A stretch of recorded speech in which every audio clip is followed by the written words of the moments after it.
covering her face like that. As good as it was, it's worth thinking about. Bobby was silent for a moment. Well, shit, don't you say the sweetest things while you'll turn my little head. The hell with it, then. Ned hated that was it good for you too crap anyway. People always lied about it, so you never really knew for sure. It had been good for him. That's all that mattered. He tooled down the road, fast but not ripping it. Bouncing the Humvee bounced his head, and, as fragile as that swollen protuberance was this morning, was not to be undertaken lightly. He wondered how the others had celebrated. Gisela had been playing guitar as usual, and a few of the clerks and technicians liked to hang out there after work too, soaping up a little of that potent astronaut presence. And who would have believed that this barren piece of rock in the middle of a barren ocean, where you had to go a couple 100 miles just to reach nowhere, that this guano-shrouded hunk of pumice would grow its own bumper crop of eager lollipops? If the others had spent the night alone, it had been from choice. As for Iron Mike, he had, no doubt, spent the evening interfacing. Once more, he said when the test site buildings hove into view around the curve of Biboka Beach. It'll happen once more. Bobby lifted her boonie cap and gave him the eye. Yeah? And when will that be? Her voice implied a low temperature in a warm place. Ned kept his own eye on the road. When you come back, safe. Bobby's mouth quirked a little bit at the corner. Then she settled back and lowered her cap again. Twice more, she said through the fabric. Synchronicity, they called it. Two events unconnected by causal links, yet happening significantly at the same time. Fiction shunned it, but life ran on it. When Ned reached the astronaut's quarters, he found that a letter from Betsy had finally arrived in that morning's mail. He pulled the envelope out of his mail slot and studied the familiar address. Ricardo, behind the front desk, asked, Good news, senor? Ned slapped his left hand with the envelope and then shoved it back in the slot for later. Yeah, great news. He headed for the lounge, but stopped in the doorway. Krasnarov stood silhouetted against the backdrop of windows that overlooked the landing field, watching the tractor tug guide the plank from the vehicle prep building to the launch pad. Forrest Calhoun stood a little behind and to the side. Krasnarov spoke in a whisper, but somehow the geometry of the window bay projected his voice to Ned. But they will not let me fly it. Forrest said something low that Ned could not hear. He put an arm on the smaller man's shoulder and squeezed. Krasnarov's fingers tightened around the window frame, and his arms trembled. Ned backed out of the room without speaking. This was a day for miracles, all right. He'd gotten the best lay of his life and a letter from Betsy, and he'd seen Senor Machine and the cowboy do a fair imitation of sorrow and solace. 4 miracles. Who said they came in threes? Not until he was in his room did he remember that he had left Betsy's letter in his mail slot. But he was half undressed for his shower, and there were 100 launch details on his personal to-do list, so he figured to snatch it later on his way to the cafeteria. Marisa Van Hoyten lifted the last of the papers on the clipboard just as the jet began its descent into Fernando de Noronha. She looked up when the whine of the engines changed pitch and the cabin tilted forward. So soon? It seemed as if they had just left Fortaleza. She glanced out the side window of the executive jet and saw nothing but ocean. Engine trouble? Small white lights like flashbulbs marked the chopping waves. She certainly hoped there was an island down there. A glance across the aisle at Steve and Belinda confirmed that. He was pointing to something off the starboard side, and she was nodding. Neither of them seemed the slightest bit alarmed. Marisa carefully straightened the papers on the clipboard, closed the cover, and placed it in the pocket of the seat in front of her. She settled back in the seat and gripped both armrests. It was funny, though she was not laughing, that the Moon Lady was afraid of flying. When the jet's engines finally wound down to silence, Marisa unbuckled her seatbelt and retrieved her clipboard. She lined up in the aisle behind Belinda and waited while Georges Minamoto, the pilot, unsealed the door, and lowered the built-in steps. She was tall enough that she had to bow her neck to avoid hitting her head on the ceiling. The clipboard with the test plan checklist was tucked under her arm. "This is the big day," Steve Mathias said behind her. A big day. This test was just one more step. Not the first, not the last. The first steps had been taken long ago. She had arranged them the way a gardener arranged the seeds and cuttings in an ornamental garden, so they would bloom and beautify at the right times. Then, why did she tremble? With the door opened, the whine of the hydrogen compressor, muffled until now, filled the air like a banshee's wail. It was an eerie sound, half the screech of machinery, half the voice of a distant chorus. The high-pitched shriek of locks played counterpoint to it. 90 Kelvin, not too far from nothing at all. At the top of the steps, Marisa shaded her eyes and stared across the tarmac at the spaceship poised in the morning sunlight. The sun side of the craft gleamed a golden color. Hoarfrost coated the couplings where the fuel was being pumped in. Fins, she thought. It really ought to have had fins. McReynolds and Gregerson met her at the bottom of the steps. They had flown down earlier with Wallace Coyle. Marisa greeted them, and they shook hands all around. The werewolf wore the biggest grin Marisa had ever seen, as if his face had been frozen at the moment of pure joy and anticipation. Keith twitched an eyebrow when he saw Steve Mathias among the passengers. He glanced at Marisa, but said nothing. "Are the others here?" Marisa asked. Keith shook his head. "Neither Hines nor Vyacheslav could come, but they will be watching by remote. Quarry, too." McReynolds shrugged as if it did not matter, and rubbed his chest with his fingertips. "Let's get out of this wind. De Megalais has refreshments and a building set up inside the main control building." "Will," said Marisa, as they started in that direction, "are you sure the remote cannot be intercepted? The General and some of our other advisors will be watching too, at the Pegasus test field near Phoenix. Dolores and John E. are hosting them." Gregerson rumbled before he spoke. "The signal is protected by an RSA trapdoor encryption scheme with dongles on both ends. It cannot be broken." "As far as you know," said Steve Mathias, who had come up behind them. The werewolf gave him a "what the hell are you doing here" look. "True," he said, "but I know a lot." The president of Daedalus huddled with his site manager and the chief engineer at the entrance to the main building. De Megalais waved his hands in small, controlled movements when he spoke. The Indio engineer listened silently. They looked up when Marisa and the others approached. "Is everything all right?" Marisa asked them. Pessoa exchanged glances with his site manager and engineer before answering. "There were some delays this morning, and we are behind schedule, but it is nothing serious. The test will proceed as planned." "Yes," said de Magalhães. "A few telemetry problems, nothing to do with the craft itself." "Famous last words," Marisa heard Steve mutter. She turned and leaned close to him. "These people have been living with this project for months," she whispered. "Years, in some cases." "All the more reason," he whispered back, "that they could overlook something." Steve was right. Familiarity could breed carelessness. You started to see what you expected to see, not what was there. "João," she said, "be extra careful on this test. I don't want anything to go wrong." Pessoa nodded. The chief engineer simply looked at her, and Marisa wondered if she had insulted him somehow by questioning his readiness. What did extra careful mean, anyway? "It will be done, Dona Marisa," said de Magalhães. He waved to the engineer with his clipboard, and the two of them turned and strode off toward the waiting ship, where the ground crew watched meters and checked fittings and did whatever it was that ground crews did. Pessoa opened the door for them. "This way, Miss Van Hoyten. We have a briefing scheduled for you and your staff in the ready room."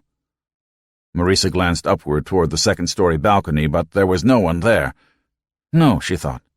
They all had more important things to do today than watch the touristas arrive. She recalled Ned Dubois grinning down from the walkway that time she had come to the island. A glance at the briefing sheet reminded her that Ned was working the weather desk today.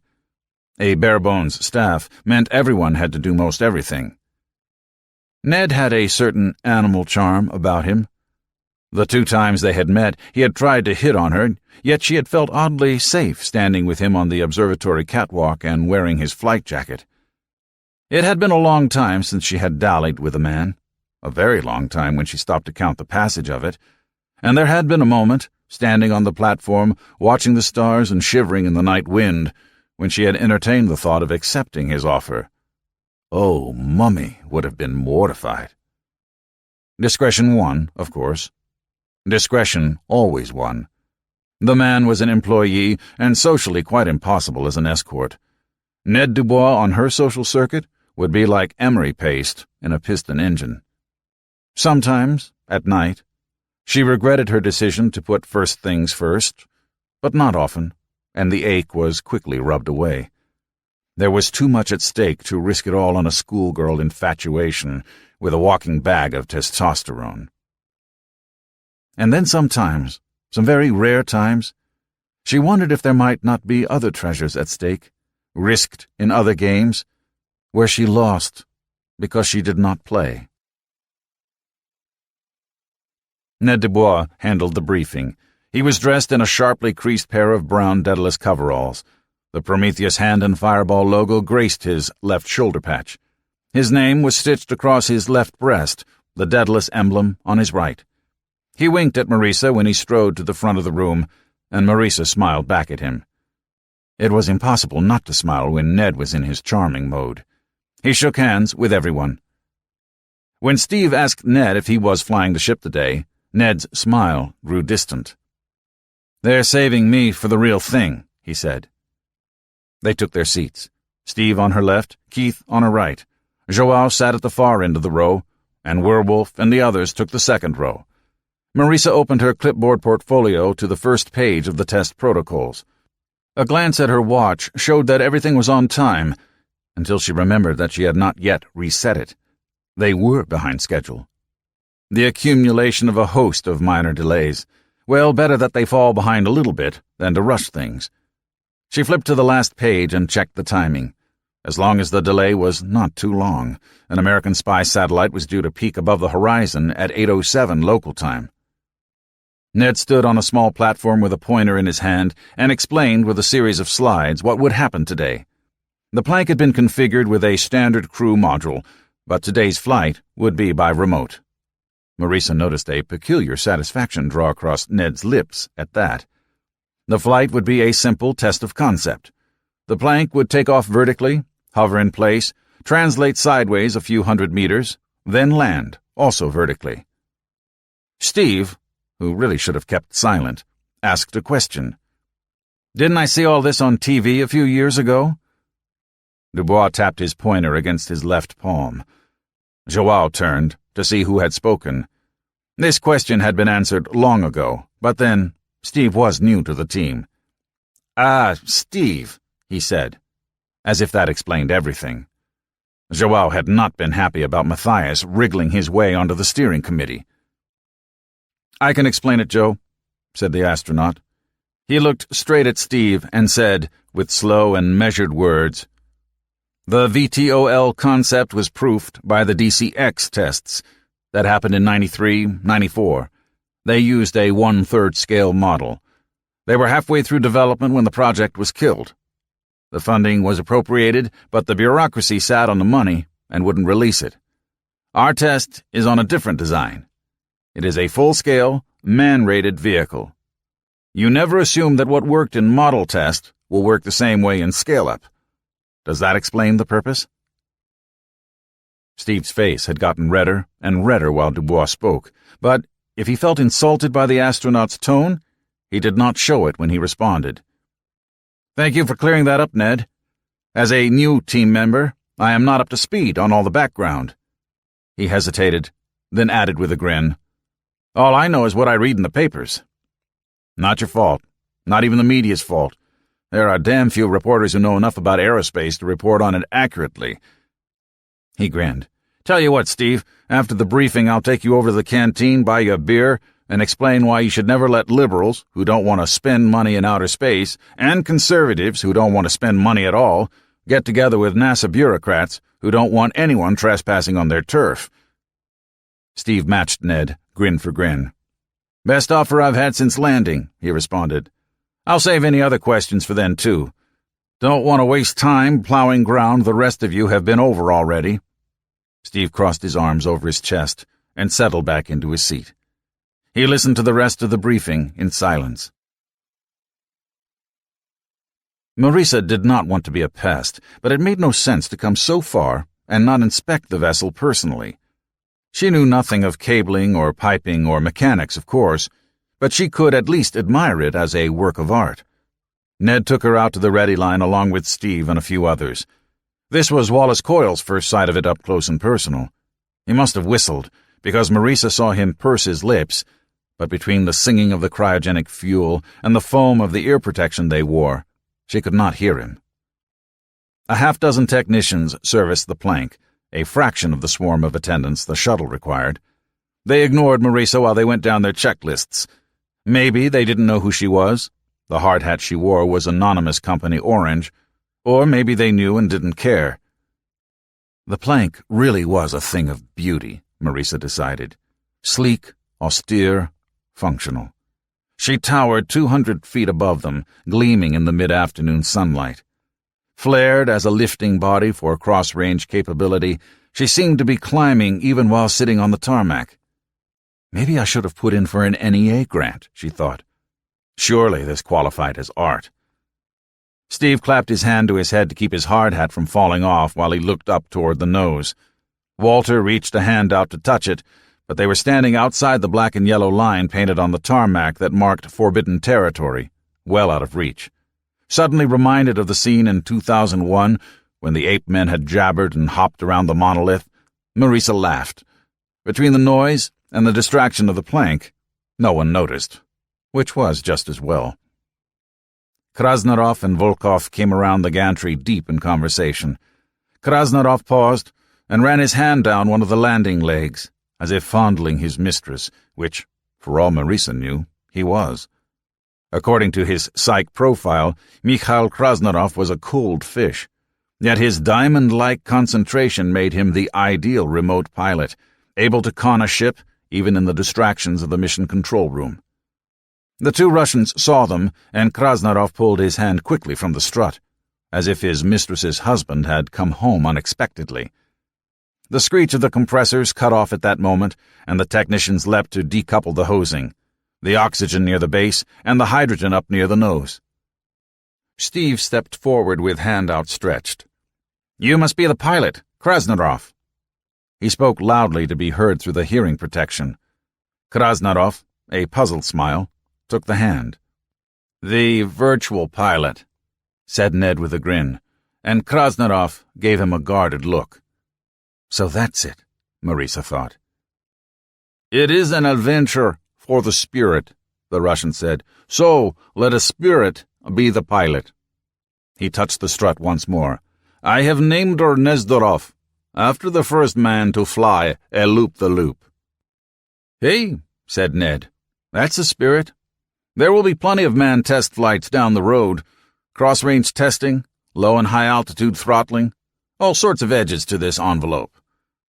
The trucks were pulling away from Nestorov. "We should return to the control room," Marisa said. "The launch is already 3 hours behind schedule." "Da," said Krasnarov. "No more delays." But there was one more delay. Watching from the observation deck that overlooked mission control, Marisa saw Bobby McFeely take off her headset and put it down on the console. "Telemetry's out again," she announced. The digital clock above the wall screen in the front of mission control froze at T 20 minutes 17 seconds. On the screen, a digitally enhanced image of the waiting spacecraft wafted steam from a vent high up on its side. Now what? She wondered. A chorus of groans rippled across the room. Pessoa struck his palm into his fist and glanced briefly her way. Then he turned and beckoned his operation chief with a curt, two-fingered wave. Pessoa and de Magalhães bent their heads together, but before they came to a resolution, the door to the telepresence chamber opened, and Krasnarov emerged, unfastening his VR helmet. "I have lost contact with my controls," he announced. "We know. We are sending a man out to check," the operations chief told him. "No," said Krasnarov. "I will go.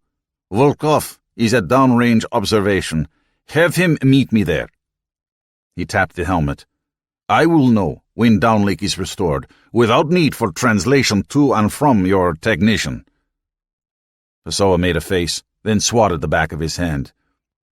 "Yes, it will be faster. Go, go." Krasnarov hustled off with his helmet tucked under his arm. Steve leaned over to Marisa. "Another delay?" She sat rigid as a pole, holding herself so tight she practically trembled. "I like things to work the first time," she said. "But it's better if they work right." She had to will every muscle to relax, one by one. "Yes, of course. That's the important thing." "Don't worry. You've got good people here. They know what they're doing. They won't let you down." "Do you know how to pray, Steve?" "Only in Hebrew." "That will do. That will do. You handle the Old Testament, Steve. I'll handle the New." "Too bad we don't have a few Muslims here." "Some of the ground crew come from Suriname, and there are probably a few Hindus among them, too. And Jose Luis Tanaka, monitoring the fuel systems, is Buddhist. So then, all we need is a Taoist and a couple of Mormons, and this launch is a done deal." Marisa laughed. The minutes dragged by in silence. Marisa noticed McReynolds nervously rubbing his chest with one hand, while his other drummed on the armrest. Coyle kept sucking on his lower lip. Past Coyle, Belinda Carr sat, expressionlessly. Bobby McFeely suddenly gave a signal. "I've got telemetry," she said.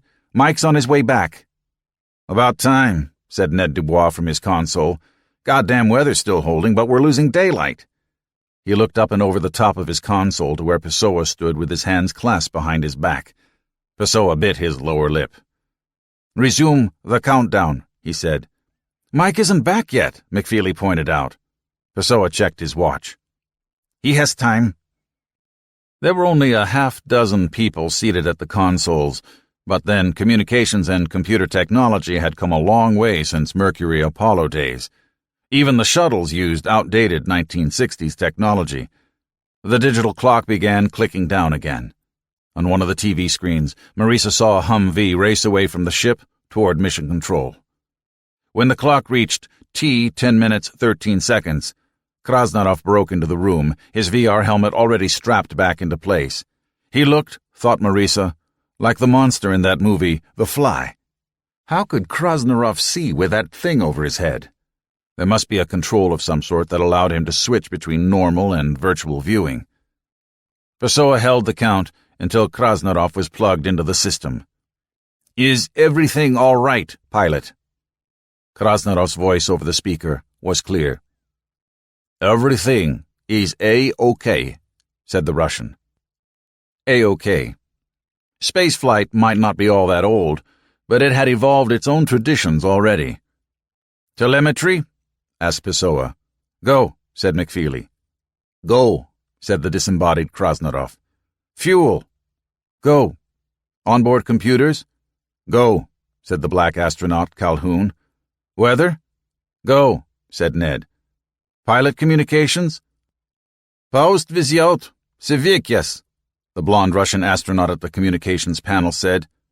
"Go." Levkin looked at her in surprise. "Везет?"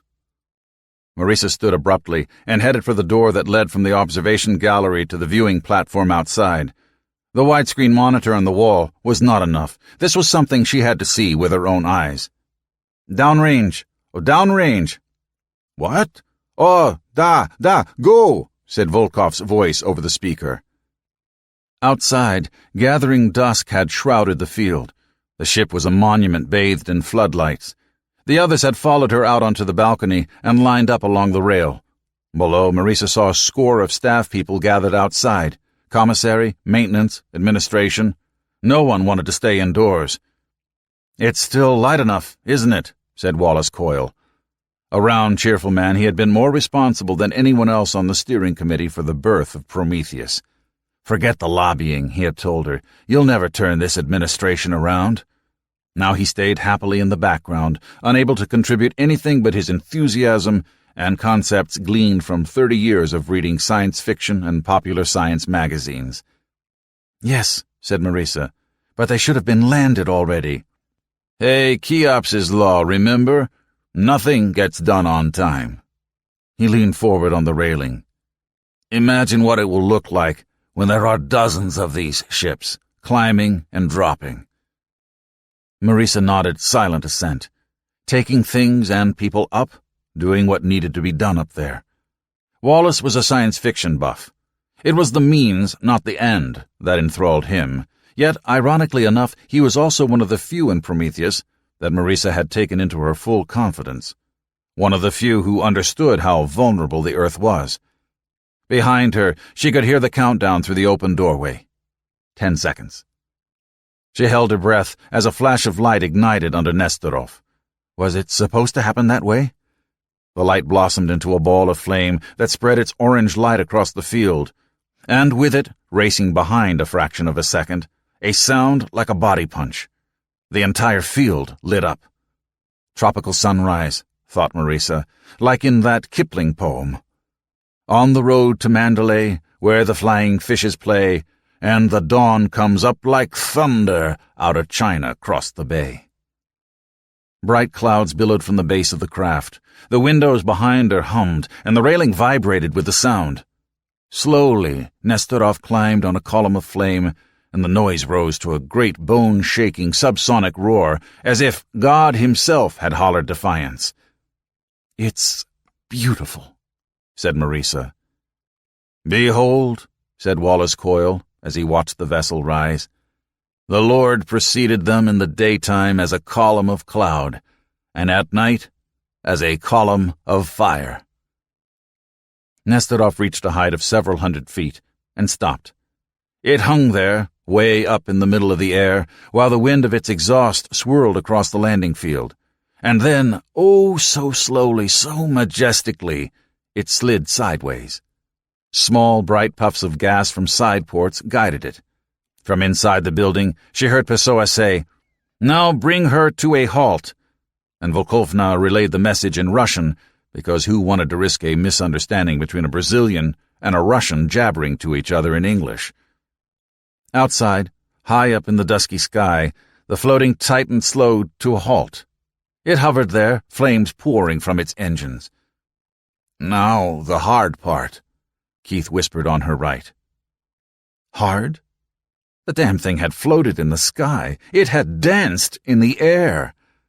A shout from inside the control room brought her around. Footsteps rang, and Ned Dubois came out on the catwalk. The cord of his headset dangled on his chest, and he paused and took one deep breath. "We lost telemetry again," he said. "The VR controls are blind." Her heart froze. "The automatic landing sequence?" No response. Dubois pushed past them to the rail, where he stood with his fists wrapped tight around the metal. "We're going to lose her," he said. "Oh, God, we're going to lose her!" Wallace said, "Damn," and banged his fist on the rail. Steve Mathias simply folded his arms and watched impassively from a position a few steps behind the others lining the rail. Nestorov hovered a few moments longer, then began a slow descent. Marisa held her breath. Every second was a lifetime, but the ship slid smoothly down a pole of invisible fire. When the fire touched the ground, it became a flaring pedestal that bloomed underneath the ship like a cushioning pillow of light. Ned sucked in his breath. "I'll be damned," he said softly. Then more loudly, "I will be goddamned." He shook his fist at the distant craft. "Krasnarov, you son of a bitch! You son of a bitch!" Steve Mathias unfolded his arms and stepped closer. "What's going on?" he asked. Dubois whirled around and stabbed an arm toward the gently landing plank. "He's on board! That sneaking whore of a Russian! He took it up himself!" Keith McReynolds blinked in confusion. "Then Who is in the VR relay booth? Volkov, said Dubois, or I'll wear my guts for garters. Marisa stared at the craft until the ball of light beneath it winked out and the darkness of night returned. A man had sneaked aboard that thing, that untested, untried experimental craft, and bet his life against it. It might have exploded. It might have smashed into rubble on the pavement. And Krasnarov had lied his way aboard. "Why?" asked Steve. "That bastard," said Dubois. "Yes, why?" Marisa's voice was calm and steady. It was a request for information, not Stephen's bewildered question. "Why?" drawled a new voice. "Because old Mikey must have realized the telemetry was unreliable." Calhoun, the black astronaut, leaned against the doorway. "He was feeling mighty punk about not testing it himself, and I can't say I blamed him. Hell, it's how I would have felt in his place. They are fit to be tied in there. Levkin is cussing in that heathen tongue of his, and Bobby is crying. So's Katyushka, but I think she must have been in on it. On comm? Sure. She had to be. And she said something during the 10-second hold that clued Levkin in." "What did you mean?" said Marisa. "About the telemetry." "He surely figured Joao would launch the bird come hell or high water once the ship was online again. With you here, there was a lot of pressure for things to go off on schedule, and he was way behind. So, Senor Machine, he must have added 2 and 2 and asked himself what would happen if he lost VR contact during the flight. Lose the plank for sure, because the automatics use the same telemetry. The onboard computer would never hear the abort order. Oh, nobody would blame him, but no way would he get another flight. We all know how that works, don't we? Failure is an orphan, right?" "He may not get another flight anyway," said Marisa icily. "Ma'am." Calhoun stood erect. He was a short man, like most of the astronauts, yet he seemed tall. "Lady, that Russian cowboy just saved your spaceship. Joao should have scrubbed the launch the second time the telemetry scrambled. I know that.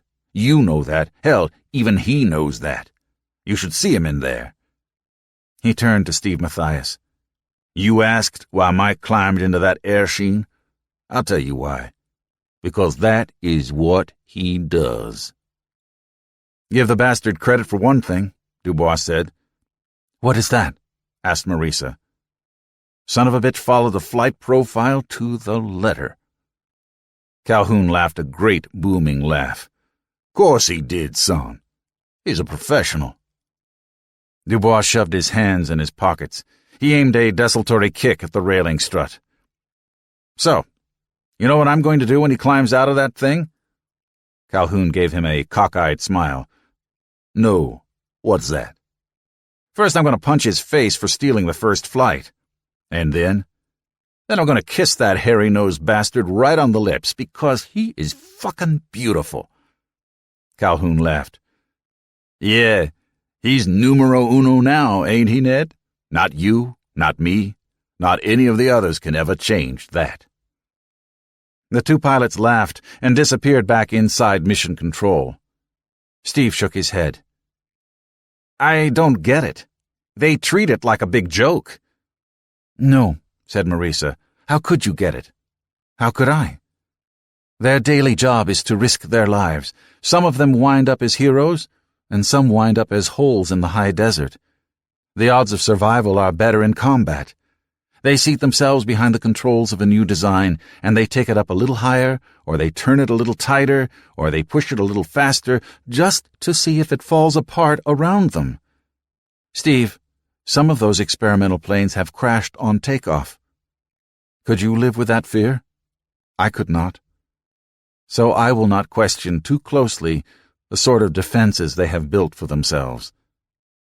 "Then you'll let it go? There won't be an investigation?" Marisa looked up at the sky, shrouded now with stars. "There is a great deal to answer for. Krasnarov, Mendoza, Will Gregerson, the telemetry was his system. Joao, for proceeding with the launch. Even I will have to answer, to God, if there is no one else. Had I not been here watching, I am sure that Joao would have postponed the test.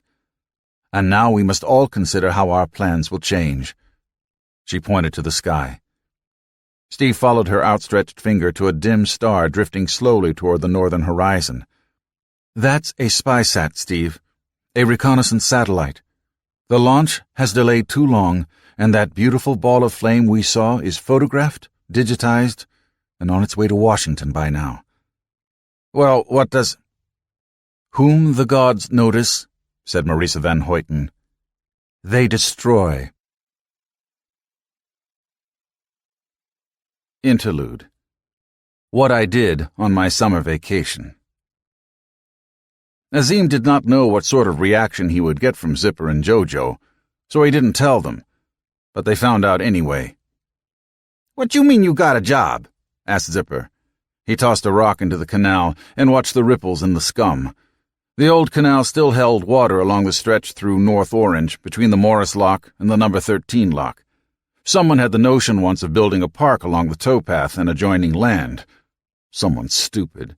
Man cut down the weeds, fixed the locks, filled the canal bed with water, but there wasn't no one crazy enough to come to Eastport to picnic, so now it was just a place for the homies to hang out. The water had gone bad, and the weeds had grown back, and the locks were coated with graffiti. A rank, fetid smell permeated the area. A perfect place to be, when you didn't have to be no place. "It's what I said, Zip. Leopard got me a job for the summer." "Yeah? Doing what?" The chirping of the cicadas swelled momentarily, as if every bug along the towpath had decided to shout together. Why did they do that sometimes? Azim wondered. Was it the heat? "Freight docks down by Christopher Shipping. Pay $5.50 an hour." "Working for the white man," said Zipper. "My boss, he be a brother. Then his boss be white. Higher up you go, the whiter they get." "Yeah," said Azim, "but it pays, so what do I care?" "Stork, he makes $5.50 a day, but none of it clinks. It's all green." Azim waved a hand at the canal water. "So's that. You want to drink it?" "Stork gots him a fine car and a dozen bitches who ball him any time he want. Now who be working for the white man?" Zipper scowled and pushed Azim in the chest. "Stork work for himself." Azim pushed him back. "Every snort he sell make the ice people high. They love it, we sniff our brains out. Where you think shit comes from? Or don't you listen none to Jesse Jackoff? Brother Farrakhan? Man, they ain't down here. They on TV, so what do they know? Stork be dead before he 20. The product don't get him, the nation will. We all be dead, so why not live? Moving boxes around, that's stupid." Jojo had been prodding with a branch at an old trunk tire, half submerged in the water. When he lifted it up, it was coated with the green scum, and streamers like collard greens hung off it, dripping water. The branch broke, and the tire fell into the water, splashing them all. Azim and Zipper cussed him good. Maybe it was stupid, Azim thought. Maybe it was a sad-ass way to spend the summer, and old Mr. Simpson was the saddest ass of all. Old man had shown him what to do. It wasn't hard. You took pallets off the truck with a handcart. You checked everything against the bill of lading. It was mostly lifting and pulling, except adding up the numbers, which was the hard part. "I promised Leopard," he said. "Leopard? Shit," said Zipper. "Hey," said Azim, hoping to smooth things over with the Zip man. "There's supposed to be a meteor shower tonight. You want to grab some bitches and we can come out here and watch?" But Zipper only stared at him. "Man, I don't know you no more." He turned and started to walk away. Jojo began bouncing on the balls of his feet. "Azim," said Jojo in an agitated voice, "why you and Zipper fight?" Jojo had not understood the argument, Azim realized. Jojo did not understand much of anything. Sometimes Azim thought the boy should be in a different school with different kinds of teachers, except nobody really cared enough. And maybe nobody even saw it. Just another dumb nigger, maybe a little dumber than most. Azim felt a sudden rush of tenderness and grabbed Jojo around the shoulders and squeezed. "Hey!" Jojo laughed and swatted Azim. "You queer or something?" He placed both hands flat on Azim's chest and gave a playful shove. Up above, on the road on the other side of the canal, Azim heard a car horn honk and Zipper's curse. "Fucking gooks!" Azim and Jojo hung around the locks a while longer, but it wasn't much fun without Zipper, and the warm, putrid odor of the water began to bother Azim. So after a while they headed back to the Eastport tracts, across the plank that someone had laid across the crawling water, and up the steep embankment to the state road. A fat woman pushed a shopping cart half full of groceries along the side of the road. When she saw Azim and Jojo, she shook a fist. "You kids stay out of there," she shouted, "or I'll call the police on you." "Yeah, right, Mama," he said, flipping her the bird. Jojo laughed and said, "Yeah, right." The woman said, "Don't you go sassing me, boy." But Azim was already ignoring her. She could call, but the pigs never came. Too busy protecting white folks on the west side. Too busy eating donuts where they don't get shot at. Wasn't nobody going to take care of things on this side of town unless you took care of them yourself. He dropped Jojo off at his house, a clapboard bungalow with a yard that made the canal look well kept. Most of a car sat on blocks along the curb.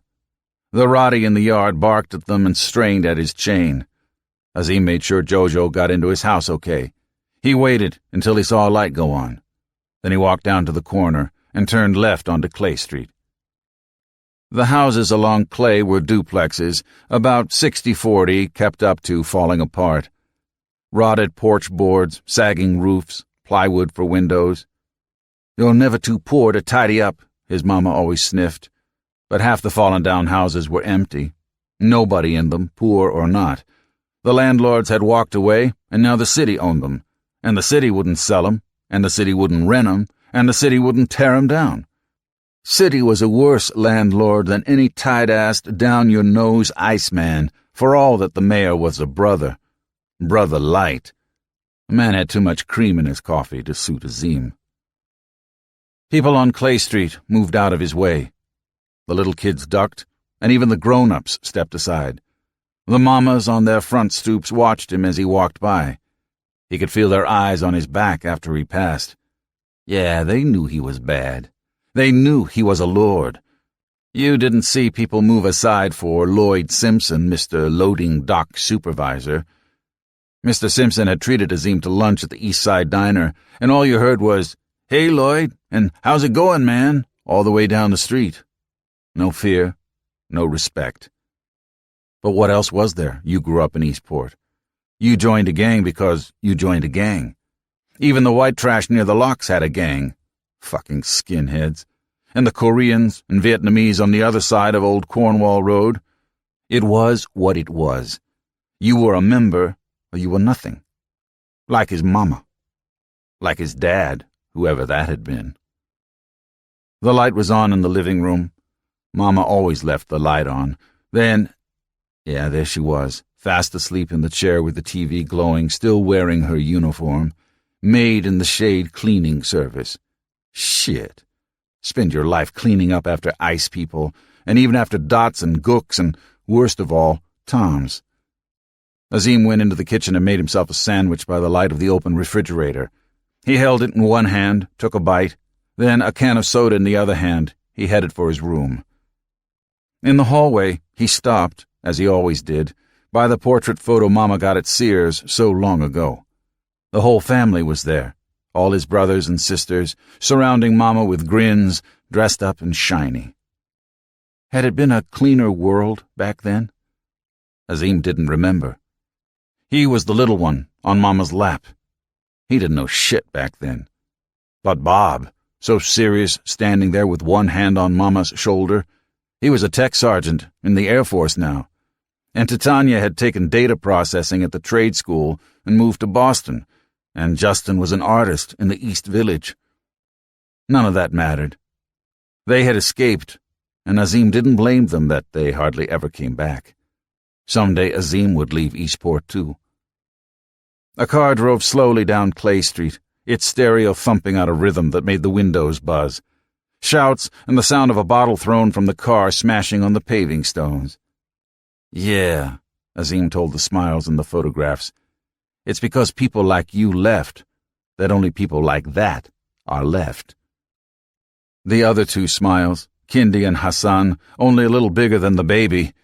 Hassan was holding Mama's skirt so he wouldn't fall. They would never leave Eastport. They would stay long after everyone else was gone, inseparably side by side, 4 blocks north and 2 blocks west, and 6 feet down. The job is really quite tedious, the voice on the other side of the desk explained.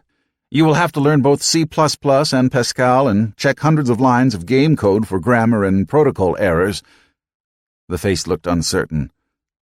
I was led to believe you would be older. When do I start? Asked Jimmy Poole. Baba smiled and nearly bowed as he counted out the woman's change. The woman, of course, counted it again before, satisfied that the dot-head hadn't cheated her, she hefted her grocery bags and left. The door chimed after her.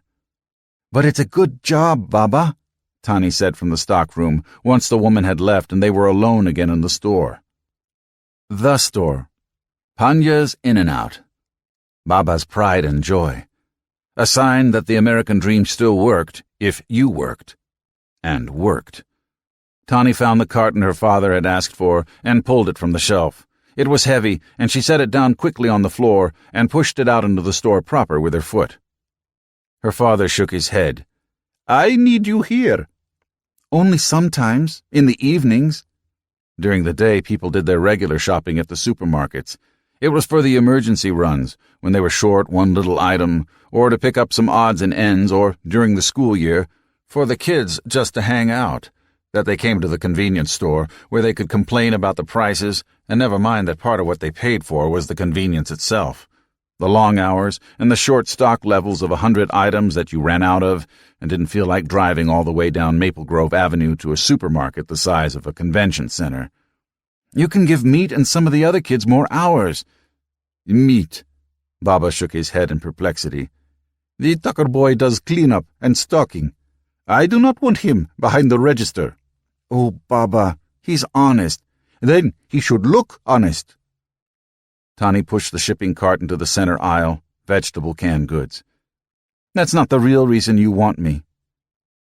Her father leaned his arms across the counter and looked down the aisle at her.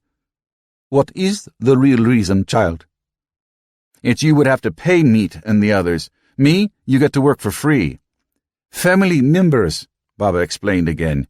You are part of the ownership. He said that so proudly, as if owning a convenience store in a strip mall on a corner of North Orange were as grand an accomplishment as Shah Jahan building the Taj Mahal. Though, come to think of it, that had been a tomb, too. After I pay my suppliers, and the rent, and the gas and electric, and the government takes most of what is left, on that remnant must I support my family. Baba spread his hands. I cannot afford too many expenses. Perhaps later, when the business grows. He still believed that when Tani was older, she would want to take over the store, that the great Panja's In-N-Out would pass onward from generation to generation. But Tani knew she would go positively mad behind the counter, her mind whirling and finding no purchase on any matter weighty enough to engage it. The job with Mentor Institute pays a salary, she said, for helping to write training materials.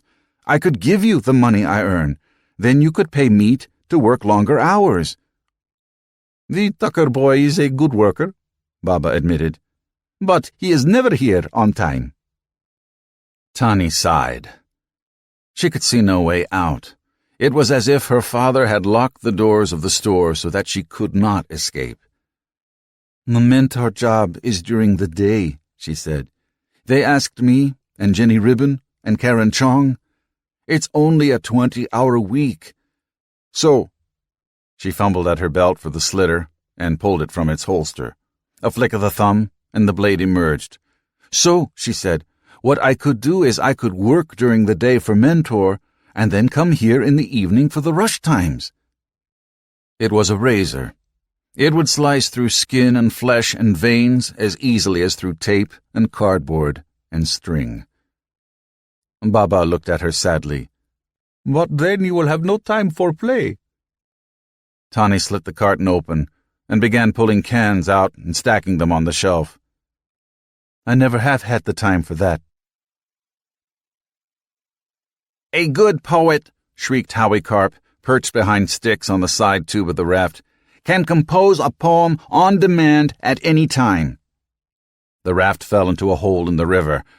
How can a liquid have a hole in it? But it did. It did. And drenched Sticks with icy water. Icy water in the summertime? Oh, she was in a different world, all right. No doubt about it. "I know that I will never miss," she shouted over the crashing rapids, "another river quite like this." Moira Thomas, straddling the tube on the other side of the raft, whooped as the rubber vessel bucked and arched. A small girl, she looked lost in her huge orange life vest. "It was a dark and stormy river," she said. Moira was at the Muses School studying the novel. Like most of the others, she attended a private mentor practice. They didn't look down on Sticks because she came from a public school. Not exactly. Not twice. They rounded a bend in the river, and the water settled down to a gentle boil. The guide put the raft into a sharp turn, and for a while they floated backward with the tired current. "That's what we just came through," he announced. There were oohs and ahs from the other kids. Sheer walls bare of vegetation choked the river. The spray boiled and leaped forth from the narrow cleft like water from a sprung pipe. High up in the air beyond, the ghostly peaks of the Continental Divide hovered like a distant mirage. Today, they seemed sketchy, as if the artist had abandoned the drawing undone, a trick of the atmosphere. At other times, the peaks stood forth clear and massive, every detail precise, as if, under the cover of the night, they had marched forth and camped in the back of the lodge where the Muses School met. Sticks contemplated the vision in silence. Oohing and awing was for Western geeks. But, oh, the sight tugged at her throat. Nothing you could see from North Orange was worth the seeing quite like this. There was an image niggling in the back of her mind. Massive ghosts. Floating mountains. But the image would not come clear. She wished there were a way to snag some vodka. Sometimes, when an image was embedded in her mind like that, like a fossil in the dusty rocks, the acid wash of the vodka could dissolve the imprisoning matrix and free it. "It was the best of streams. It was the worst of streams," said Nellie Hatch. "I can't believe we came through that," said Howie, falling out of the literary mode. Unless he was pastiching some science fiction story. Genre stories often began scenes with lines of dialogue. Howie was into sci-fi. Half the kids at the school were. Captain Planet stuff. "Oh, that's only the Devil's Cauldron," their guide said. "That's nothing." "Nothing to you. Yeah, you do this every day. Sure, you've even been out in space." Out in space. Tanned, squint-eyed, clad in beat-up old sneakers and a baseball cap that read STS Atlantis, Jerry Godlaw still walked with the limp he had gotten on that shuttle's famous last flight. Now he sat in the back of a rubber raft and ferried kids and tenderfeet down a stretch of mountain river. Sticks wondered what went through the man's mind when at night he looked up through a crystalline sky at a realm from which he was forever barred. On the Beach, she had named the poem, as yet uncomposed. How could she hope to capture such an emotion when she had never even been outside Wessex County before? Would she feel the same way if she were barred from returning to this magical land 2 miles up in the sky? No, she decided. It was a lovely place, the deer and elk and the doll sheep and the bald eagles, the soaring peaks and the clouds so close you could touch them, and the men and women who lived here, so different from the mewling masses in the concrete and asphalt world she had left. She would miss it, but it would not break her heart to leave, because... The river entered a lazy stretch, meandering through tall cattails and meadow grasses. Sticks lay back on the tube, nearly in Howie's lap, and basked in the searing high-altitude sun. Her jeans and T-shirt, soaked by the waters of the high-up Colorado River, clung to her in a cold embrace. Here was another mystery. How could you be both hot and cold at the same time? Howie said to her, "Lean back just a little farther." Right in his lap. Yeah. The little weenie wanted some action. Someone had stuffed his head with fantasies of summer romances, and he had fixated on Styx as the object of his ephemeral desire. That was a good image, too, she thought. An object of ephemeral desire. He hadn't touched her. Styx thought he was afraid of her. All the Western kids were. A chog from Jersey. As if they expected her to grow fangs. But Howie was constantly trying to convince her to touch him. She would sooner have touched what blorped out of a stuck drainpipe. "You wouldn't like it, Howie," she said up to his face. "I got teeth, and I bite." His grin became fixed, and he shifted his paddle to a more defensive position. Styx ignored him and watched the lone hawk hovering and circling in the sky far above. The wind hover. This summer she had been exposed to a great many things, and the best of them were the poets of whom she had never heard. She still was not sure, but that a poem in English ought to rhyme. What made a poem was pattern in the sounds of words, not the delicacy of the emotions expressed. A poem could be bawdy and robust as easily as fragile and beautiful. But perhaps a rhyme and a thumping meter were not the only ways. "Lift your paddles," Godlaw ordered, "and we'll stroke out into mid-current." Styx did a sit-up and repositioned herself on the raft. It was a little like riding a horse, actually. A long, oval, rubber horse, with 5 kids on each side, and the supplies in the flat part between. Styx was in the front position on the right, as much because the others did not want her behind them as because Styx was always in the front. She saw that the raft had turned wide around a bend in the river and was approaching the shore. They pulled on their paddles against the sluggish water, and Styx noticed that the current had picked up a little when they reached the center of the stream. Up ahead, twin buttes rose sheer from the alpine meadow. The river headed toward the narrow gap between them. Nellie Hatch, the lead paddle on the left side, raised her blade from the water and cocked her head. "What is that roaring sound?" she said. "Yes, sir," said Jerry Godlaw, turning the rudder, keeping them centered in the current. "The Devil's Cauldron? That was nothing." After they had emerged from the rapids, it was a damned waterfall, Styx insisted. The consensus was that he was right. A camera crew had been set up on a ledge on the cliffside and had taken their picture as they came through the flume, hanging right to the ropes, paddles lifted on high. If they clicked the shutter at just the right moment, Styx thought in that instant of pure weightlessness when she lost her grip on the raft, they would catch her in mid-air, paddle flying loose, arching forward like a dolphin. She did not even have time to shriek, and then she was in the water ahead of the raft, swirling and bouncing with the lunatic stream. The water was numbing cold, but after the first intense shock of immersion, she felt it not at all. Her life vest kept her afloat, but the rapids bounced her around like a cork.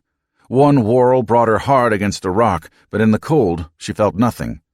Coming around, she saw the frightened faces of 9 kids, themselves clinging for dear life to the ropes, staring at her in terror. What do they know? Thought Styx. They would never have organized this outing if there were any real danger. For assurance, she sought out Jerry's eyes when chance and the current brought her around again. He was watching her and watching the current and watching his other charges, but watching her most of all. It was only after glimpsing Jerry's intense concentration that Styx began to worry. His concern worried her more than the others' panic because they didn't know what was going on, and he did. Stay calm. Watch where the water takes you. Use your hands and feet. Panic is the enemy, not the river. They would not have given a briefing on what to do if the occasional tourist did not get tossed from the raft. The rapids emptied into a pool as the river opened up past the buttes. The groping hands of the river ceased to fondle her, and she drifted in the steady current. The raft, paddles lifting and pulling like a Roman galley at ramming speed, closed the distance rapidly. Styx could imagine Jerry, sitting in the guide's seat at the rear of the raft, beating on the great drum and cracking the whip over the sweating slaves. Which is why, when they closed on her, she was laughing and said, What kept you?" Jerry wrapped her warm in blankets from the raft's locker. When they stopped for lunch on a small sand spit of an island, snacking on gorp, which tasted as good as it sounded, and on rattlesnake meat, which Styx relished just so she could tell the others back at Witherspoon that she had eaten it, he took her aside and with one hand on her shoulder said, very seriously, "Now you know what it feels like." She asked him what he meant, but he just smiled and shook his head and walked away to join the others. His limp seemed more pronounced than before. While they were coming down the rapids, Jerry's smile had been frozen on his face, his lips pulled back with a terrible determination. This was the world he had chosen, not as good as the one from which his injury had barred him, but one with its own challenges to overcome. He warmed himself by the bonfire that the rafting company kept on the island for the dozen or so rafts that made the trip each day, and, all of a sudden, Styx knew that what Jerry missed most of all being stranded on the earth was the danger. That electric moment when you knew you had it to do. Was that stupid or what? Someday, she promised herself, she would challenge a river where the commercial traffic was not quite so heavy, one which was not quite so domestic as this one, just to feel that lightning run through her again. The distant hawk screeched in the sky and plummeted toward the earth. Below, something small and furry died. She would not miss this world, because there were other worlds as different from this as this was from the Locks. Worlds of prairies, of bayous, of gull-shrieking bays, the sun-drenched palms of Lotus Land, the cathedral forests of the Great Cascades. She would see them all. She would be damned if she let them put her back in her box. She would see all the world there was. And other worlds, too, if Marissa Van Hoyten could be believed. Chase took the gauge block from its plush-lined case and set it in the fixture, lining it up carefully against the stop pins. When he was satisfied, he pressed the read button, and the digital display lit up, 2.305. There was a fourth decimal place, too, but it kept changing. Ed had told him to ignore it when it did that. "We can't machine things that finely anyway on this jig," the old man had said. "Let the precision shop worry about the more exotic decimal places." Chase wrote the result in the calibration logbook. Then he selected a second gauge block to check the other end of the measurement range. It wasn't a whole lot different from working down at Patel's transmission shop. Machines demanded careful measurement. If you didn't do things right, they cut you no slack. Yet, when everything worked, when two parts you had machined fit together perfectly the first try, there was no feeling like it. So when he had seen the posting for a machinist's apprentice on the school's summer job board, Chase had gone the same day to DeYoung's office and filled out the card, and Dad had been sober and signed his permission. Only after cashing his first paycheck did Chase realize that it was more than Dad brought home. Not sure how the old man would react to that. It could be jealousy. It could be he'd wheedled to get him a job there, too. Chase had kept only enough to cover what he wanted to do and slipped the rest to Mom and hoped she would hide it well enough that Dad would not find it. Whatever else Mom might spend it on, it would not gurgle out the neck of a bottle. The jig was nearly complete now. Chase ran a feeler gauge between two surfaces. It needed only a few other parts mated. Chase knew he could do it. Ed had taught him to read drawings, but it hadn't been hard. The blue lines had leapt from the page straight into his mind. He could finish the jig, but Ed had said to wait until he got back. So what do I do now? Steal a smoke? "Hey, son, is Ed Hamilton around?" Chase turned to see who had come into the machinist's cage. Only authorized personnel were supposed to do that, but the man who was peering at the half-finished part in the machine seemed the sort who would authorize himself. "He went over to the parts crib," Chase said, wiping his hands on a rag. "He'll be back in a while. You shouldn't touch that." The man straightened and looked at him. A short man, hazel-eyed, with light hair cut off short. He leaned an elbow against the machine. "Who are you?" he asked. "I'm Mr. Hamilton's assistant." "Are you?" The man seemed amused, which irritated Chase. My part's not done, he added, jerking his thumb at the machine. Your part. Right. You from Daedalus? The shop order says Daedalus aircraft in Brazil. The guy didn't talk like a spick, but you never could tell. Yeah, I'm from Daedalus, and I'm supposed to do a little source inspection while I'm here. He picked up the router sheets and flipped through them. This insect is supposed to have a centerless grind and another eighth taken off the small diameter. What else did you teach her? Huh? The stranger hung the router back on the hook and turned to Chase. Teach who? Your grandmother, after you taught her to suck eggs. The man laughed. You're feisty, son. Don't call me son when I'm not. Everyone is someone's son. Yeah, like everyone has an asshole. Doesn't mean I gotta like it. The other man raised his eyebrows. I like your style, kid. He wiped his hand on his pants leg and stuck it out. Name's Ned Dubois, but you can call me Sir. Chase snorted, but shook the proffered hand. Chase Coughlin, he said. The part'll be done by 3 as soon as we get the jig finished and mounted.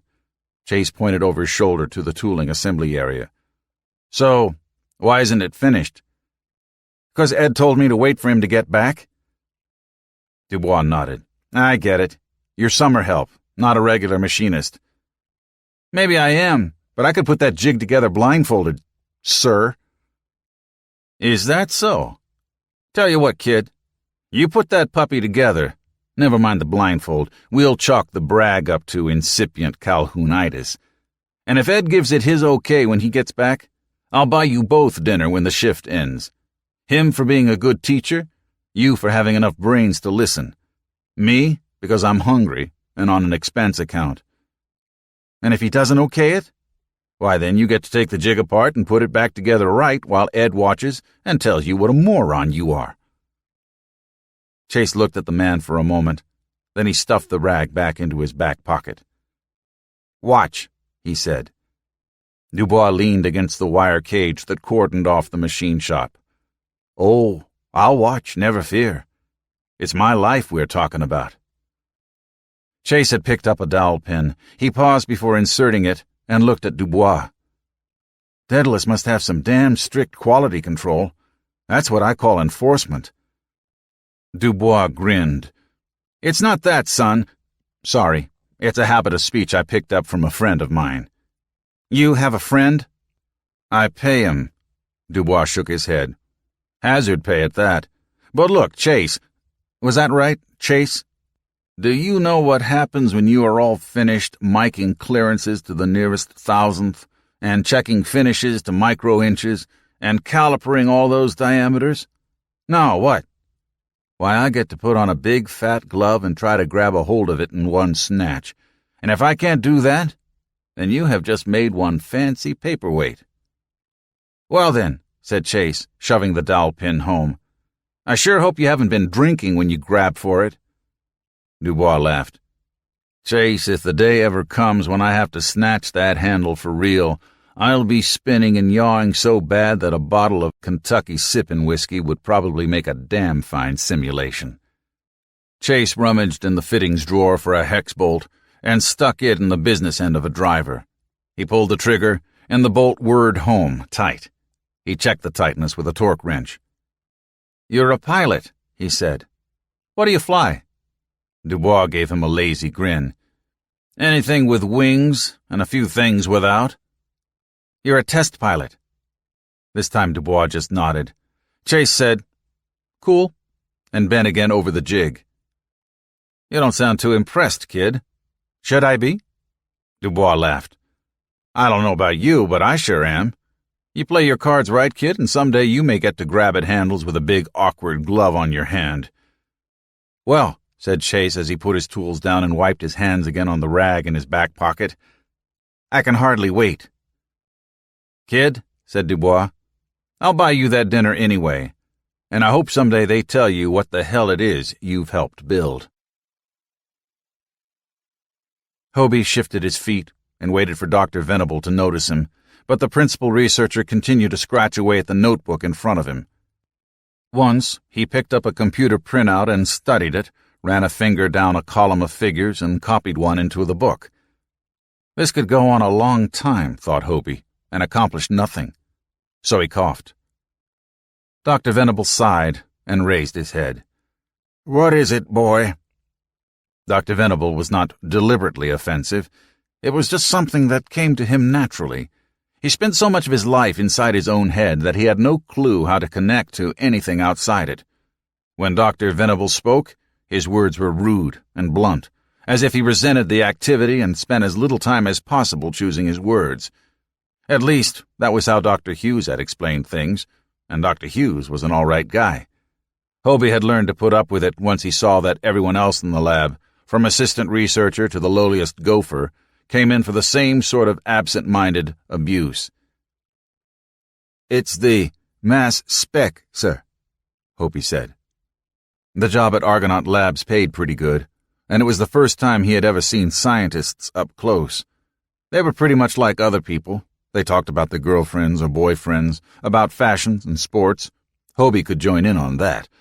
But sometimes the chatter at the cafeteria table ran off the sidelines and out of the stadium, and the scribbling on the napkins would start, and the jargon that sounded awfully like English until you actually tried to understand it. "What about the mass spec?" said Venable impatiently. "It's out of calibration, sir. Has been for a while." Venable turned in his swivel chair and pulled the glasses off his nose. "It is? And how do you know that, boy?" Hobie felt the words jam up in his throat. He was going to start stammering again. He knew it. He took a long, slow breath and let it out. I was checking the calibration stickers, sir, like Dr. Hughes told me, because the lab certs are up for renewal and what? Spit it out. I don't have all day. And the words were freezing in his gut, forming a great ice ball. It was going to look stupid again. Dr. V was smarter than any man Hobie had ever met, but he made no allowances for anyone else. Mom would wait patiently for him to finish what he had to say. So would Dad and Greg and the coach. But not this old coot, more anxious to get back to his long thoughts than to hear what the lab assistant had to say. "And the sticker on the mass spec is 1.5 years out of date." The words came out in a rush, as if they had popped a cork out of his throat. "It is? Why have you come to me? Have you told the lab manager?" "Yes, sir." "You cannot assume the equipment is giving false readings simply because the sticker is out of date. The two statements are not logically equivalent." "No, sir. But Dr. Hughes had me check the machine. He showed me how to run the standard and watched while I did it. Then he calculated the bias. It was 5% high." It had been fun running the standard. For a moment, Hobie could pretend that he was a scientist himself, thinking long thoughts and discovering new things. And then, like a flashbulb inside his head, he had seen something so clear that it appalled him. "Has he called the calibration service?" "Yes, sir. They'll be coming by tomorrow. Meanwhile, I hung the red out-of-service tag on the machine." Venable beamed. The programming said you smiled at this point, and too bad he did not have a better issue grin in stock, and said, "Good boy," and turned and bent again over his notebook. Good boy? What was he, a dog? Hobie coughed again, and Venable laid his pen down with an audible smack. "Now what?" The irritation shoved aside any show of manners. Hobie took a step backward. But that was the wrong thing to do when the defensive tackle lunged at you, so it was the wrong thing to do now. There was nothing for it but to dig in and block. "Well, we don't know when the machine started to fumble the ball." "Fumble the ball?" Venable sounded puzzled, as if he did not recognize the phrase. "Give bad numbers. It was working right 1.5 years ago. This morning, it wasn't. So, he gulped and plunged ahead. "So you can't depend on any of the mass spec readings for the last 18 months. They might be wrong. Or they might be right. The instrument could have malfunctioned only this morning. Yes, sir, it could have. Hobie knew he was right. He knew he was right. But my mama, she always told me never put nothing in my mouth less I knew where it had been. Wise advice, I am sure. Well, it seems to me, Dr. Venable, that if you published that paper you're writing, you'd be putting numbers in your mouth without you know where they've been. If you know what I mean. Sir. That was as close to insubordination as Hobie cared to come, because it was a good job, and it did pay good. So let's see if the old man is a real scientist, like Mr. Egbo had explained. Dr. Venable picked up the stack of computer printouts and shook them under Hobie's nose. "Do you know what you are telling me, boy?" he asked in a harsh voice. "You are a lab assistant, summer help, and you are telling the head of the laboratory that he must repeat his researches for the past year. Boy, you have a lot of nerve." Nerve. You have to work the offensive line. If Dr. Venable meant that as a slur, Hobie took it as a compliment. "Once you publish the paper, Doctor, all the other scientists, they'll try to pick it apart, like defensive tackles. Those numbers are your linesmen, Doctor, and you gotta be sure you can depend on them." Venable cocked his head and squinted one eye. He thought for a moment longer. Then he sighed. "I suppose you are correct, boy. But a year and a half of work to repeat. No, sir, you might not have to." "Eh? But you said—" "No, sir. But I gave this a lot of thought while I was standing outside your office, because I sure know I wouldn't like repeating a year at school. Anyway, I thought of the retains." "The retains." Venable leaned back in his swivel chair and crossed his arms. "Each time we run a test, we seal the remainder of the sample and label it and put it in the vault." That was part of Hobie's job. Dr. Hughes had explained how important record-keeping was to a scientist, and of course to lab accreditation boards and the EPA and others. "We can extract a—" what was the word? Al something? Hobie did not want to look stupid, not now, when he had Dr. Venable almost convinced. "Aliquot. We can extract aliquots from the retains and run new tests. If they agree with the logged numbers, we'll know that the instrument was still good on that day." Venable pursed his lips. "A couple hundred samples, at least. That's a lot of work you want me to authorize, boy, and none of it is in the budget." "It might not be so bad, Doctor." Now, before he lost his nerve entirely. "We can retest a few retains from 9 months ago.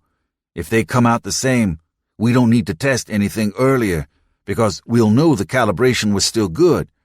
Then we'll test some from 4 or 5 months back, then from 2 months, and so on. See, that way we'll hit from 2 sides and pin down when the problem started.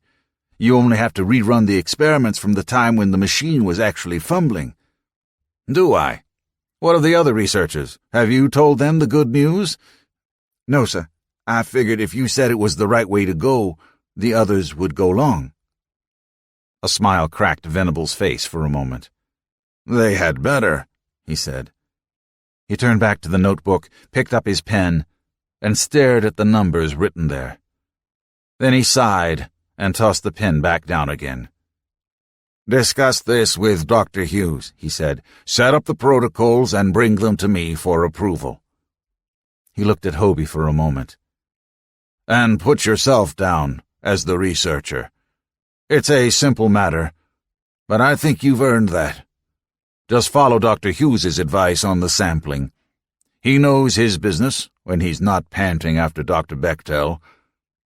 "Yes, sir. I'll do that." Hobie began to back out of the office. Me? Me? He had gone in wondering if he would still have a job when he came back out. But Dad had always said you can't stop a man who knows he's right and keeps on coming. "Oh, one thing, boy." "What's that, Dr. Venable?"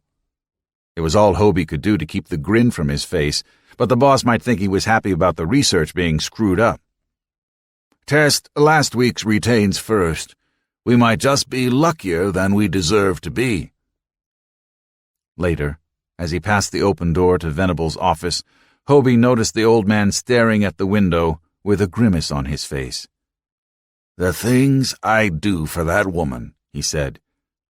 Which had nothing to do with the problem they had been discussing, so Hobie decided not to bother him again if he was upset by something at home.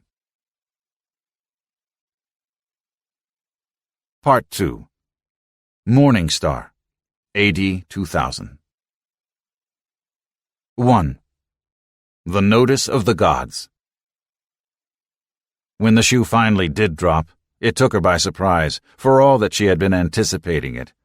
Hui had standing orders never to interrupt overseas calls for anything but an emergency, so Marisa knew there was trouble the moment the intercom buzzed. She excused herself to her caller and said aloud, "What is it, Hui?" making it very clear that it had better be very important indeed. There were only 24 hours in a day, and once frittered away, Gramper's phrase, they could never be recycled. "You can spend money," he had once told her, "because you can always make more. But time you spend like a miser." That was why the single clock in the room, on the wall facing the desk, was a Disney product and featured Scrooge McDuck on its face. Zhao Hui appeared on the CRT inset in her desktop. "You have a visitor, miss," she said. "He claims to be from the Office of Commercial Space Transportation." Marisa closed her eyes a moment and rubbed her forehead. "Show me." A split screen opened with a view of the reception area. The government man was about 5'9", young, but already running to the unobtrusive flab of those whose work involves desks and long lunches. His auburn hair was cut in the Beverly Hills style now popular inside the Beltway. Suspenders of incredibly outre design. A pastel shirt with no pockets, monogrammed in, of all places, his lower left abdomen. All very shishi these days. The fellow stood with his hands clasped behind his back and bounced on the balls of his feet. The impatient sort. "Very well, Hui," she said. "You know the drill." Marisa switched back to the waiting call, and Hui's face was replaced by a stock photograph of Mount Fujiyama overlaid with digital readouts of times and file numbers. The Tokyo line was still voice and data only, which was just as well. It was 6 in the morning over there, and Arthur Kondo must look awful. "I apologize for the interruption, Arthur," she said. "Please continue." "Yes. As I said, the Japanese have elevated the stall to an art form," Kondo told her. "In some ways you have to admire their virtuosity. Our one big advantage is they've never dealt with an American negotiation team composed entirely of Nisei. They keep waiting for us to mention it, and we don't, and it drives them nuts." "Do they know that Bill and Jenny understand Japanese?" "We haven't let on, but I think they suspect." "What is your action plan for today's meeting? Piper is anxious to—" This time the interruption came from the doorway. The government man stepped boldly into her office, followed closely by Hui. The first thing Marisa did was to hit the security button with her foot. The second thing was to shake her head ever so slightly at her secretary, who stood ready behind the intruder. There was no physical threat, and you never played your whole card until all the chips were on the table. The third thing she did, before the man could no more than open his mouth, was to stand and speak sharply to Zhao Hui. "Miss Zhao, how dare you admit this person without my leave?" "I'm sorry, Miss Van Hoyten," Hui said in her best little girl voice. "He barged right past me." Hui had certain effects on male hormones, and was not above making use of that fact from time to time. Let the fellow feel guilty for getting an innocent worker bee in trouble. "Building security will be here shortly, Miss Zhao," she said frostily. "Meanwhile," she turned to the government man, "I am discussing confidential matters." He stepped toward the desk. "Vincent Michelson, OCST." Marisa ignored the outstretched hand. "So you say. Miss Zhao, has his identification checked out?" "Not yet, ma'am." "So, you may wait outside, Mr. Michelson, until your bona fides have been verified. I have only your word for it that you represent the Washington government, and I will not discuss matters with someone whose identity I cannot verify. Miss Zhao, does Mr. Michelson have an appointment? I do not recall so from my calendar. No, ma'am. Marisa shook her head. See if you can find him a spot on tomorrow's schedule, once his identification is confirmed. Hui nodded and used her throat mic, sotto voce. Tomorrow, said Michelson. I didn't come all the way up here to get the brush off. The lack of planning on your part does not constitute an obligation on mine. Hui held a hand to one ear of her headset and listened. You have no openings tomorrow, miss, she said, unless someone cancels at the last minute. You may return tomorrow, if you wish, Mr. Michelson, and fly standby. She dropped her eyes to her phone. Meanwhile, because of your interruption, I am tempted to charge the additional cost of this phone call against the government. Or would you prefer to wait for building security?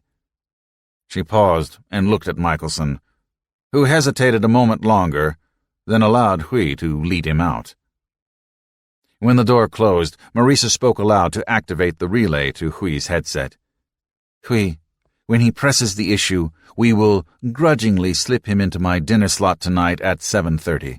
Make the reservations at Red's and have Charlie Jim stand by on the helipad from 1800 hours. Oh, and if security is out there by now, ask why it took them over 1 minute and 30 seconds to respond to my summons.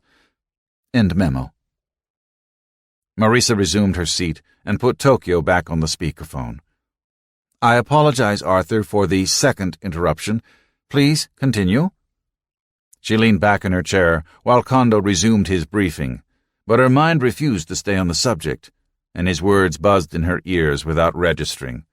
When he finished, Marisa focused long enough to thank him, grateful that the entire conversation had been downloaded for later review.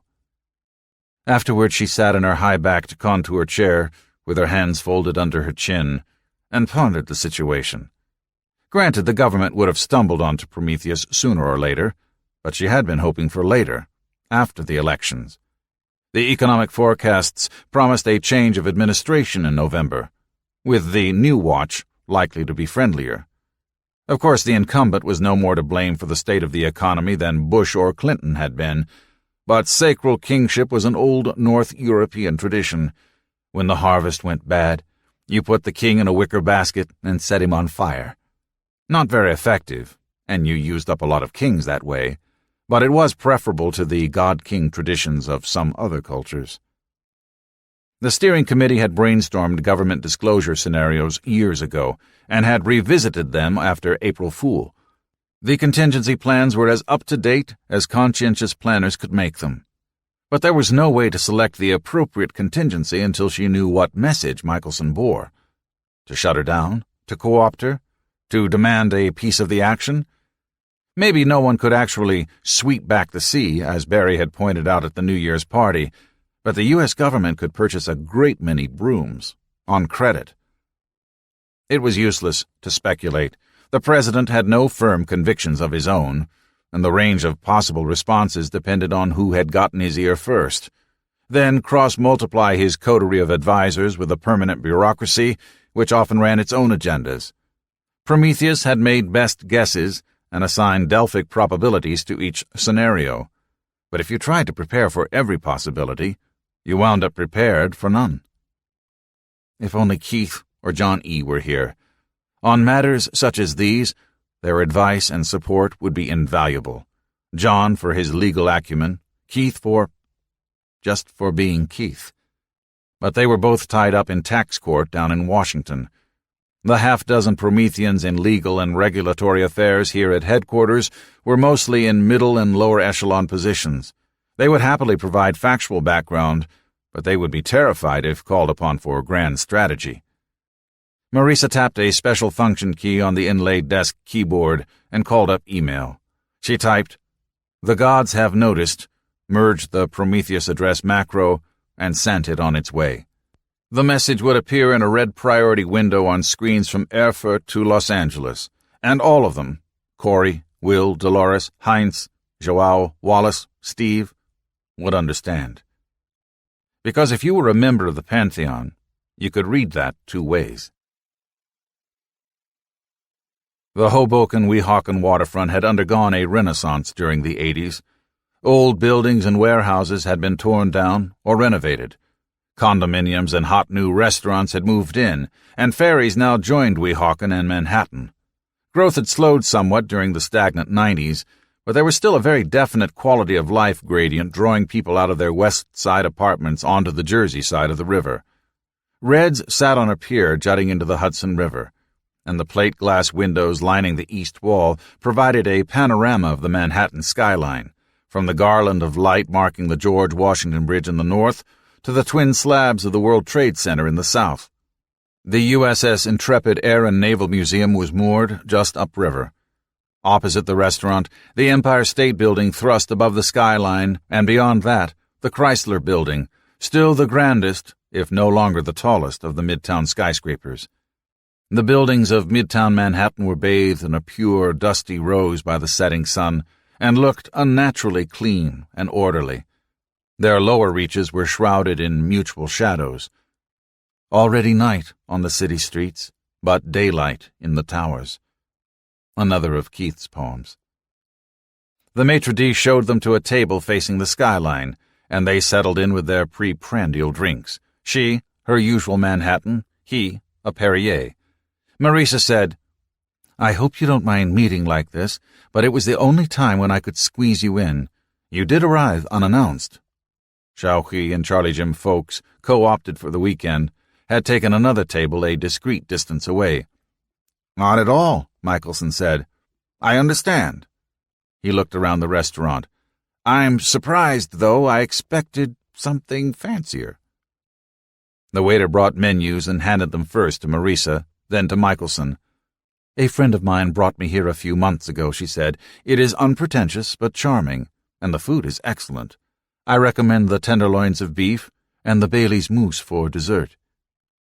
They studied the menus in silence for a few minutes before Michelson set his aside and said, "Washington sent me to make a few inquiries." Marisa laid her own menu down. "To business, then." "I thought Washington was dead," she said in a bantering tone. The government man chuckled. "That's a good one. I'll have to remember that." "Mr. Michelson, a city cannot send anyone. You were sent here by a person." She arched an inquiring eyebrow. "Ah. I am not at liberty to divulge that." The regret she heard in his voice was a flattering imitation of the real thing. They both knew how the game was played. You never said, but you always knew. The White House Chief of Staff was the power behind the throne. OCST reported to the Secretary of Transportation, but the Secretary was a non-entity and would not erect a highway sign without permission from his political master. "So, and what is it your principal wishes to know?" Michelson leaned forward. "We have intelligence in hand that you are running a private space program. We find that disturbing." Marisa nodded. "I have intelligence that you are not running a public space program. I find that disturbing." He gave her a political smile, one that admired the cleverness of her riposte. "I am afraid the country has different priorities," he said. "You may wish differently. Perhaps even I may wish differently. That's not the point. The point is that you never obtained the necessary clearances and licenses. We know it's true. We have satellite photos as well as other intelligence of exports, of movements of materiel and talent. It all converges on the equatorial coast of Brazil." Marisa's hand tightened on the stem of her glass while she listened to the man with the professional smile. "Now that you mention it," she said carefully, "I believe that a Brazilian firm in which we hold interests is pursuing an aerospace venture with private financing and the cooperation of the Brazilian government. I do not see what clearances are needed. Under the provisions of 49 United States Code Chapter 35, the so-called Commercial Space Launch Act. You've heard of it, then? Judging by your actions, I had supposed you hadn't. Under the provisions of the Act, you must apply for a license, obtain approval for each mission from the Secretary of Transportation, and allow OCST agents to witness and verify each launch and payload. Paragraph 2605A2 states that no U.S. citizen shall launch a launch vehicle or operate a launch site outside the United States unless authorized by a license issued under Chapter 35. Marisa lifted her Manhattan to her lips and set it down without sipping. Try to imagine commercial aviation ever flourishing under a law such as that. I was not aware that a Brazilian company needed your permission to engage in business in Brazil. She paused and added, Paragraph 2605A3BI. Michelson laughed and gave the table a slap with his free hand. You're very good. Did you know that? He set his mineral water on the table and leaned back as the waiter set his meal down before him, a Cobb salad plate, splendidly displayed. Marisa had selected the baked cod. Michelson continued after the waiter had gone. Under the Act, a foreign company operating on foreign soil still requires a license and mission approval from the United States government when an American citizen or corporation holds a controlling interest in that company. Mr. Michelson, my lawyers told me that the provision does not apply if the foreign government, in this case Brazil, exercises the customary oversight for safe and proper operations of a spaceport. Launch site, he corrected her. You have your paradigm, I have mine. He shrugged, dismissing the point without conceding it. Miss Van Hoyten, the Brazilian government needs our permission to wipe its nose. He poked his salad with a fork, as if probing for hidden treasure. Need I mention such issues as national security? He said offhandedly. Exporting of sensitive technology? For all of which we have government export licenses, she replied. Of course you could dot every I and cross every T, and the government could still come down on you with an arbitrary reversal. It depended on what they wanted and how badly they wanted it. The law was a tool, and, like any tool, could be used to hinder or facilitate, depending on who wielded it. Michelson sighed and chewed on his salad for a few moments. The country already has a launch service, NASA. The government sees no need for another. The Industrial Policy Board believes that there are more attractive investments with better chances of return. It was too much for Marisa. She laughed and reached a hand across the table toward him. Mr. Michelson, am I to believe that your principal is motivated by fear for my company's profits? His returning grin was equally crooked. She laid her fish fork aside and leaned back in her chair. Tell me, do you know why radio was at first called wireless? He seemed puzzled at the change in subject. No. It stood for wireless telephone or wireless telegraph, those being the communications paradigms of the era. The new invention was expected to provide supplemental narrowcasting for regions where it was impractical to string telephone or telegraph wires. When broadcasting was proposed, the experts could imagine only one reason why large numbers of people would want to listen to the same thing at the same time: Sunday sermons, and demand for that was insufficient to provide a viable market. Thank God we had no industrial policy board back then. Industrial planning was, in Marisa's opinion, a code word for rewarding cooperative businesses and those with the right connections. She studied his polite but patient face and wondered why she bothered making the case. They would not have sent someone open-minded on this mission. Michelson was either a true believer or a mercenary, but that thought reminded her of the curious mix on her own steering committee, and she twisted uncomfortably in her seat. As cost to orbit drops, she continued, previously marginal activities will become profitable, and the market will grow. There will be enough for everyone. Michelson was not here to debate, but she would play the game to its close. The government will not use your services. Perhaps not at first, but nor will government contractors use it, not if they plan to remain government contractors. If necessary, we can impose regulatory restraints and licensing fees. Those don't require awakening Congress. The Secretary believes that the satellite launch business needs stricter regulation to protect the public. She smiled thinly and settled back in her chair. To protect established interests, you mean?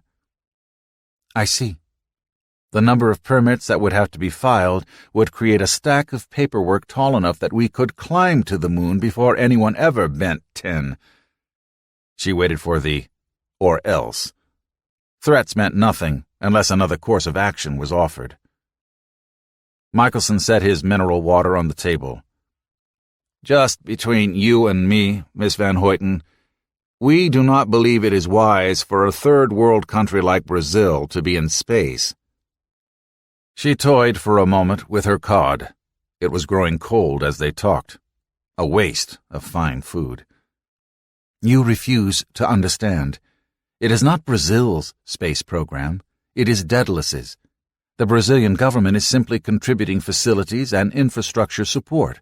In exchange, Daedalus employs a substantial number of people in an otherwise economically depressed area. Why not employ a substantial number of people here in the U.S. of A.? We have economically depressed areas, too. You own an American aerospace company? Pegasus. Michelson surely knew that. He would have done his homework. Right. As if she had passed the quiz. Marisa reminded herself that this was just a messenger boy, and he had yet to deliver his message. Why not develop this program of yours through Pegasus? He continued, spreading his hands in a plea. Why the secrecy? The development of space capabilities is hideously expensive. You could have applied for government funding under Chapter 84 of the Space Commercialization Act. Pegasus has facilities in several states, which would attract congressional support. And Washington has more cash to hand out than Brasilia. When it is funny money either way, Mr. Michelson, I do not see that it matters who has more. Tell me, have you ever heard of Samuel Langley? Michelson shook his head. No. His story is instructive. In the summer of 1903, with a $50,000 grant from the Smithsonian and another $20,000 from the U.S. Army, he and a large staff of aides tried to develop a heavier-than-air flying machine. It was, if you will, the first government-funded aerospace program, and was suitably ridiculed by the New York Times, which wondered then, as now, why the money could not be spent here on Earth. In those days, $70,000 was a great deal of money. However, by the end of the year, for less than $1,000, a privately financed venture succeeded at Kitty Hawk, North Carolina. So you see, while the venture may be expensive, it need not, absent the government, be hideously so. She took a sip of the wine she had ordered with her meal. As for basing the venture here, she continued, as if by afterthought, I would rather not see the effort strangled or turned into pork, or second-guessed by politicians and bureaucrats. Some of our potential competitors wield a great deal more influence in Washington than we, and are in a position to buy laws that would protect them against upstarts like Daedalus or Pegasus. Something that might be worth keeping in mind, said Michelson. He leaned forward over the table. I suppose we could play dueling lawyers, but why help the legal eagles get rich? Look at the situation from our point of view, Miss Van Hoyten. Why should we go out of our way to help a political opponent? What do you know of my politics, Mr. Michelson? I have made no public statements regarding the election, nor have I contributed to either campaign. In times like these, Miss Van Hoyten, whoever is not with us is against us. The country is at a crossroads, and we need to decide what sort of America our children will live in. Oh, on that we quite agree. We need a president who can bring us together, not divide us the way Champion would. Our platform does not ignore the poor, but we don't bash the rich, either. The campaign accepts contributions from people in all walks of life. She kept her voice neutral. I believe I understand. Michelson smiled and resumed the attack on his salad. I was sure you would. The VHI corporate boardroom was a mixture of high-tech and traditional. Fax machines and laser printers sat on floor-to-ceiling bookshelves surrounded by printed reference books on law, finance, and quality control. Heads-down computer screens were inlaid at a comfortable angle into the dark, rich wood of the board table.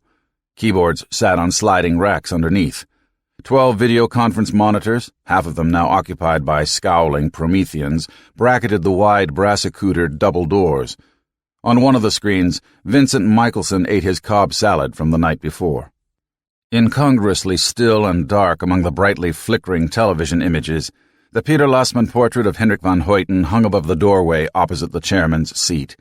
It had hung in that same position in 3 successive boardrooms, ever since old Christian III had salvaged it from the smoking ruins of the original family mansion in the upper Hudson Valley. To remind us how many generations are watching our stewardship, Gramper had told her once, with that great booming laugh of his. Henrik had been the first of the family to rise to prominence. The son of a ship's captain, he had sailed with Pete Heen when Heen captured the Spanish treasure fleet off Matanzas, and later he had developed close ties with the 17 gentlemen of the VOC. Family legend held that it was old Henrik who had loaned Peter Minwit the 60 guilders the governor had needed to swing a certain real estate deal in the New World. The boardroom was silent while Marisa and the others watched the videotape of her meeting with Michelson. Keith stood with his back to the group, staring out the window at the flowers that surrounded the grounds. It was a bright morning, but Marisa had gotten little sleep since the night before. John E. Redmond slouched in his high-backed leather swivel chair across the board table from her. No one else was physically present, but Steve Mathias, Belinda Carr, and Dolores Pitchlin were telepresent, as were Heinz Ruger from Erfurt and João Pessoa and the werewolf from Fortaleza. Marisa glanced at Keith and saw his disapproving scowl. She fingered the camera brooch she had worn last night and which she had brought with her to the meeting, along with a tape from Zhao's recorder. "What's fair?" she wanted to ask him.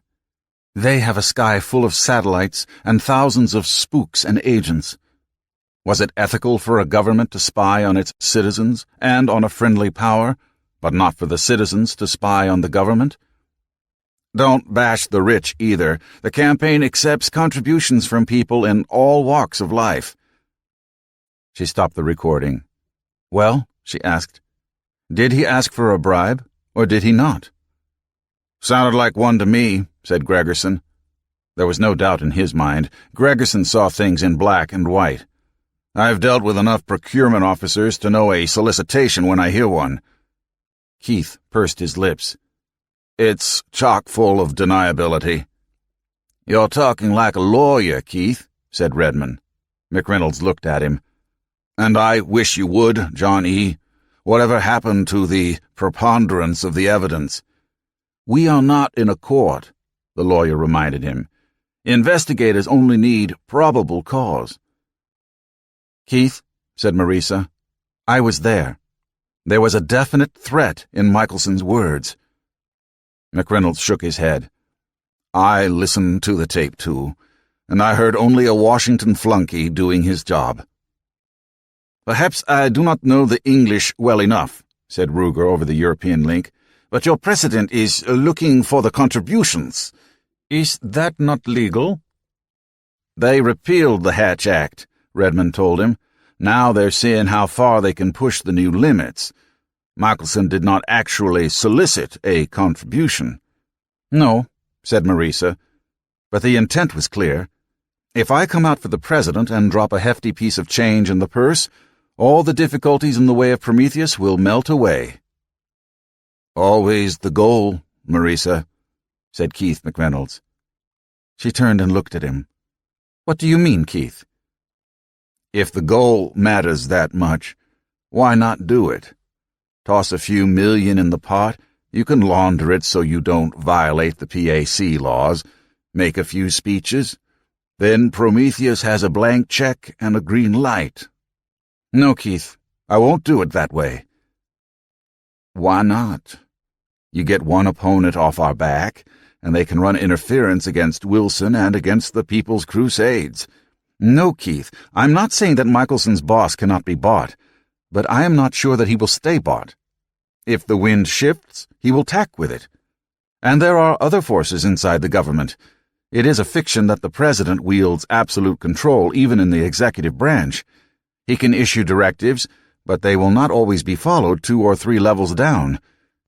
It is ludicrous to suppose that his appointees would stand up to Phil Albright and his media cheerleaders, even if he orders it. They would leak all over the nightly news before anyone had gone home for the day. In other words, said Gregerson, in exchange for everything, he offered nothing. Marisa slapped the tabletop with her 2 palms. Keith and John E. looked at her in surprise. She rose and paced the conference room. It still makes me angry, she said, to be threatened by one's own government. Where were you in the 60s? Drawled John E. She turned on him. What shall be our response? She asked. Maybe it is time, said Dolores's image, for Prometheus to go public. Bring some of it to Pegasus. If we bring some jobs into the USA, we'll gain some allies in Congress. To Pegasus, meaning to Dolores. Joao Pessoa's eyes flickered left, looking at his own video conference monitors. He opened his mouth as if to say something, then closed it into a thin line.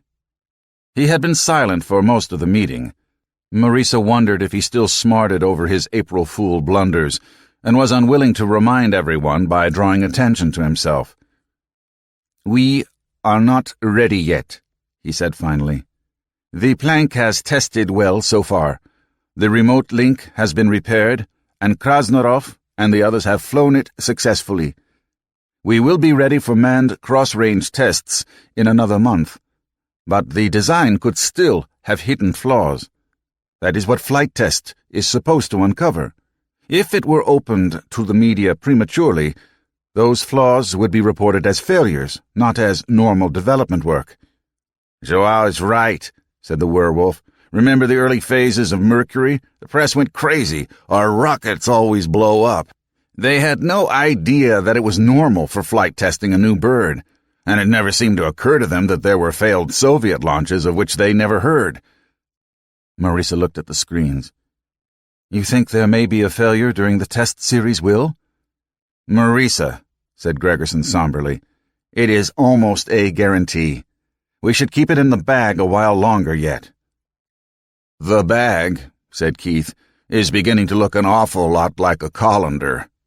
If there is a test failure, and the program has been kept secret, the media may pounce even harder. All right, said Marisa. This is what we'll do, Keith said. Shouldn't we wait for the full steering committee to meet? Marisa brushed her hair back. A group of more than 5 people could not decide when to eat lunch, let alone set an effective course of action. Notify them, Keith. We will meet here on... She tapped a few keys on the keyboard under the table and called up her calendar on the screen. She cleared a day and copied Zhao Hui on the changes. On Wednesday. Everyone is to clear their calendar for that day. Those who can should be here in person. Otherwise be telepresent. John E., what is it? Court date. Send Alan. Call in sick. Get a postponement. Do what you have to do. Meanwhile... She keyed off and returned the tray under the table. Meanwhile, this is what we'll do. Dolores, talk to your contacts inside the Beltway. See what you can learn from the aerospace community, but don't let your questions reveal more than their answers. Will, contact the general and find out what his government contacts have heard. Keith, whom do you know in Wilson's organization? Norton, their CFO. We've met at a number of conferences. Good. See what you can find out through those channels. We may have common interest. Meanwhile, we shall have to awaken Heimdall. Bring Gene Forney in? Asked Greg. Might as well bring everyone in. I want the American Argus to begin a series of articles educating the public to the realities of flight testing. Let them know that people die testing experimental planes. Won't that turn them off? Asked Keith. Only the old and cautious. I think the younger audience is ready to look at bravery and heroism as something beside a subject for mockery.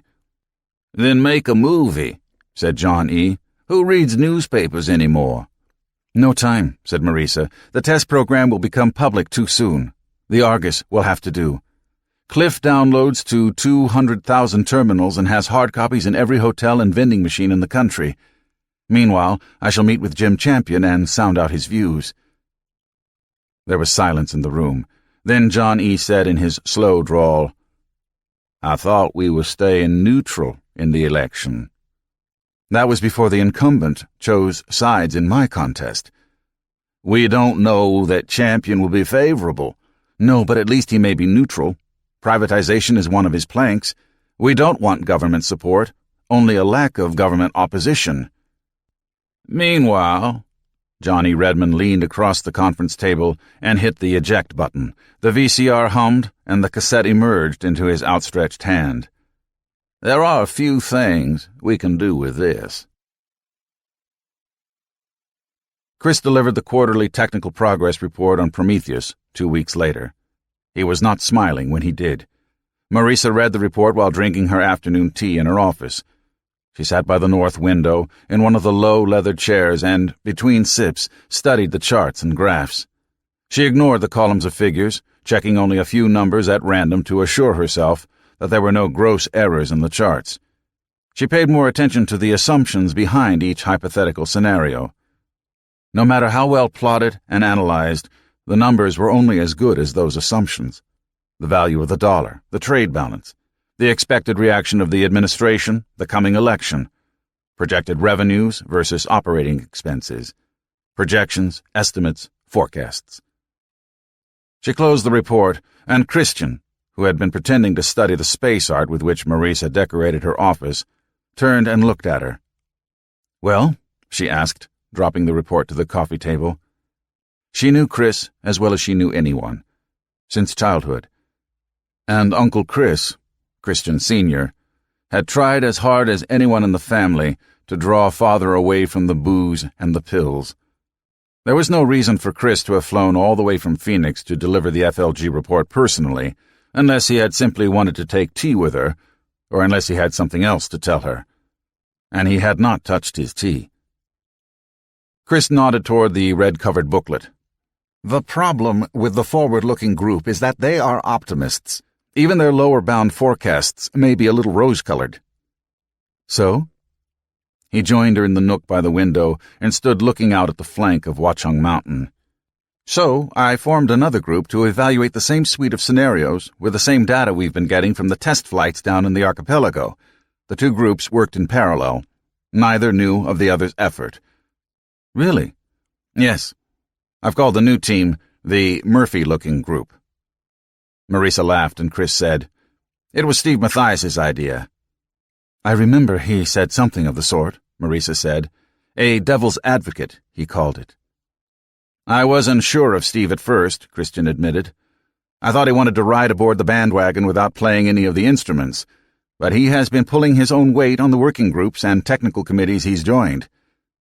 "He is methodical. It's his way." Marisa recovered her tea from the coffee table and relaxed with her elbows on the arms of the padded chair and with the teacup in one hand hovering over the saucer held in the other. "I take it the Murphy version of the report is not yet ready. Is that good news or bad?" Chris shoved his hands in his pockets. "That depends on your definitions, doesn't it?" When he looked out the window, his back was to Marisa. "Then it is bad news. Chris, do you know something you are not telling me?" The teacup clacked onto its saucer, spilling some of the contents. Chris shook his head. "No, I don't know anything.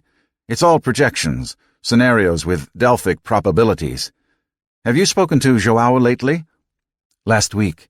They are halfway through the maneuvering tests. All 3 planks are in dock now for retrofitting based on the feedback from the pilots and from the technical staff.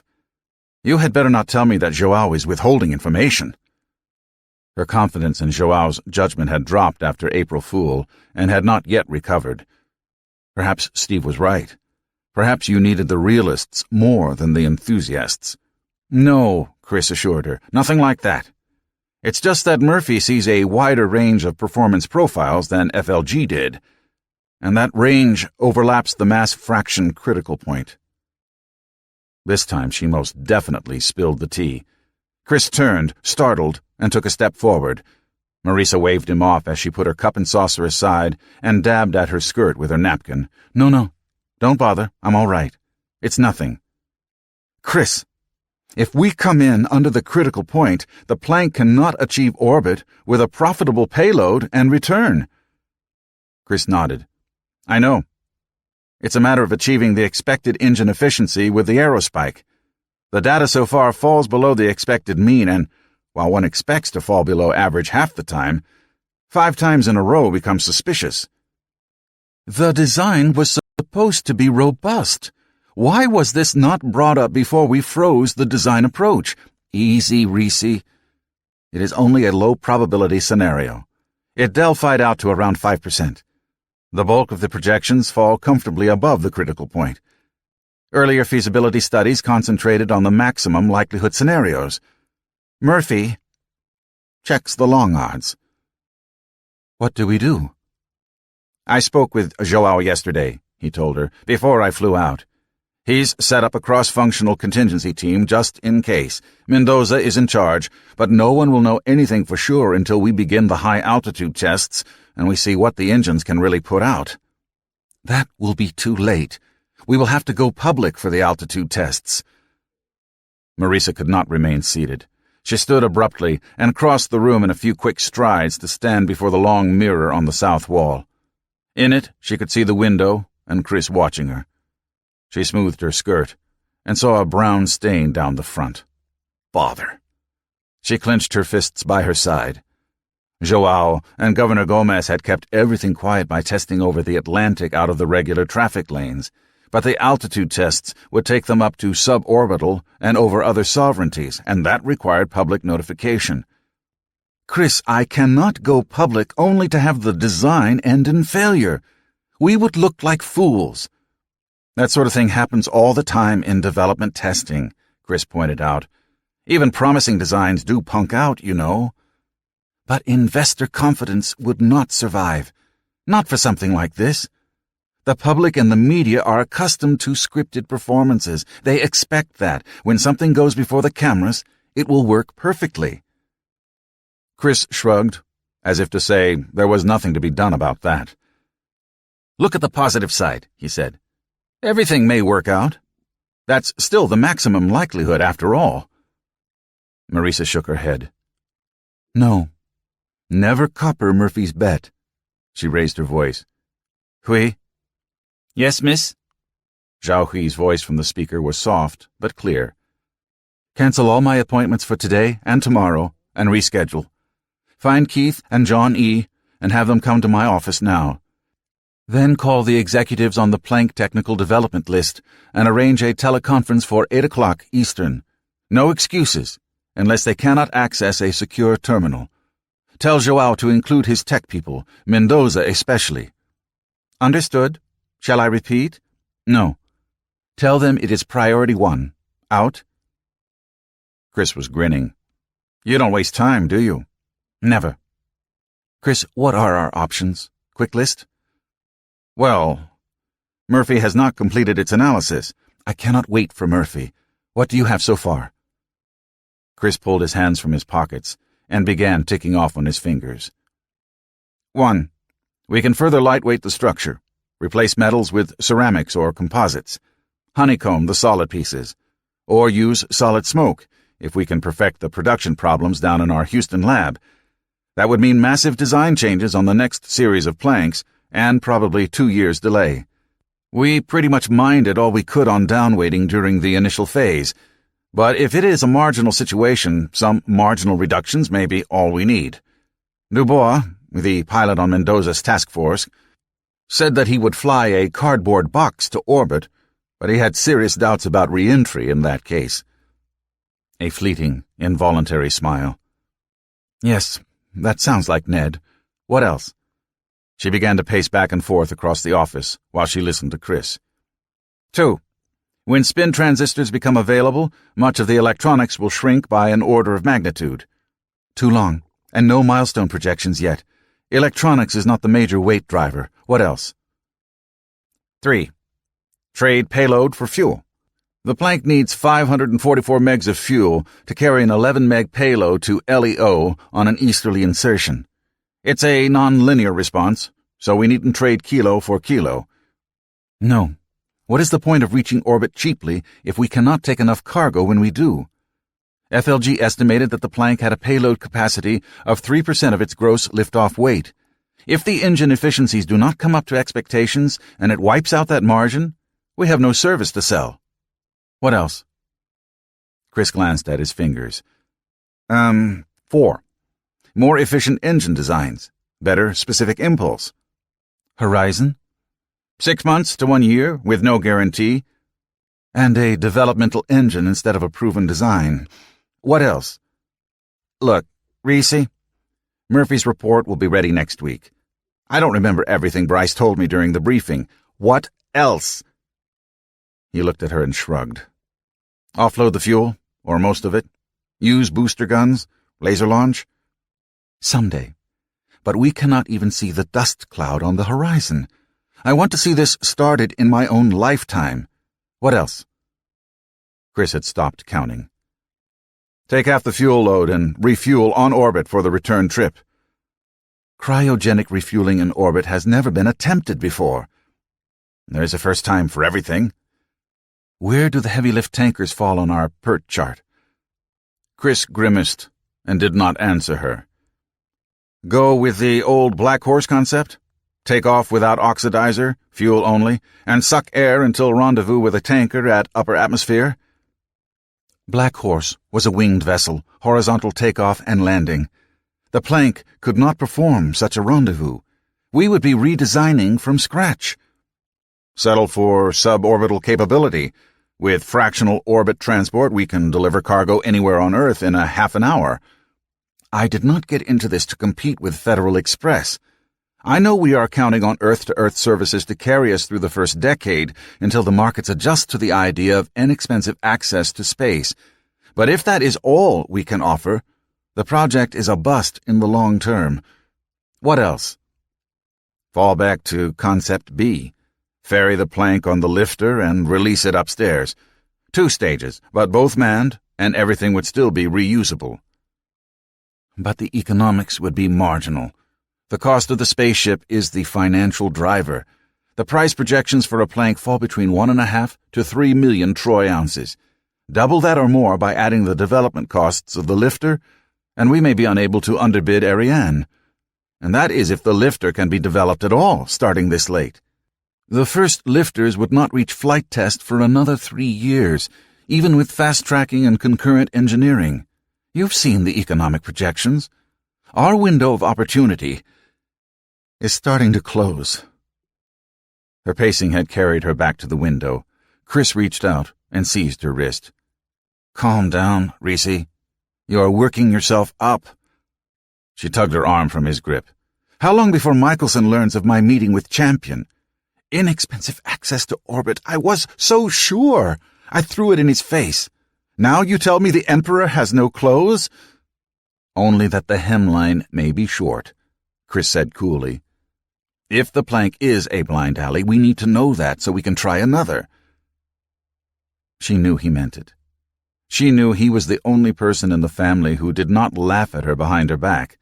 Oh, Reese is a crackerjack CEO, no question, but, you know, on some subjects she is just crackers. Let them think her obsession was beginning to govern her business decisions, and she could find her options seriously restricted, even if they could not force her out entirely. She sighed and ran her hand through her hair. I know, Chris. I know. And it is not as though we overlooked the possibility. Only that we thought we had a positive answer 4 years ago. That is why I gave the go-ahead to bring Plan A to development and... Oh, shit! Chris raised his eyebrows at the vulgarity, but she did not care. Bad cases required bad words. There is no point to running on about it. Can you at least have Murphy's draft by tomorrow's meeting? I'll have Silver fax me a copy. Email. Encrypted. Chris nodded and started toward the door. Halfway there, he turned. It will work out all right, Reese. You'll see. It is the pilots that worry me, she said softly. You've never met them, have you? I'm afraid that Krasnarov or Ned Dubois or one of the others would go for orbit anyway. He, or she, will push the outside of the envelope as they say, because not one of them could bear coming so close and not going all the way. They might not abort to suborbital until it was too late and find themselves with not enough fuel to land safely. Or worse, said Chris. Remember what almost happened to Scott Carpenter? Your friend Dubois could reach orbit and be unable to come back down at all. When Chris had gone, Marisa went to her desk and sat there for several minutes. There were a dozen reports or more awaiting her attention. The Japanese project, preliminary figures on the upcoming quarterlies, the status of the Cleveland lawsuit, items with no connection to Prometheus, and therefore of no importance. She forced herself to pick up the first one, opened it, and stared blankly at the cover sheet. Everyone had come in with positive reports 4 years ago. They could reach a 3% mass fraction, perhaps even exceed it. The future had seemed a very sure thing back then. Had it been so sure because she had wanted it so badly? She saw that the papers in her hand were shaking as if they had come alive, and she pressed them flat on the desk with her palms. It was only a marginal possibility, Chris had said. It had always been there, only maybe the margin was a little worse than they had thought. They had dismissed it from their planning, and now it had returned to haunt them. Maybe she should call Barry. He was a good listener, and she needed someone she could spill her doubts and fears on. Barry had already guessed enough that she could tell him the rest, or as much of the rest as she had told the others. She could attach him to Belinda's working group, or make him a personal assistant, or— "Oui," she said, before she could change her mind. "Would you please contact Principal Fast at Witherspoon High School and patch him in here?" Hui acknowledged, and feeling oddly calmer, Marisa picked up the report again and began to read. She had finished the first page when Hui announced over the intercom, "Dr. Egbo reports that Mr. Fast has already left the building." "Oh, very well, thank you, Hui. Out." She leaned back in her chair, a high-backed, comfortable affair of leather and wood. Her hand on her lap felt the damp spot left by the tea. Really, she ought to change. Keith and John E. would be here any moment. The dark spot must look awful. She felt it again with her fingertips. It was in just the wrong place, too. "Hui, I'm going to freshen up. When Keith and John E. arrive, have them wait until I am ready for them." It seemed odd sometimes, talking to the air like that, but the pickups were keyed to her voice print, and the link was direct to Zhao's headset, unless she specified another access code. The door to her private quarters was not exactly hidden, but was designed to blend into the paneling on the wall behind her desk. She entered, pulled off the jacket and skirt, and draped them on a hanger for dry cleaning. The room contained a wardrobe, a shower, a day couch, and other comforts. A small apartment, really. Sometimes, when affairs kept her late, she would retire here and have food service send something up, rather than chop her out to Silver Pond. She studied the clothing in her closet. Primarily business suits, of course, all of them in sensible, subdued colors. 2 evening dresses for those occasions when she went to formal affairs directly from the office. She chose a light gray suit and then, on further reflection, a fresh blouse as well. When she closed the wardrobe door, she faced herself in the full-length mirror. She looked tired. "Ah, Reese, is the pressure getting to you?" There were bags under her eyes and worry lines. She touched her hair with one hand. Had the gray spread? There was more gray there than she remembered. On men, a trace of gray at the temples was supposed to be distinguishing. Women were to look young until they died. Perhaps if she wore a little more makeup or dyed her hair. Mother said she did not look feminine enough. She used a little cosmetics, a concession that annoyed her, but men had no idea what a woman's natural face looked like and were likely to react negatively without knowing why were she to use none at all. She turned sideways. Her carriage was fine, and her silhouette emphatically feminine. A different style bra, a different cut of dress, and she could display herself to some advantage. If she were the sort who displayed herself. She hung her change of clothing on a butler hook and sat on the day couch.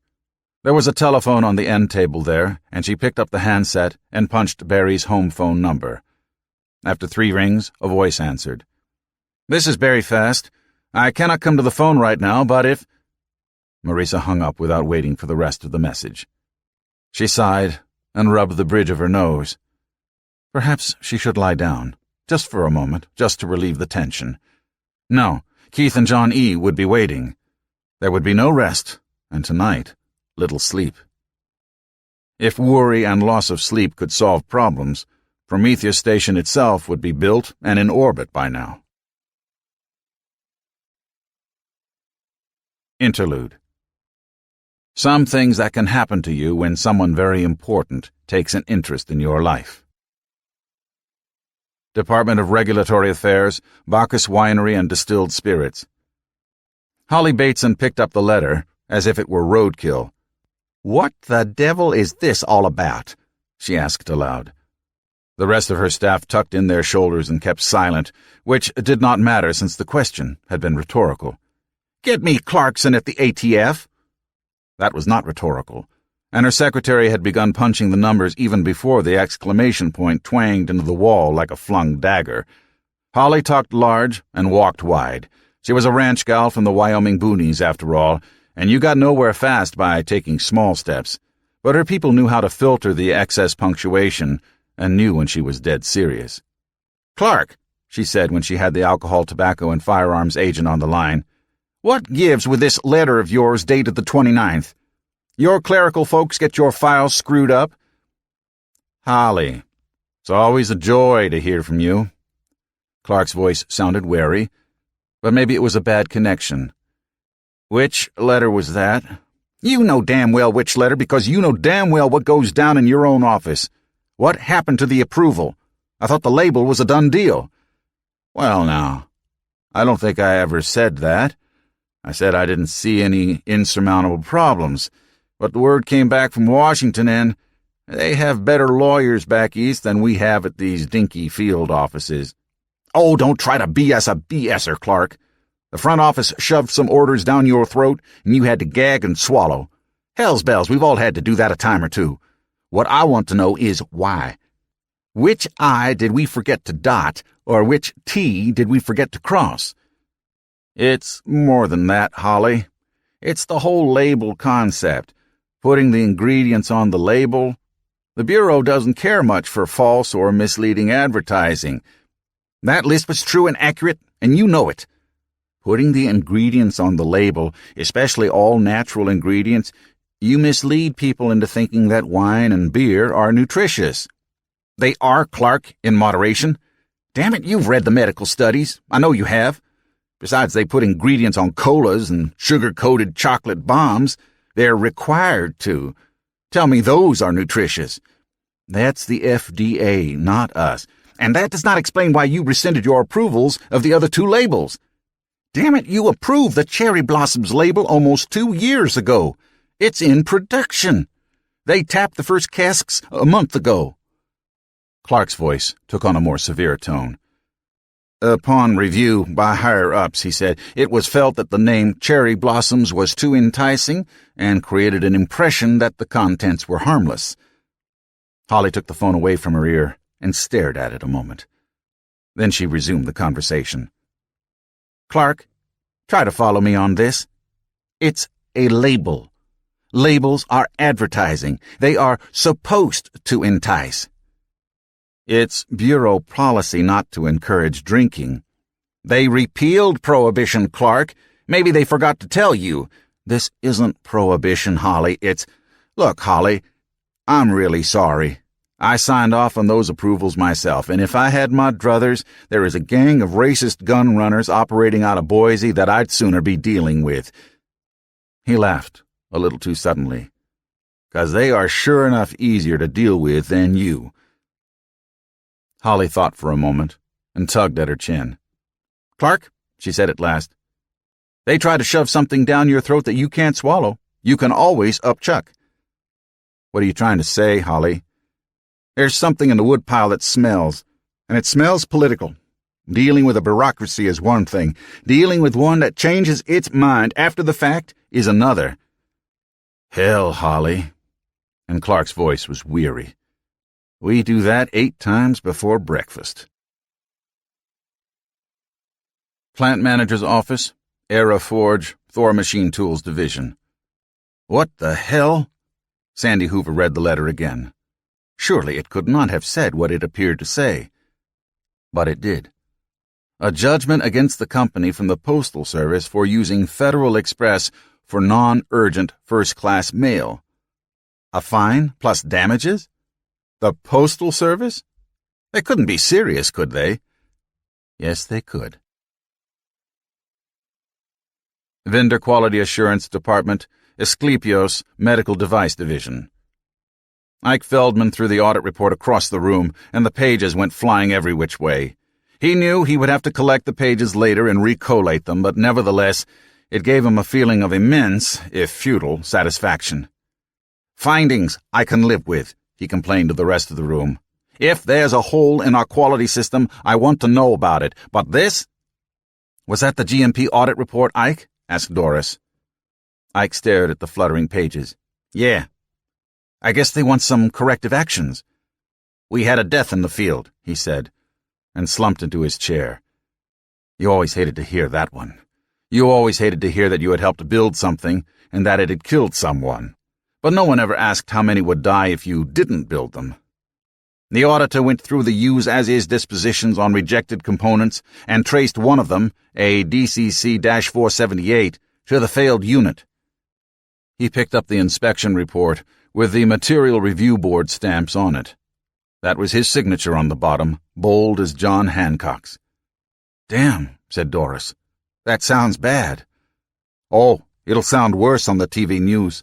There's only one little thing the audit report forgot to say. The DCC-478 defect was a cosmetic nonconformance, and the unit failed due to an undetectable flaw in the 223 crystal. Not even the same component. Wait a minute, said Jerry. You mean the field failure wasn't related to the waiver? No more than 2 people who get on the same bus. Didn't you tell the auditor? Ike's temper boiled up again. Of course I told the auditor. I did more than tell him. I showed him the damn failure analysis. And? And he left it out of his report. I tell you, I can deal with the nitpicking and the Mickey Mouse, and I admit sometimes an outsider can spot things that we've overlooked, but this is deliberate falsification by omission. Why'd he do it? Ike threw his arms out. Who the hell knows? Maybe he has a quota to fill. He came in with an attitude. He told me, I know you're doing something wrong, and it's my job to find out what it is. Even if he had to fabricate it? He didn't fabricate anything, Doris. The audit report is the truth and nothing but the truth. It's just not the whole truth. So have Norm hold a press conference. Sure, I can see it now. President of giant profit-making medical industry corporation denies responsibility for beloved mother's death. That'll play on the 6 o'clock news. Then the cameras rebut us with a soundbite from the widower and his 2 kids. As if suffering a misfortune made you an expert in fault tree analysis. As if medical device companies stayed in business by killing their customers. He sighed. So what are you going to do, Ike? Ike picked up the phone. I think I'll call the American Argus hotline. Shouldn't you clear that with higher up? It's cheaper to take the hit than fight it. Which makes it look as if we admit guilt. He paused a moment before dialing. Then he laughed. Cheaper to take the hit than fight it. It's a hell of a note, isn't it? Corporate greed means we don't argue the point. Facilities Management Office, Shenandoah Works, Vulcan Steel. Pete Conroy made a steeple of his fingers and tucked them under his chin as he tilted back in his chair. He stared at his visitor a moment longer. Run that by me again? The EPA man showed infinite patience. It's very simple, really. Our notice explained everything. Well, I'm just a simple country boy. That's why I asked you all to come in and explain things personal. Actually, he had been hoping to make the EPA man see things, but so far, well, try again. Now, we were under a consent decree to cap our landfill, and you all wanted a plan on how we were going to line the site and cap it. Yes, so it will not leach into the water table. Pete conceded the point with a wave of the hand. Right. and our engineers worked with your lawyers for 3 years to come up with a cap and seal you would sign off on." The EPA man did not react. He simply nodded. "That's right. And now you've turned it down." "That was by a different section within the department." "And the reason you turned it down was—" The EPA man brushed his lips and returned Pete's steady stare. "As the letter states, in the 3 years since you closed your landfill, marsh grasses have grown over the site, and a family of muskrats has moved in." Pete sighed. "Which means—" "It is now classified as wetlands."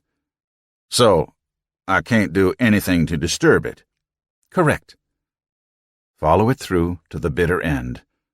"But—" he prompted the other. "But it remains a closed landfill site, and we require an approved capping plan."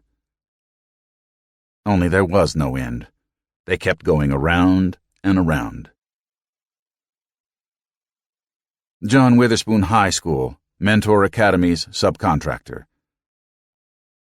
Lila Frizzetti liked nothing better than doing her hair. It was something she enjoyed, and something she did well. All the other kids went how fat she looked.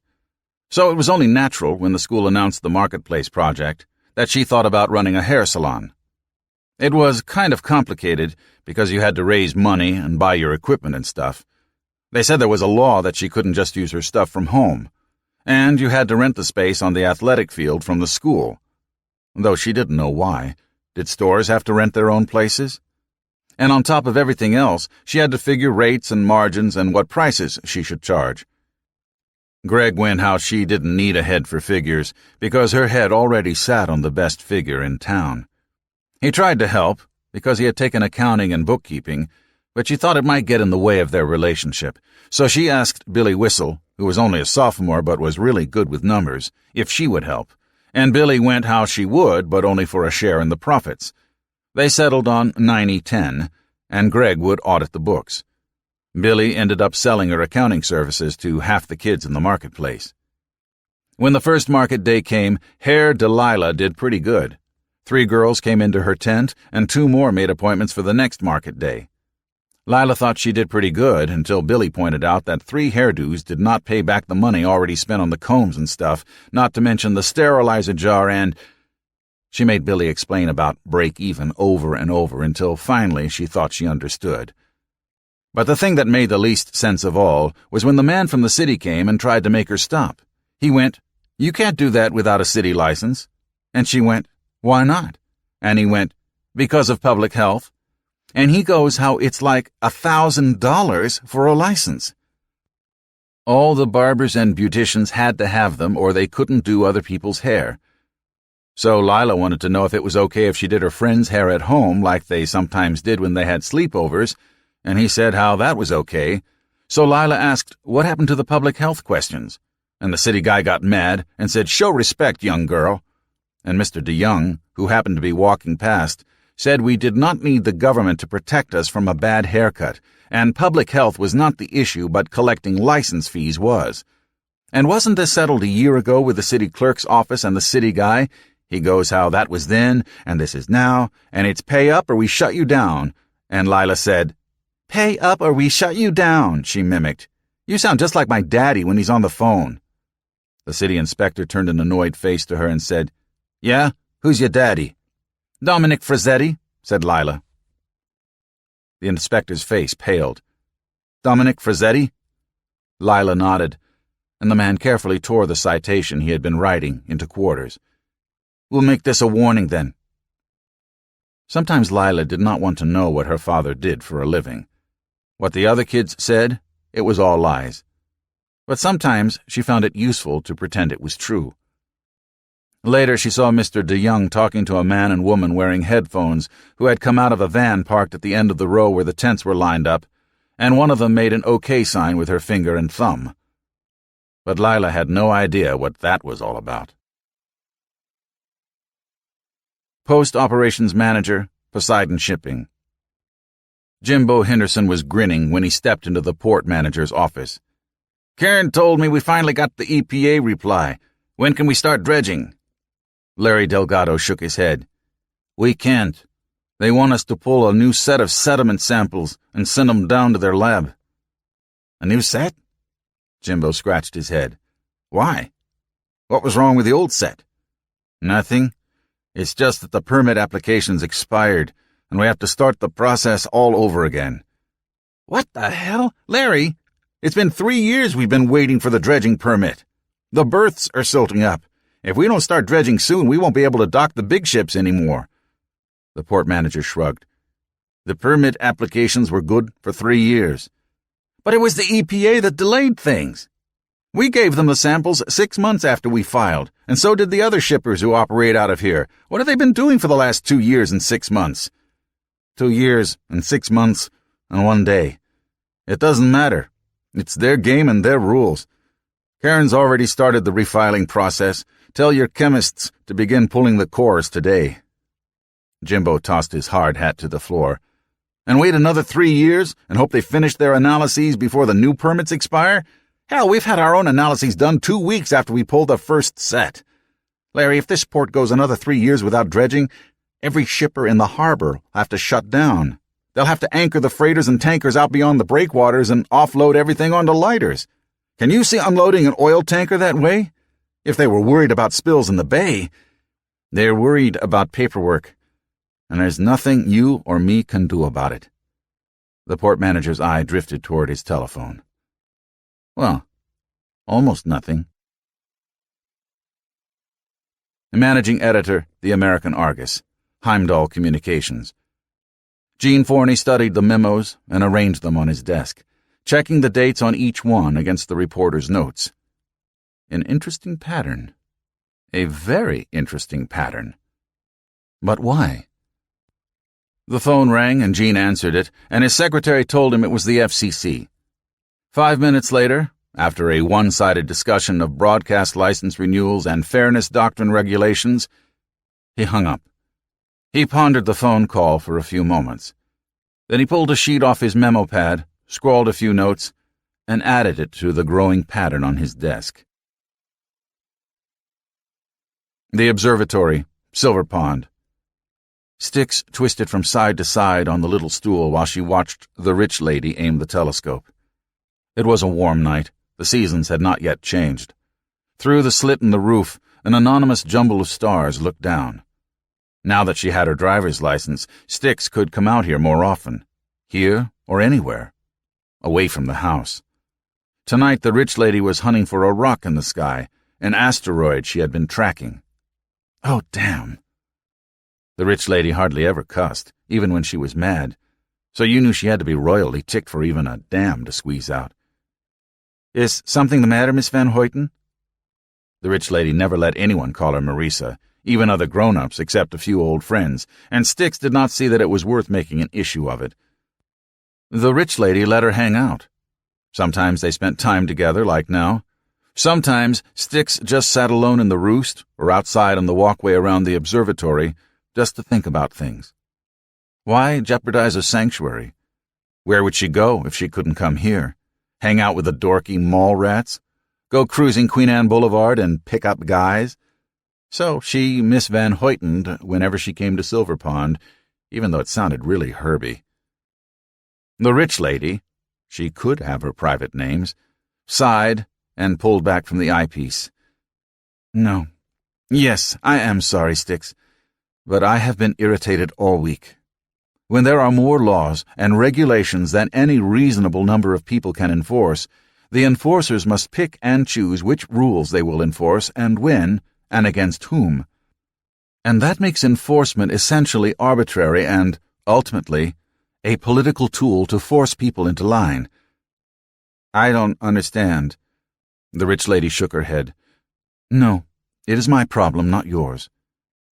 "But when someone tries to shove me into line, I shove right back."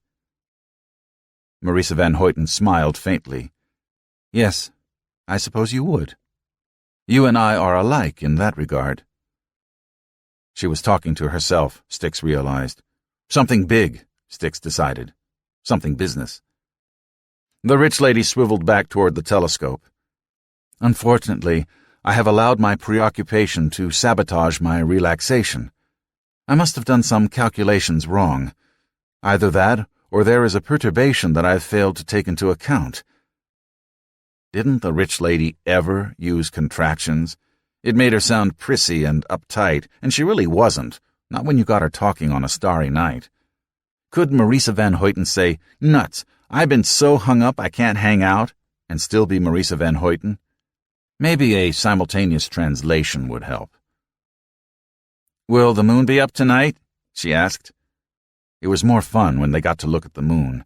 All those mountains and craters and shadows as sharp as ice. And Mars, too, though the detail was fuzzier. At least you could see it was a disk, a planet, a world. The rich lady looked at the clock. "Yes, shortly. I shall get no more good viewing tonight." That all depended on your interests. "Can we watch the moon come up from the catwalk? I like that." "Everyone does." The rich lady smiled with a strange inward look, and Styx wondered briefly who she had shared nights on the catwalk with. With whom she had shared nights on the catwalk. Was grammar contagious? Was it a disease? It was weird to think of someone as old as Van Hoyten having guys over. Probably rich guys with long families, same as her. Thin-faced, delicate men wearing blazers and dockers, waving their pinkies in the air as they sipped their tea and yapping on about the Riviera or wherever the hell rich people went on spring break. Styx followed her out the small door behind the telescope and into the breezy night. Leaning on the rail by her side, Styx stole a glance at the rich lady and decided. She'd never go for guys like that. Not this one. If she ever took a guy out on the catwalk, it was because they both would look up at the sky. When the moon came up, "Right on time," said Marisa Van Hoyten with a glance at her watch, as if she had staged the whole thing. It was huge and orange and seemed to float just the other side of the city. Styx sucked in her breath. "That is a most excellent moon," she said. And then, because she just had to ask, "Why is it so big and red?" "It's red because the light is refracted by the dust in the air. When we look toward the horizon, we look through the thickest slice of the atmosphere." "Is that why it's so big? Because the air acts like a magnifying glass?" The rich lady shook her head. "It is no bigger than it ever is, nor any closer. Hold a dime up beside it, and you will see. Its apparent size is only an illusion." Styx watched the moon slowly rise and whiten and shrink. The rich lady could say what she wanted about the size. It could even be true. But it was still a most excellent moon. And it was huge and very close tonight. And sometimes you needed every illusion you could get. 2. The Cost of Counting Chickens. Ned was awakened by a muffled clanging and the sound of a ship's horn. He sat up in bed and rubbed his eyes. A strange room. He must have gone home with somebody yesterday. He yawned and stretched. The bed space next to him was empty. The glowing hands of the dresser clock announced the small hours of the morning. About time to head down to Joe Nancy's. Distant voices and the chug-chug of a diesel motor drew him to the window of his room. He parted the curtain and peeked into the night. The dark waters of St. Anthony's Bay splashed among the piers along the waterfront. The illusion of memory. Wrong waterfront, wrong dream. And he was alone in the room. He craned his head as far to the right as he could and saw the hull of a freighter outlined against the starry sky. The derrick on the jetty was running out along its boom, and a crew of longshoremen scampered on its deck. Quickly, Ned drew on a robe and hurried down the corridor to the common room in the main building. The windows there opened onto the landing field on one side and the harbor on the other.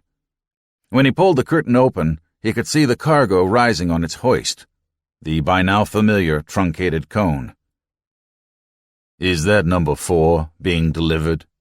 asked a voice from over his shoulder. Ned turned and saw that Forrest had joined him. Forrest wore briefs and an air of dignity. Ned pulled his robe closed. "Yeah," he said, "number 4. That's got to be Mendoza out there on the gantry." Forrest nodded wisely. "SSTO-X4, he said. "What do you plan to name her?" Ned grunted. Me? You're the odds-on favorite to take her up first. Ned hid his expression from Forrest. Yeah, the pilot to take up the 4th test ship. Mike named his after that war hero Nesterov, and I named number 2 Bessie Coleman, and Bat named number 3 Alberto Santos Dumont. So are you going to keep up the tradition, son? Ned grunted, refusing to be drawn into Forrest's game. The politics was obvious. 1 Russian, 1 American, and the sole Brazilian each got first crack at a new machine. Orville Wright is a little too trite, he said finally. Forrest pursed his lips. Maybe so. But talk about taking a bird up where no one knew shit. That Orville, he was the original test pilot. What about Lindbergh? Ned shook his head. Not my style. He was a showboat. I suppose wrong-way Corrigan is out of the question. Ned looked at him, but Forrest was the picture of innocence. I've got it, Ned. Calbreth Rogers. Yeah? Who is he? The crane had lifted the new plank clear of the decks and swung its burden over the docks while the handlers held the guy lines steady. Arturo Guzmao waited with the tractor and self-propelled sled. Men on the ground hollered and made hand signals to one another. Mendoza stood like a statue watching the entire process. First man to fly clear across the United States, Forrest said. Ned continued watching the unloading. I might consider that. He fly nonstop? Forrest laughed. Hell no. The sumbitch crashed 15 times along the way. But I'll tell you something. And Forrest clapped an arm on Ned's shoulder. That man never did know how to stop trying. The downrange tower was the catbird seat. You always got first glimpse of the bird coming down. The others, back in the pit, all they had was telemetry and radar and comm. From here, perched high atop the northern tip of the island in a glassed-in booth, you could hear the thunder in the sky. The tower tech looked up from her panel at the sound, and Ned put down his clipboard and peered out the window toward the northeast.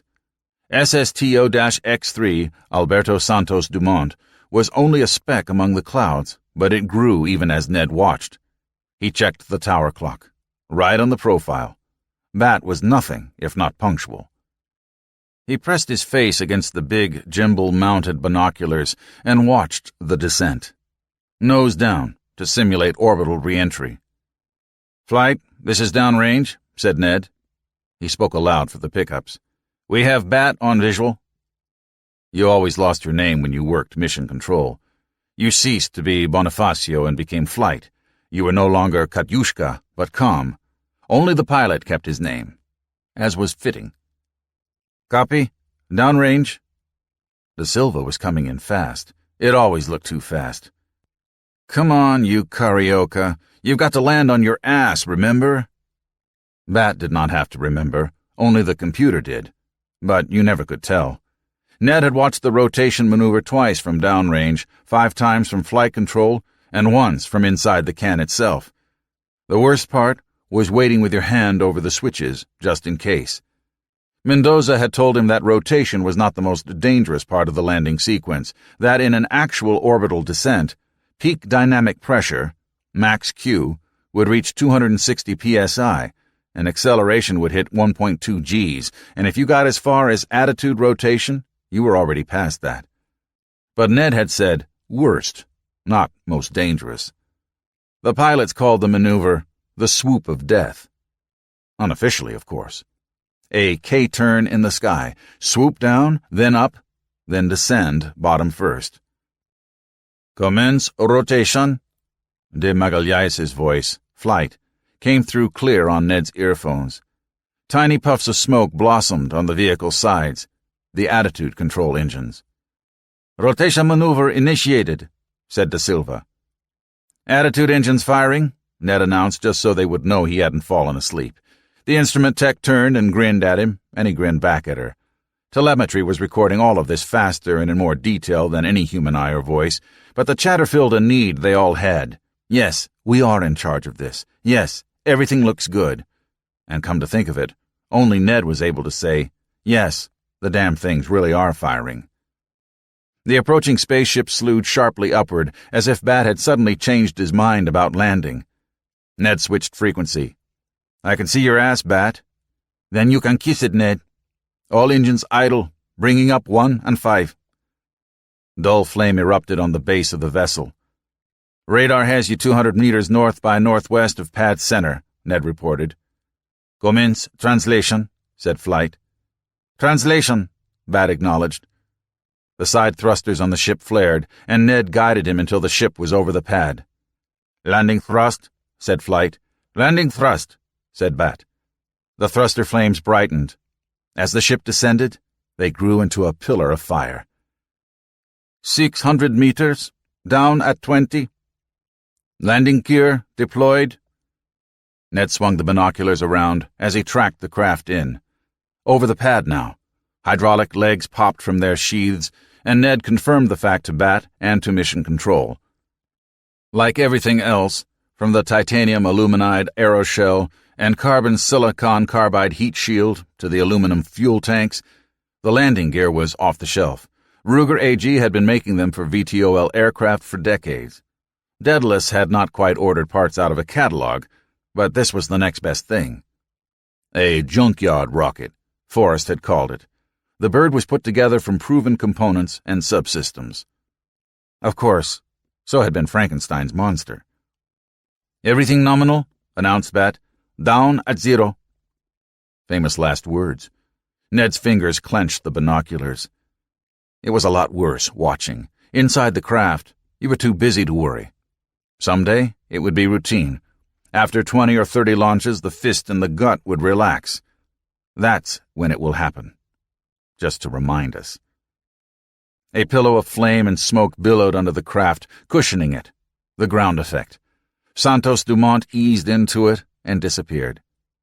"Contact," announced Bat. "Engine shut down." Ned blew out his breath and glanced at his watch. 1.5 minutes from acquisition to touchdown. Ned unshipped the binoculars as the cloud began to dissipate in the Atlantic breeze. Turning to the technician, he made the thumbs-up sign. Yeah, all the components were proven, but the total system configuration was still the big question mark. Would all those parts and components mesh together, and would the whole accomplish its mission? That's why the pocket calculator types had to hand it over to the jocks. Models and simulations could only take you so far. No one had ever landed an equation on the moon. "File downloaded to engineering?" he asked. She nodded. "Confirmed." A keyboard arpeggio and a floppy shot from the slot on the console. Ned took it and slipped it into his shirt pocket. The floppy was only an archival copy. Mendoza would already be poring over the real-time figures on his own terminal, fairing them, extrapolating them. The tech began shutting down the tower. No more incoming flights expected today. The thought made him smile. The tech handed him a second floppy, this one in a red cassette. "Online maintenance report," she said. Ned slipped that in his pocket, too. The onboard computers kept a running check on all systems, noting and correcting anomalies and failures, switching to backups when needed, and providing a detailed maintenance list at the end of each flight. More off-the-shelf technology. Commercial airliners had had such capabilities for years. He and the tech ran through the shutdown checklist, then locked up. Ned took the man lift, a continuous vertical conveyor belt with footrests and handholds, to the base of the tower and stepped out into the late afternoon Brazilian sunshine. What time of year was it? Autumn? There were no seasons on Fernando de Noronha. An endless summer, sometimes wet, sometimes dry. Back home, October was creeping down from the north. Mendoza would hold a technical debriefing in the morning. Once more they would stretch their database past the envelope, trying to guess where the curve would go as they pushed it higher and farther and faster. Flight test data were messy, not like the neat, prim numbers in the textbooks that always marched along a smooth, predictable curve. Real data always wandered off to the side to pick flowers. The same pilot flying the same craft on the same mission profile did not always achieve the same results. So it was a cloud of points, through which you could draw any number of smooth textbook curves. That was all right when all the curves led to the same place. It was not so good when some led to orbit and some did not, when the fuzziness in the data was like a fog bank and you couldn't see 2 feet in front of your face. But each new test flight narrowed the range of projections. In the end, it would be one or the other. Like Forrest said, when you open the box, the cat's either dead or it bites you. Ned rubbed a hand across his face. Life was more interesting on the margin, when you never quite knew which side of the line you were on. Sometimes, in a case like that, the right pilot could make the difference, grab the curve, goose it, make it go where it damn well ought. Up and out, and the sky turns black. But the universe does not care. He had forgotten who had said that. Some famous scientist. There were forces and stresses and weights and strengths of materials, and it all added up to an answer, and it did not matter a rat's ass whether you liked that answer or not. The universe does not care. But Ned Dubois did. So it was only a question of which of them was more stubborn. One measure of life on Fernando de Noronha was that running errands to Daedalus HQ in Fortaleza had become something to look forward to. A bit of proficiency flying high above the empty, restless ocean, alone but for God and the disembodied voices of the ATC towers. A chance to be perfectly free, to roll and twist and soar, a time when he answered to nobody, except to God and the ATCs. If there was anything wrong with flying, it was that, in the end, you had to come down. He ran into Forrest in the lobby of the Daedalus building, the glass tower that loomed over Mucuripe Point.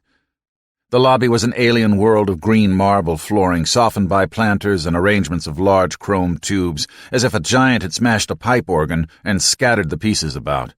Forrest displayed his dental work. "Bon dia, Sir Ned," he said. "How they hangin'?" "To the ground, Forrest, to the ground." He and Forrest exchanged grips. "You missed Bat's flight," Ned told him. "Oh, me and Joao and the rest of the staff, we listened in on the command channel." "Hanging out with the Broncos, are you? Didn't you used to be black?" Forrest chuckled. "Used to be black. Yeah, these Dagos have a funny way of talking. Sometimes I think they never notice skin color at all. Other times it's like they don't notice anything else. You come in to brief Joao on the flight?" Ned hefted the pouch that hung from his right shoulder. "I'm the channel that can't be tapped or intercepted." Forrest looked thoughtful. "Not unless you talk in your sleep." Then, more seriously, "How does it look?" Ned did not have to ask what the other man meant. Now that the first flight was history, now that everyone had flown the plank a few times, all of the astronauts were angling for the next prize assignment, the first orbital flight test. Even Lefkin, who affected not to care. So wouldn't it be a kick in the crotch if it turned out there was no prize after all? "Still in the twilight zone, Forrest," he said, "and we've gone about as high as we can without filing flight plans." Forrest nodded. "Yeah, that's about what we decided up there." A jerk of the thumb over his shoulder. "We're going to go Phase 4. "Suborbital flights," Ned's heart told him. "What's all this we?" Forrest's perpetual grin showed signs of mortality. "You are looking at," he said, hooking thumbs into imaginary suspenders, "the newly appointed chief pilot." Ned studied his friend's face and matched him smile for smile. A consolation prize. That's what they did with Slayton back in the pioneer days, when the bureaucrats freaked out over his heart murmur. "We won't let you fly, but we'll give you a fancy title." Only a bureaucrat would think that mattered. "Mike Krasnarov must be thrilled if you're his new boss. Hey, does this mean I have to salute you or something? Call you Chief?" "Son, you can call me anything but late for chow." Forrest clapped him on the shoulder. "You won't, I'll stick around till you brief the brass. Then we'll find ourselves a nice restaurant and maybe a couple of even nicer women. Then in the morning I'll let you look at my afterburner while we fly back to the island. Forrest, the day hasn't dawned when I see your tailpipes. That's what I just said, isn't it? Tomorrow we fly back. Tonight we kick our heels up. Sounds good to me." Silence. Ned looked at Forrest, and Forrest looked at Ned. "How much do you really think They both spoke at once, stopped, and looked at each other again. Finally, Ned said, "They picked the suborbital crew, didn't they?" Silent, Forrest nodded, and Ned asked, "Who?" Forrest sucked his lips. "It's confidential.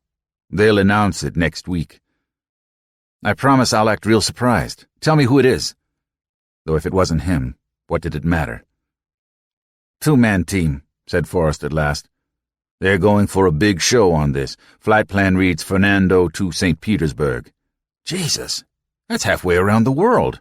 "Not quite, but near enough as makes no difference. The way Joao figured, taking off and landing was the hard part. So as long as we're going up, why not go somewhere else before we come down? So this way, inertia gets to show off, we check out turnaround at their test field, and the boss lady gets to demonstrate capabilities to slavering venture capitalists." "Fractional ballistic orbit," said Ned. "Yeah." The data allowed that. He could see the track in his mind's eye. Morocco, France, Germany, and Lithuania. And Russia, of course. Would they need overflight permission? It depended on altitude. Way back with Sputnik 1, the Russians had established precedent by not asking permission. "Yeah," said Forrest a little wistfully. "They'll touch the sky, but they'll come right back down." And the grapes were probably sour-tasting. Ned did not ask who they were. He'd been left behind, again. Brazil to Russia and back? Who else but the Batman and Senor Machine? "Do you ever worry when you fly the spacecraft?" asked the woman. Drunk, Ned did not worry about a hell of a lot. In fact, the only thing that concerned him at the moment was getting the woman into the sack. The restaurant, April in Portugal, was just down President Kennedy Avenue from his hotel, so it wouldn't be too far to walk. The neon lights through the window behind her gave the woman an otherworldly glow, highlighting in reds and blues the coal-black hair that swept across her shoulders. The highlights changed in brightness and intensity as the sign across the street marched through its routine. "Who said anything about flying spacecraft?" The woman shrugged. "Everyone in Fortaleza knows what happens on the archipelago. You and your friend, you used the terms of flying when you spoke. I'm not stupid." She shook her hair back and stuck her chin forward. Ned looked around the barroom, wondering where Forrest and his girl had gone. "It's not exactly secret," he said, "but it's not exactly public either." "Then you have flown the spaceship." He looked back and locked eyes with her. "Johanna?" "Whatever. At least this one spoke English." "Yeah, sure, a time or two." "Why not? Sometimes they said yes." "What is it like to fly such a craft? Are you not afraid?" He swallowed the rest of his drink and wagged 3 fingers over the table as a signal. Then he turned and gazed out the plate glass window at the sleeping port. A helicopter blinked like a firefly around the Daedalus landing field. "Are you not afraid?" What kind of damn fool question was that? "It's just a job," he said at last. "There's no time for fear." "Not then, but later perhaps? Afterward?" No, afterward was for drinking and hell-raising and licking a lollipop or two. He turned and faced her. "There's always more training, more study, flight profiles, simulator runs. You don't have time for non-essentials." She leaned forward over the table, giving Ned an aching view down the front of her blouse. He could see the whites of her eyes, see the hunger there, even in the dimly lit barroom. She wanted him, or she wanted something from him. Only fair because he sure wanted something from her. He gave her his devil-may-care grin. Mix in some of that stoic-in-the-face-of-death bravado with a little boy bashful grin, and women would hike their skirts up and stand in line.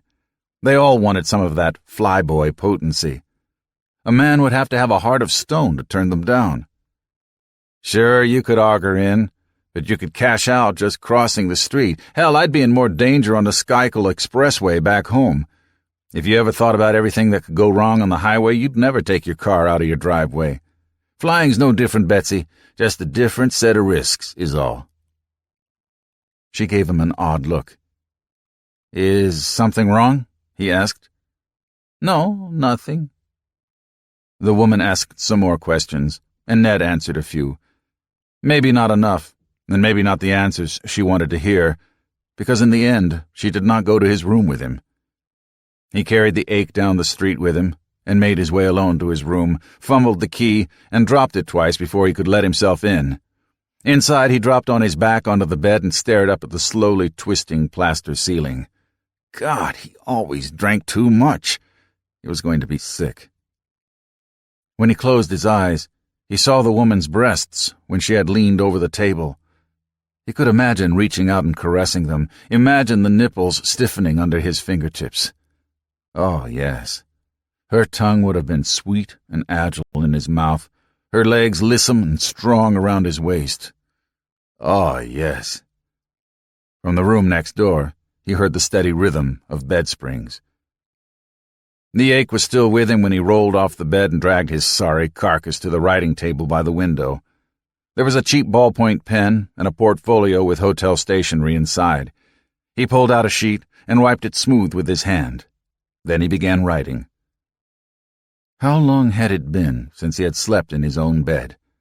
Should he count it in months or in years? A succession of anonymous rooms, hotels, barracks, dormitories.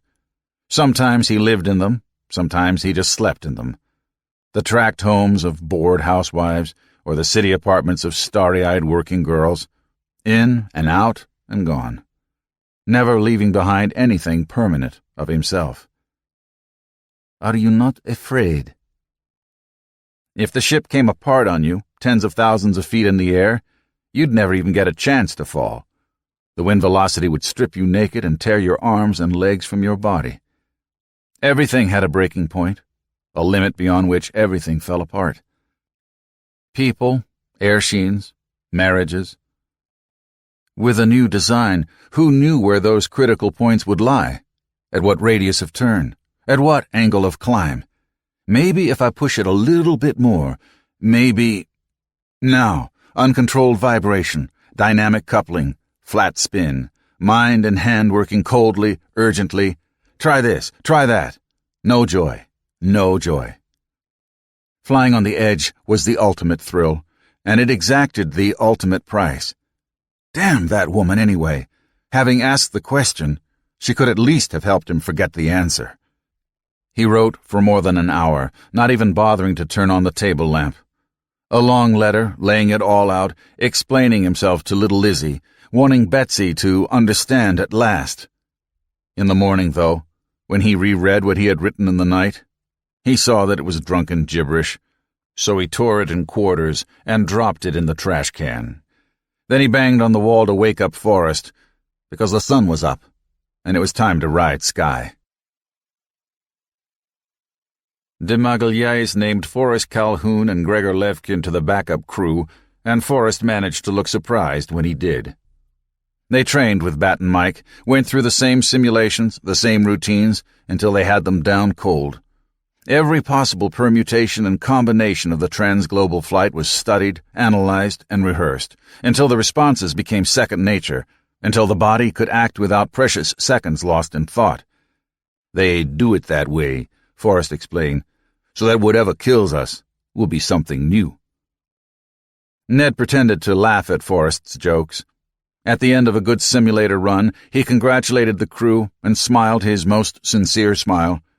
He even bought Bat and the others drinks down at Claudio's from time to time.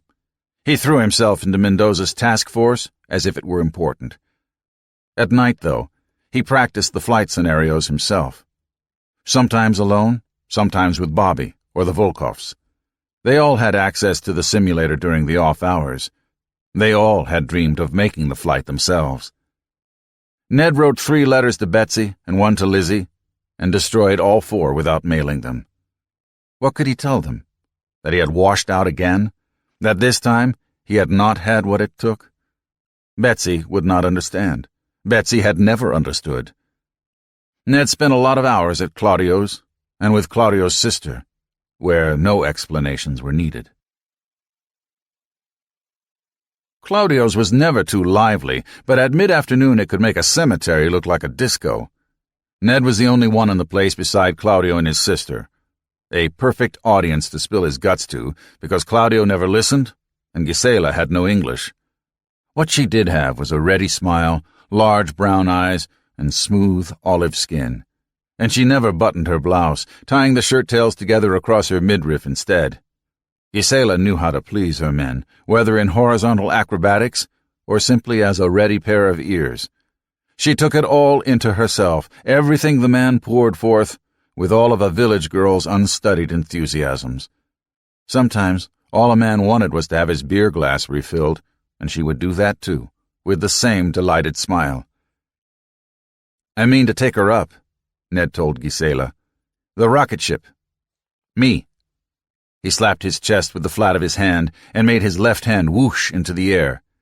"Me," he said again. "Into orbit." And he would too.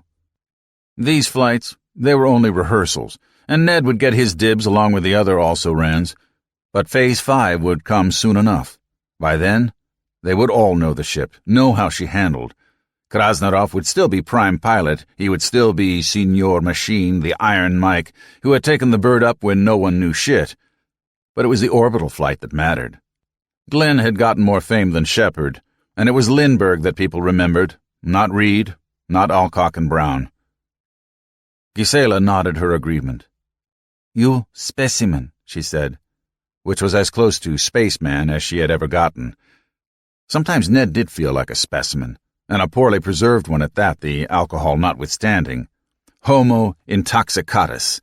Notice, students, the complete replacement of blood plasma by ethanol. Ned smiled down Gisela's blouse. "You have a couple of nice specimens yourself." How did the old joke go? "You seen two? You seen 'em all?" It wasn't true, though, and Ned had seen enough to know.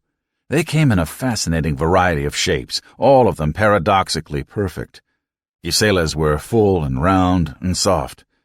Betsy's had been smaller, flatter, harder. Betsy had a lean body, spare but whip-strong. He could remember their first time in that little motel off 277 near Shepherd Air Force Base. Things had looked more permanent then, the gypsy life over.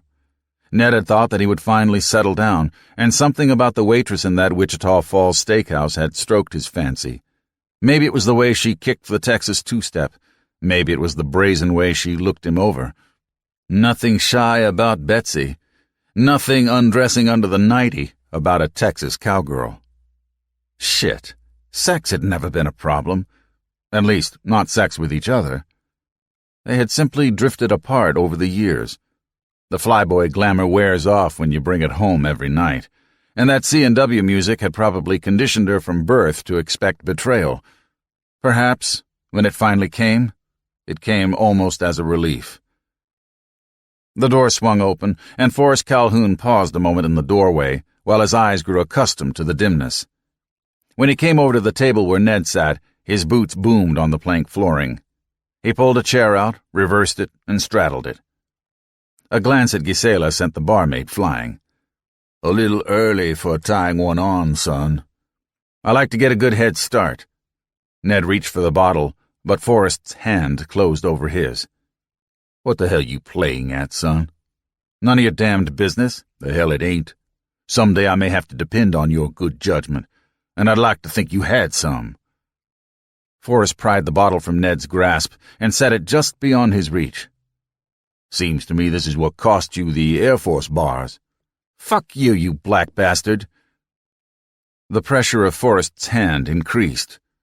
"Only half right there, Ned, because I sure as hell knew my father. A good man until they hung him." Forrest released his grip, and Ned nursed his hand. "And the horse you rode in on," Ned added. "Stick to sheep, Ned. They're safer, and they don't kick as much." The wooden chair creaked as Forrest settled into it. "It don't do no good to feel sorry for yourself." "Sure, it's a rotten job, but someone's got to do it." "Pay me enough and I'll do it," said Forrest. "You think you're the only one with problems? Someday, if I'm in a talkative mood, I'll tell you about my daddy and fun and games in rural Texas." Ned shrugged. "Shit happens."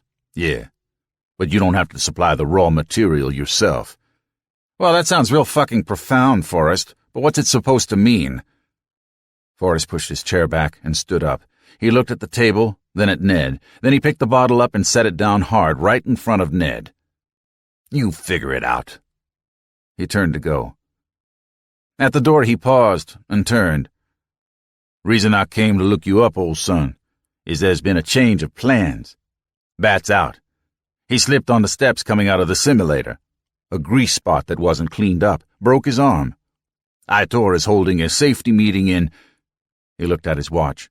"About an hour. Try to be there." He pushed the door open and stepped into the bright November sun. Ned called after him, "Forrest?" Calhoun held the door half open so that the distant sound of surf edged into the empty barroom. "What?" "Who's replacing Bat?" "I'm the backup." Ned studied his friend for a long moment. Then he picked up the half-empty bottle. What the hell was it a bottle of, anyway? He found the cork and rammed it home with his palm, set it back upon the table. "Lucky for you it wasn't Mike who slipped on the grease then. They would have gone with Levkin in that case." "I guess they would have. Keep a Russian on the crew for a flight to St. Petersburg. What are you getting at, Ned?" Ned said nothing. He just shook his head. Forrest pursed his lips. Finally, he nodded. "Yeah. All right. But come to that, you've been spending a lot of evening hours in the simulator room yourself. Who knows how long that old grease was there before someone happened to step in it." "Could have been there for weeks," Ned agreed. Interlude. Newsbreak. Private space venture results in near disaster. Your news organization name. Today confirmed rumors circulating in the capital for the past several months of a near disaster involving a private for-profit space venture, operating secretly on a small island off the Brazilian coast and in collusion with several foreign governments. An as-yet unnamed American company built and launched an experimental space capsule only to see it nearly crash on its first test last April. Reliable reports indicate that a human test subject was on board at the time. Despite this near tragedy, testing has continued. American authorities were not notified of the launch attempt. The Office of Commercial Space Transportation has ordered an investigation to determine whether the American company violated any laws by operating in Brazil beyond the reach of labor, safety, and environmental regulations, and whether any technology transfer or national security issues have been affected. According to informed sources within the OCST, the space vehicle can easily be turned to military ends. The Brazilian government has declined all comment. "I don't like the lack of visuals," said the director. "This is TV, and you're giving me a talking head. Hell, even a shot of an OCST spokesperson would be something." "This is all we get," the producer told him. "We run with it, or we don't run it." "What I don't get," said the on-air personality, "is if these rumors have been circulating since April, why is this the first time we've heard about them?" The director and producer exchanged glances. Then the director shrugged. "What if we put a couple of crews on the street and get some reaction shots? Come on, I need something on film." "Ed, here are the reaction shots we've filmed. What do you think?"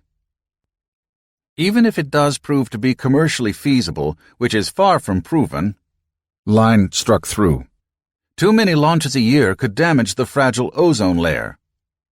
Edith Judd, spokesperson for Defend the Earth. "It's an exciting idea, and more power to 'em," line struck through. "I just don't see why they couldn't do it here in America." Jesse, construction worker on 42nd Street renovation project. "For this country to build an affordable space transportation system, it's got to have some advanced technology. That's the bottom line, no matter what they say about using existing technology." Bill, NASA spokesman. "They shouldn't launch those things until they know that they're perfectly safe." Ruth, woman outside grocery on 8th Avenue. "It smacks of neocolonialism. Another sellout of the people by the aristocracy to norte-americano business interests." Arturo Ganao de Luna, spokesperson for the Latino Power Coalition. "This is great. It's really great. It's the best news all year." Patty, sci-fi fan at Worldcon. Ed, be sure to use the visual here. The costume is priceless. We have subjected the possibility to intense scrutiny and have concluded that the margin for profit in any private space venture is too narrow to warrant serious investment. We shall be watching developments closely, however. Line struck through. Ford Donaldson, Wall Street investment counselor. I would not want to speculate on the unnamed company, but since you ask, there is only one major industrialist in this country whose obsession with space travel is no secret. Wilson Enterprises agrees that our great nation needs an inexpensive booster to supplement NASA's space transportation system, but we feel that a competing system would be wasteful. Line struck through. Gene Wilson, CEO, Wilson Enterprises. Shorten this one up too, Ed. We aren't running free commercials for Wilson. This diverts badly needed resources into a hopeless venture, while millions of Brazilians live in squalor. Remember, this same government is destroying the rainforest at unprecedented rates and endangering the world ecology. Statement issued by the Rainforest Defense Collective. How do I feel? Proud to be a human being. The report said this was an international effort, right? Well, that's how it ought to be. Yusuf, waiting for train at Grand Central Station. Line struck through. Of course, I am not happy to see the profit motive come in the way of space research. But a new and inexpensive launch system may provide an incentive to NASA to improve its own capabilities to meet the needs of the research community. Line struck through. Darrell Blessing, space scientist, Columbia University. It opens up a number of interesting possibilities, but... Line struck through. It is much too early for serious investment. Lines left in. We shall await the conclusion of development testing. Line struck through. Jimmy Caldero, Bennett Caldera and Oaks, venture capitalists. Jays, who cares about that moon stuff? What's important is getting this economy moving again. It's going on 6 years now. Connie, at lunch counter along 7th Avenue. As far as I'm concerned, it's just a stunt. Unnamed congressional staffer. Hell, word struck through. When do I book my ticket? A. Ray Plummer, at the Port Authority bus terminal. I would rather not comment on such a fragmentary and uncertain report. It may be no more than a modest addition to the world's launch capacity.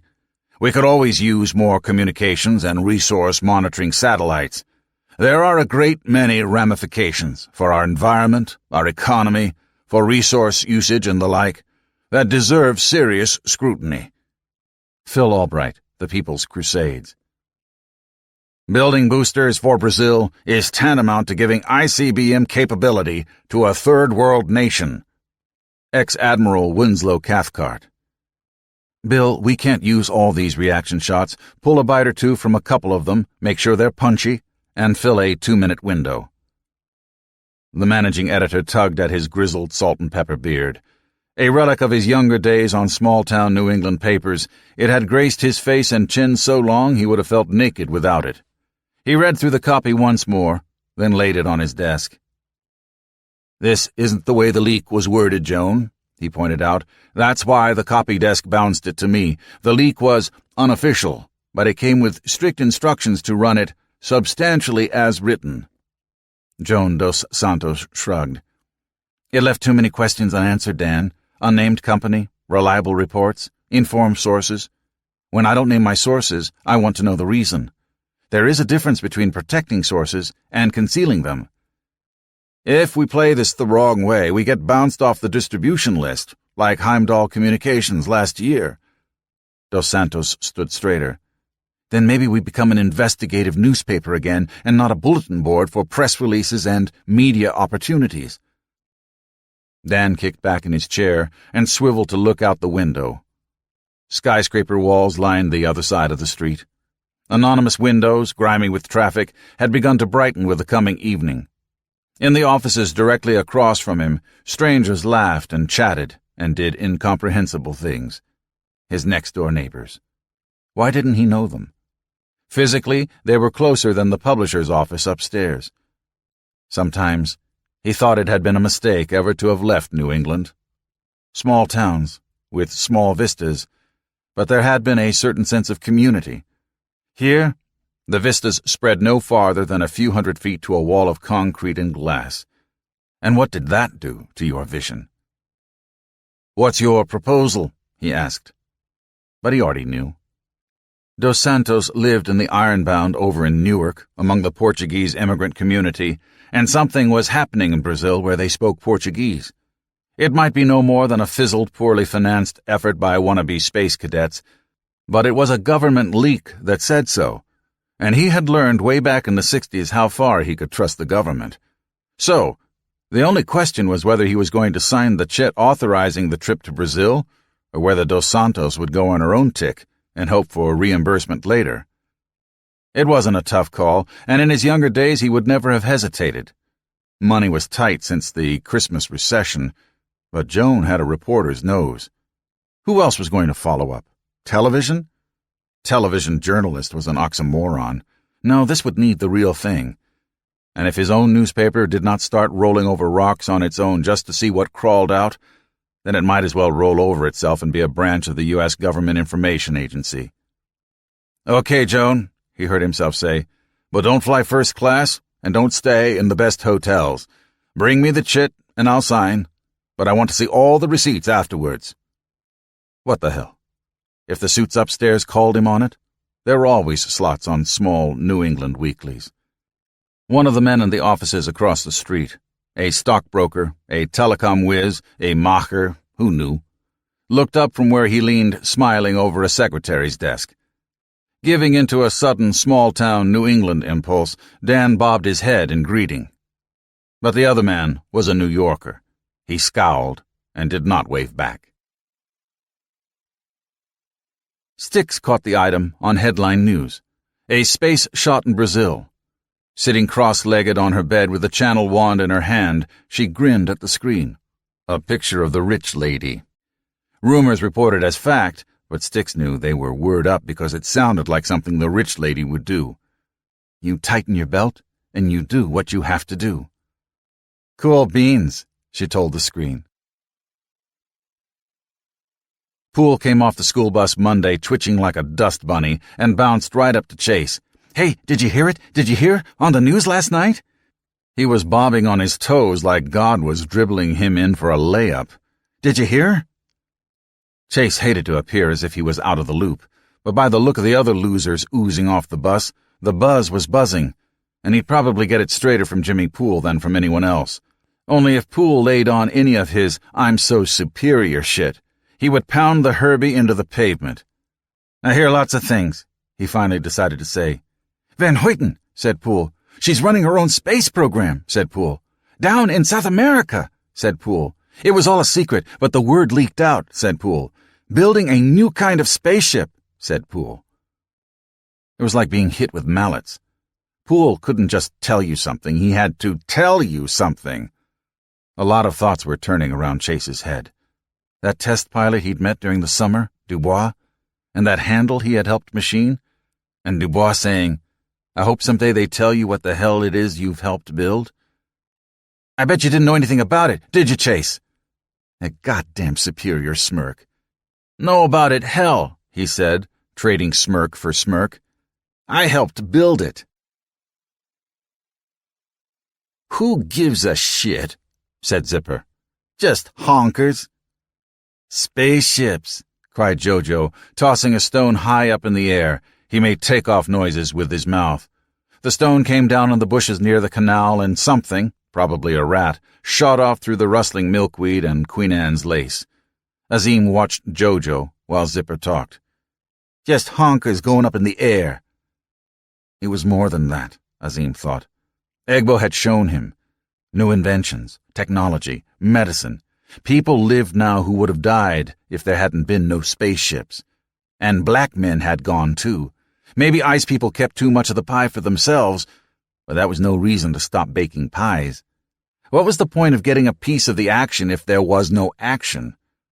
Egbo had shown a space shuttle blast-off on videotape, and, man, that was power. Let's say one of the astronauts down there be a brother, Azim said at last. Be a Tom, Zipper replied. Azim let it go. Maybe that Calhoun dude was a Tom. Maybe he wasn't. Only what he had was balls, do what he did. Sit on a couple 100 ton of explosives while they lit a fire under you. Man like that, he might do a lot of things, but he'd never shuffle. That space stuff, that got nothing to do with us, said Zipper. Azim grunted his agreement. Yeah, they talk about going to other planets, but you live in Eastport. A lot of shit. Ranch homes and 2-car garages, college degrees and a steady job. That was another planet, too. And they didn't build no rocket ships to take you there. Ned received 2 letters after the news broke, an upper and a downer. Dear Captain Dubois, Sir, I don't know if you'll get this. I kind of hope you do. I'm sending it to this Daedalus company, and I guess they'll pass it on. Maybe you don't remember me. I'm the kid who made the handle for you at Thor Machine Tools last summer. Chase. I saw Miss Van Hoyten on TV the other day saying how you guys were going to fly halfway across the world, but I didn't hear your name when they said who the crew was going to be, so I guess they must be saving you for something pretty fat, which I figure it'll be the one where you actually go into space. I hope to see it on TV when you do, and I hope you don't have to pull that handle I made for you. It's a real good handle, but I'd rather you didn't have to use it. Chase Coughlin. Could have been a bottle dream, or just blowing smoke because you've got to admit assigned to a secret project and can't tell you where I'm living. Sounds an awful lot like business as usual for Ned Dubois. The news reports back you up, though, so I guess you really couldn't tell me everything. Not that I don't appreciate the money you sent us, but I think you could have sent something more. There's a lot Lizzie needs at this point in her life. No anger. No accusations, but reading Betsy's letter, Ned thought he would get frostbite on his fingers. 3. Curtain call. Everything packed, everything ready, everything poised on go. Marisa walked Harriet to the door. Below on the apron, Lawrence shut the trunk lid with a final satisfying chunk and walked around to the passenger door and waited. Maddeningly, Harriet paused in the doorway one last time. I do wish you would come with me, Reese, she said. Everyone will be there. They say Prague has become quite the place to be in the summer. Marisa fought an urge to spin her mother around and push her down the stairs into the waiting limo. Sykes, you take the legs, and I will take the arms, and— A glance at the butler, patiently holding the door, showed no indication of psi leakage. Business affairs, I am afraid. Marisa made the excuses automatically. She could imagine nothing worse than a month in Central Europe with her mother. Lord alone knew how many obsolete archdukes and residual royalty Mummy would contrive to introduce her to. I am sure you will have a grand time. Privately, Marisa could see no reason why Harriet insisted on summering in foreign capitals. Paris or Rome, one season, Prague or Budapest, the next. She always managed to take America with her wherever she went, like a small terrestrial dome on another planet. Harriet reached out one white-gloved hand and touched Marisa on the cheek. You are working yourself positively to death, Marisa. There are bags growing under your eyes. They are so unsightly on a woman. They didn't look too good on men, either. But for the concern in Harriet's thought, Marisa forgave her the packaging of them. I'm sorry, Mummy. I will try to get more rest. Harriet's glance was doubtful, but she did not press the issue. Walk with me to the car, dear. Marisa obliged, if only to ensure that her mother was actually placed in the car and sent on her way. Halfway down the steps to the parking apron, Harriet leaned for support on Marisa's arm and remarked in all casualness, I do hope you'll do nothing foolish while I am away. Which could mean anything, and if she failed to ask, she would receive the clarification anyway. I try to avoid foolishness.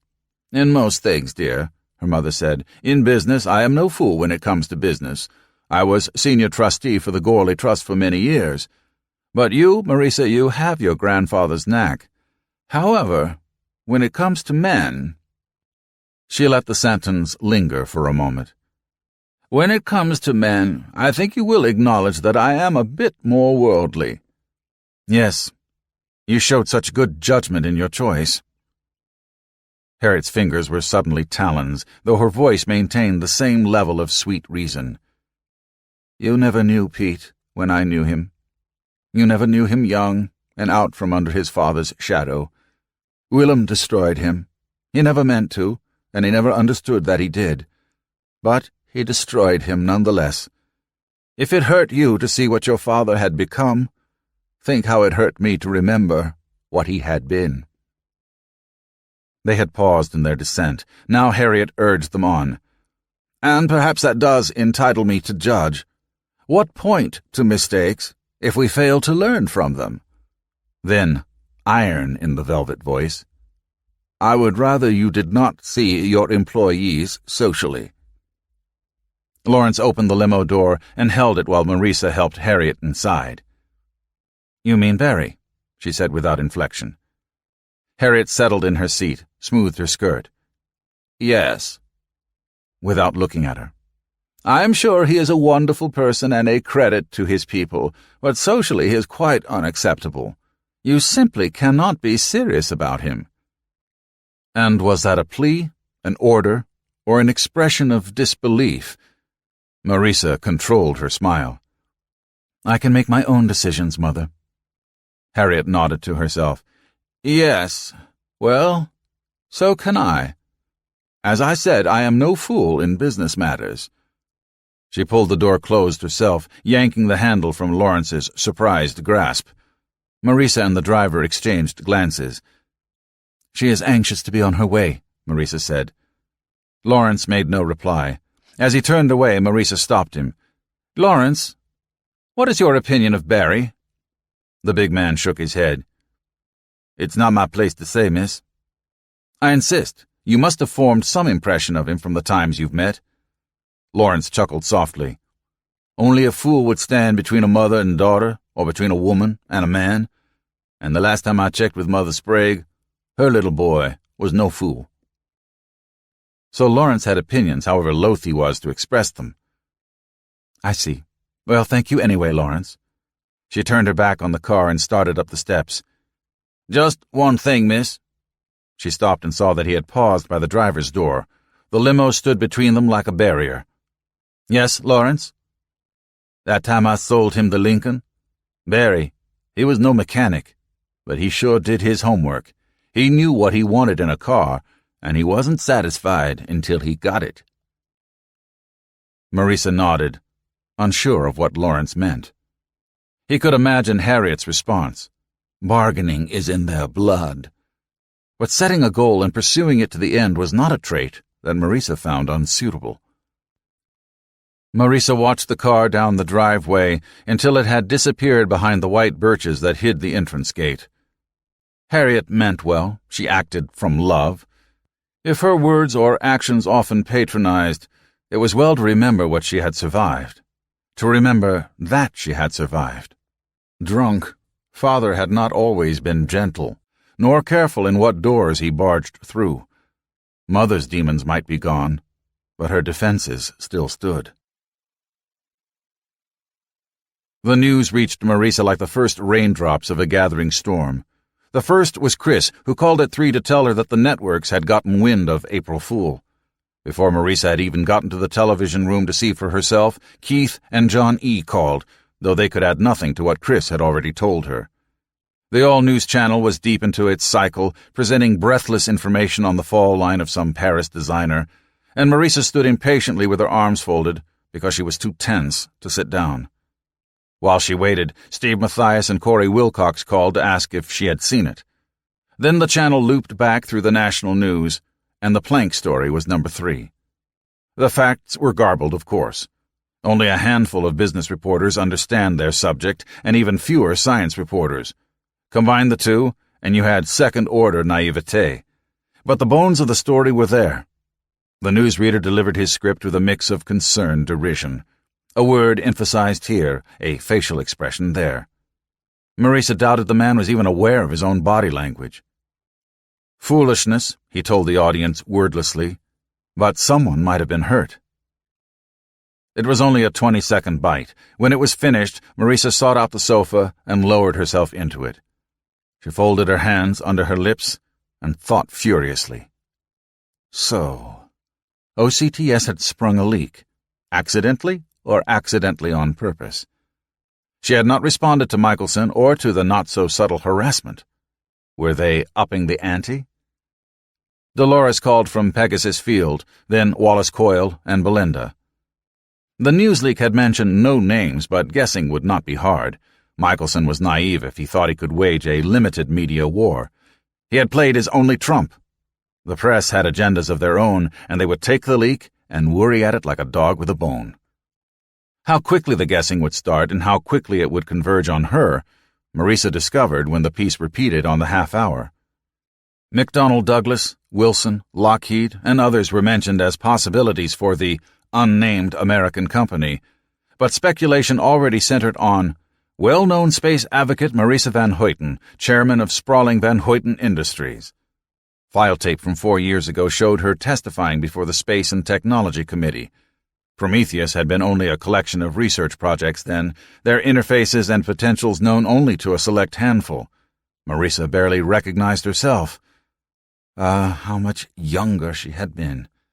Altogether too eager, altogether too naive. She would have to hold a press conference, she decided, and soon, to quash the impression of a near disaster. The media would call it spin control, of course, as if everything was interpretation, everything was spin, and there was no such thing as a fact. "Television, off," she snapped, surprised at the sharpness she heard in her own voice. It must have affected her timbre too much, because the computer failed to recognize the command, and she had to repeat it before the screen blanked. There would be no point to denying the rumors. The steering committee had planned to break the news later in the year anyway, but they had hoped to delay the announcement until after the fall elections. Template press releases had been prepared for various anticipated scenarios. Public relations would need only a day or two to select and update the templates and fill in the details. So schedule the press briefing for, what, Friday? No. Friday evening was a media black hole. The news would vanish below the weekend event horizon. Make it Thursday. Chelsea's people could put in overtime setting things up. The phone rang again, and it was the werewolf calling with the news. While Marisa was still on the phone with Gregerson, a security detail coptered in and set up a perimeter guard around the estate. By the end of the first hour, security had already stopped 4 curiosity seekers, 2 reporters, and a photographer. A second helicopter arrived shortly after, and Chisholm herself supervised the erection of a guard shack by the main gate. For the first time since Marisa could remember, the great wrought-iron gate at Coppice Lane was shut. Rukavishnikov called all the way from St. Petersburg, where it was 4 in the morning. Someone had woken him up with a confused, fragmentary report. Marisa assured him that the premature disclosure could be dealt with and that no change in the game plan was contemplated. Then it was Chelsea Ford, her PR chief, wondering what the hell was going on because her office was going ballistic and the networks and wire services were all over her like a freaking fungus. Marisa realized that Sykes had been passing through only a fraction of the calls reaching Silver Pond, unlisted number or no, and had been bouncing the rest to Ford's office. Poor Chelsea. We should have briefed her long ago, no matter what the schedule said. It had been unconscionable to let her hang out there uninformed. A detail overlooked. And how many more such details were there? Apologies all around, and a meeting set for tomorrow, and points to Chelsea for being in the loop personally, even on a Sunday. And then Cousin Britt was on the line. "Reese, darling, what on earth is this outrageous rumor on the networks?" And then, "But, Reese, it would be such a positive waste." And then, "I see. Marisa, I am afraid I shall have to request a family conference." The roost was a refuge. It had always been her refuge. Marisa curled up on the window seat and wrapped her arms around her knees. Inspiration was not all she had sought up here. Often, It had been retreat. In the blackness outside, lights bobbed where Chisholm's people patrolled the grounds. Beyond the trees, traffic snarled the crossroads at Ham's Corner. Reporters, camera crews, curiosity seekers. Headlight beams dueled like lightsabers. From below stairs drifted the muffled sound of the telephone ringing. She felt as if she had been caught in a hailstorm, pummeled and bruised by 1,000 interruptions and importunings. The Brazilian embassy called. A fax from Jean Wilson buzzed into the in-basket. Her email repository filled and overflowed before the system defaulted to VHI headquarters.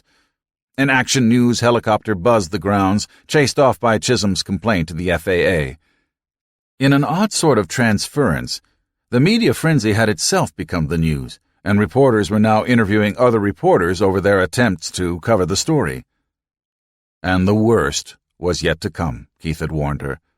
The news people would go away when some new fascination came along to distract them. The government would go away in November, assuming the polls were right. The special interests, fearful of losing or eager to grasp a piece of the action, could be handled. But the nutcases would be showing up soon, and nutcases were forever. Not only opponents, not only the man was not meant to crowd of religious and environmental zealots, not only the budgetary bottom feeders who thought that every dime Marisa spent was a dime they did not get, but the friendly nuts, too. Space cadets, Nostradamians, millenarians, people who had flown tourist class on UFOs, people looking for signs. Chisholm had agreed with Keith about the nutcases. There was someone out there right now who thought Marisa was the Second Coming, and someone else who thought she was the Antichrist. Probably several someones. Possibly even the same someones. The ringing of the extension phone on her desk jarred her.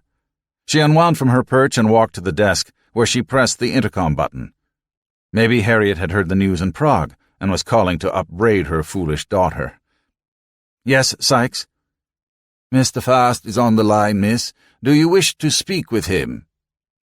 Sykes had fielded every call from governments, corporations, media, strangers, passing them through or passing them off without a blink.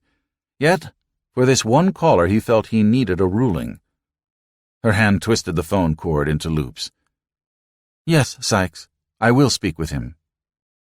Sykes transferred the call. "Barry," she said when the connection was made. Just that. Barry. "Hi, Marisa. Look, I can just imagine what today has been like for you. I've been watching the news. So I only called to say one thing. Illegitimi non carborundum. Don't let the bastards grind you down." She chuckled. "Thank you, Barry. I needed to hear that." Barry's baritone laugh on the other end. "I'll be in touch." And then he hung up. Marisa cradled the phone and turned back to the window, hugging herself tight. A long day, and tomorrow would be longer. Planning the press conference with Keith and John E. and the others, and then her cousins in the afternoon. Cousin Britt, who had never to Marisa's knowledge gazed at the sky with any thought other than to the weather, who had never imagined the potentials or the dangers that lurk there, nor would believe them were she told. Now this golden-brown butterfly, whose life was circumscribed by her golf and her stable and her endless round of oh-so-discreet affairs, could circumscribe the life of everyone else on earth. Marisa could not allow that. The phone downstairs jangled again. All day it had been ringing with calls, asking for instructions or clarifications or demanding explanations. Only Barry had called voicing nothing but support. For her program or for her? She was not sure it mattered. She was not even sure there was a clear demarcation between them. Barry had called only to cheer her up. Throw that in the balance pan with all the rest. Marisa decided that an informal setting would be best for the family conference, so she arranged an afternoon tea at Silver Pond. The front room was set in comfortable conversational groupings, finger sandwiches placed on the sideboard beside the large silver samovar Albert Van Hoyten had brought back from Russia after the Tsar had fallen. If she could keep everything social, she might avoid the ugly necessity of counting proxies. "Between the two of us," she told Chris, who had arrived early to plot strategy, "we have close to a majority." She knew she was talking from nervousness, and knew that Chris knew, and knew that Chris understood. Gramper had seen to it that Maurice's shares constituted the largest single block.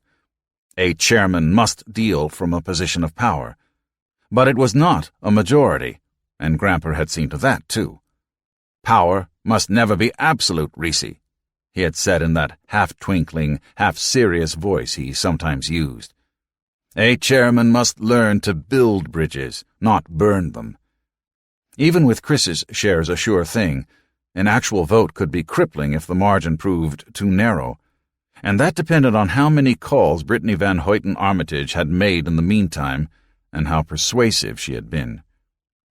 "If we convince 2 or 3 of the others, it should be enough. Norbert, I think. Maybe Pauline. What about your father, Chris?" Christian Van Hoyten patted his blazer pocket. "I've got his proxy, just in case. He sends his regards, but let's hope it does not come to that. Family fights are always the ugliest." He studied the hors d'oeuvre tray on the sideboard. "Sis only wants assurances that you'll not squander her trust fund. Show her the facts.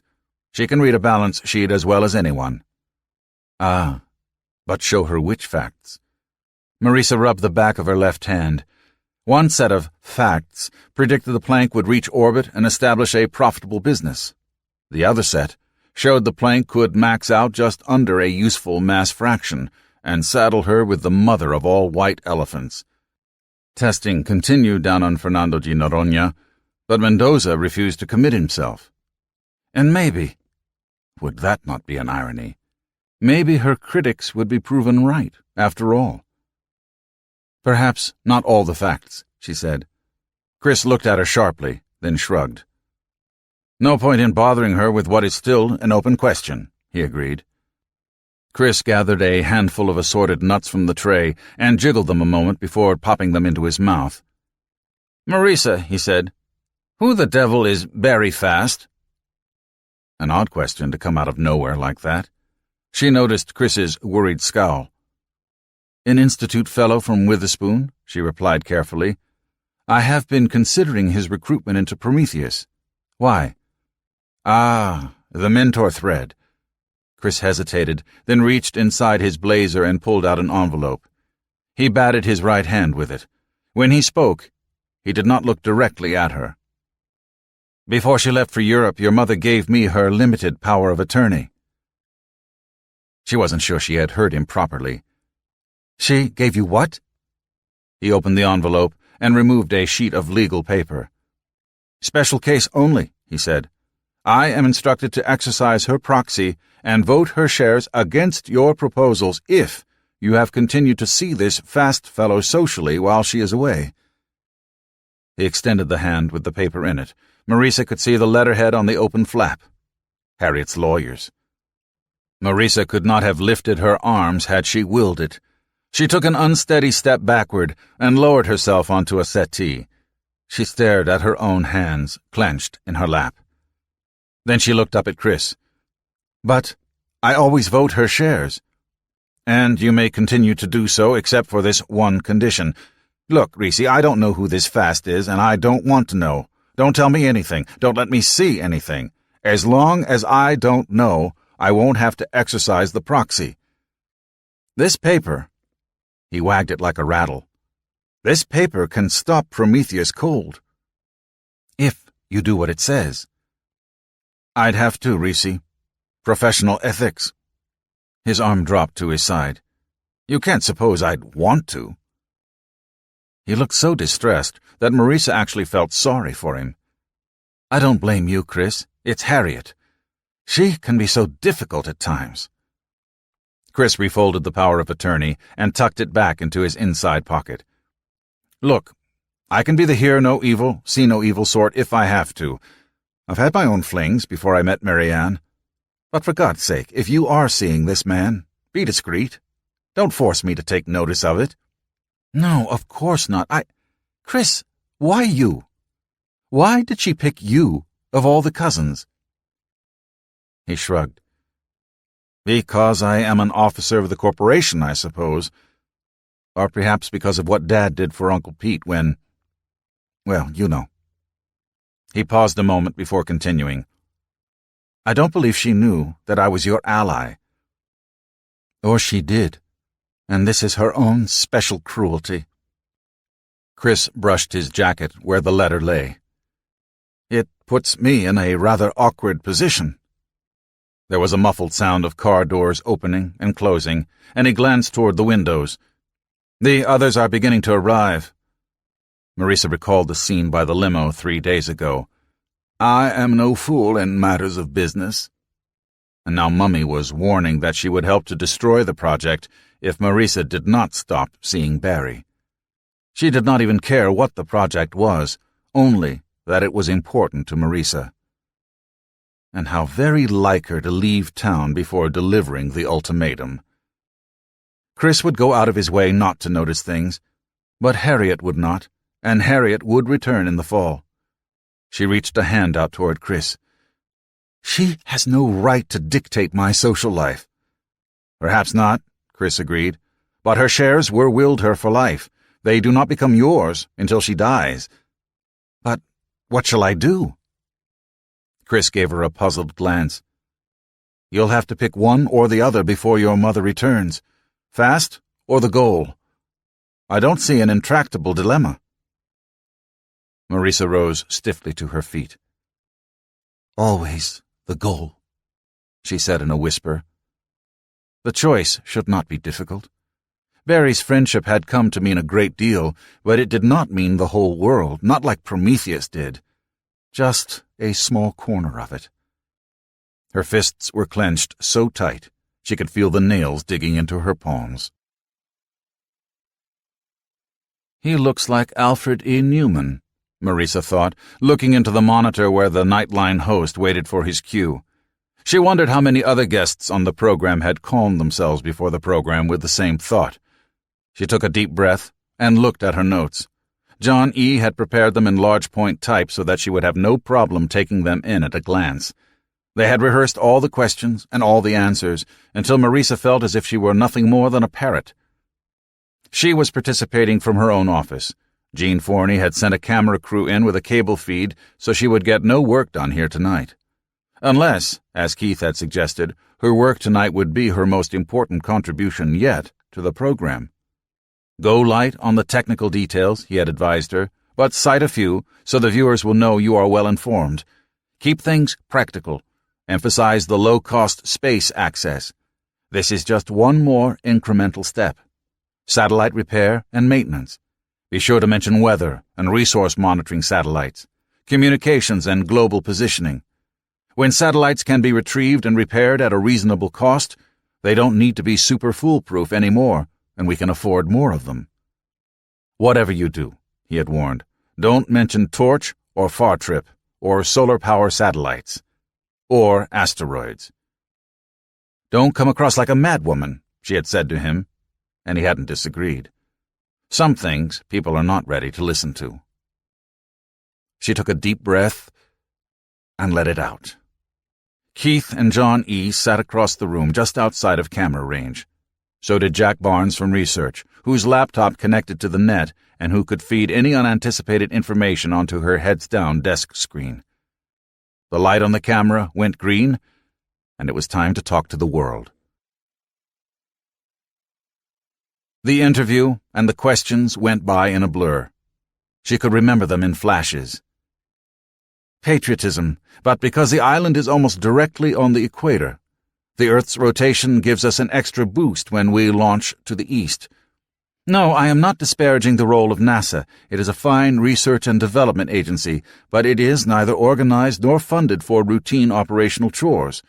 No one did a finer job than NASA did with the old X-planes, and I have every confidence they will do as well with the X-planes of the future, once they have cast off extraneous burdens. I do not question the need for regulations.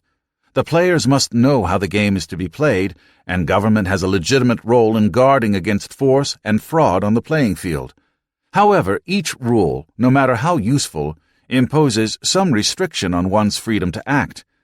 Given enough rules, action becomes impossible. And the lack of action has consequences too.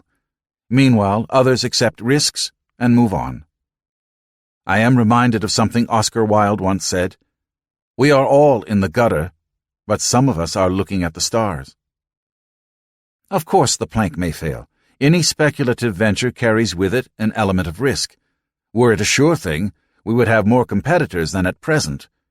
We know of only 3 others pursuing rival programs. No, I am not at liberty to say who they are, and pooling our projects would not be optimal. I'm sure their design approaches are different from ours, and who is to say which shall prove the best? Certainly it is impossible to know this early in development. Only a bureaucrat would believe it possible to choose a winner before the race has been run. Unless the race is fixed. Laughter. Perhaps there ought to be several designs for different purposes. The attempt to be all things for all people is what impaired the efficiency of the shuttle.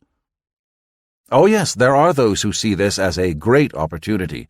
They want to hop up on the bandwagon and just hug it to death. Laughter. But it is not a space shot, Mr. Koppel. It is a space flight. The distinction is important. We want to shift the paradigm from artillery range to airport. We will fly ships. We will not launch missiles. And those ships will be certificated like any other flying craft. Our landing fields, spaceports would not be an inappropriate term. We'll operate just as seaports and airports do. Routine and inexpensive access to orbit and at a profit. That is our goal, not scientific research and certainly not dramatic stunts or grandiose moon races. You have a fairly large array of critics, Ms. Van Hoyten, who say it cannot be done. Yes, while privately some of them work on their own ventures. We shall see. The proof is in the doing. 4. Without an upward look of caution. The woman was thin, with fine features, almost like a model's. She wore a suit of bright purple and matching cartwheel hat that, contrasted against any other skin tone, would have looked too bold. She sat in one of the student seats across from Barry, answering his questions easily, as if she did job interviews every day. I'm sure you will be a fine addition to our faculty, Quinita, Barry said finally. You come highly recommended. The woman gave Barry a wry smile. I am sure I do, Mr. Fast. Barry gestured toward the folder on his desk. Teacher of the Year award, governor's citation, and out of a job. Your students signed a petition to your school board to keep you. Their parents did not. I did not give out enough A's and B's to suit them, and the other teachers resented that too. They thought it made them look like easy graders. And were they? Quinita Bester considered him silently for a moment before speaking. Mr. Fast, you don't make good basketball players by lowering the basket. We don't do these children a favor when we fail to hold them to a standard. My children understood that, even if their parents did not. They were supposed to be unteachable, and I had them doing Shakespeare, writing formal essays. I had them come to the front of the class and teach each other. I know that, Miss Bester. It is Mentor's policy to hire teachers like yourself. If there are no further questions. He stood, and she stood, and he reached across his desk to shake her hand. Hers was a light grip, more a hold than a shake. Mr. DeYoung will show you your new office and explain the company rules. Thank you. In the doorway, Quinita Bester squeezed past Shannon Morgenthaler, who entered Barry's homeroom with a stack of file folders cradled in her arms. Barry smiled at her. Hi, Shannon. What brings you to this side of town? You sounded like you believed what you were saying to her. Barry gave her an easy grin. I can sound any way I want. How about sexy? He did not get a grin back from her, so he shrugged. All right, try official. She is a damn fine teacher, and it is Mentor's policy. Too many of these award-winning teachers lose their jobs or leave the profession. Leaving only us second-raters? I didn't say that. You sound like management. Shannon laid the folders on his desk. It must be the company you keep. Barry let that one pass, and when she saw she would get no response, Shannon added, Maybe the other school district had reasons for letting her go. Barry decided not to argue the point. It was none of Shannon's business anyway. Maybe. He had seen the reports. Too many C's and D's, too strict, makes demands beyond grade level. He wondered if the principal who had sent those appraisals thought they would discourage Mentor. All over the country, there were teachers who managed Shakespeare in the ghetto and calculus in the barrio and who, after the publicity or the made-for-TV movie had played out, found themselves mysteriously at liberty. Makes demands beyond grade level. But the definition of grade level had been getting lower and lower. He shook his head. It was interesting how a man's way of thinking could change in 1 year. He picked up one of the blue manila folders. What do we have here? Those are the records for the children who are moving from Dayton to Witherspoon this year.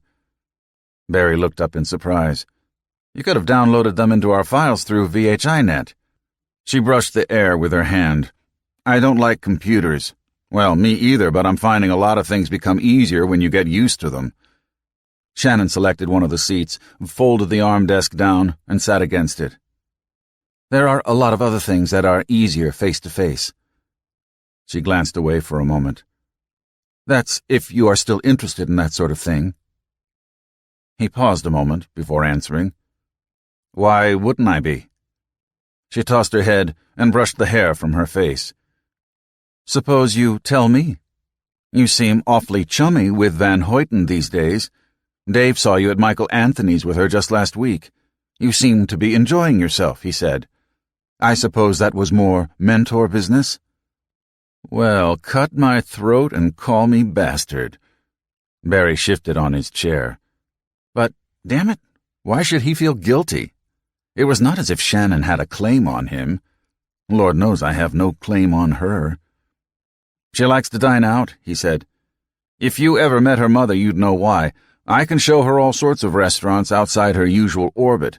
And, yes, we do talk about Mentor issues. And a lot of other things besides. Sometimes they looked at the stars. How is she in the sack? Better than me? The question was light, but had an edge like a cross-cut saw. Barry shook his head. I wouldn't know. Though I wouldn't much mind finding out, either. And God, he hoped that did not show in his face.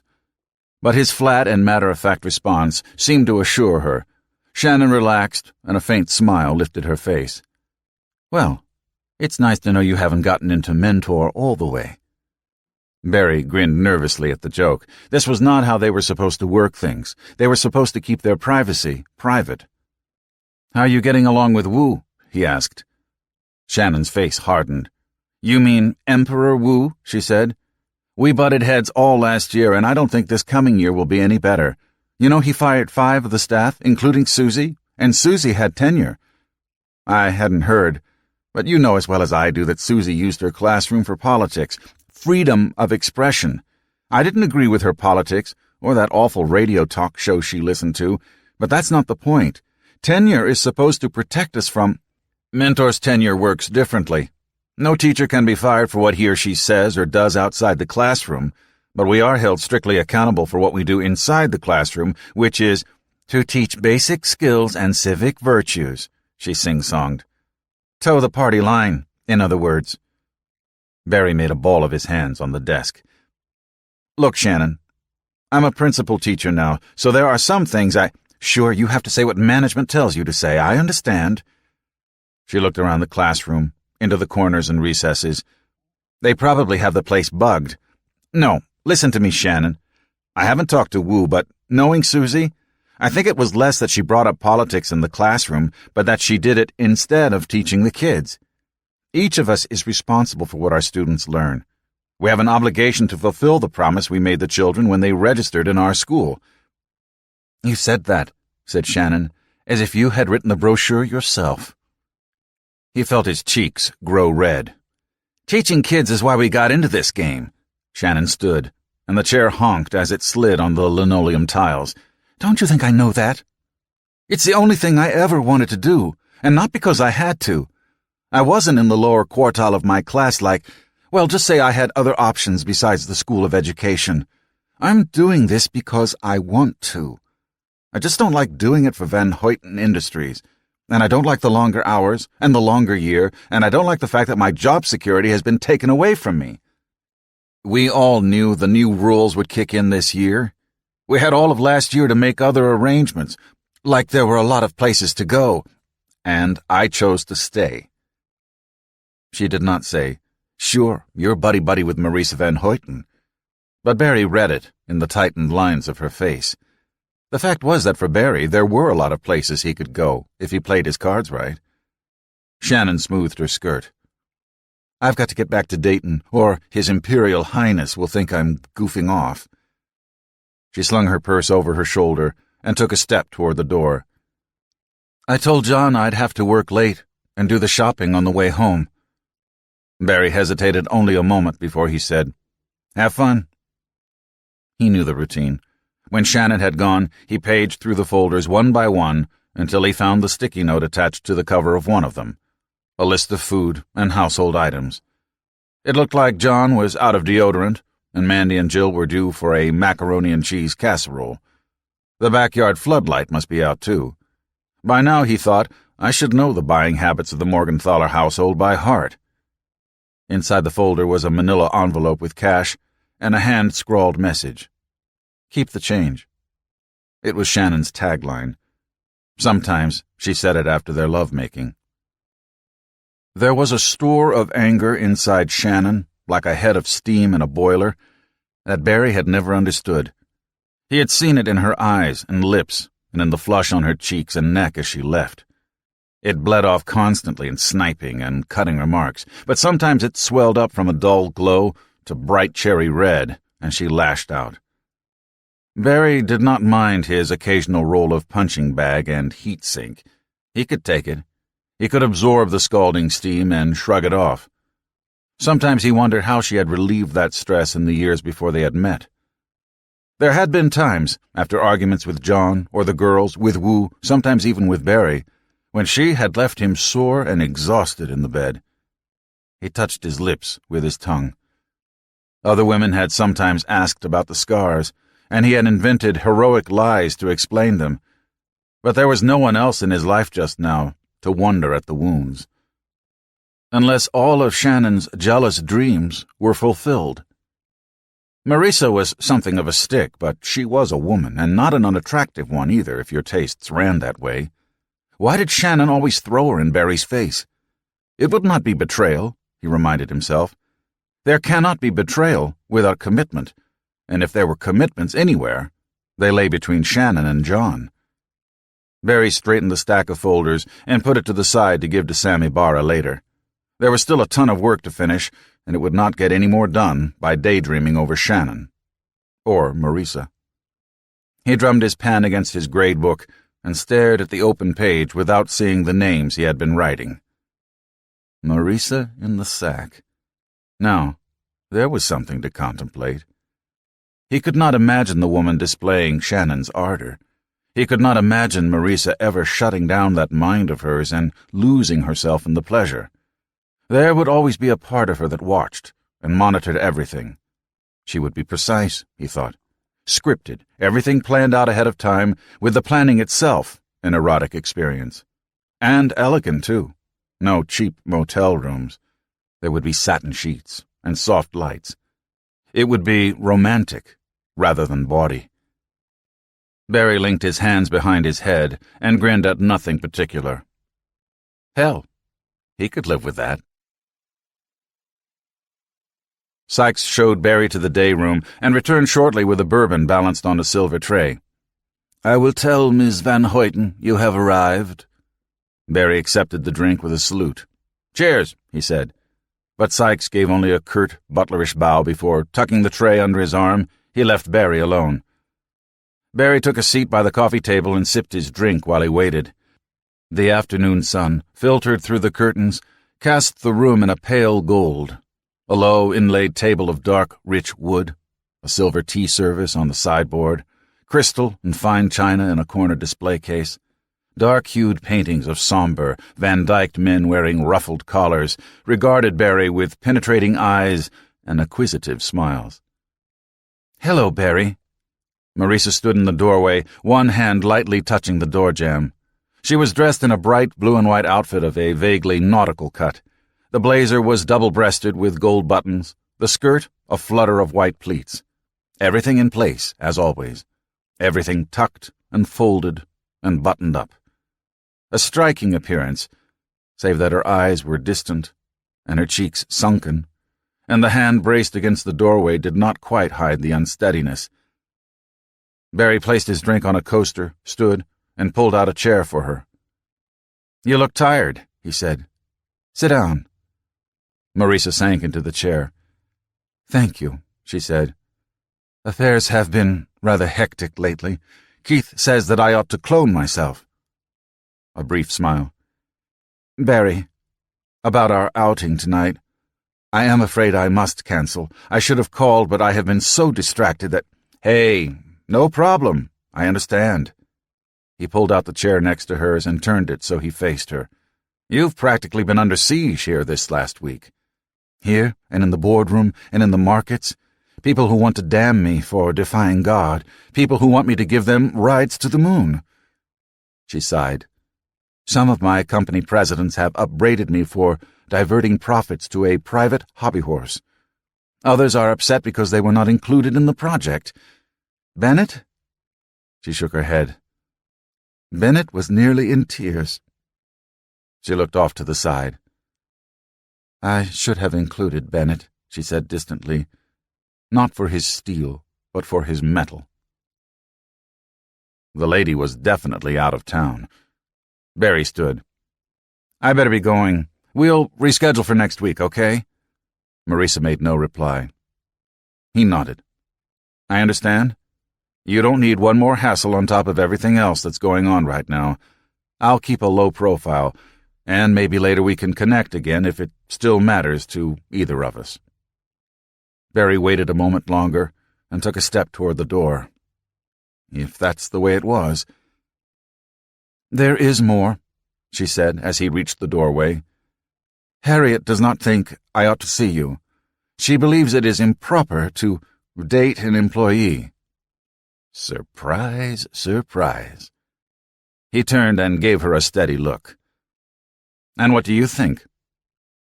"I think I dislike being threatened." She held a tight-jawed pose for a moment, but then it melted off, and she would not look at him. "But that does not mean the threats are unreal. We must weigh all the consequences of our choices in the balance." "I can see myself out," he said. "No, wait," she said. "Stay a while." "Is it what you want?" She gave him a wan smile. "A majority of one." That gentle smile of hers. Suddenly Barry wanted to reach out and hold her. His hands clenched hard at his sides. "Two," he said, taking the other chair. She leaned her head back and rested it against the wooden palmette top and closed her eyes. Her hand sought his elbow and rested there. "I saw your press conference yesterday," he said. "You made a good case for your project." The hand squeezed his arm. "So did you, according to Cousin Britt." "Did I? When?" "At Harriet's New Year's party." He recalled the short, nut-brown woman, recalled sparring with her. She was, skeptical. Another short-lived smile chased itself across her face. "Oh, yes, she is that. Though I think we have reassured her, for now." She released his elbow and ran her hand slowly up and down the arm rails of the chair. "The criticism that have hurt the most are from those who should have been allies, telling me that the single-stage concept cannot possibly work and that by investing in it so heavily I have diverted resources from more worthwhile ventures." Barry said, "Meaning their own?" "In a few cases." She twisted her neck and rubbed it with her hand. She paused and gazed past him over his shoulder. "Maybe they are right. Maybe they do know better." "That doesn't sound like you." Normally the woman radiated assurance, as if she were the only one in the world who had a roadmap of the future. She took a deep breath, stifled a yawn. "I spent most of last night online. reviewing results with the flight test people. There are—" She stopped suddenly, and her eyes focused on him. "Problems," he guessed. "And things don't look so good." She hesitated, shook her head. "It is not as sure a thing as I had hoped," she admitted. Barry grinned at her. "Whatever is. If I only bet on sure things, I'd still be fishing Puget Sound." Though, remembering what precious little flotsam had been brought back from the Billy G., not even that was very certain. If he hadn't gone off to college that same fall, he would have been in the boat too. Why turn aside from something you think worth doing just because someone else tells you oughtn't do it? If you fail, it should be on your own terms, not because you let yourself be talked out of trying. Remember what Frost wrote? "Have I not walked without an upward look of caution under stars that very well might not have missed me when they shot and fell? It was a risk I had to take, and took." She shivered. From a chill? From the frost? She studied him for a long moment, and the corners of her mouth twitched. "That is better advice than you may realize. Never fear, Barry. I have every intention of pushing forward with the project. This program of yours, it's important." She hesitated a beat before answering. "More important than you can imagine." "I'll bet you call it Prometheus." She started, and he pointed to her brooch. "The hand and fireball? In Greek legend, Prometheus gave fire to humanity. Given your fondness for naming your companies after mythological figures," he shrugged, "it was a straightforward deduction." She shook her head. "It seems silly to keep you out of it," she said, "when you have already guessed so much." "The benefits of a classical education," he said with a grin. "Well, I shan't keep you out of it any longer." That startled him. "Me?" he laughed. "What could I contribute to your space program? I'm a high school English teacher, remember? If engineering were all that mattered, we would be on Mars by now. It would resolve a number of difficulties if you were officially on board. What do you say?" A flippant answer froze on his tongue. She wasn't joking. "Welcome to the inner circle, Barry." His tongue felt suddenly dry and heavy. You spend a lifetime looking for the opportunities, and every now and then one gets plumped right down in your lap. What should you say, Barry? Yes, of course. Never turn it down when it's offered. But oughtn't there be a better reason for accepting than simply that it was offered? There were any number of answers. Because it was a career opportunity, because it was a personal opportunity, because he liked her company and enjoyed their discussions, because there was a ton of money involved and some of it might trickle his way, because he could finally show Ray that a fisherman's son from the Seattle wharves could make it without pawning his soul for the passage, because, just maybe, it was something worth doing. Barry was not sure himself which reason was true, or even if all of them were. The gray eyes assessed him, judged him. There were no clues there. He stood up and took a few steps away. His pacing took him to the side table where the tea service was set. Idly, he ran a finger along the spout of the silver kettle. Because you had a vision on the road to Damascus. That was why. Marisa Van Hoyten has a window open on the future, and you got a glimpse through it, and now you want a closer look. That was the truth, but still not the whole truth. It was Marisa that drew him, more than her dream. And had the dream been of something else, he might still have been drawn as strongly into her orbit. And how on earth did you explain that? If you think I could be an asset, he said finally, I would be happy to be a part of it. His stomach plummeted like an elevator down an endless shaft. Excellent. I shall have a briefing set up with Keith and materials prepared. Sykes arrived in the day room with an aperitif for Marisa, an amber liquid in a small, thin glass. He placed a coaster on the table and set the glass upon it. Then he stood back a step. Will that be all, miss? Yes, Sykes, thank you. Mrs. Pontevecchio has prepared a sideboard of breads and cold cuts. Shall I have her bring it here? I shall ring for it, Sykes, thank you. The butler bowed from the shoulders. Straightening, he gave Barry a brief glance, then left. Barry watched him go. No dinner tonight? He asked. No, Mother is in Europe. I see no reason to trouble the staff solely on my account. Aside from having your drink delivered and a sideboard prepared, well, it was all in the details anyhow, wasn't it? Trouble was always a matter of degree. Just you and me, he said with a grin. The comment earned him a wary look. You and I, and a dozen servants, she said, rubbing her neck muscles again. I am sorry, Barry. As I said, it was a late evening yesterday, and there was a rather intense meeting with my cousins earlier this afternoon. Here, let me do that. Quickly, before he could reconsider, he crossed the room and stood behind her chair and began to knead the muscles at the base of her neck. Marisa sighed and relaxed. Oh, that feels good. Barry felt a twinge of guilt.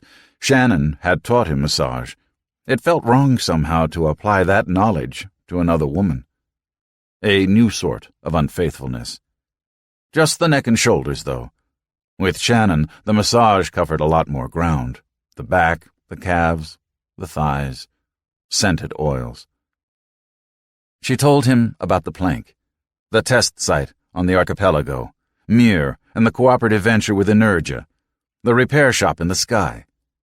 Barry listened with only half an ear. The details were not important. McReynolds would fill in the details. You should take it easy, he said. You are working yourself into a breakdown. I cannot. Affairs are at a critical juncture. You have competent people working for you, don't you? Trust them to do the job. He felt the refusal in the tensing of her muscles. Oh, the lady was crazy, all right. When you were as rich and as powerful as she was, all you had to do was want something done. Others would handle the doing. Crazy lady. And he liked a vein of wackiness, but someone should teach her how to relax. I wonder if that was why our dinner meetings came to be so important to her. Marisa hunched forward. Would you mind? Yes. The upper back, around the shoulder blades? Barry felt how hard the muscles there were under the jacket. Tension had turned them to steel.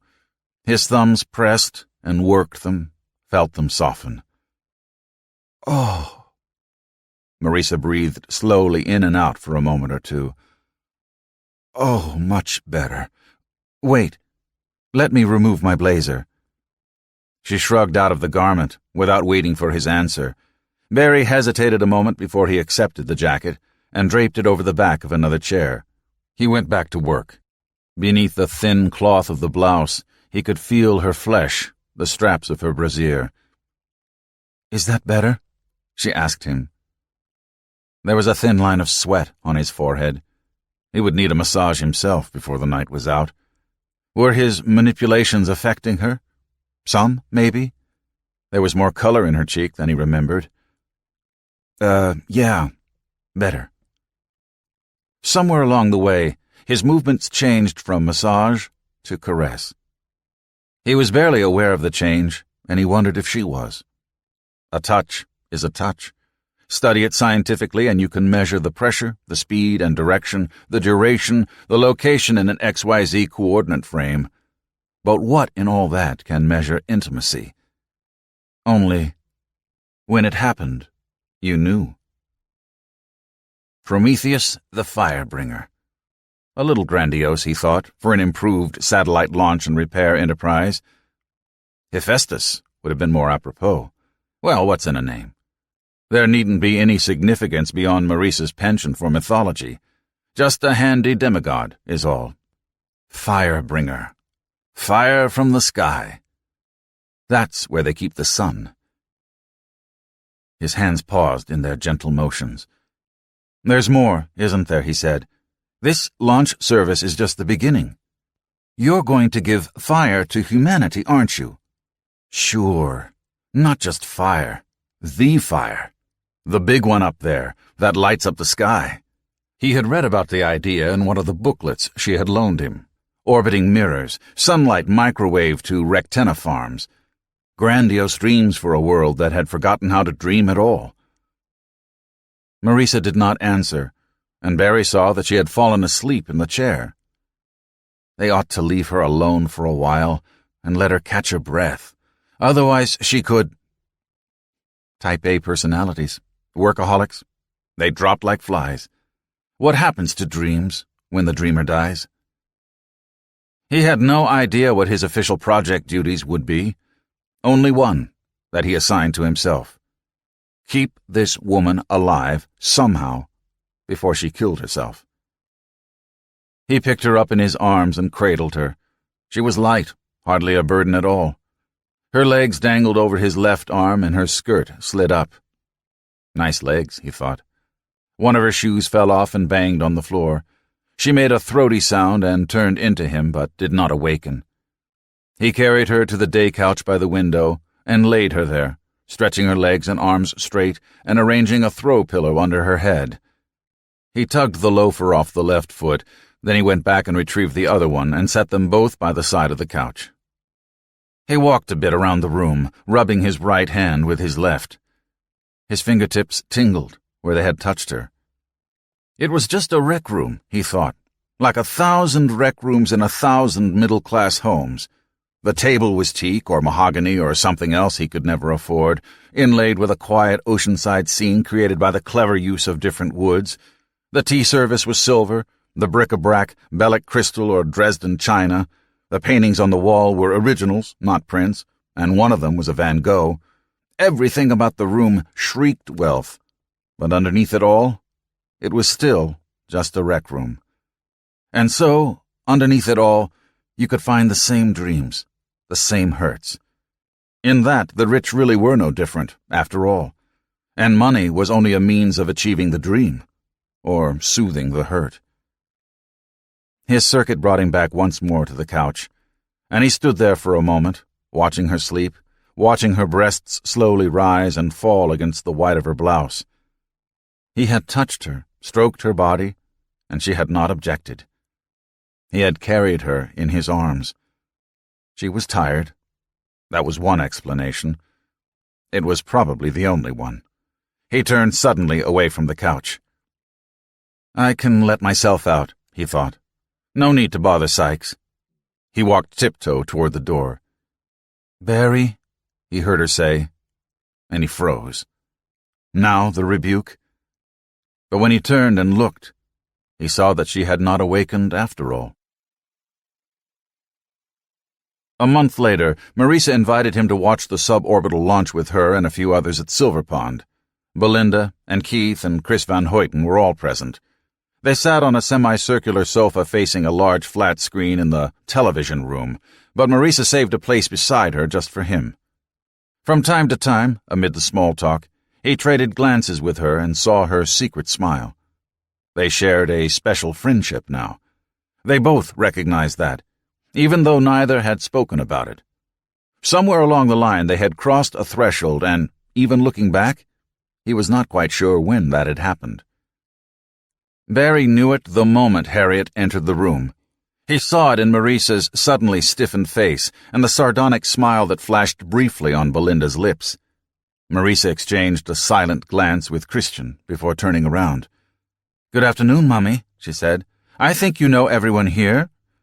Chris and Keith McReynolds stood, with Barry half a second behind them. "Hello, Aunt Harriet," said Chris. "Chris, how good to see you again. And Mr. McReynolds." "How was Europe, Mrs. Van Hoyten?" asked Barry. "Marisa told me you'd come back." Harriet barely glanced at him before locking eyes with Marisa. Marisa said, "I have invited some of the Prometheus team to watch the suborbital flight with me. Would you care to join us?" She nodded to the flat screen. One sector carried a test pattern, interrupted every now and then by a live shot of the control room or the launch pad, while Joao and his staff tested the private feed. The other sectors carried commercial cablecasts. "I was about to take the air in the garden," Harriet replied. "Space fails to interest me." Barry sat down on the sofa, moving a little to the side. "Join us, please," he said. "We were just having some refreshments while we waited." "I'm sure everything will go well," Harriet said. She looked at Barry finally. "Mr. Fast, I trust your teaching goes well.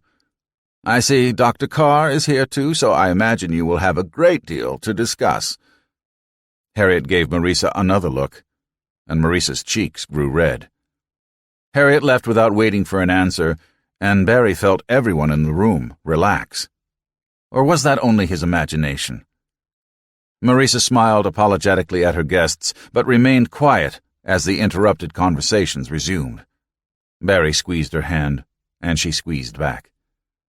She had told him of Harriet's threat, and this was her way around it. She was not seeing Barry socially, not exactly. Barry was on the project now. There were chaperones present, and this was a business meeting.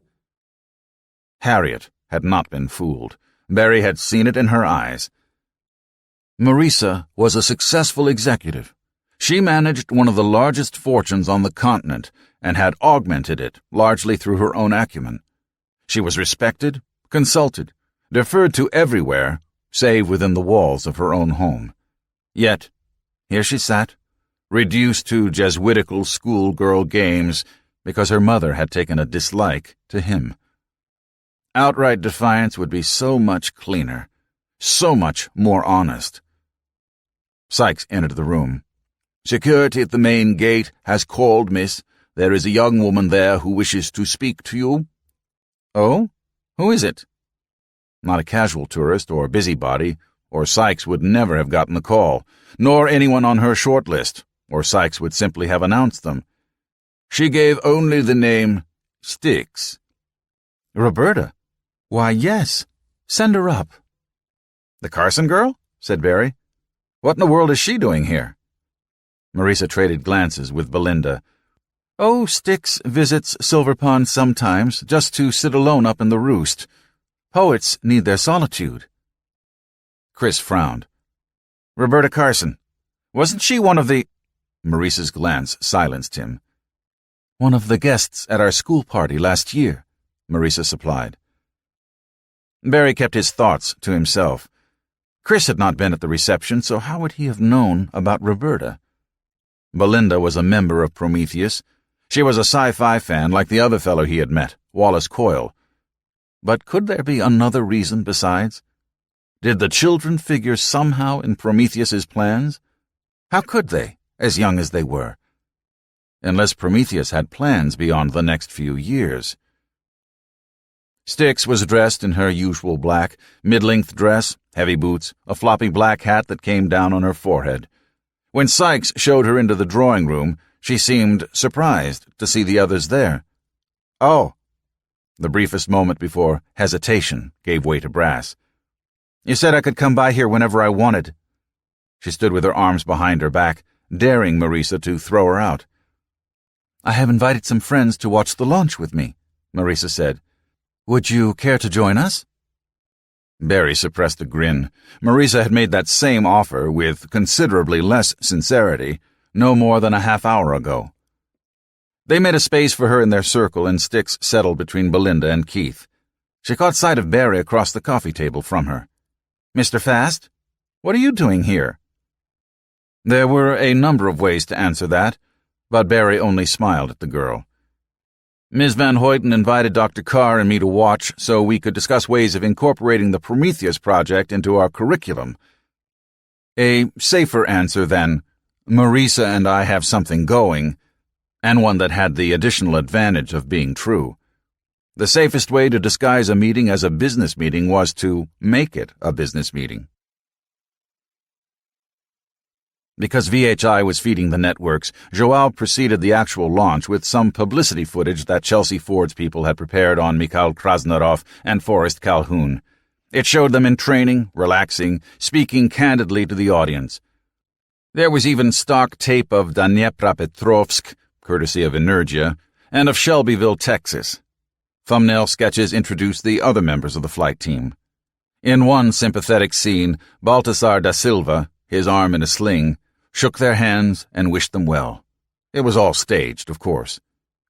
Someday the exposé writers would breathlessly reveal the truth.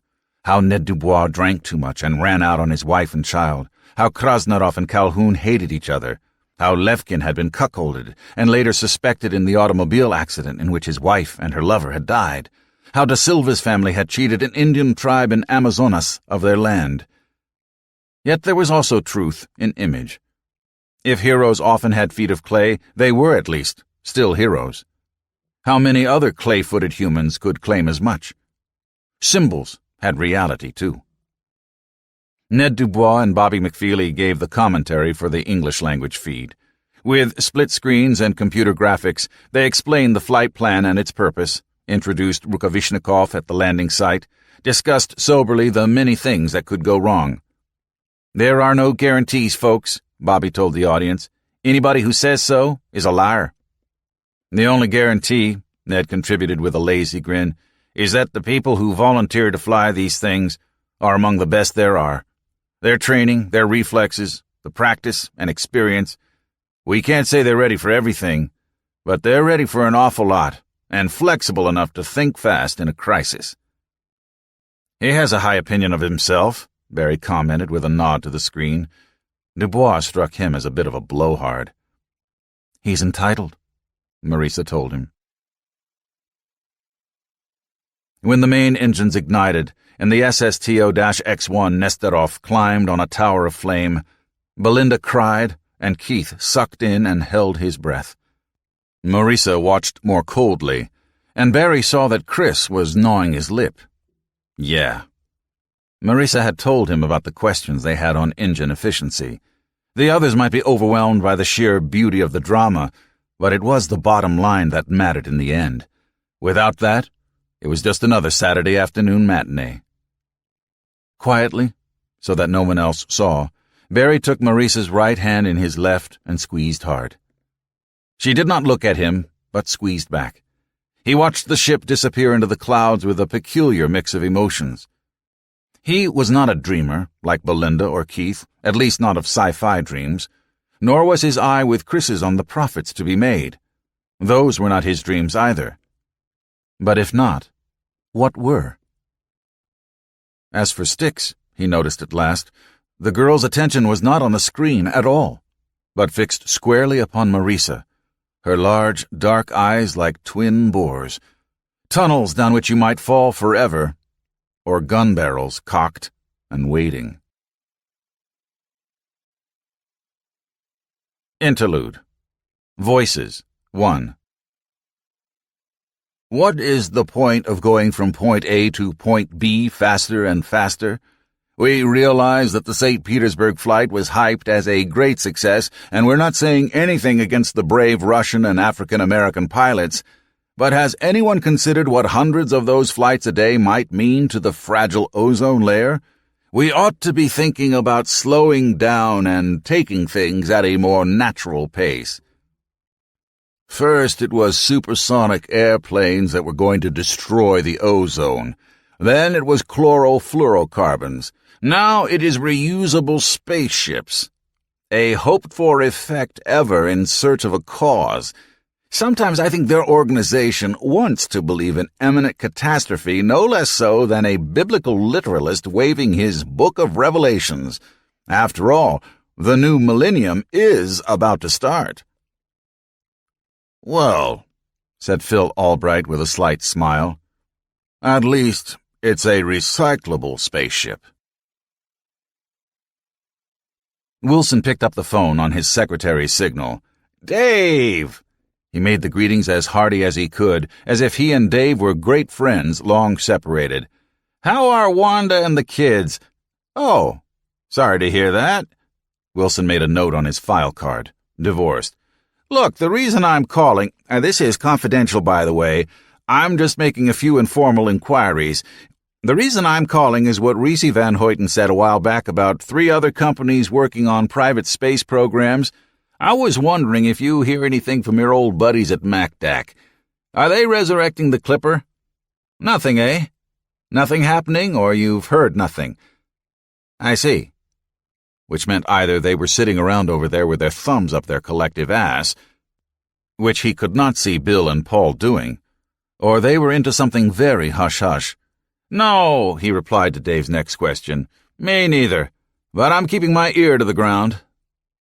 He cradled the phone and rocked back in his tall, leather-upholstered chair, swinging a bit from side to side. He still had a call into Kenny, who had retired from the skunk works last year. Maybe Kenny had heard something from the Lockheed crowd, though Wilson doubted it. Usually there was some scuttlebutt floating around, and if you knew who to probe, the skinny was usually straight. But all he had gotten so far was cricket chirps.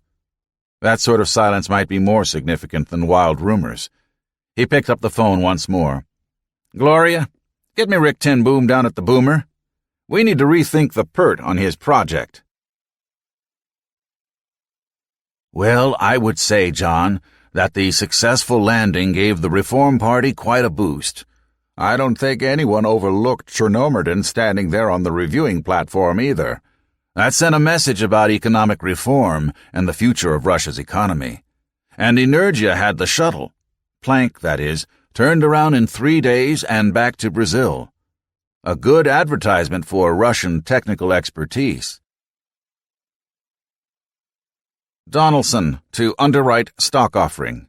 Daedalus Aerospace launch vehicles. Because the funding, organization, and engineering appear much better founded than was apparent from the first news leaks. Champion, a champion. Popular majority over both opponents. Electoral mandate to end the recession. New mandate and a new millennium and a new era of enterprise we all saw dawn earlier this month. Brazilian government files protest. Apology demanded from administration spokesman. Brazil does not need permission from the U.S. Mr. Michelson was asked to resign because of remarks he is alleged to have made during discussions with VHI officials. The source of the leak is not known. Meanwhile, investigations continue into alleged misappropriation of... Did you see him on TV, Zip? That Calhoun? Man, he looked bad. You watch too much TV, Azim. Too fucking much TV. Breakout by Roberta Carson. From Sticks in the Mud. It hardly counts who built the walls that hem you in, or hold you down beneath a roof of awful expectations. Your own hand or others? Hell, the walls as stout, the roofs as firm, until you smash them through and into rubble. I have seen the look when the walls come down, and felt it, too, in my own heart, eyes transfixed and lips apart, amid the rubble of the past, alone, but looking up. 5. Potshots.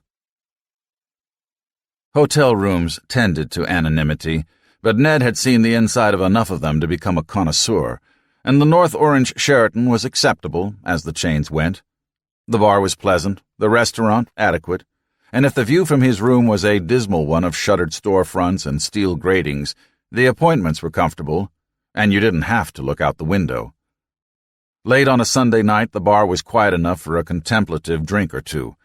An all-news channel played unheeded on a big-screen television. The colors were smeared, as if done by a child who could not stay between the lines. Only a half-dozen patrons were present, business travelers, to judge by the rumpled suits and loosened ties, driving rented cars out of strange airports at ungodly hours, a late check-in, and a later dinner, and the damn-it-to-hell alarm clock ringing at the morning hour that by rights should not even exist. Floor-to-ceiling shelving behind the bar displayed an impressive range of liquor bottles against a mirror backing. A wheeled ladder hung from a runner in the ceiling. Ned made a bet with himself that the bottles on the top shelves represented very low-demand liquors, and deliberately ordered one. Lozaveka, whatever the hell that was. But the bartender surprised him by reaching under the bar and pulling out a bottle and setting up a brandy snifter. The impressive rack must only be for show. Well, having your employee scooting up and down a glass display case on a wheeled ladder would probably do wonders for your insurance premiums. The bottle had a different shape and label than the one on the rack, so Ned figured it was the bar Lozaveka. Probably not as good as the brand-name stuff. He backhanded the brandy snifter, and something like magma poured down his throat. He put the glass down on the bar, hard, Shit, that'll teach me. He kept a composed face and nodded appreciatively. Not bad, he allowed. The bartender shrugged. Me? Give me a good Scotch double malt any day. But management stocks that Balkan crap because Little Pristina is just the other side of the river. The neighborhood what used to be Syria Town when all the Maronites lived there. The last thing Ned wanted was a discourse on the changing neighborhoods of North Orange. Is that a fact? He said, in a tone of voice that implied it to be an especially uninteresting one. But the bartender took no offense. He was a professional, and Ned was a customer, right? Ned pulled the folded itinerary from his inside jacket pocket and studied it for the umpteenth time in the dim light of the bar. 2 days in freaking North Orange at one of VHI's schools. Toss around curriculum ideas with some principal fast and strut your heroic and righteous stuff for the kiddos. Somebody apparently thought that the Planck project would enhance the learning experience. Then, the real reason for the trip. 3 days in Texas at one of Argonaut's research laboratories to review options for downweighting the next generation of Plancks. Mendoza would expect a trip report when he got back. Next to root canal, writing trip reports was Ned's favorite activity. I'm a test pilot, damn it. Usually, when he hadn't been drinking. And up yours, Forrest Calhoun. Okay, so he was a test pilot and an engineer and an American citizen. So who else could they have sent to meet with Chris Van Hoyten? It wasn't as if they were shuffling him out of the way. Not exactly. He folded the itinerary and tucked it back in his jacket pocket with the ticket folder. A tight schedule, with no slack time for sightseeing. Not that there could be too damn many sights in North Orange. Meet with this fast character Monday and Tuesday, fly out to Houston Tuesday evening, and the first meeting with Chris Van Hoyten and his staff was 8 a.m. bright and early Wednesday morning. No slack at all. Except the flight back to Brazil wasn't booked until the following Monday, leaving him at loose ends for the weekend. Argonaut was off the Gulf Freeway near Johnson Space Center just outside Clear Lake City, so the one loose fit in the otherwise tight itinerary was not more than spitting distance from home. Spitting distance. That should make it real easy for Betsy. Up yours, Forrest Calhoun, Mr. Chief Pilot. He circled his index finger around his glass. Another one, friend, he told the bartender. Big assumption here. That pale green split level on the cul-de-sac was still home. Shit, no wonder I'd drink. He lifted the glass. Here's the friends, he told the bartender. The pinch-faced man sitting 2 stools to Ned's right glanced his way without interest. Here's the friends who think they're clever. So, the bartender said, at least it means you got 'em. Yeah, he finished the brandy. I guess I do. Clever or not. At the other end of the bar, to Ned's left, a short, dark man with walrus mustaches nursed a mug of headless beer. He tipped his mug in Ned's direction. The way I figure, he told Ned without preamble, there are maybe 260 million people in this country who don't know you from Adam's goat and couldn't care less. If you got a dozen friends, that's only 46 parts per billion of friendship, which makes it barely detectable, even on the best instruments. A rare thing, and therefore valuable. Ned snorted. A real philosopher. Supply and demand, the man responded with a chuckle. Friends are a trace element in the mixture. That's why you can always use another. The all-news channel cycled through the sports trivia and entertainment trivia, and then there was Marisa Van Hoyten running a gauntlet of reporters down the broad granite steps of some official-looking building. Reporters shoved cameras and microphones at her, shouting questions. Protected by a wedge of attorneys and assistants, Marisa smiled right past them. The voiceover was too low for Ned to hear, but the thin man sitting to his right groaned and said, Someone ought to straighten that broad out. She got money to spend, she should spend it down on earth. The dark man at the end of the bar looked over, but said nothing. Where does he think she spends it? Ned waved his brandy snifter at the screen, where a flood in Louisiana had already replaced Marisa. What was that all about? The other man flipped the back of his hand. The Moon Lady met with President Champion yesterday and he gave her a free hand with that space crap. They think I voted for the guy. This time, elect a champion. And geez, I fell for it, hook, line, and sinker. Hell, it's her money, Ned said. What business is it of Champion's how she spends it? The man stuck his chin out. I say it isn't in the national interest. Yeah? Well, too bad we didn't elect you president. We could have done worse, the man told him. Ned had his doubts, but he was not inclined to argue. It would have been Lozoveka arguing with gin and tonic anyway. Besides, it's my damn salary we're talking about. The two women in the back booth left together, which was too bad because one of them really had it where it mattered. That reduced the pickings from slim to none, and, at this time of night, the odds were unlikely to improve. So Ned paid his tab and slid off his bar stool, and collided with the dark man who had been sitting to his left. Sorry, the man said, holding Ned's arm to steady him. My fault. I should watch where I'm going instead of watching those babes. Did you notice the one with the... Hey, he stooped down. You dropped your plane tickets. He stood and handed the ticket folder to Ned. Thanks. De nada. The man hurried off after the two women, but Ned doubted he'd find any joy in that direction. Those women had been professionals, but the briefcase and travel voucher kind, not handbags and cosmetic cases. He grinned and started to stuff the ticket envelope back into his inside jacket pocket. And there was already an envelope in his pocket. He looked more closely at the one the man had handed him. Same airline logo, but without the seat and gate number the agent had scribbled on the cover in Miami. The guy must have dropped his own tickets, thought Ned, and he opened the folder to see if it contained an itinerary with a name on it. The tickets read Ned Dubois and showed him booked from Houston to Fortaleza. The dates were right, too, but the routing was all wrong. Not Houston to Miami, but a more roundabout route. Well, Ned, my lad, it looks like someone wants me to spend an 8-hour layover in Quito. That was when it clicked. The short, dark man with the eyebrows. Shave off the mustache, or maybe unglue it, and you'd have the phony limo driver at the Newark airport. They had told him his name that evening after he had picked the man out of a photograph. Anthony Pocchio. And he worked for Wilson Enterprises.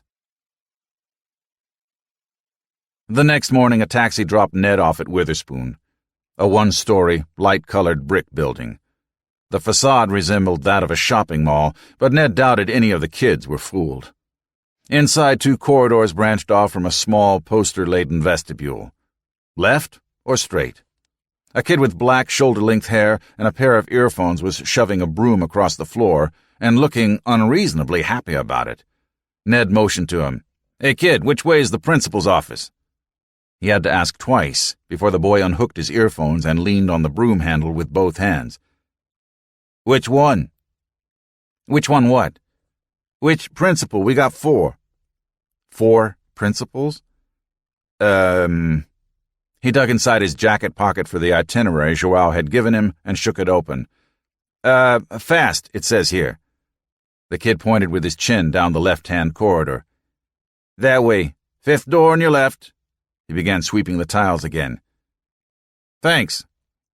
He half turned away and stopped. "Hey, kid." Another pause, this one impatient. "What, man? You the janitor or something?" The other shook his hair back over his shoulder. "Nah, I'm on detention. They make you work off the fine instead of just couching." "The fine?" "Yeah, like a traffic ticket. I get paid, they subtract the fine, and I keep what's left." "What if you dog it?" "What if I what?" "What if you don't do the work, just shove broom for a few hours?" The kid snorted. "What, you think they don't check? Next time, I don't get a work order and the fine comes out of my own allowance. Who needs that? Me, I don't mind the work. I'm saving up for the concert anyways." A jerk of the thumb indicated a wall poster. "Meat Wagon, the Raw Concert, 7 o'clock, April 13th, in the Witherspoon Football Stadium." 4 youths with guitars slung over their shoulders like hobos' bindlestiffs gave the camera the obligatory, sullen looks. Must be the annual talent show. Never heard of them, Ned announced. The conscript janitor snorted. They're seniors here. They play pretty good, and the tickets aren't too much, considering. They charge? The kid gave the broom a shove, and a thin line of dirt slid down the hall. He gave Ned the look. Word. With that impatient sound halfway between a cough and a grunt that the backward-hatted crowd seemed to be using these days. They gotta pay Azim's security detail, and they gotta pay the poster people, and they don't make it back on ticket sales. They're SOL. You know how it is. No free lunch. The poster people. Peering more closely at the poster, Ned saw a logo printed at the bottom. Chong and Yu Fine Designs. I see, said Ned, though he did not see at all. And the student janitor evidently did not care because he was already herding dust bunnies down the hallway. Ned shook his head and set off for Fast's office. He found it without any difficulty. The office was also a classroom, but it was currently empty, except for a large curly-haired man bent over a stack of papers. He looked up when Ned rapped on the doorpost. Captain Ned, he said, rising and extending a hand. Marisa said you would be here today. Ned pointed a finger at him. I remember you. Silver Pond, about a year ago. Barry, right? It was beginning to look like old acquaintance week. First Pokio, now Fast. Maybe he really ought to drop in on Betsy when he hit Houston. They shook hands. Tell you what, said Fast, let's go to the faculty lounge. They have grown-up chairs there. You did bring the Daedalus materials. Ned followed him down the hall. No, I flew all the way up from Brazil without making sure I packed them. A good swing of his briefcase would catch Fast right at the base of his skull, but would probably not be a good move, career-wise. Damn it, he might be nothing more than a messenger boy, but at least he was a competent one. The faculty lounge was a small, narrow room with a sofa and a table and chairs. Against one wall were cabinets and sink, a coffee maker, microwave, and a mini refrigerator, like any break station in any factory or office. Fast stepped to the coffee machine while Ned pulled the folders from his briefcase. Pull up a chair, Fast said, and tell me what you'd like to drink. Bourbon, said Ned, but I don't think you have any. Fast grinned over his shoulder. My kind of guy. We're going out to dinner later with Marie DePardo and Bernie Paulson, so we'll get our chance later. After dinner, we'll real-time on the net with the other Institute fellows. Whatever turns you on. Ned pulled a chair out and straddled it. Regular is fine, black, no sugar. Hey, a real buckaroo. Fast poured 2 cups from the coffee pot and set the pot aside. Marisa may join us for dinner, he added. Ned remembered a windy night on the observatory catwalk, a night black with stars, and a small, thin woman shivering against him. Marisa, eh? It's been a while since I've seen her. He could name-drop as well as anyone, and something about Fast rubbed him the wrong way. That's right, said Fast, cocking his head. You must have met her, being one of the stars of Prometheus. He set the 2 cups on the table and took a seat facing Ned. Ned cocked an eyebrow. Prometheus? Maurice's space program. He took a sip of the coffee. Never knew it had a name. Didn't know it needed one. I just fly ships, is all. Sometimes, anyway. Some star he was. Well, the Planck program is only one phase of Prometheus. There are several other programs involved. You know about Mir Project, of course. A smile yielded no further details. Another flash of irritation. Now he knew what bugged him about Fast. The air of being privy, of being in the know and hobnobbing with the suits, and making sure you knew about it. Ned nodded to the folders he had brought along. And these files I brought up are another phase? No, just a spin-off for Mentor. Our senior principal and a few others are involved in Prometheus because they're space junkies. Fast set his own coffee cup down and opened the folder again. He pulled the floppy from the built-in sleeve and looked at it, turning it one way and the other, as if he could read the damn thing if he'd only brought his bifocals. Dr. Carr and I thought we would use the Planck program to, enrich the curriculum, is what Belinda said. Science class? Whatever. Fast replaced the disc. We've been restructuring our curricula lately, making it more interdisciplinary. Ned shrugged. Your field, not mine. Sounds like school has changed since my day. If you always do what you have always done, Fast said, you will always get what you have always gotten. He laughed. Slogans, and shook his head. Mentor has subcontracted on 3 other districts this year, 2 in Massachusetts and 1 in Minnesota. We don't have a cure-all, understand? Some things have gotten better here in the last 2 years, some haven't. But then North Orange wasn't a total basket case to begin with. It was stagnation more than decay. Some of the other districts around here? He shook his head.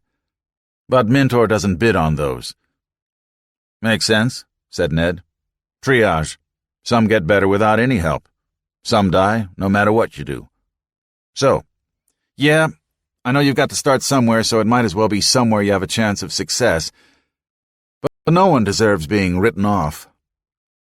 Fast stood and turned away from Ned, staring at the frosted glass window at the far end of the narrow room. 2 years ago, I was this close to burnout. Thumb and forefinger showed how close. I had a flip answer for everything. I could see the dark cloud around every silver lining. Marisa and Belinda, they showed me there was still cause for hope. You can't imagine what a prize that is. Hope. The least I can do is pay that debt forward and give it to someone else. Sounds like you know the boss lady pretty well. Fast shrugged casually. Oh, she takes a personal interest in Mentor and in the North Orange contract. We've had dinner a few times, gone to a show or 2. She's an interesting person. I know. Fast turned from the window and gave him a quizzical look. Ned grinned. Let him worry about what that meant.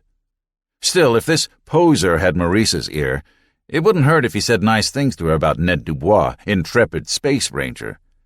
He opened his copy of the folder and took out the inventory. Let's go over what I brought so we can have our ducks in a row for tonight's meeting. One hand washes another, Barry.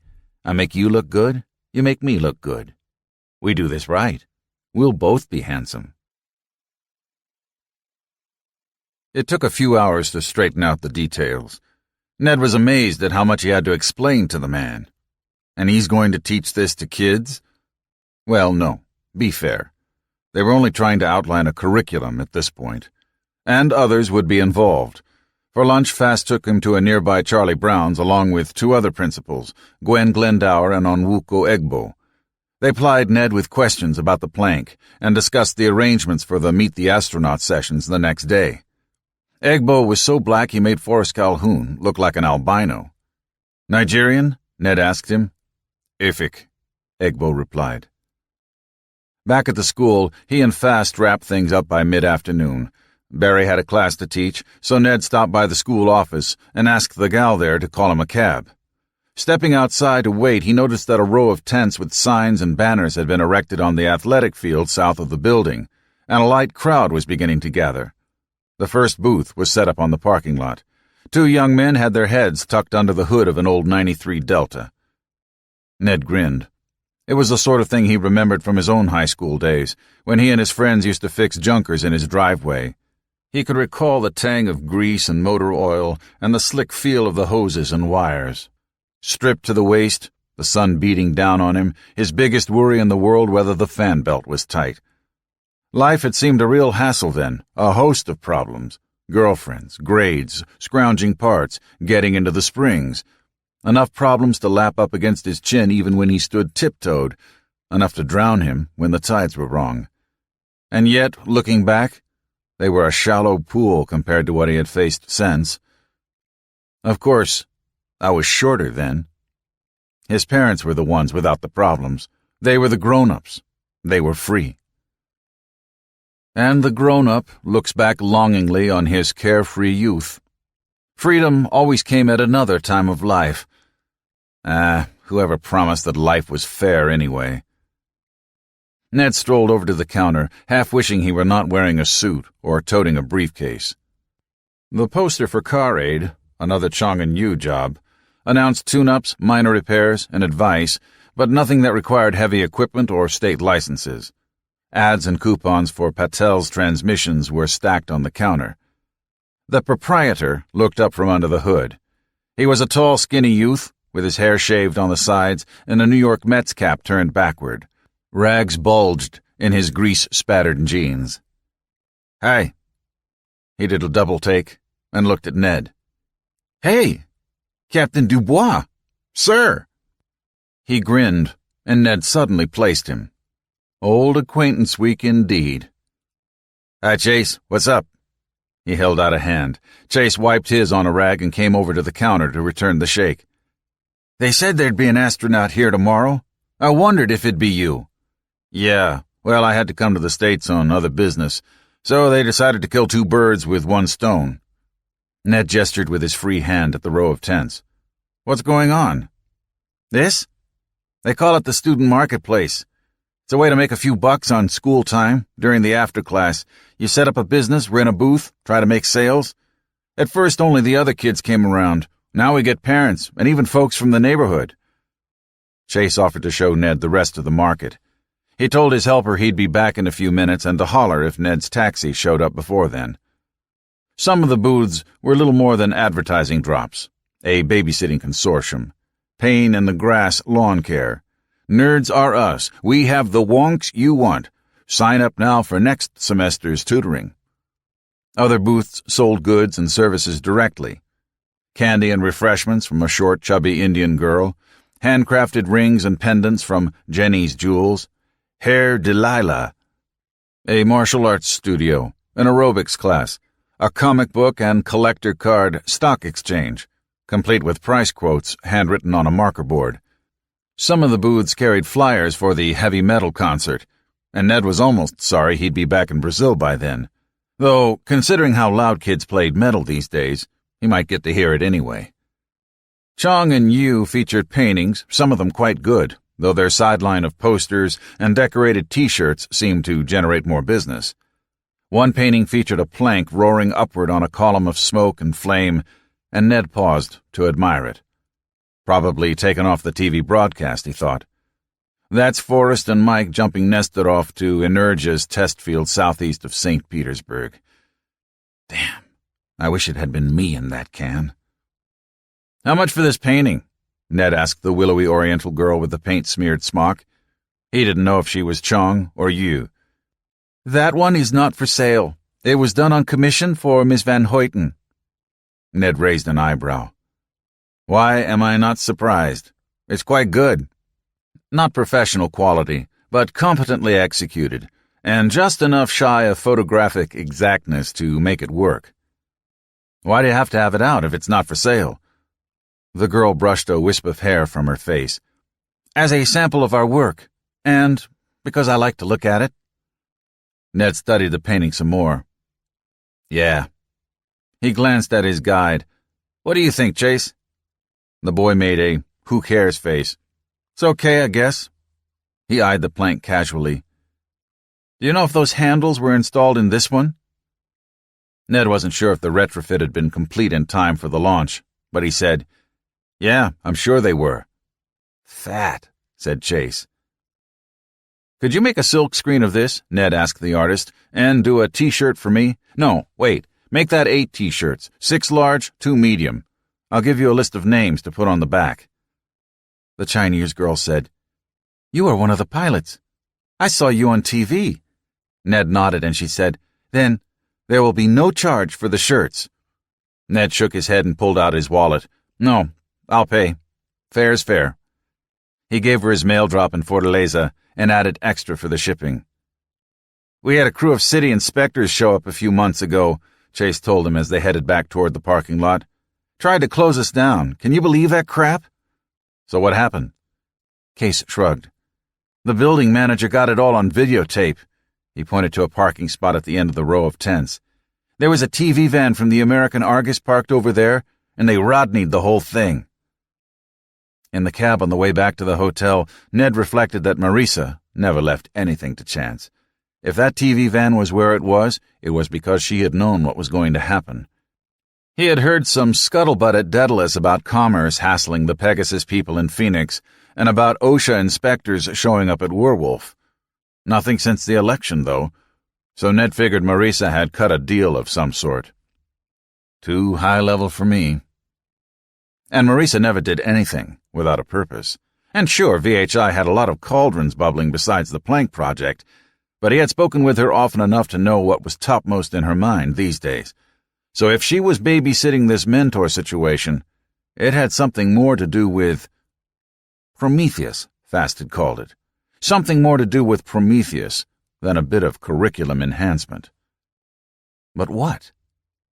And could it be that his visit here was at least as important to her plans as his visit to Argonaut later in the week?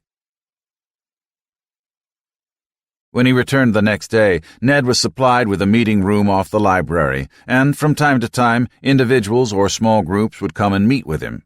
Rap sessions, they had been called when Ned had been young himself. Now, rapping meant something else. Still, he enjoyed the discussions more than he would have enjoyed making speeches from a stage. He could be himself, a little. It was an odd mixture of students. Older kids with suspicious eyes and chips on their shoulders. But coming to rap with the astronaut was voluntary. Younger kids bussed over from the middle schools, altogether more eager and bright-eyed, though their chaperone, a mousy woman with dull hair, seemed withdrawn and never spoke a word to him. They asked a lot of questions, about the rockets, about flying, about the other astronauts. But the questions all boiled down to one. What was it like to fly a rocket? And Ned had no easy answer for them. He could tell them about the eager trembling just before he lit the torch. He could tell them about the pressed-into-your-seat power, or about hovering gently as a leaf, the sweet looping maneuver from cross-range attitude to landing attitude, the swoop of death, but you never called it that aloud. He could tell them that it felt like nothing else in the world. And he could tell them that, if he were ever barred from doing it, his life would have no meaning. He could have told them that, but he did not. Yet there was one young, gangly girl dressed in black who, it seemed to Ned, grasped the truth intuitively. She never asked a question, but sat in the back of a small group of girls and looked straight into him and nodded, understanding, not at his answers, but at his silences. Only on the way out did she break silence, and that was only to ask, "Did you ever know Jerry Godlaw?" Briefly, just before the Atlantis accident, X-33 guys didn't mix much with the shuttle pilots. He was a quiet guy, studious, real nature lover. He grinned. Not at all like me. "Oh, yes," she said. "Very much like you." But Ned had no inkling of what she meant. The last group had come and gone, and Ned was waiting for the car to take him to the airport. He was already deep into Argonaut's briefing papers when he sensed a presence in the doorway. He looked up and saw 3 black youths standing there, arms folded. One of them wore a half-vacant stare, another one of unconcealed hate. The third, the skinny one in front, sported dark glasses, so he had no stare at all. They filled the doorway like a cork. "Sorry, boys, the show's over. I have a plane to catch." He snapped the briefcase shut and stood up, but the cork did not pop. "Got just one question," said the boy in front. Ned shrugged. "Okay, I got just one answer left. Let's see if they match." The lips flickered up at the corners for just a moment. "The other astronaut, that Forrest Calhoun, what kind of man he be?" "Forrest? He's a stand-up guy." "Like a stand-up comic? Like a clown?" The voice had an edge to it. "No." And Ned gave his own voice an edge. "Because if there's ever a job that needs doing, he's the first to stand up. Even if the job is to pull a bottle from a friend's hand. But then some jobs are more dangerous than others." "Sure, let the nigger go first." That was the second youth, the one with the smoldering eyes. "Might be dangerous." Ned laughed. "Dangerous? Why, hell, we plotted and schemed and elbowed each other just for the chance to be first. Mike Krasnarov even tricked his way onto what was supposed to be an unmanned flight. And someone may have greased the step on the simulator just to move ahead in the queue. And possibly a few other incidents over the last year, little things that tended to lower your proficiency rating just a bit. That bothered him more than anything, more than the death swoop, more than Max Q, more than the fact that the ship might not ever make it all the way. It meant that there was one of them who could not be relied on, who might hang back when you needed a hand. Or it might have been just what it seemed, careless maintenance, and everything else was only what he had poured from a bottle. The leader stepped farther into the room, invaded Ned's space. "You saying he not a Tom?" Ned held his ground. "Forrest and me go back a long way. He is one of the finest men I know. He doesn't get in your face. He's too secure to bother, but he won't back down either. You might want to try and make him, but you'll never try it twice." A moment passed. Then a grin split the young man's face, and he stepped back. "Yeah, he sound bad. You taking a chance letting a badass nigger fly your ships." "Which would you rather have, a boy who does what he's told, or a man who knows what to do?" The skinny kid made an odd gesture with his hand. "Word up, man." Ned saw over the youth's shoulder that the burning eyes of the second boy were aimed no longer at Ned, but at the skinny kid.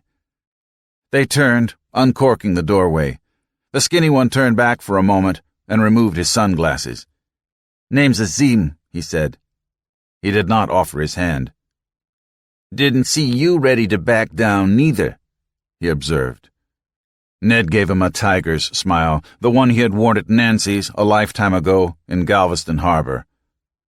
"Hell, son, there were only 3 of you." Betsy didn't say anything for the longest time after she answered the door and saw Ned standing there as big as life. She braced one arm across the doorway and studied him.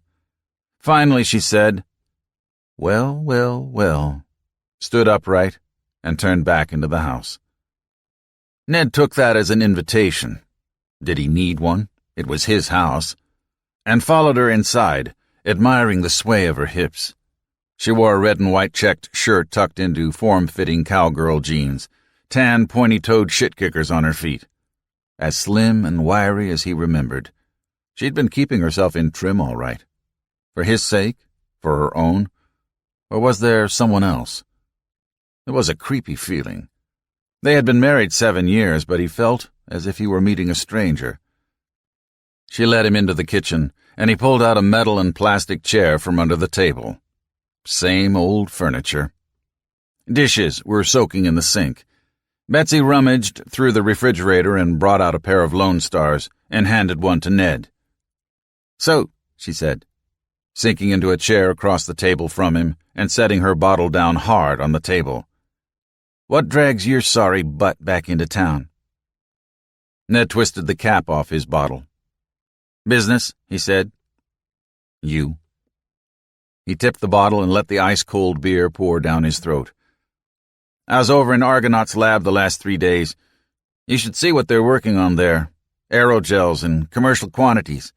They add water to a silica gel acetone solution, then they draw off the acetone by, well, the process is confidential, but the residue, the silicon aerogel, is so light they call it solid smoke.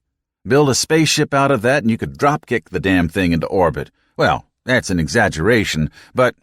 Ned." "What?" "Try to imagine how little I care." Ned grunted and took another swallow of brew. Betsy never had been too keen on the engineering side of things. Why was he babbling like this anyway? He kept a tight grip on his Lone Star. Silence formed between them. "Been a while," she said at last. "I was hired onto a confidential project." "I know, I watched the TV. Ned Dubois, Space Ranger." "You could have written." "I did." "Sure. Every couple of months, every season, a new letter. Leaves turning, and the first snow, and the first robin, and I wanted something more than a damn weathercock. I'm no damn good at letters, you know that. Oh, I know it, all right. If it hadn't been for that Pes-O fella calling me, I wouldn't have known if you were alive or dead. Would it have mattered to you?" She looked away. "Jesus. I sent you money. I made sure the mortgage was paid.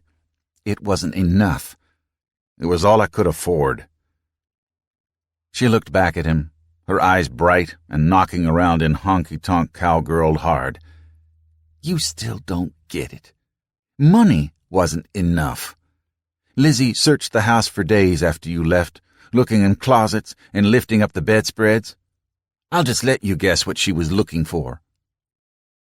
Ned turned away, suddenly unable to speak. Out the kitchen window, a group of boys played basketball in the cul-de-sac. The peculiar boing of dribbling and the shrieks of children filtered indistinctly through the thin walls. The cries sounded almost like the shearing of gulls over St. Anthony's Bay. No wonder he drank. You had to be sober to see how big a shit you were. "How is she?" he asked hoarsely. "At a friend's house. She'll be coming home soon. Are you sure you want to be here when she does?" He turned and looked at her. "What does that mean?" "I don't want you stepping back into her life if it's just for one day." "Jesus, any longer and she'll forget who I am." "Well, I will keep that in mind." Ned stared into his bottle, through it, beyond it. "I don't even remember what we argued about." "I do." He looked at her. "Emma Lagerwood." "Oh. Emma? A short, chubby cow of a woman? A neighborly smile some days in the driveway. Emma?" He wouldn't look Betsy in the face. Emma had come over, upset over something and looking for Betsy, and had found Ned instead. It was right here in the kitchen, he realized. He could remember that much now, like a strobe flash of memory, but he honest to God could recall nothing else about it. Not why she had come over, not who made the first move, not even what she had felt like. It was all gone, down the drains at Joe Nancy's, along with the argument and the walking out and everything else. Along with, maybe, his whole life. Strangers are one thing, Ned, but neighbors are something else. Strangers, I don't have to look them in the eye at the Kroger's or chat over the back fence. Neighbors, I can't pretend they don't exist. Betsy twisted her cap off with a sudden jerk, like she was wringing a chicken's neck.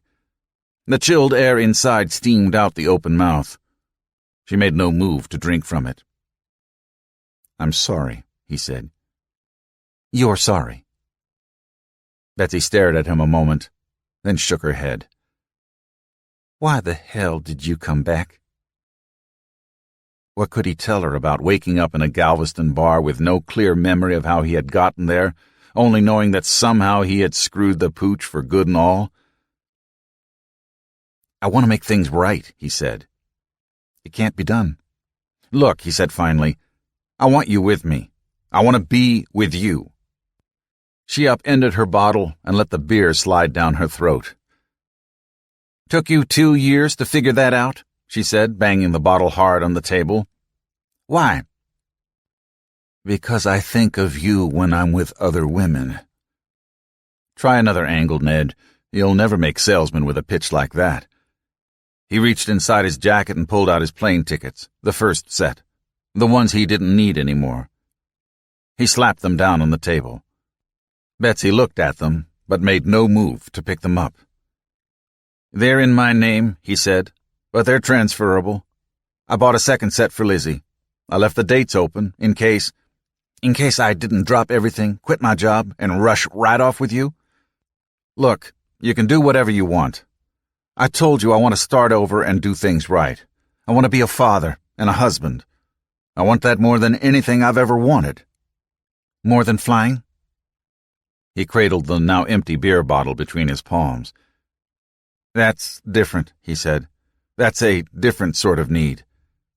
Betsy picked up the envelope at last and looked inside. "If I did come," she asked, "how many of your bimbos would I be sharing that island with?" 3? No, 4. "That's all behind me now." "That's what you said 7 years ago at the Longhorn. Why should I believe you now?"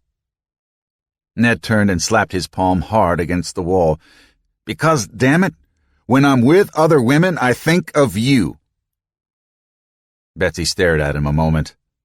Then she burst out laughing. Ned, you say the goddamnedest things to sweet-talk a gal.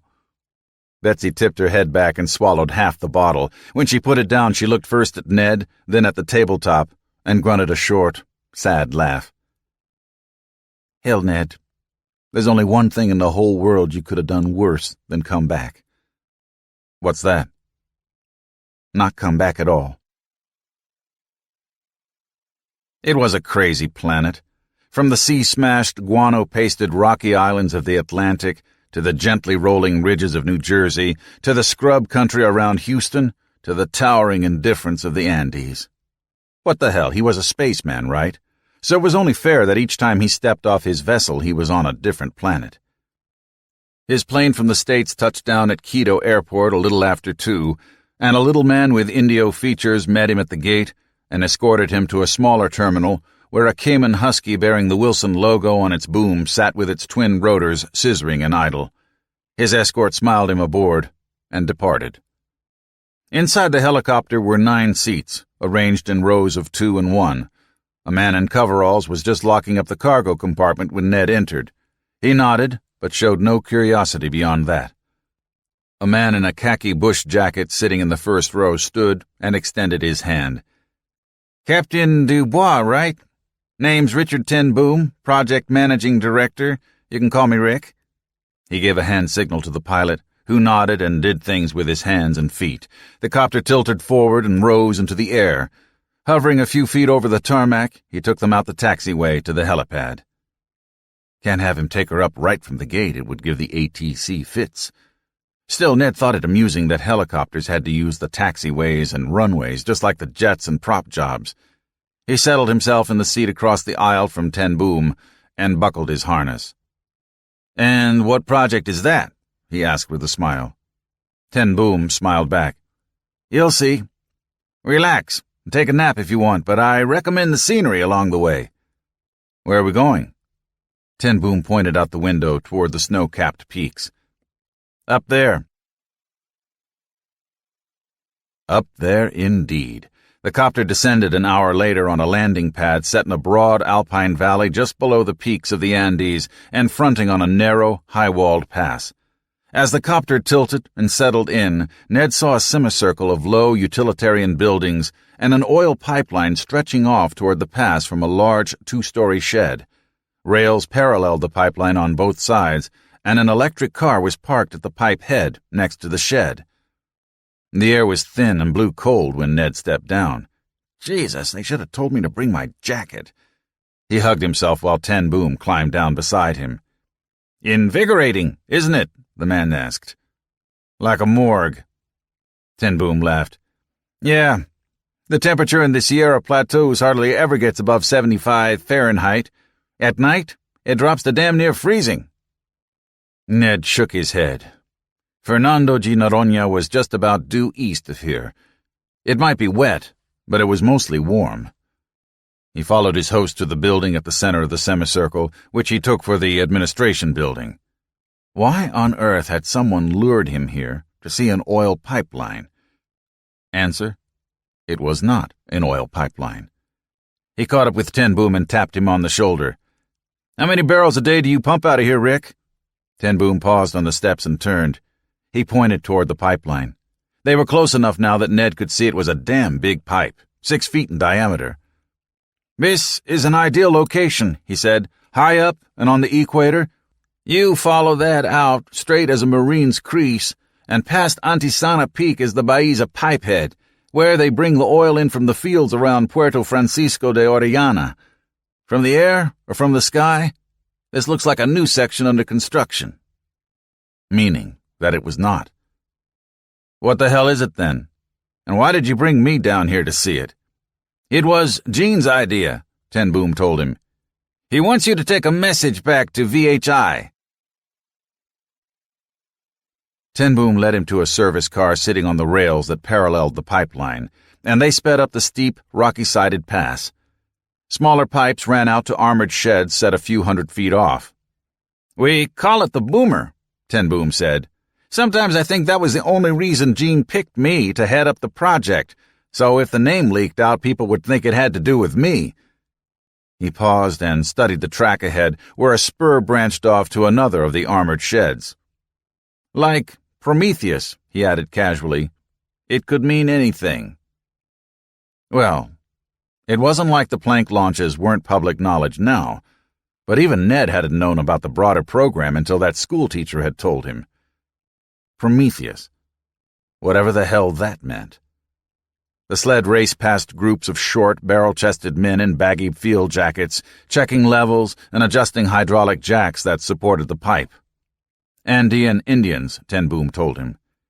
We employ mostly locals for the rigging work. There are quite a few experienced riggers from the Napo fields. Folks from the coast sometimes have to wear oxygen masks up here. The air is so thin, and they look like they're walking around on some alien planet. Ten Boom's pocket telephone beeped, and he flipped it open. Ned wondered if the engineers who had designed cell phones had modeled them consciously after the communicators on the first Star Trek series. Ten Boom here. The project manager listened, nodding. Right, he said, and folded the telephone. The pig went down the line without a whistle, he said, as the car braked into a loop that dipped under the pipeline and slowed to a halt beside a bunker 200 feet to the other side. From there, the return tracks led straight back down the valley. Ned was surprised to see how much higher they were from where they had started. The pipeline ended in a large shed, where the pass dropped off toward the eastern jungles of the upper Amazon. All systems are ready. Good, said Ned. Now will you tell me what it is? They climbed off the car, and Ten Boom stood with his hands braced on his hips and looked back down the pass along the length of the enormous pipeline. It is, he said with the pride of a father, the world's biggest pipe bomb. Actually, Ten Boom explained when they had settled into the control room, it's called a ram accelerator. Rams were developed in the early 90s to test diffusers for scramjet engines. A crew of 5, wearing headsets and hard hats, sat before a bank of screens. They gave Ned and Ten Boom barely a glance. Scramjets, said Ned softly. Every test pilot's dream. Hypersonic velocity, if you could keep the jet lit. No one had ever flown that fast in an air-breathing engine. As in any jet, the forward motion of a scram engine forced the air-fuel mix around the diffuser and compressed it against the cowling for ignition. But at Mach 5, keeping the fuel mix lit in a hypersonic engine, he said, is like keeping a match lit in a speeding convertible. Ten Boom grinned. Too right. But tell me, Ned, what is the difference between air and fuel flowing between a diffuser and its cowling and a diffuser-shaped projectile hurtling down a tube filled with fuel and air? Ned opened his mouth, closed it, opened it again. He looked at the big monitor over the control panel that showed the far end of the shed, where it loomed over a sheer drop. Jesus H. Christ. God's own shotgun. Ten Boom pointed to a display panel showing the entire length of the pipeline in schematic. Green lights winked at intervals. At the far left, the lights had turned amber. At the breech end, Ned thought. We fill the entire tube with a mix of methane, nitrogen, and oxygen. That burns at a cool enough temperature that the line doesn't rupture and explode. He grinned. If it did, this bunker may not be far enough away. We kick the projectile off at 2,500 clicks per hour with compressed helium and throw a traveling plug down the line after it. The fuel compresses against the plug and ignites, and the diffuser shoots down the barrel, accelerating all the way. When it hits transonic speeds, the shock wave changes from vertical to oblique, and you get a ball of plasma around the rear end of the projectile that pushes it faster than the explosive velocity of the gas. That was like a sailboat outracing the wind, but sure, the projectile carried its own ongoing explosion on its ass end. Set my ass on fire, I'd go pretty fast myself. Ned grinned as he imagined a 6-foot-wide tapered shell roaring down the pipe with a ball of flame on its tail. Shit, you couldn't fly a sumbitch like that any more than you could fly an artillery shell. How fast does it come out the muzzle end? He asked Ten Boom. 44,000 kph. Speak English, damn it. Ned did the arithmetic. 44,000 divided by 1.6. 27,000 miles per hour. Damn fast. That was a shade over 7 miles per second. Escape velocity. Jesus H. Christ, he said again. This time, it came out like a prayer. You can put the damn things in orbit. Ten Boom nodded. It is a wonder what you can lift when you don't have to carry the oxidizer with you. Liquid oxygen was the biggest fraction of the plank's takeoff weight. Nothing burned without oxygen, an element in short supply in low Earth orbit, so the plank had to haul it along, compressed and at cryogenic temperatures, so it wouldn't take up so much volume. But an alarm buzzer went off, and the first light on the schematic display went red. "She's off," said Ten Boom, and he turned in his seat and hunched forward, watching the screens. Lights blinked red up the schematic, a large bullet traveling up a very long rifle barrel. "The air is thin up here," he said. "When the projectile exits the muscle, it won't hit a brick wall of air like it would at sea level. Just the same, we evacuate the terminal to stratospheric air density and ramp it up to ambient." The sound came like a thunderclap. Even inside the bunker, Ned could feel it. The doors on the terminal flew open and... You didn't really expect to see it, did you? Just for an instant, maybe.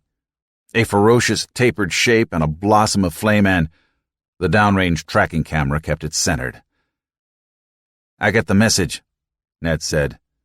Ten Boom removed his hard hat and wiped his forehead. He looked at Ned. "Do you? You can launch satellites a hell of a lot cheaper than we can with the plank." "Those that can survive the brutal accelerations. Not people. Nothing delicate.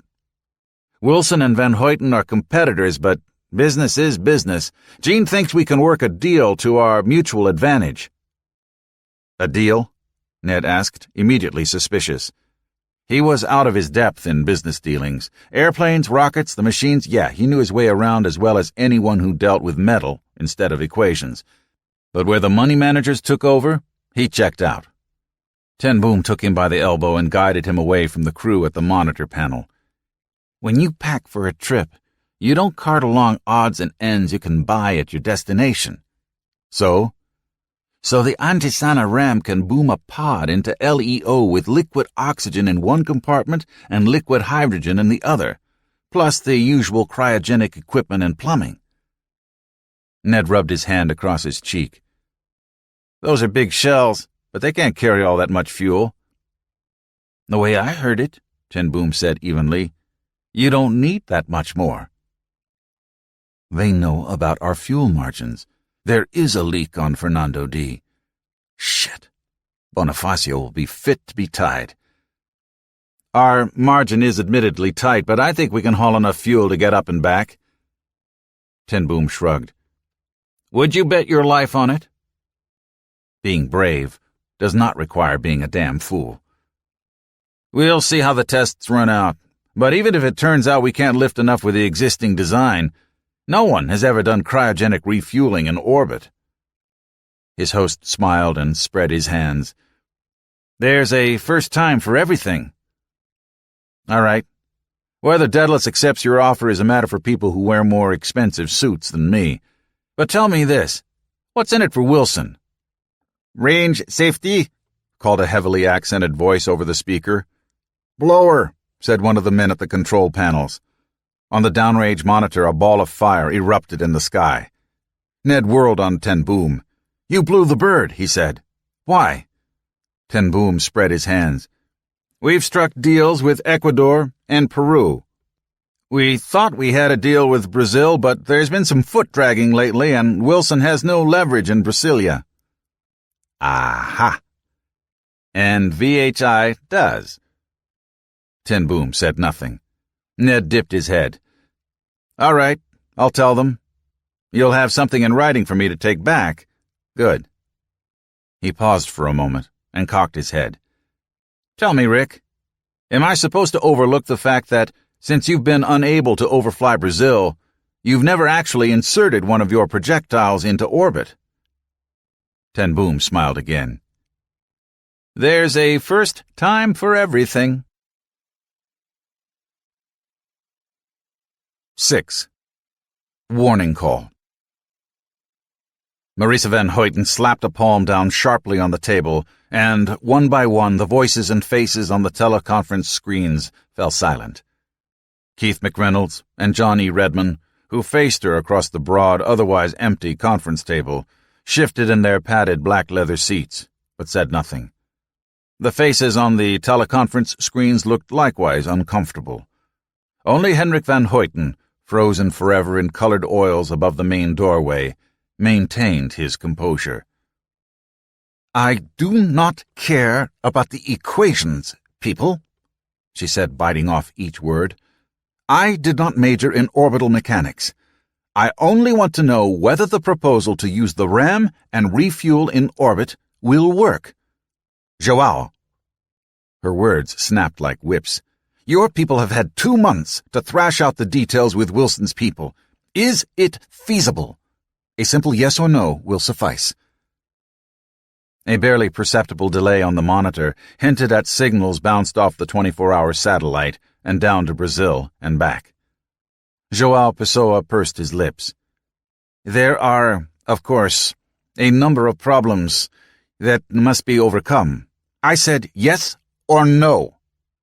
This time the words slapped.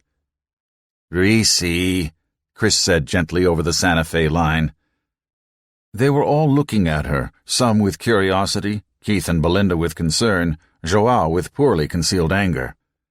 Those who were telepresent gazed in odd directions, depending on where their monitors sat with respect to their video pickups. Marisa noticed that she had crumpled the top sheet of her notepad into a ball, and she smoothed it out flat with her hand.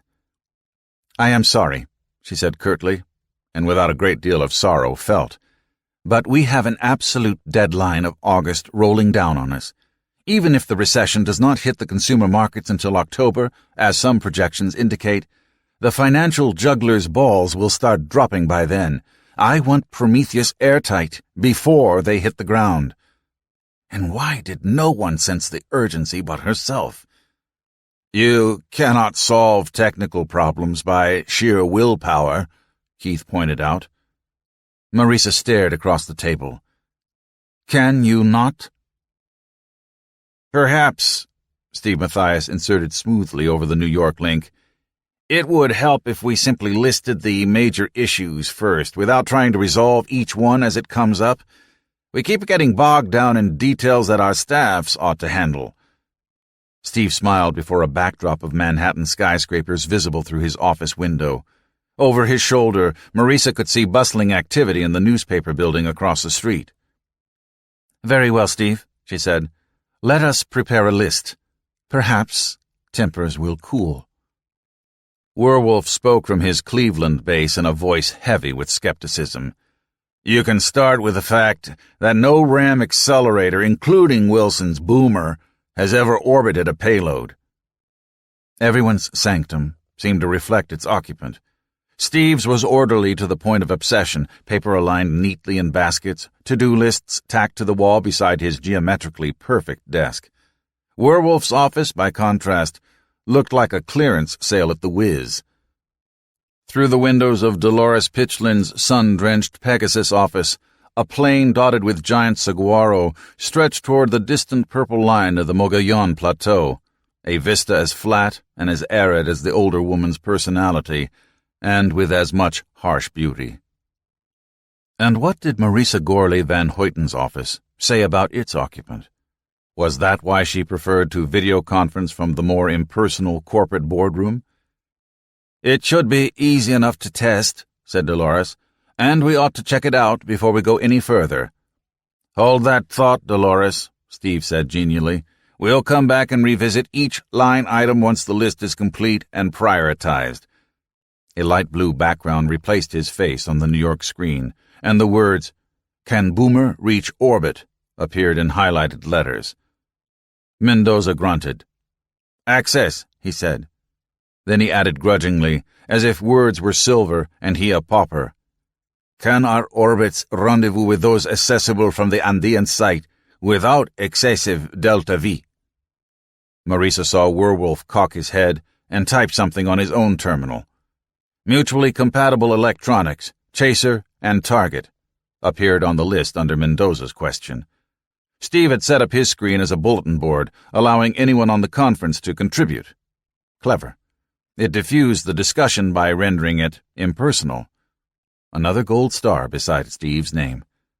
The chatter died away as each of the conferees realized what Steve had done and began posting their own thoughts. Marisa pressed the mute on her own console and said, "Computer, phone line, private, Pessoa, select." She waited a beat and said, "João, can you hear me?" "Yes, I can hear you." The Brazilian's voice was clipped, formal. "You ought to conference one of your pilots into this. Dubois, I think. He worked on the ergonomics project and on the plank upgrades. He might have some insights from the pilot's point of view. And he did see Wilson's ram up close." "As you wish." The line went abruptly dead.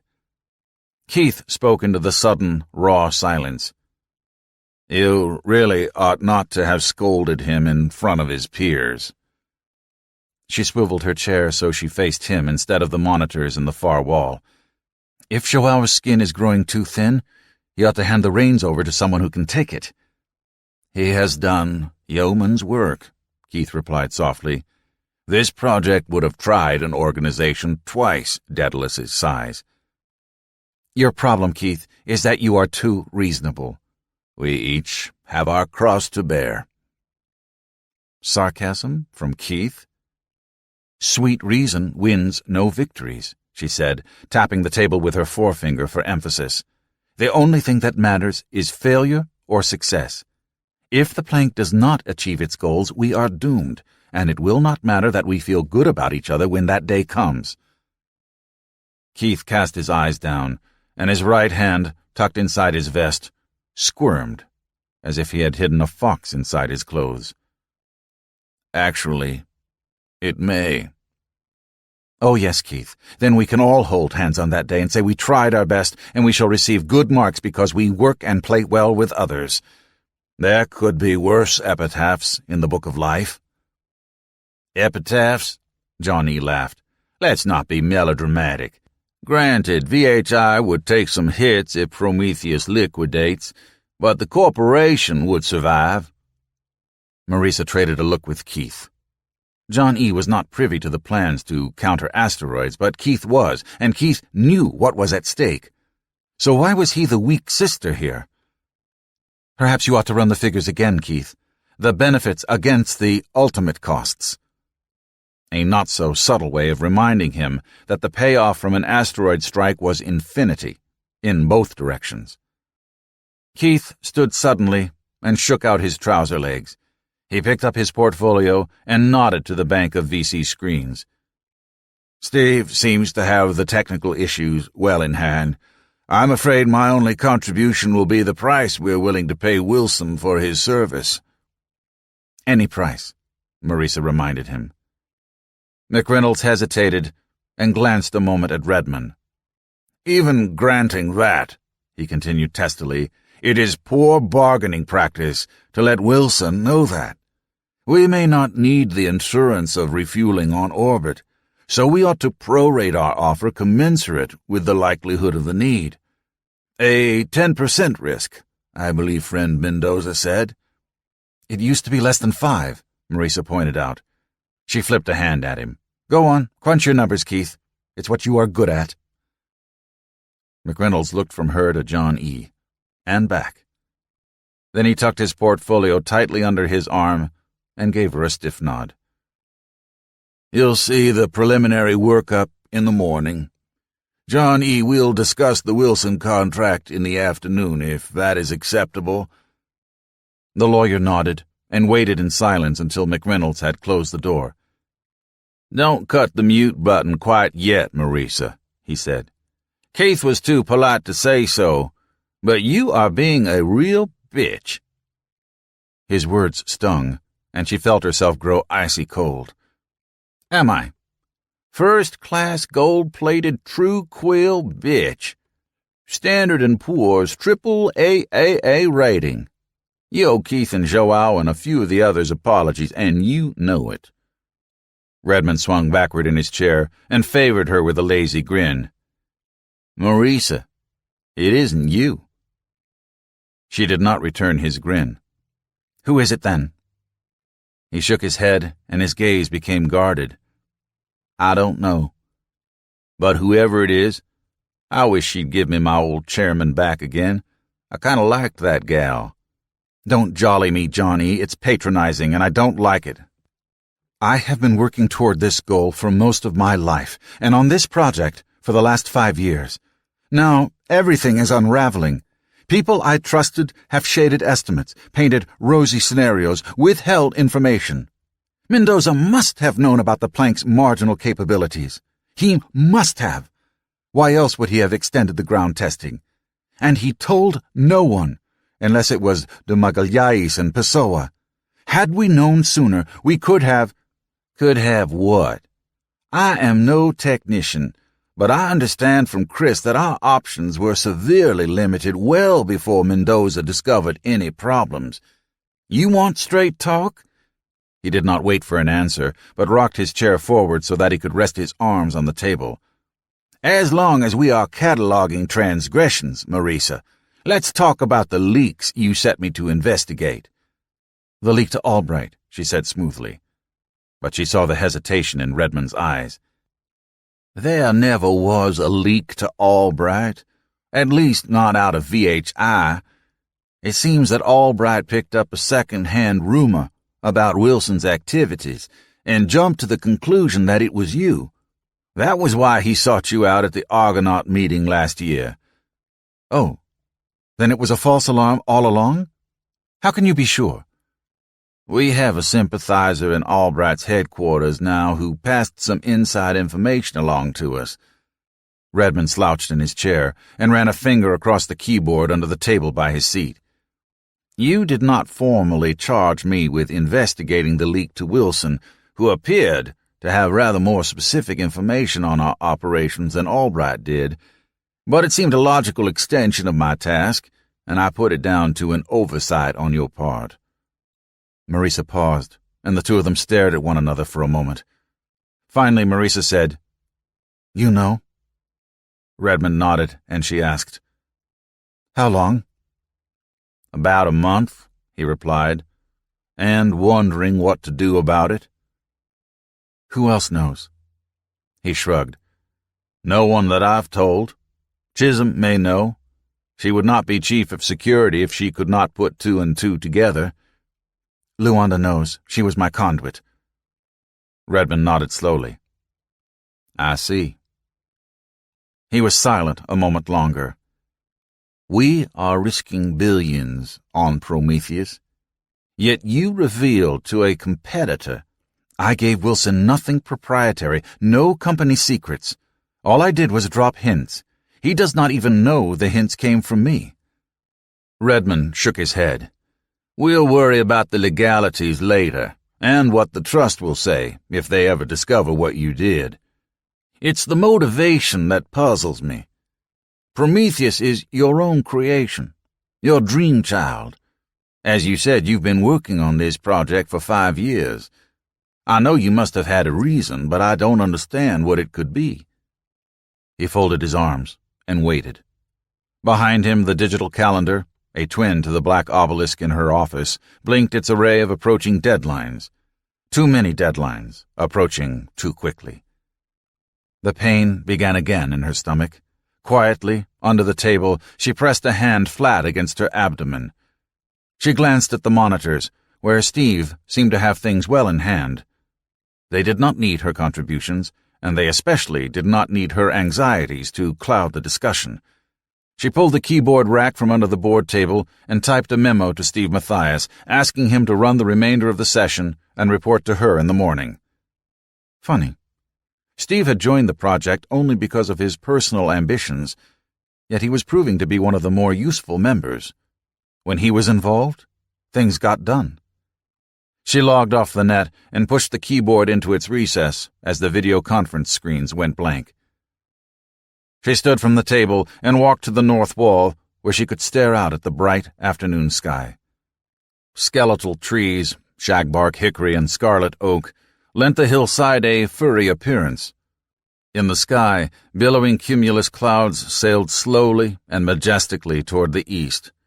There was little snow left on the ground. This would be a warm year.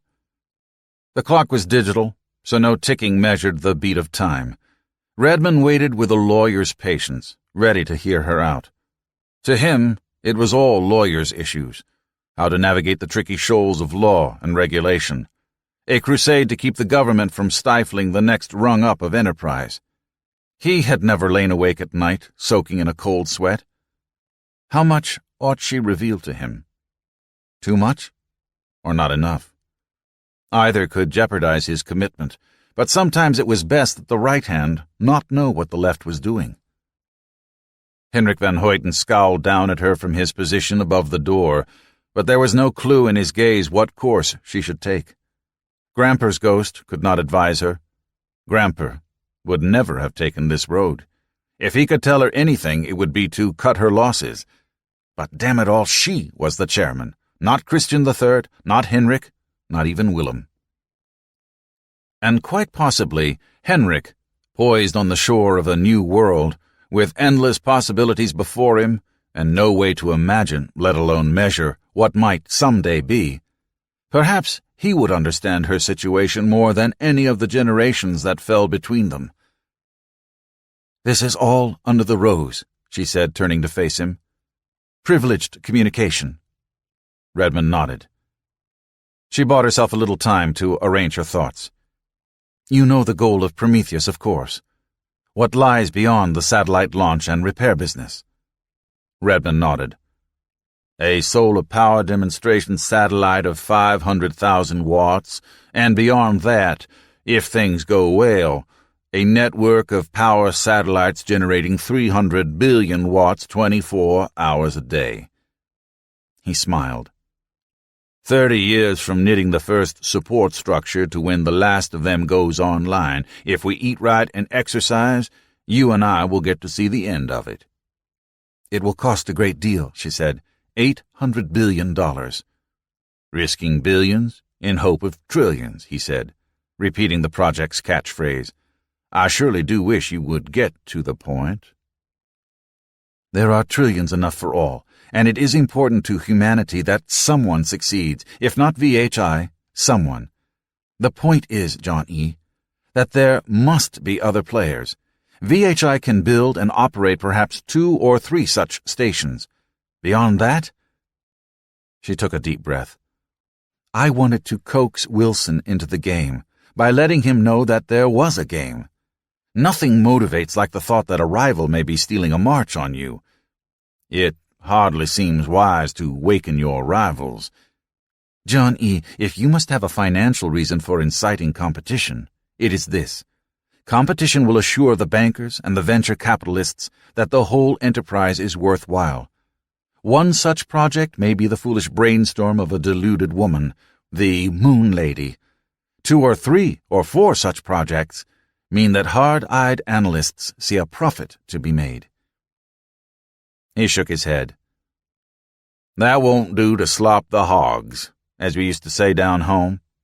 If a handful of orbital platforms is enough to recover our investment, what difference does it make whether other corporations build more of them or not?" She turned and faced the window once more. "Those are my reasons, John E. It is not my fault if you do not accept them." "The truth, but not the whole truth.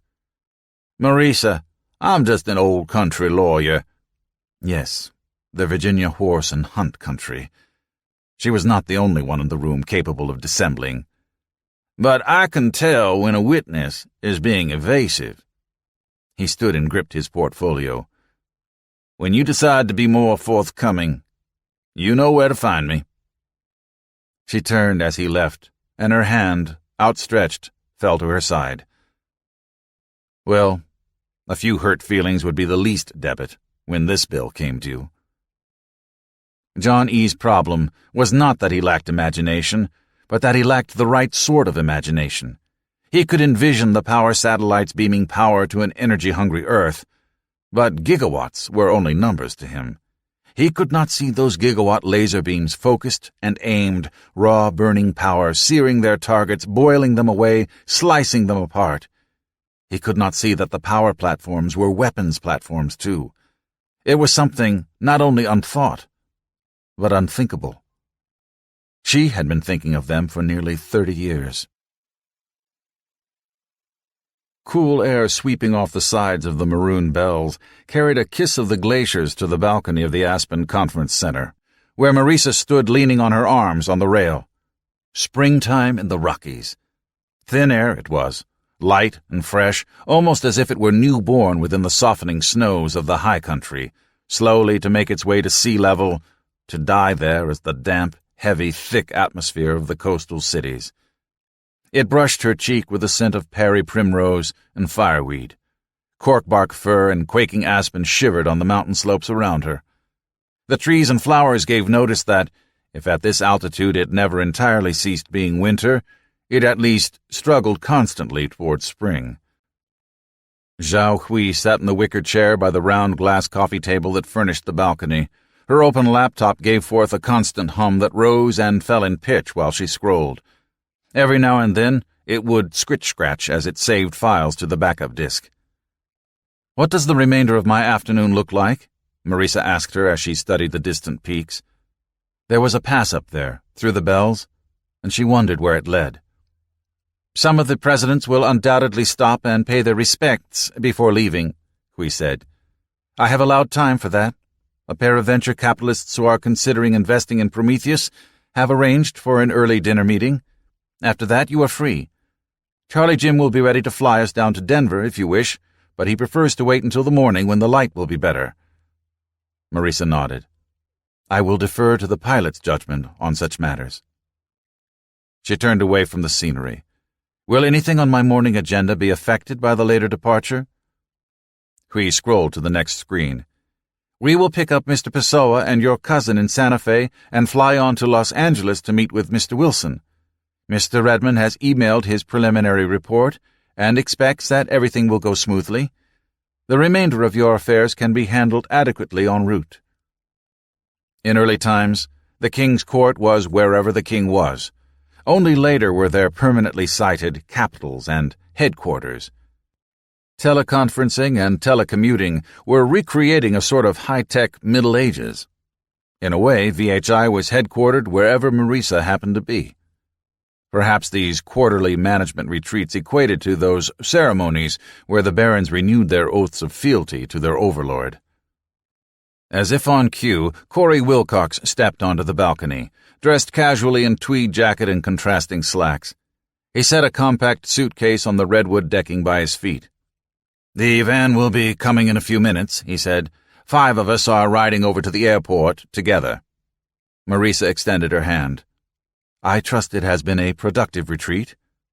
Corey's was an extrovert's grip, always vigorous, always intense, but always a barrier, as if he were pushing you away even while he greeted you. "Yes, very," he said. "It's always interesting to learn what the other divisions are up to. Does Bennett really intend to retire?" "So he says." Corey chuckled. "A man who's put in as much as he has deserves a few years to relax and enjoy life. Oh, when you see Keith, tell him that I missed him and that he should get well soon." "I will, but he has only gone in for some routine tests," she said. "He will be glad to hear of the progress Hyacinth is making." The grin turned sheepish. "Yeah. I wonder if anyone at the reception guessed what their bottled water was recycled from." In a more serious tone, he added, "Speaking of Prometheus, though, what's with Piper and Brad? They sure don't think much of our project." There had been considerable comment on the SSTO program during the plenary session, not all of it favorable, and some of it barbed and quite sarcastic.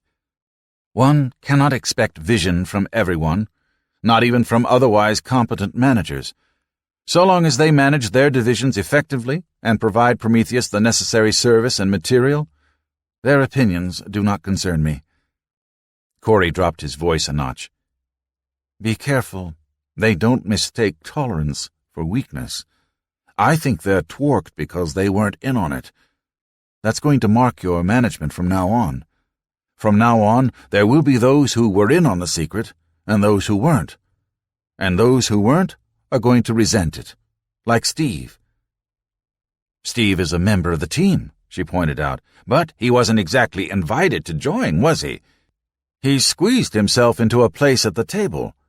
Think he doesn't resent it that you never considered him?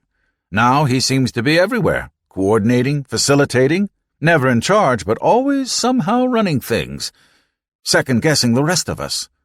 I think he's taking on too much authority. She studied him carefully before replying. He has proven an invaluable asset to our project. Oh, sure. But do you think it's wise to delegate so much to a man who lacks commitment to anything besides himself? Corey held a defensive hand up. Yeah, I know what Werewolf and Joao say about me, especially when I'm not around. Of course I look out for number one. Who else is going to? The difference between me and them is that they don't admit it. My problem with Steve is not that he looks out for himself, but that I'm not sure he looks out for anything else. I care about this project of ours. Hell, I was one of the original 4, and even though Hyacinth is not on the critical path, there are still things I know that the others aren't in on. A not-so-subtle reminder there that only he, Wallace, and Keith shared her concern with comets and near-Earth asteroids. Only these 3 had not dismissed the notion when Marisa had cautiously mentioned the possibility to them. It was an odd triumvirate. She could not imagine not confiding everything in Keith. And Wallace, the longtime sci-fi buff, had actually broached the matter to her. If anyone was the father of Prometheus, if anyone had shown Marisa a way out of her nightmare, it was Wallace, a man who, ironically, could play no further part in the project beyond ferrying the participants on Odysseus jets. Corey was a man who neither welcomed confidences nor inspired them. Yet when she had gingerly mentioned the thought that a comet or asteroid might someday strike the Earth, he had simply nodded and said in a serious, matter-of-fact voice, "Yes, I wonder why no one seems to be doing anything about it." Yes, well, what could you do? Get out of the way, for one. Reach out and swat it aside, for another. There were not many on the project who understood the true significance of the hand and fireball logo. That was not, in fact, a hand releasing a fireball, nor the ultimate purpose of building gigawatt lasers in space. It was not, however, a notion that she cared to hold up to public ridicule. Investors would bail out if they thought her mind unstable or obsessed. The family trust would unite to strip her of her offices. Reason had little to do with it. People joined shrieking campaigns against risks much slimmer, and blithely ignored others far greater. Even after the comet strike on Jupiter, the idea had been mocked and dismissed in the media. "Steve doesn't have the same dedication," Corey said. "It's all power games and political maneuvers and, maybe, a chance to make his peers look bad." "I think you do him a disservice," she suggested. And maybe Corey had stopped here on his way out to score points against Steve, and maybe he was truly concerned with Steve's role. He was, as he had reminded her, one of the midwives who had helped birth Prometheus. Corey bent down and retrieved his suitcase. "Yeah, maybe I do. I hope so. He's a charming guy, careful and intense and always ready to take on another responsibility. I can't fault him, but I can't trust him either. Someday you may wake up and find out he's running the show, and not you." "I will take your concern under advisement." "That's all I ask." He looked to his left. "Why, hello there, Belinda. Are you leaving too?" Belinda Carr appeared in the doorway that opened onto the balcony. "Oh, Corey, I thought you'd left already." She noticed Zhao Hui intent on her computer screen at the other end of the balcony. "I had hoped to catch you alone," she told Marisa. Hui looked up from her work and regarded Belinda impassively. Marisa would not quite look Belinda in the eye. "Affairs have reached a critical stage. Negotiations with Wilson, you know. I leave for Los Angeles tomorrow to sign the contracts. My calendar needs extra days." Belinda glanced sideways at Corey. "You do promise to study the portfolios for this year's Promethean students?" she said at last. "Yes, certainly, time permitting." It was not as simple as it had been in the early days. Mentor ran 3 times as many schools now. Even 2 years ago, after taking on the North Orange schools, the steering committee could review each year's crop of possibilities in a single meeting, and Marisa had scrutinized each and every profile herself. She would never know any of the newer children as well as she had grown to know that first set from North Orange. She could say their names, each one of them, and see their photographs when she closed her eyes. Poole, Hobart, Frazetti, Coughlin, Ribbon, Thomas, and especially dear, troubled, blossoming Styx. Yes, time permitting. But time would never permit again. Perhaps Belinda saw something in her eyes, because an expression much like disappointment washed across her features. Marisa stepped closer to her and placed a hand on Belinda's forearm. "But that is why I have you, Belinda dear. We are a team. Corey, you, I, the others.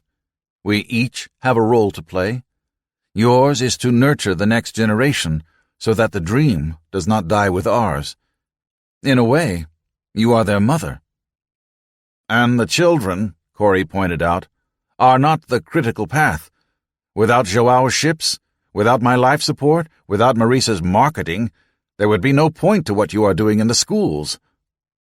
Belinda whirled and faced him. "No point to you, perhaps." Corey blinked, and Marisa swiftly responded. "And without what we are doing in the schools, Corey, there would be no point to the ships, the life support, or the marketing." Corey knew when to back off. "I'm sorry, I didn't mean to be dismissive, Belinda. I apologize. I just see things from Gaia Biotech's perspective, and you see them from Mentor Academy's. Our own roles always seem the biggest." "I understand. Marisa, I'll be going now." "I will see you to the door. I shan't be a moment, Corey." Marisa followed Belinda into the large suite that VHI had reserved for social functions during the management retreat. Empty cups and looted bowls of nuts and fruits from the farewell reception were scattered on tables about the room. Corey had not apologized, nor had Belinda understood. It upset her when her own inner circle did not see eye to eye. It seemed wasteful. Friction. Waste heat. Everyone should see what needed doing and just do it. And yet, it was that very diversity of thought that she often relied upon.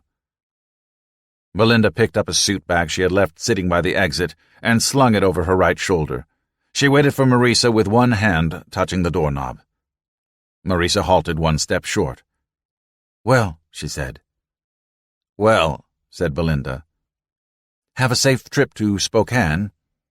"I'm not going straight back. I'm stopping by Portland first to visit Singly, Gurrig, and Wu." "Portland is a beautiful city, the rose of the Northwest. Tell Mary Ellen I said hello." "She keeps asking when I will let Ben Wu come back." "And when will you? You've kept him at Dayton Middle School for 2 years now." Belinda sagged. "I don't know, Reese. I really don't. My top people are spread so thin, with the rate at which we've added new schools this year.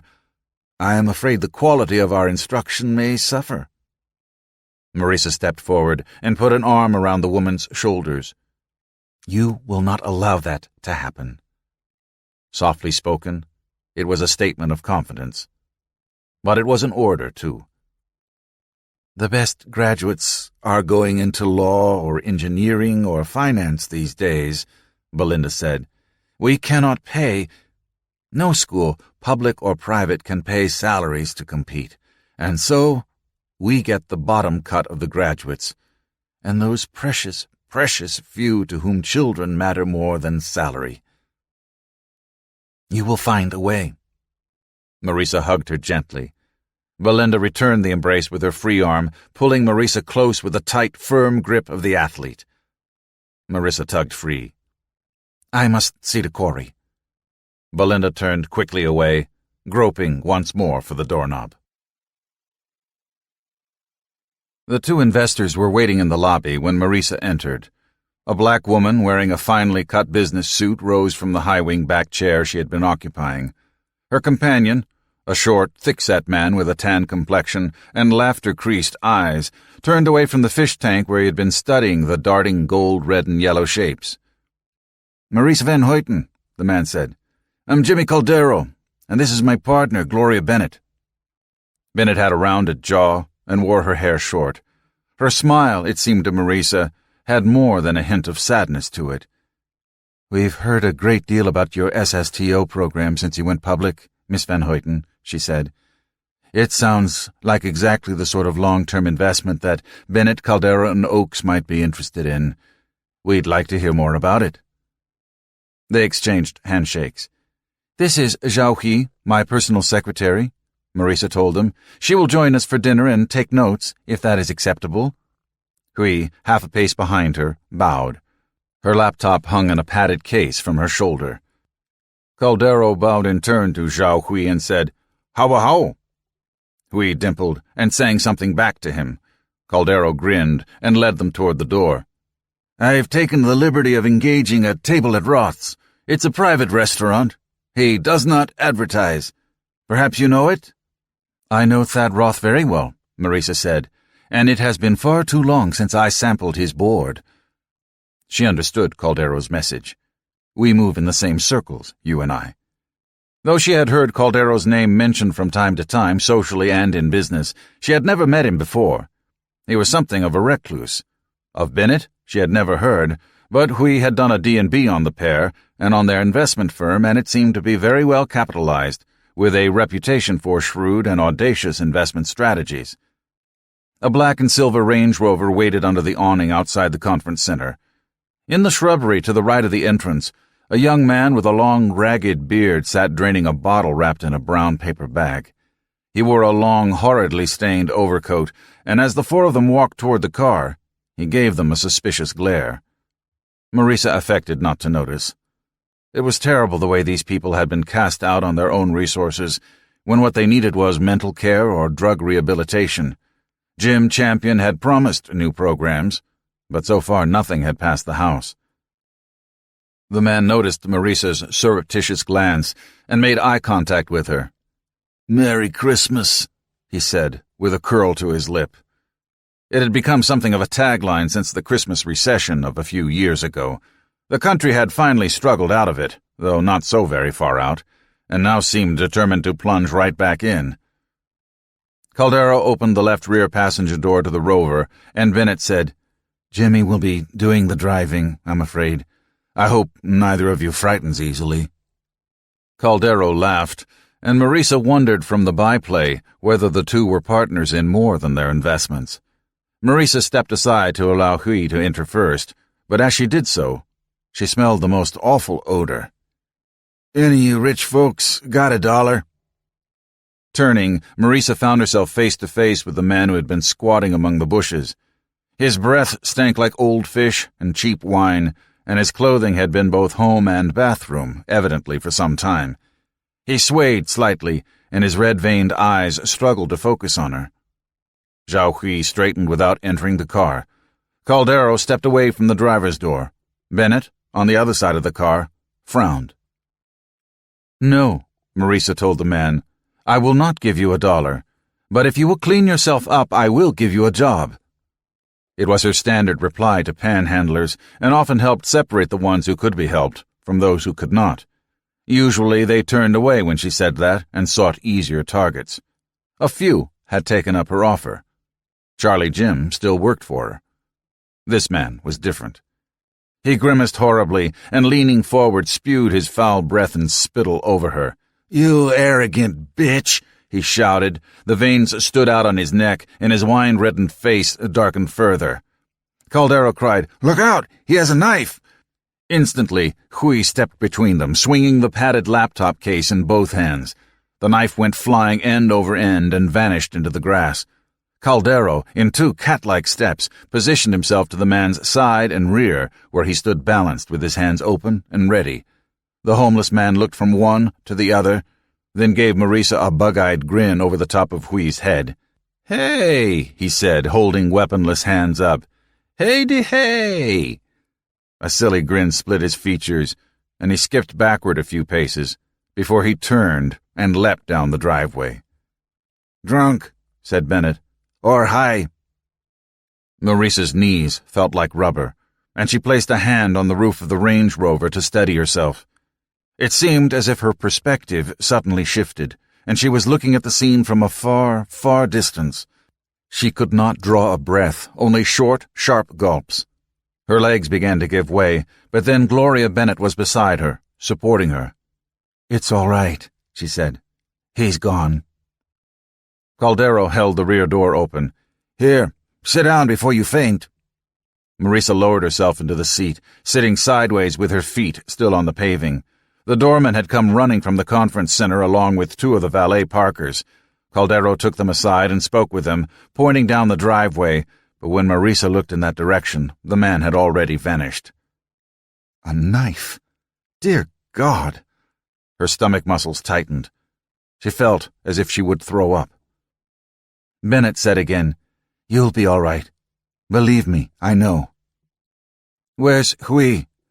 Marisa braced herself against the car's frame and rose shakily to her feet. The laptop case lay on the driveway, but Hui was nowhere to be seen. "Hui!" she called. Caldero approached her. "The manager wants to know if you want the police called in." "Yes, certainly. A man like that, violent and drunk, should not be running around loose." Caldero shook his head. "He wasn't drunk. He moved too well." "What do you mean?" "No, he was not drunk." Zhao Hui had reappeared and stood with her equipment once more hanging in place. A thin sheen of perspiration covered her forehead and beaded her upper lip, but her breathing was normal. "I followed him down the driveway. There was a brown pickup truck waiting for him by the state road. They left in the direction of the town." Caldero ran a hand across his jaw. "He'll be long out of the county by the time the sheriff gets mobilized." He gave Zhao Hui a speculative look, which Hui returned. Bennett said, "You took a terrible chance following that man." But Caldero shook his head, still trading looks with Hui. "No, she didn't."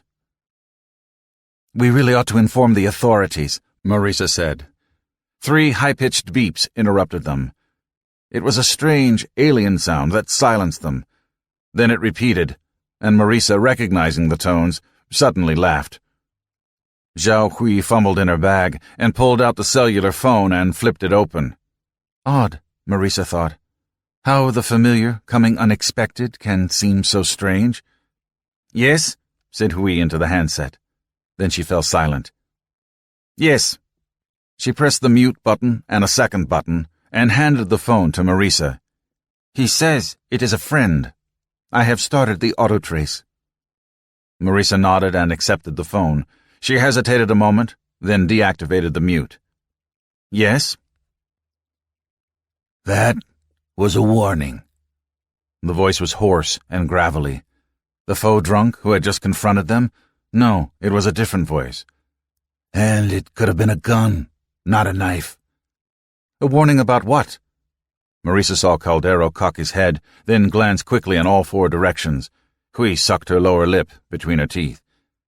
"You really need to rethink your priorities." The line went dead. Marisa pulled the phone away and checked the LED display above the call buttons. "The call was relayed across the Atlantic and Indian Ocean GEO satellites by way of the Senegal ground station," she said to no one in particular. "He was not on long enough to trace it further." "No," said Caldero. "Of course not. It was probably black-coded to delay the trace, too. What did he warn you about, if you don't mind my asking?" Marisa studied the 2 investment capitalists and wondered if she was about to scare them off. Still, if they were going to risk their money, they ought to know. She folded the telephone shut and handed it back to Hui, who zipped it into its case. "I think someone does not want my SSTO program to succeed." Caldero considered that. He nodded slowly and traded a thoughtful look with Bennett. Then he grinned. "It sounds like one hell of an opportunity." The furnace room was a giant's barn. The walls rose 2 stories high, with dingy, dirt-caked windows lining the clear story. Everything was coated with a layer of fine ash. On the dirt floor, it was nearly ankle-deep. An enormous electromagnet swung on chains from the overhead crane as the operator guided it from the double row of railcar gondolas heaped with scrap metal that lined the rail spur to a location over the open pot, where he released its quota of scrap in a crash that sounded like the devil had dropped all the pots and pans in hell. Marisa turned to Bennett Longworth. "Quite impressive," she said. "Oh, this show hasn't even started yet. Watch." He stood with his arms folded and his legs spread, staring out the ash-grimed windows of the control room, looking down on the furnace like a lord from his castle wall. His retirement dinner was tonight. Tuxedos and evening dress at the Exmoor Country Club by the lake. Cocktails at 6. Yet here he stood in the furnace control room of Vulcan's Illinois Works at 3 o'clock in the afternoon, dressed in hard hat and fireproof smock, watching one last heat be loaded. With the bright orange hard hat clapped fully on his head, Longworth looked a different man than he did in the boardroom or office. He seemed younger. A cap slid over the enormous pot and clanged into place. "Screws locked in," the operator said. He pressed a button, and the blare of klaxons seeped through the soundproofing. A couple of car handlers on the floor quickly finished their work on the gondola and hurried from the building. "Electrodes down." With a thump and a hum, 3 large cylinders descended from the ceiling and inserted themselves into openings in the furnace lid. There was a crunch and a sigh barely audible in the control room. "Power," the operator announced, pressing a large green button on his console. Then he grinned and said, "Popcorn time." The hum of dynamos rose and the lights dimmed. Bennett said, "I'll bet the lights flicker across half of Chi-Town when we draw power off the grid." Marisa did not answer him because, out in the furnace room, man-made thunder and man-made lightning erupted. Thousands of volts of current ran through the scrap metal, heating it, melting it, causing it to writhe and churn within the pot. Pockets of steel bubbled and burst, sending sparks flying through the orifices and across the room in a steady rain of ash. Marisa took a step back from the raw power she saw through the viewing windows, but Bennett remained, staring at the cauldron and the melting steel struggling within it. She noticed how Bennett hesitated before turning away from the viewport at last, taking his hard hat off and running a hand through the scant hair that survived there before he replaced it and tugged it down firmly into place. She wondered if she would ever find another president who so perfectly matched his fiefdom. Finally, he did turn. "Well, let's get over to ladle metallurgy and see how the experiment's going." He shook his head. "You know, nitrogen is always a problem with steel made from scrap and busheling. I mean, the melt sucks it right out of the air when you tap the furnace, but with scrap, you start with a high end because the original pour took it up, and now we're remelting it and taking up more. The idea that bacteria could—" He shook his head again. "You can thank Corey Wilcox and Gaia Biotech. As I understand these matters, his biologists spliced a gene for nitrogen fixing into a sulfate-reducing bacterium that thrives at high temperatures and then cultured the strain selectively for very high temperatures indeed. Under normal conditions, it is a spore, but sprinkle a packet into molten steel and the nitrogen will be concentrated into the slag. Yeah, if it works." Bennett seemed happily indifferent to the possibility, or perhaps simply skeptical. At any rate, starting tomorrow, it would not be his problem. "It is difficult to test the theory in the laboratory," she admitted. "Corey appreciates the loan of your facility." Outside in the hallway, she laid a hand on his arm and said, "I am delighted you saw your way free to accompany me to Brazil for the orbital launch." "I wouldn't miss it for the world." He smiled, but Marisa did not miss the hurt in his eyes. By leaving him off the team, she had as much as said she could not rely on him. Yet the project could not have used his rough, seat-of-the-pants style of management. Perhaps that, more than anything else, had told Uncle Bennett his day was done. "Some people get too old Too soon, he said. No, not me. Cyrus Atwood. Do you know him? We have met once or twice. I have not seen him since Mother's New Millennium party a year and a half ago. We had words. Bennett pursed his lips. Did you? That may explain some things. I mentioned I was going down to Brazil with you when I was in New York last week. He spoke quite strongly against the project, said it would cause quite a few financial dominoes to start toppling. Cyrus cannot deal with change.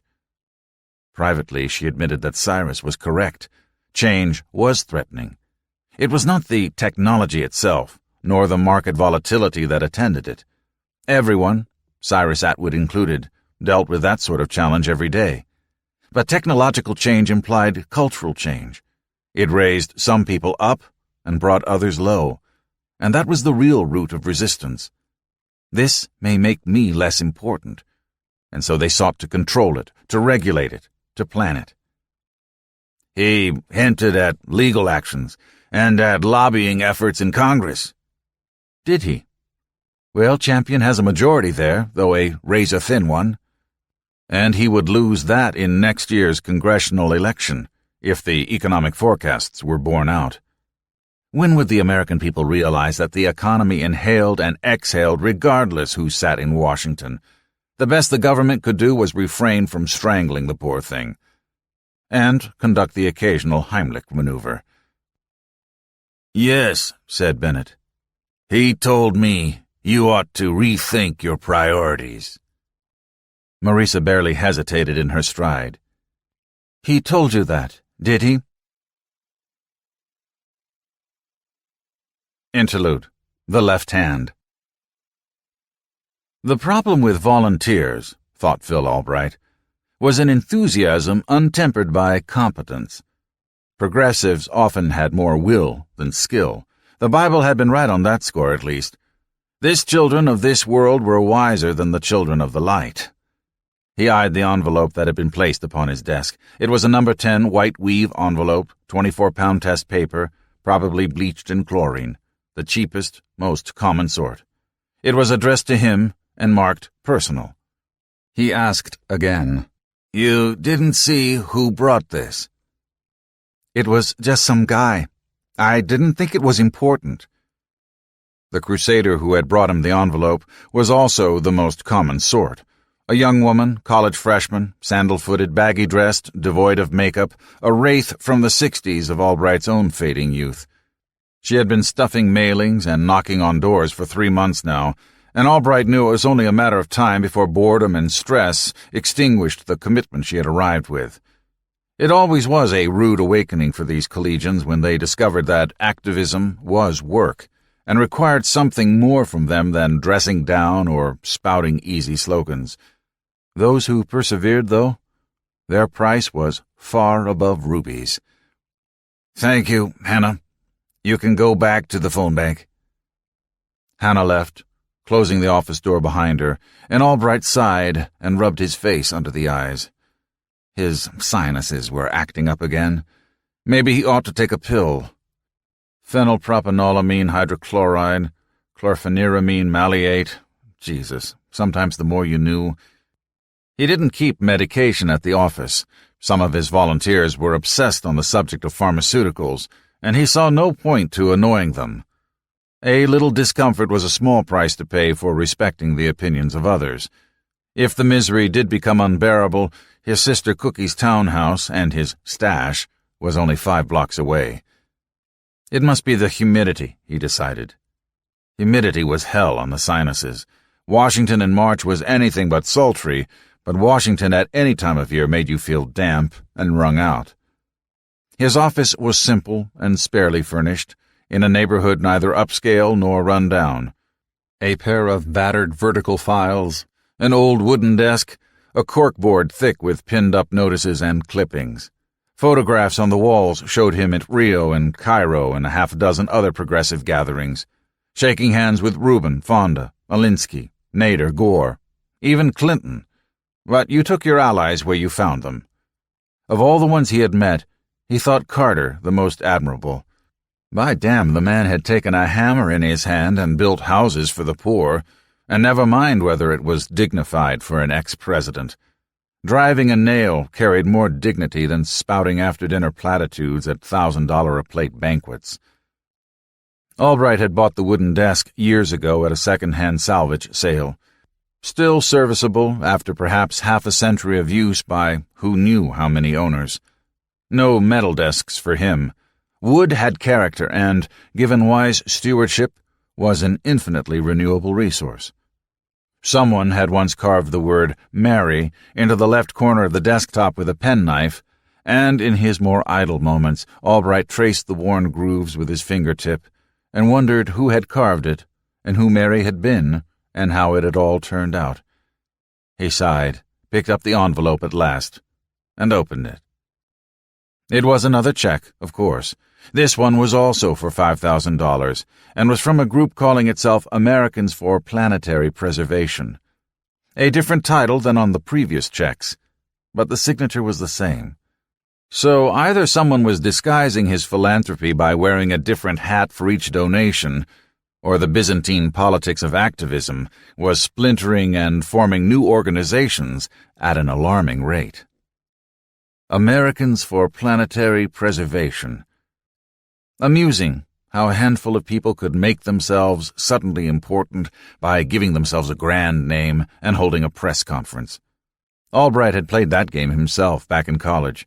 He had helped form a dozen different activist groups on campus and in the neighborhoods, and then announced an alliance joining them.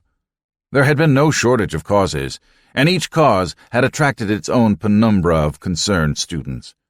But the core membership had always been the same familiar faces.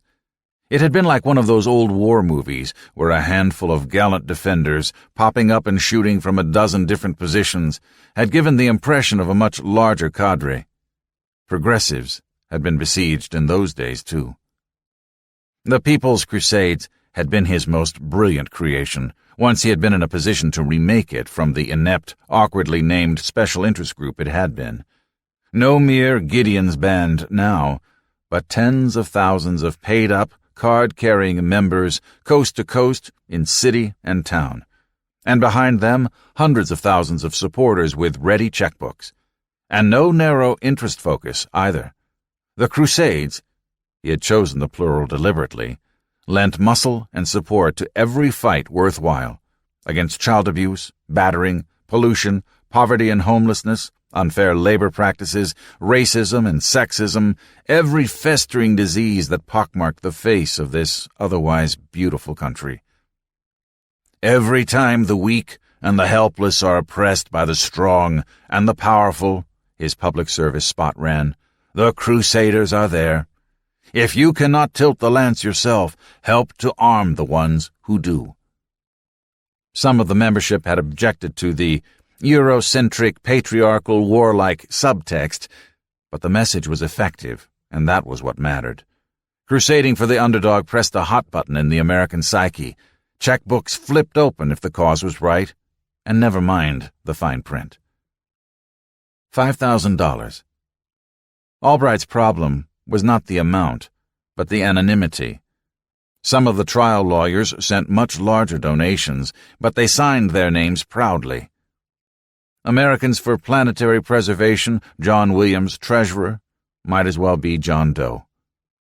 For the right cause, Albright would accept donations from the devil himself, but he wanted to know he was doing it, and how much, and what part of his soul the devil thought he was buying. The call finally came during his weekly staff meeting. Albright had always known a call would come. No one sent checks that size without finding out what they had purchased. The staff meeting began, as it had for 7 interminable months, with wrangling over the Van Hoyten spaceship. Half his staff wanted to make it a crusade. Half wanted to publicly support the venture. Half wanted to ignore it and concentrate on more important causes. And if that added up to 3 halves, well, it was that kind of topic. "I don't care if the launches are taking place in another country," said Felix Lara. "That doesn't stop us from protecting the rape of the rainforest." Dottie Wheeler turned on him. "I wish you wouldn't use the word rape so freely," she told him in an exasperated voice just shy of anger. "You cheapen it when you do." Dottie had been a high school teacher until VHI had taken over her school and ousted her, and she usually spoke out against anything Van Hoyten sponsored. Felix conceded with a brief hand gesture. Okay, but that's not my point. The point is the ozone layer gets thinner as you move south and gets thinnest at the equator. So these launches can do more damage down there. Personally, said Melanie Kaufman, I think we ought to support Marisa. After all, it is a woman who is running things. But her attitudes are masculine, said Dottie. There's more to being a woman than having tits, even tiny little ones. Let a man say something like that, Albright reflected, and he'd be sued faster than you could say sexually intimidating atmosphere. Melanie and Dottie saw eye to eye on most issues, but when gender raised its head, they went after each other hook and nail. Feminism had splintered over the last 5 years, with gender feminists accusing the equity feminists of every crime in the books, from republicanism to Christianity to a phallocentric emphasis on rationality. And the equity feminists returned the favor with accusations of patronizing victimology and neo-Victorian prudery. Albright said nothing. It wasn't his domain, and there were times when even an activist ought to remain inactive. There are better reasons than feminism for supporting Van Hoyten, Isaac Cole suggested. There are green reasons. The more industry we move into space, the better off the Earth will be. Strip mine asteroids, not Wyoming. Smelt them in orbit. Oh, God, Felix rolled his eyes melodramatically. Big science, big industry, and you want us to support it? Albright listened to the bickering with a profound ambivalence. Asteroid mining? Orbital smelters? Even Marisa Van Hoyten was not talking in those terms. Yet. It was big science and big industry, and on a scale that reduced human beings to ants, everything he had grown to hate. And yet there were aspects to it that appealed to him, or appealed to the child locked tight within him who had once watched herky-jerky television images of men leaping on the moon. Isaac had a definite point. It was better than strip mining the earth and fouling its air and water. Better still, of course, was not to want or need so much, to live more simply. It was that insatiable, never-satisfied wanting that drove even well-meaning people to dream of mining the solar system, as if, by feeding that endless appetite, one could lessen it. It never worked, of course. It was an appetite that waxed on its own feeding. Not wanting was the answer. But until then, one had to be practical.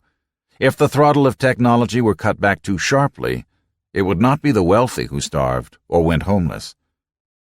And he had met Marisa Van Hoyten face to face and found her charming and dedicated, misinformed perhaps, remote from the realities of life, fixated on a nice but inherently flawed and unaffordable dream, yet Albright could not question her sincerity.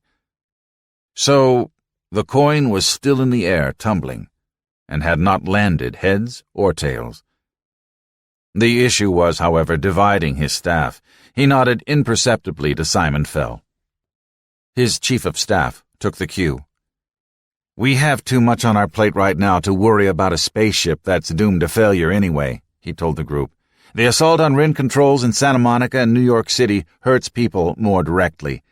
And our so-called President Champion plans to gut the Endangered Species Act and the Wetlands Preservation Act if he can strong-arm Congress into going along. Those are the issues we ought to concentrate on. If we take on the spaceship as well, we can lose a lot of public goodwill for our other projects. The polls say that Joe and Jane Sixpack support Van Hoyten. Joe Sixpack is an ignoramus, said Felix. He needs his consciousness raised. You can't take the opinions of such people seriously, Dottie agreed. Albright kept a tight rein on his temper. His father had had the same irritating, cavalier attitude toward working people, high school graduates, community college at best. Their thoughts and ideas were uninformed, simplistic. You just don't understand, he used to tell workers who came to him with suggestions. And then he would brood over the lack of employee loyalty in his company. Well, the old man had been swallowed up in the recession of the early 80s, so maybe he had had a small taste of what it felt like to be discarded. Albright did not know. They had not spoken in nearly 30 years. Even at Mom's funeral, they had barely nodded to one another. "Joe, six-pack," he reminded his staff sharply, "is a classist term intended to belittle the working people that our organization is set up to help, and ignoramus is insulting." Felix snorted. "Say cognitively challenged, then," Simon said. "Well, whether it's correct of them or not, Van Hoyten has a lot of support among the working class. If there's any agitation, it's to bring the work into this country. I've talked to our trade union people, and if we took any line other than that, we'd have to fight them, as well as the moneyed interests." "And so the capitalist class once more co-opts the worker," said Felix bitterly. Simon shrugged. "We can only juggle so many crusades at once. It's better to pick the ones where our efforts can make a difference and let Van Hoyten fail all by herself." "That's the second time you've said that," said Melanie, with a narrow look. "How do you know she'll fail? Because she's a woman?" "Let's say I know someone who used to work in the Office of Commercial Space Transportation, and OCST says the VHI program is in serious trouble, no matter how good a face they put on things. There is no point wasting a lance on it." Albright wondered if that was true. Dangerous to believe what you wanted to hear. VHI had pulled no spectacles since the St. Petersburg flight last October, and a dozen or more routine and boring test flights had driven the topic off the front pages everywhere, except in the American Argus, Van Hoyten's tame newspaper. Though, oddly enough, the Argus slant seemed to focus on the risks these days.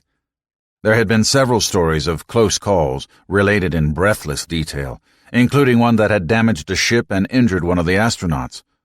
Was a revolt stirring among the journalists in the trenches? Perhaps, though Albright could not imagine Jean Forney running so lax a ship. Hannah the volunteer stuck her head inside the door. "Sorry to interrupt, Phil, but there's a John Williams on the phone who wants to speak with you personally. He said you would take the call." Albright smiled crookedly. "Williams. All right, I'll take it in here." He reached for the phone. "Excuse me for a few minutes, people. I've been expecting this call." Simon, who knew about the checks, raised an eyebrow and hustled the others out of the room. When the door closed, Albright pressed the blinking button. "This is Phil Albright?" A deep, gravelly voice answered him. "Hello, Phil. I hope you have been receiving my letters." It was a smoke-raw throat, fuzzy and liquid and hoarse.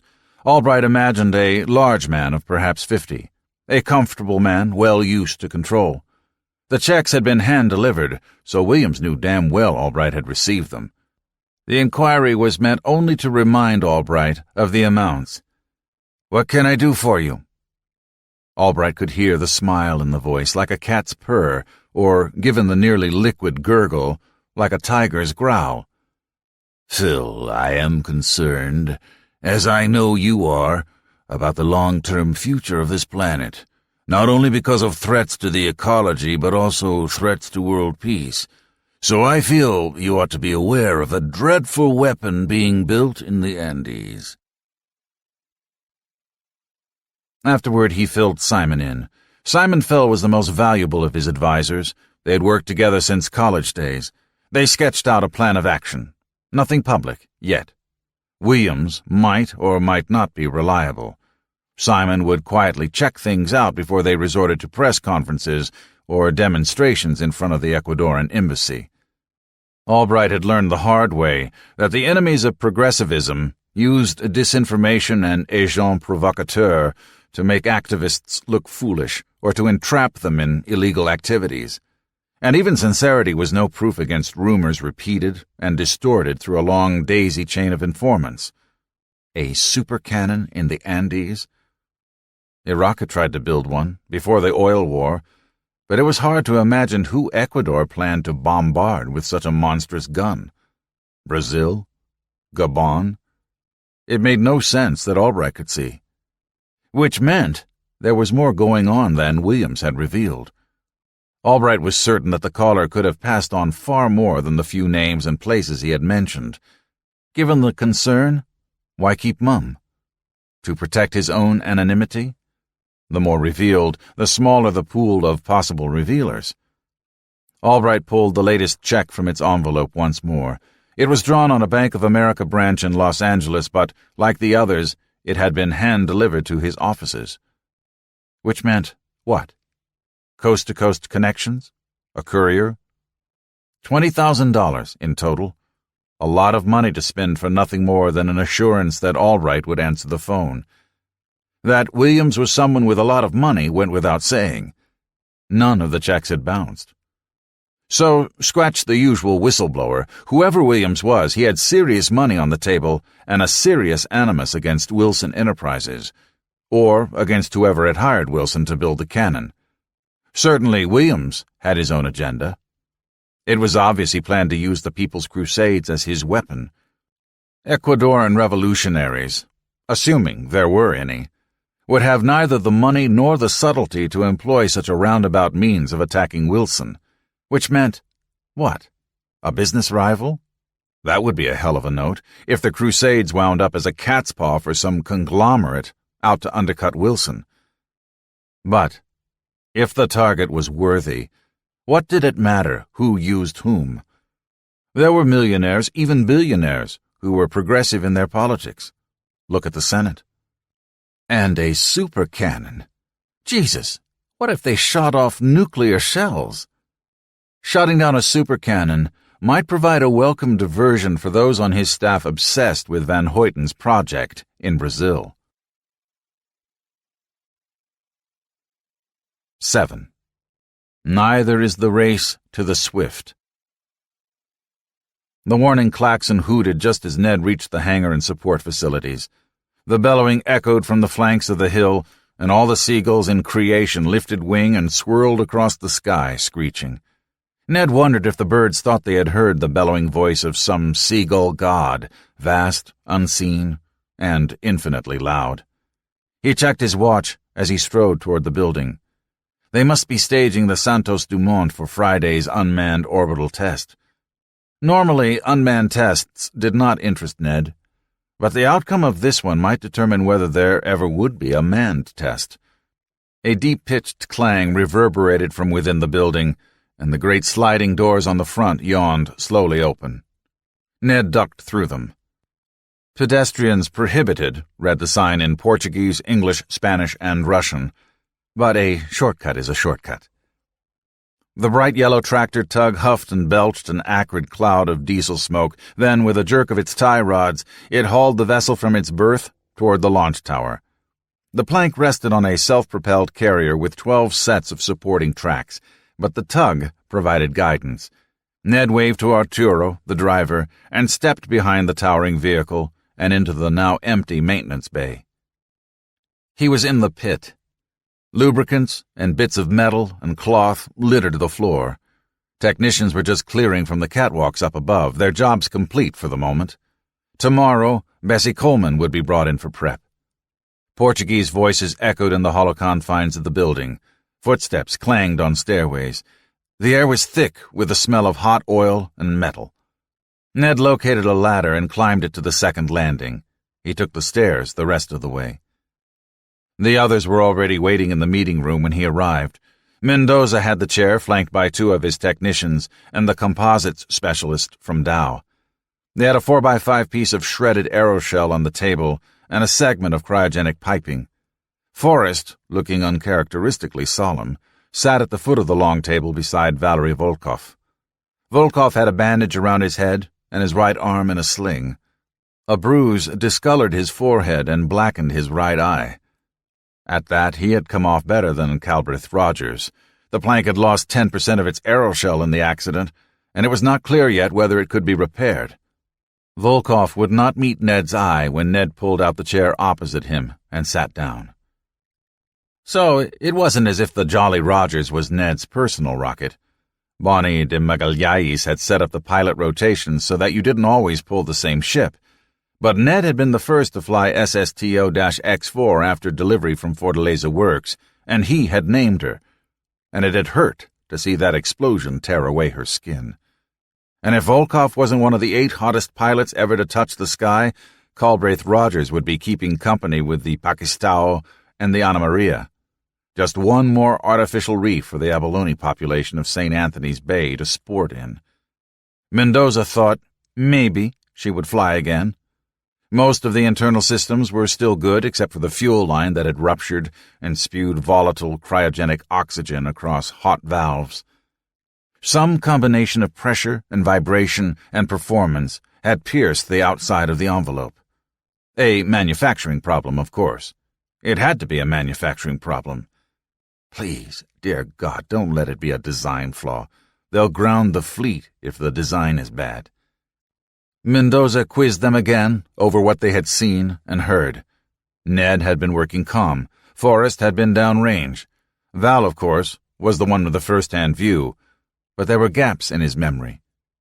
They had gone over their stories countless times already, with Mendoza and De Magalhães and Carneiro, with the people from Dow and Pratt Whitney and VHI headquarters. But Mendoza insisted on hearing it all once again. Perhaps he thought that the next telling would be different, and he would not lose one of his precious machines. Ned had been the first to hear the warning. "Fernando, I have problem.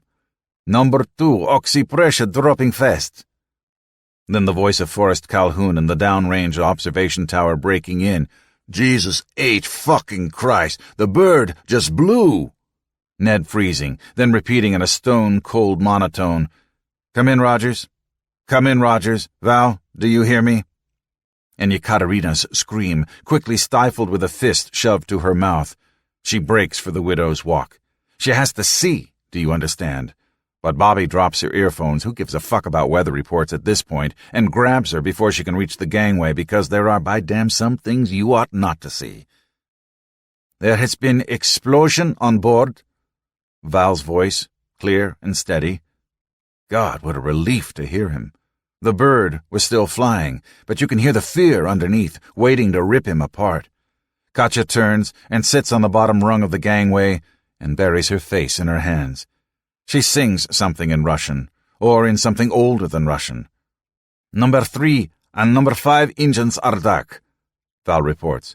"Shutting down Oxy 2, switching to backup." Oh, he is cool. He is cryogenically cool. A regular flying machine. Forrest, can you see him?" "I have visual contact. There is a hole in the fuselage, estimate 4-foot diameter. Lower quad, reference." A moment's hesitation while he calls the sumbitch schematics up on his board. "Reference Romeo 5 or 7. "Rogers, this is flight." Krasnodov, the Iron Mike, holding down the command chair that day. Just another routine altitude and maneuver test. Nothing special. Valushka, Samochat Katya. "Rogers, this is flight. Abort to field. Manual, I say again. Manual piloting." "Yeah. Fly it by your ass, comrade." Auto abort would use the damaged Oxy 2 system, or worse, try to compensate. "Udacha, tavarish." Katya stands by the railing, gripping it with both hands. "Eject! Mishka, tell him to eject!" Iron Mike's face never breaks. "We must save the ship, if we can." "You are a monster," she shouts. Mike says nothing. He knows. Forrest again, from downrange. "Gear deployed. He's vertical." Then, "Shit! 2 legs short. I say again, only 3 legs are fully extended. Number 2 is deployed halfway. No joy on number 3. Easy enough to envision the layout. No support on the windward side. The plank can land on any 4 legs, and probably even on 3, if only they weren't neighbors. If Val manages to set down at all, he topples. 300, down at 20. How much propellant is left? There is a tank of hydrogen on his nose. If the plank topples, if the hydrogen ignites, a sword of Damocles thousands of degrees hot. It melts steel. 200. Down at 10. It melts iron. Eject, tavarish, Mike finally calls. Niet bezalkst. I can save it. No one sees it, except Forrest. 50 feet. Small negative, he calls out from the downrange tower. Not even Val sees anything except his dials, or feels anything but the rack in his hands and the ship shaking apart around him. But he lands it. He lands it. He uses the engines at full, where there is no gear extended. Throttle up, 2 and 3. The ship dances. It's all on tape, every moment. It dances on 3 legs and 2 stalks of flame, and then... Engine shut down. The flames die. And, ever so slowly, SSTO-X4 Culbreth Rogers teeters. There is a short, heart-rending moment when it appears it might actually balance, and then it topples, falls upon its windward side, and dies. The aeroshell is tough. It is carbon silicon carbide over titanium honeycomb. It crumples. The honeycomb collapses, absorbs the impact. The fuel tanks hold. The fuel tanks hold. There is no explosion, and they find out later that Valery Volkov had vented his hydrogen all the way down, keeping just enough to land. An awful chance. Suppose he had vented too much. Though under the circumstances, what was one more risk? They bring out the crane. Arturo does not know the hydrogen has been purged. He does not ask. He hooks his rig to the crew module of the now horizontal ship, a stroke of luck that it was 2 and 3 legs that stayed tucked in rather than 5 and 1. Valerie might have wound up underneath. Arturo blows the escape bolt from the outside, and his crane lifts the module free of the body and backs away from the ship as fast as its treads can take. When medals are given out, if medals are ever given out, there ought to be one for Arturo Gusmao. Mendoza sat back in his chair and entwined his short, stubby fingers together. He looked at the technician on his left and the man from Dow, who shook his head and threw his pencil down to the table and turned away in disgust. That was when Ned knew something bad was in the air. The bird won't fly again. Not just Culbreth Rogers, none of them, ever again. They found a design flaw, and now it's back to the old drawing board. But it wasn't that bad. It was worse. Mendoza locked eyes with Ned and studied him for a long time. Indian eyes. Steady, cold, and emotionless. After a minute had gone by, and the only thing he could see was Mendoza's eyes, and the only thing he could hear was Forrest's harsh breathing beside him, Ned began to squirm in his seat. He opened his mouth, but Mendoza held a hand up, palm out, and gave Forrest the same treatment. The Dow man looked puzzled. The 2 technicians frightened. When Mendoza was satisfied with whatever it was that satisfied him, he said the one word that Ned had never thought to hear. Sabotage. The fuel technicians flinched. The Dow man grimaced. They were only hearing a conclusion they had already drawn. Forrest began to curse under his breath, a slow, monotonous litany of bodily functions. Ned felt only an icy emptiness within himself, as if this were something he had always known. He studied his 2 hands, curled up into rock-hard fists. "Who?" he whispered. Then he looked at Mendoza and said again, "Who?" Mendoza's face was flat, and his eyes empty and expressionless. "Men are flying here from the north who will discover this thing. They are clever men, North Americanos, who know how to read clues and find their quarry. I will find him first.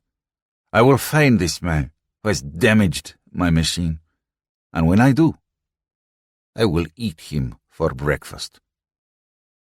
The Dow man laughed nervously at Mendoza's black humor, but Ned saw the second technician, a man from Roraima State, go pale.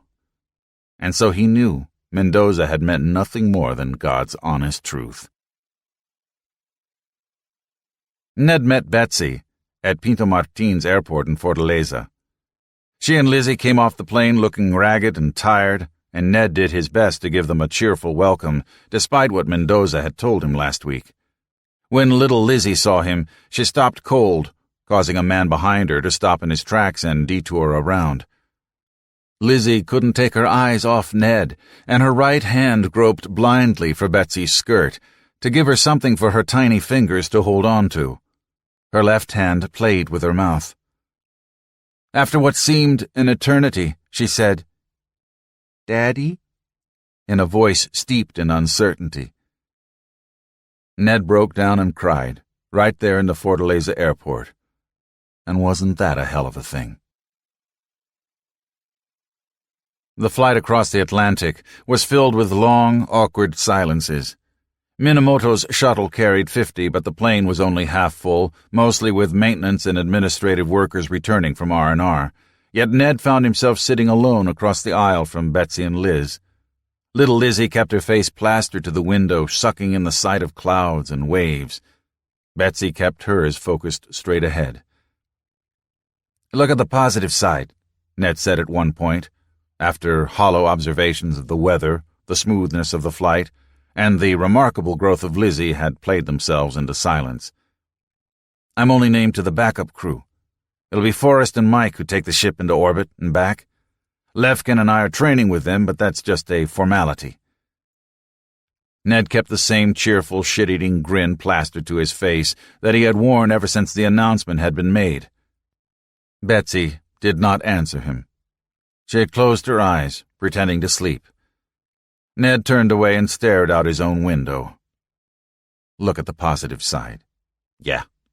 Second choice, again. Always a bridesmaid, never a bride. It seemed as if he would spend his life as Forrest's backup. He knew Betsy was pleased by that. Pleased for his own safety, but maybe pleased at his humiliation, too. Not that Betsy cared one way or the other. There was a lot of rubble on the ground between them, and they had only begun to pick at it. "How many times can I say I'm sorry?" he had asked her at Pinto Martin's airport. "It's not something you say," she had responded. Okay, but she hadn't had to use those tickets. She could have just trash-canned them and forgotten that he had ever been in her life. It needed more than just her innate frugality to explain why she hadn't simply torn them in two. "You'll like the island," he said, aware that he had said the same thing more than once already. Betsy opened her eyes and gave him a fleeting smile. Yeah, she wasn't hostile, just uncertain. Both of them uncertain. Both of them feeling that underneath the rubble there might be something worth saving. If only it was for each of them the same something. Betsy smiled for Forrest. She always smiled for Forrest. He had charmed her first at Edwards, and they had crossed paths later at Peterson and Ames. Now he met them at the landing field on Fernando G. Noronha. When Betsy reached the bottom of the stairs, he picked her up by the waist and set her down on the tarmac. "Forrest Calhoun," she said with a dimple she hadn't shared with Ned. "You haven't changed at all." Forrest sniffed his clothing. "Gee, I was hoping you wouldn't notice," he said. Georges handed him 2 suitcases from the plane's belly. "Follow me," he said. He hefted Betsy's suitcases and led them toward the main building. Ned followed with Lizzie in tow. Her hold on his hand even now was tentative. Half familiar, but half a stranger. A phantom of her dreams. He had been gone for a quarter of her life. Lefkin had not been the first choice for the backup crew. He was on only because Valery Volkov, with his broken arm, was off. Ned knew that because Forrest had told him in strictest confidence. Perhaps Lefkin knew it too. He seemed to work the simulations with greater energy than usual, and with fewer jokes, as if he sensed that this might be his one last chance to shine. Floating in the buoyancy tank they called the Abyss, Ned watched Lefkin try to couple a fueling hose to a mock-up of one of Wilson's fuel pods. The Abyss was built into a sheltered cove of St. Anthony's Bay, shielded by breakwaters from the motion of the waves. Beyond the plexiglass and composite barriers, fish darted and arced. An octopus, hugging a rock on the floor of the bay, stared at them with an uncanny intentness, blinking its oddly human eyes at the unaccustomed brightness. The suits they wore in the tank gave them neutral buoyancy. Not the same as free fall, but as close as they could get on Earth's surface. From Ned's perspective, Levkin floated sideways. The Russian carefully maneuvered the simulated hose into the fixture on the simulated fuel tank, while Ned sat in the simulated plank and simulated watching him. "And what did you do in the plank program, Daddy?" "I reached simulated orbit, Lizzie." A careless move sent Levkin twisting slowly counterclockwise, and a few well-chosen Russian curses filled Ned's earphones. It wasn't nice to mess with Mother Newton. He touched his mic. "Slow and careful, Gregor," he said. "Think before you act."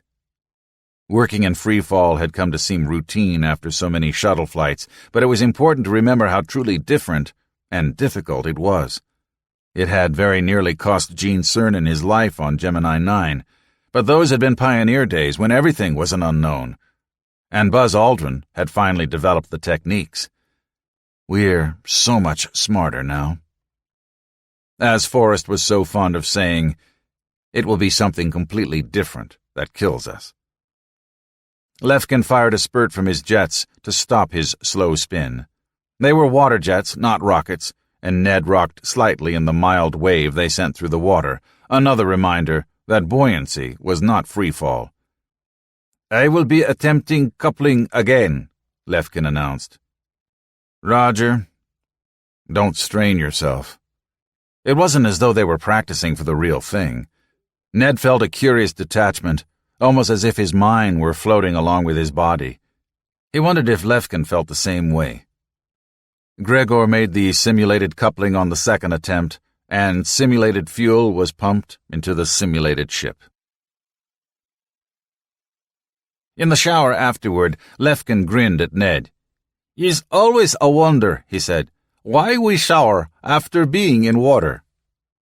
The joke hadn't been funny the first 5 times either, and Ned barely grunted acknowledgement. "Your wife, beautiful woman," Levkin said over the hiss of the shower. Ned rinsed the soap from his face and looked at his companion. Levkin was a rug. Her suit, that was the word. Great whorls of black hair ran down his torso from chest to groin and covered his thighs and lower arms. Even his back was hairy. The smooth-shaven moon face set atop this shaggy splendor seemed almost baby-like in comparison. "Sure is. Faithful wife."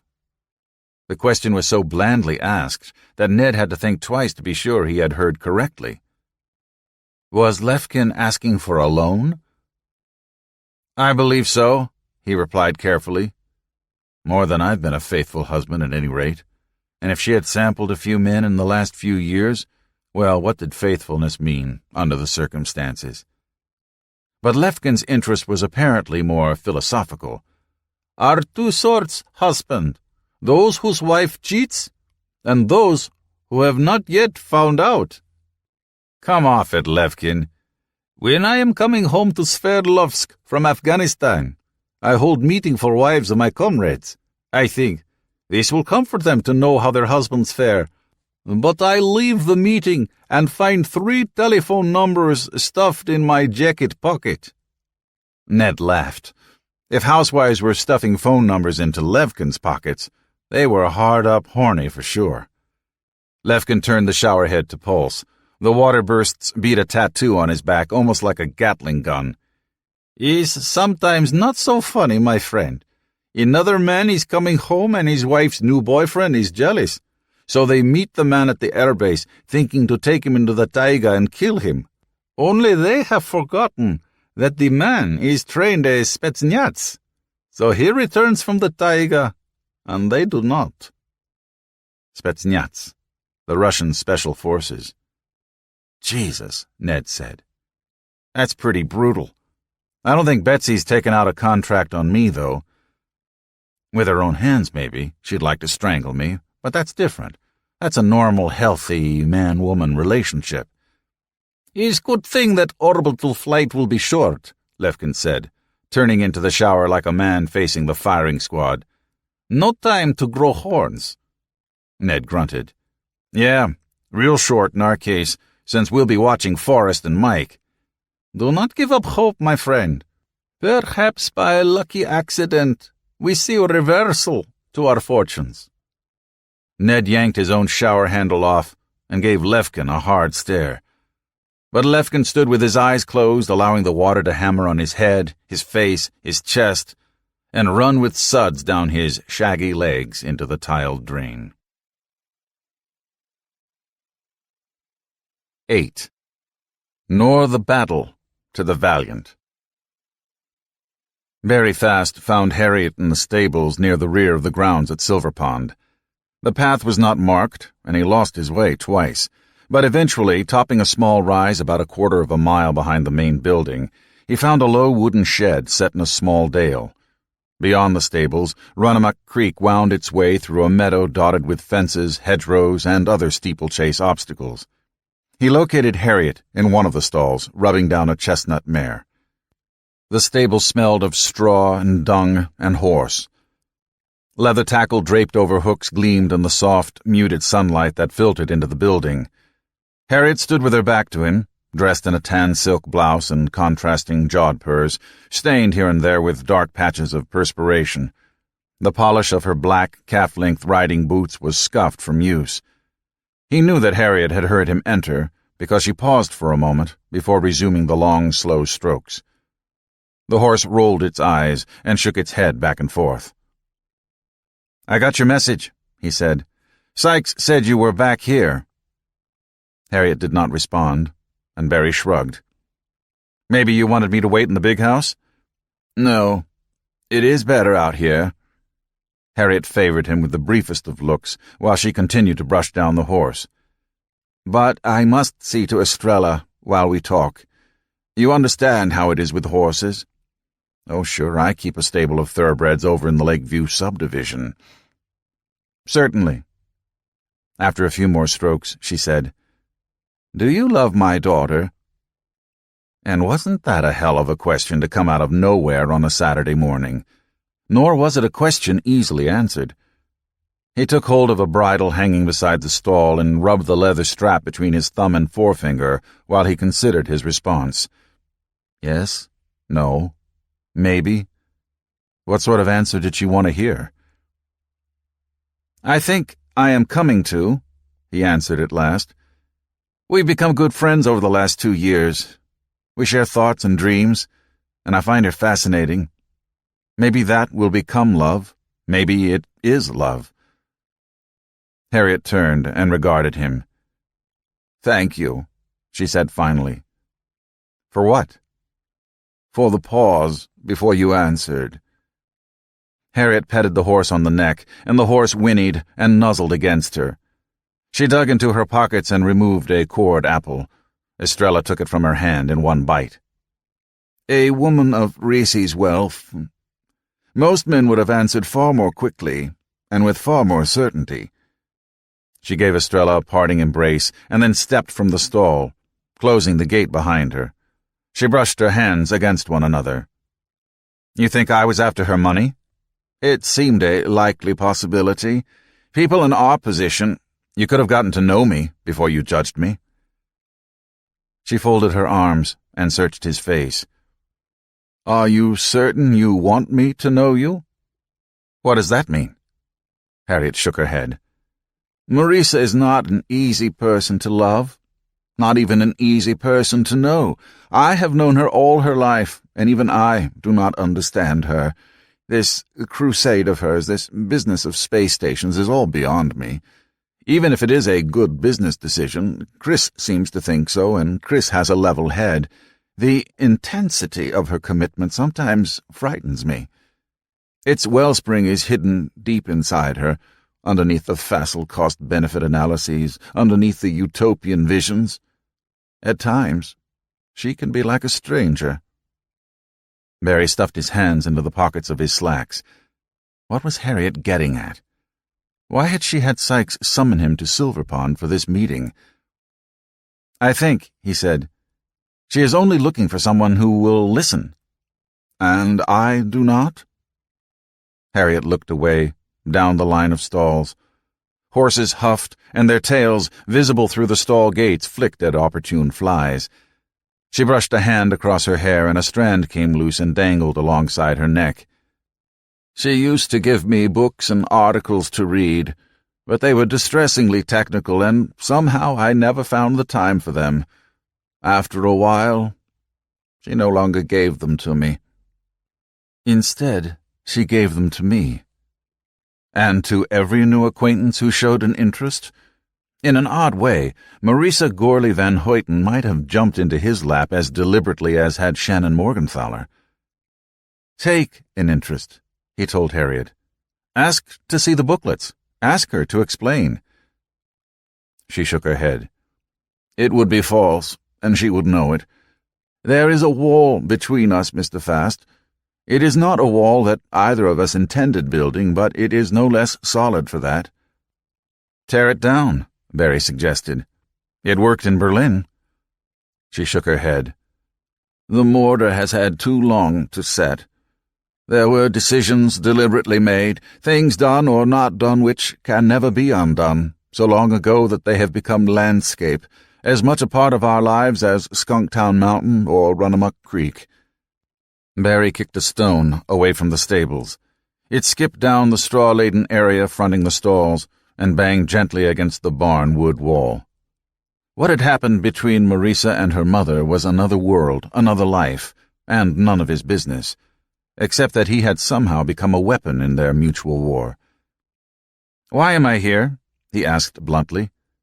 Harriet was not the sort for pointless revelations, and Barry could not escape the notion that this entire encounter thus far had been carefully orchestrated.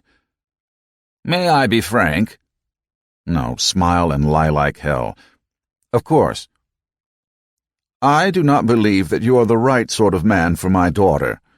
You have not the right background or schooling or interests, and I am not at all sure of the inner man. Yet it may be that Marisa simply needs a man in her life at this point. Any man, provided he be neither thoughtless nor cruel. I have seen no cruelty in you, Mr. Fast, and I believe you give matters a great deal of thought, perhaps even too much thought." She unfolded her arms at last, and gave him an intent, hard-eyed gaze. "Tell me, have you and she been intimate?" Barry grunted. "Would that be any of your business?" "No, I thought not." She stepped to the stable door, outside into the late morning sunshine. Barry followed her. The meadow grasses and the white haze of Queen Anne's lace rippled in the April breezes, giving the swells of the land the appearance of an undulating, frothy green sea, like Puget Sound in the springtime. The weedy smell of sap was in the air. In the distance, a man worked at repairing the fence on the obstacle course, the sound of his hammer coming half a beat past the swing of his arm. The stable boy, a young black man wearing jeans and a straw cowboy hat, sat tilted back on a stool against the stable wall. Harriet gave him a nod, and he rocked upright and, fetching a pail that sat in the dust beside him, hustled inside to resume his duties. Harriet stood with her legs akimbo and her fists on her hips and surveyed the scene. "Did you know, Mr. Fast, that I once threatened to thwart Marisa's program if she did not give you up?" "She told me." She turned and appraised him. "And she chose you." There was curiosity in her voice, and bafflement, and distress. "Oh, she dressed it up with hair-splitting punctilio, but I knew, and, more importantly, she knew. Chris eventually dissuaded me from my threat. I would have hurt far too many other people who had done me no harm, but I had already decided that her audacity deserved a reward. Come, walk with me toward the house." She turned and set a brisk pace along the path leading up to the side of the rill. "You're an athletic woman," Barry commented, matching her stride. "Yes, I'm in good shape for an old broad, am I not? I ride every morning and try to walk at least 3 miles every few days. I golf weekly with my niece Brittany. Marisa ought to get from behind her desk more often. Too sedentary a life cannot be healthy. And what reward do you plan to give Marisa? You, Mr. Fast. You. Barry stopped dead, but Harriet kept walking and, after a moment, he ran after her. Me? He asked when he had drawn abreast. Yes, you. I asked earlier if you and she had been intimate. I believe Reese is looking for intimacy, that she needs it. I do not believe— She paused a moment, then continued. I do not believe she has kissed a man other than socially for several years. Talk about Major Horny. Major Horny, or Major Frigid. If that's so, what makes you think she's looking in my direction? They paused at a fork in the path. Harriet said, My walking route takes me down to the creek side and around to the front of the house, but if you continue in this direction to the atrium entrance, you may tell Sykes that I said he ought to show you the B1 level. With that she turned away, and her brisk stride soon put distance between them. The first sublevel underneath Silver Pond consisted of a number of storage rooms and all-purpose rooms of no interest to Barry, and he wondered what possible motive Harriet had had in sending him here. There was a game room set up with an inlaid chessboard table and a large screen computer. A bookcase filled with boxed games and racks of discs stood against one wall, though it did not look to Barry as if the room had been used recently. Sykes patiently conducted him from room to room, apparently as mystified as Barry as to the purpose. It was only when he opened the doors at the west end of the building that Barry understood Harriet's intention and burst out laughing. It was a bowling alley. Comfortable chairs, a wet bar, and tables clustered around a single hardwood lane. A rack held half a dozen balls of various sizes. At the far end, duck pins were arranged in a 9-pin diamond. Another rack held a set of larger 10 pins. There was no pin-setting equipment, but a bench on the side suggested that pinboys arranged pins manually between frames. How long has this been here? He asked Sykes. She couldn't have had this installed just because I took her to a bowling alley that time. I am not certain, sir, the butler answered. I understand it was her grandfather who had the lane built during the 30s. He used to entertain business associates down here. He was much taken with Dutch customs, old Willem was. Family traditions. Ah, but then if the lane has been here all those years— Does Marisa bowl often, Sykes? A few times a month, sir, the butler answered. Her grandfather taught her, of course. She is much like him. She must be pretty good at it, then. I am no expert in the game, Sykes admitted, but I should imagine so, yes. Barry laughed and shook his head, and understood what Harriet had wanted him to learn. It's not the only game she's good at. With every visit, Barry seemed to penetrate deeper into the Van Hoyten estate, and with that, deeper into the family itself. So much so that at times he dared to think of himself as a member of it, in the same way that Keith McReynolds, Belinda Carr, and some of the others seemed a part. At the far south end, the property ran up the sudden slope of Skunktown Mountain. To Barry, who had grown up with Mount Rainier framed in his window, it was little more than a ridge. Even compared to the Watchungs, it was not much to speak of. Anything you could reach the top of in a pair of ordinary walking shoes did not rate as a mountain in Barry's book. Still, when Marisa suggested a bit of mountain climbing after dinner, he had accepted readily. The hike to the top was an easy one, though Barry did feel himself panting before they had reached it. I'm getting out of shape, he thought. An oak forest thick with underbrush nestled at the base of the ridge. Marisa led him up a dirt path that wound through tangled dogwoods and spicebush and witch hazel and ground colored by pinkster flower. Leave the path, and you'd be lost in the thickets. The top of the ridge, however, was a more open canopy of chestnut oak sprinkled with sweet birch and sassafras. The summit was grassy, but barren, with only a few scattered clusters of snake root and wild ginger. A gazebo sat in a clearing, sheltering a bench built of oak boards and distressed brick. At the far end of the clearing, a course of brick poked from the grass and dirt, the ruins of some long-forgotten building, and probably the source of the bench. The village of Skunktown Furnace lay on the south side of the ridge, and Barry wondered if this might have been the site of the forge itself. Marisa took a seat on the bench. A light flush colored her cheeks and the base of her throat, and small dark circles stained her blouse at the armpits and at the small of her back. She seemed pensive to Barry, her mind 1,000 miles away, or 200 miles up. Barry joined her, and they sat together for a silent while, enjoying the view. It gave him a chance to catch his breath. The woods below encircled Silver Pond on the east and west like protective arms. Farther on, the horse meadow was tinted yellow and white with coltsfoot and bloodroot.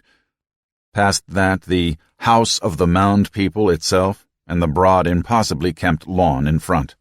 The entire scene had a miniature, distanced look to it, although nothing was very far below or very far away. Nearby, just below a crest of the hill, a spring house of dark wood and mortared gray stone protected the source of one of the cricks that fed Runamuck Creek. From it, Barry could hear the faint plinking sound of water dripping into water. In colonial days, spring houses had served as refrigerators. He wondered what the name of the spring was. In this part of the country, well springs all had names. "Nice view," he said after a while. The late afternoon sunlight was beginning to linger at this time of year. Not quite summertime, but the course was definitely set. You could have an early dinner and still see the sights before dark. "Yes, it's a bit of a walk from the house, but sometimes one needs the solitude." Solitude. Was that why she had brought him here? Harriet had suggested that she was only waiting for him to make a move. "You're leaving in the morning?" He knew she was. It was the reason for the early dinner, but the time and place demanded idle chatter. "To witness the orbital flight, yes. I wish you could come along and see our facilities down there, but the gallery has limited space for observers, and a number of others have first claim to them." "Maybe a later flight," Barry said. "Besides, I can't cut school. The kids come first." A smile. "You sound like Belinda." "I think Belinda and I have the same goals, just different ways of approaching them. With her, it's all process and technique. With me, it's more of a passion." "Oh, Belinda can be quite passionate." The sudden color that highlighted her throat deepened and climbed behind the ear. She looked away. "You know what I mean." I suppose so." Belinda? Passionate? Usually with a woman, Barry could sense something, but with Dr. Carr it was all business. "You're nervous?" She nodded her head. "About the space flight?" She brushed a hand through her short-cropped hair. "There is always a risk," she said. "Still, you've got how many test flights under your belt already? Not to mention the suborbital? And didn't you tell me the unmanned orbital went smoothly?" "This is rather a more complex mission," she said. "They will be deploying a resource monitoring satellite and practicing a refueling procedure." "You've done all you could do. The pilots and crew have been rehearsing. You've tested the ship inside and out, right? You wouldn't send it up if there were any real doubt." A brief, haunted look passed across her features, gone before Barry could fully note it. "The purpose of test flight is to resolve doubts." "Well, at this stage, what sort of doubts could—" "Barry, let it be!" Barry fell silent. He had never heard her yell before. The lady was so tense she practically vibrated just sitting there. A bright red cardinal darted across the clearing and perched on the branch of a white oak on the right side of the clearing. It cocked its head side to side before taking flight. The leaves shook and rustled from its departure. "I'm sorry," he said. "No, I should not have snapped at you. It is only that there is so much that can go wrong, and so much depends on everything going right."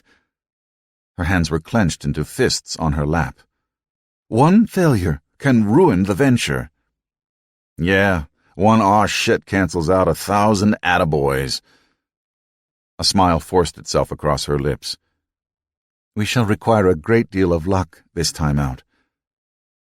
Barry took a breath, and a chance, and placed a comforting arm around her shoulder. She did not resist. Well, then, how about a kiss for good luck? They had kissed casually at parties, and Harriet had dropped a few hints, and there had been that stunt Marisa had pulled at the bowling alley. It all seemed to add up right. And what the heck? Nothing ventured, nothing gained. The smile was weak, but she said, "Very well. I can use all the luck I can get," and lifted her face.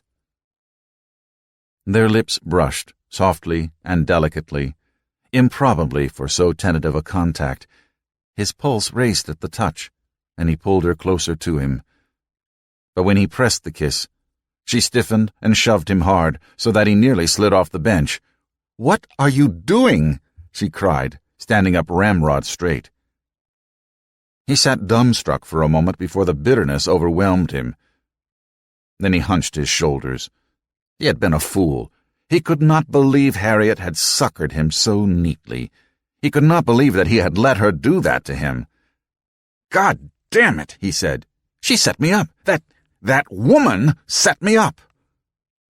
And maybe of all the reactions he might have had, that was just the right one, because Marisa hesitated in the archway of the gazebo and turned and said, "What?"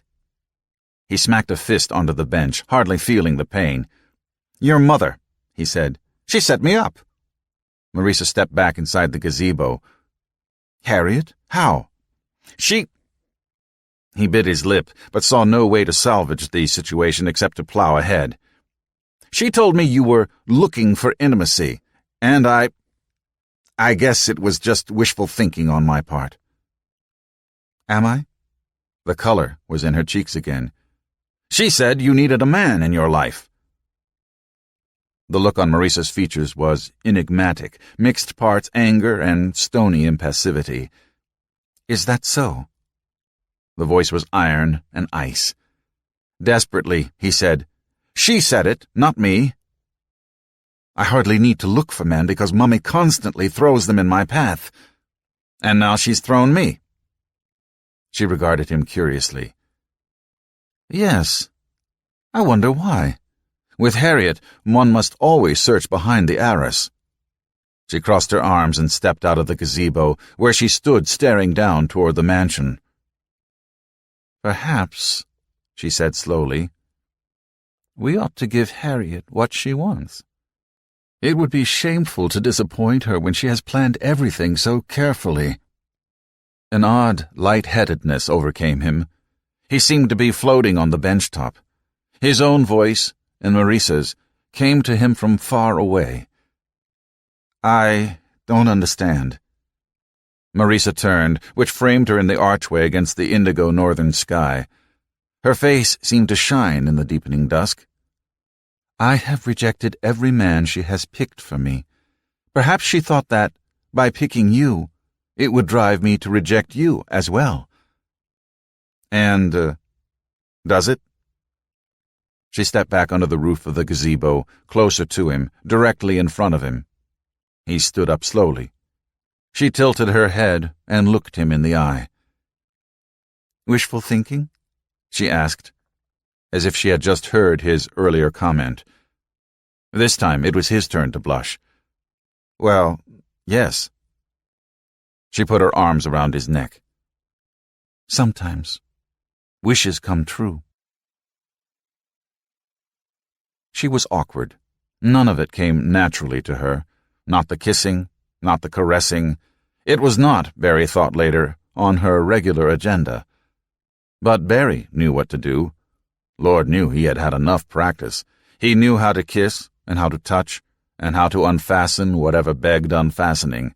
If the need arose, he even knew what words to say. Perhaps, at first, Marisa had had no other intention than to defy her mother. She had come to it coldly, as a calculation, with Barry ending up as the numerator. It was the heat of anger, not of passion. But if heat is there, the passion follows. When the blood tide rises, it carries you off whether you had intended it or not, and if the motives were all askew with the clothing, it climaxed well enough because, as Barry had often thought on barren nights, even when it's bad, it's good. The kitchen sink was piled high with dishes. Glasses and flatware choked the drainer on the sideboard. A pot caked with hardened spaghetti strands and dried sauce sat soaking. The advantage of the solitary bachelor, Barry thought. You could put a lot of things off for a long while. Some things, not all. The kitchen phone was wall-mounted, and he really ought to have gotten a longer cord for it, long enough so that he could at least reach the chairs around the kitchen table. He shifted his stance, leaned against the wall by the phone, and tightened his grip on the handset. All I said, Shannon, his voice even and reasonable, was that I thought we ought to cool things off between us. Why? The word was hard and sharp like a dagger or a shard of broken glass. It hung in the void and the wires that connected and distanced them at the same time. He hadn't been able to bring himself to do this face to face. I just think it's time for us to move on, he said. Icy silence, paradoxically loud. Then, I see. You finally managed to stick it to her. You bastard. Look, I'm sorry you feel that way, but even if that were true, it's not the reason. Liar. I need a life of my own, Shannon. I can't spend it waiting for you to find an opening for me in your schedule. Barry, I don't care who else you screw. I only care about you and me. I'm not rejecting you. You're a great person. We had some wonderful times together. We can still have wonderful times together. Shannon begging distressed him more than Shannon angry. He wanted to say, get a grip on yourself. Have some pride. You have a husband and 2 kids, and I have nothing. What the hell were you getting out of me that you need so desperately? Or with a more cruel twist, I'm sure you can find someone else, Shannon. Just hop on his lap and let him know. If they had been face to face, what would she have done to try to keep him? He thought that Shannon was less distressed by the ending of their relationship than by the fact that he had taken the initiative to end it. It was a long phone call, made longer because there was not that much to say. Interlude. Voices 2. Phil won't squat or get off the pot. He still insists that it's not worth our resources. Yeah, but if Van Hoyten does succeed, we'll see such a wave of mindless, technophiliac yahooism in this country that half the gains we've made in the last 50 years will go out the window. Well then, maybe it's time for direct action. Phil doesn't have to know everything. Space ought to belong to everyone, Jim. Well, Bob, the way I see it, no one's stopping you from going. To hell with spaceships. What about that super cannon that Wilson is building down in Ecuador? That's what the Crusades ought to focus on. The unmanned orbital launch that they made such a ballyhoo about last month? Well, I heard that they took a Bell Labs satellite along on consignment. No fee if VHI couldn't insert it. They figured since they were going up anyway, why not do something useful while they were up there? Now that's frugal. Keith, this is Jacqueline in International Sales. How are you feeling? Glad to hear it. The reason I called is I've got the weirdest request for quote I've ever seen, and I need to run it past you for the costings. No, none of the regular accountants are up to it. Remember the RFQ from the Air Force last month, asking for a price and delivery on a dozen of Daedalus's suborbital planks? Yes, I know they were just fishing. Congress would never appropriate for a foreign purchase. Well, we've got another one. Only this one is from Federal Express. Okay, first, they can't reach geosynchronous orbit. So what's the point of... You mean because they can't do everything, they shouldn't do anything? And if she succeeds, I've said if, mind you can kiss the values of your holdings goodbye. No, I don't know what the fallout will be. That's exactly my point. Certainly I have taken measures to protect myself. I could not look my nephew's children in the eye otherwise. What? 2 measures, which I would rather not discuss. We are quite excited by the whole prospect, naturally. Our communication and navigation satellites are quite expensive, so any prospect of reasonably inexpensive repair or retrieval strikes us as worth investigating.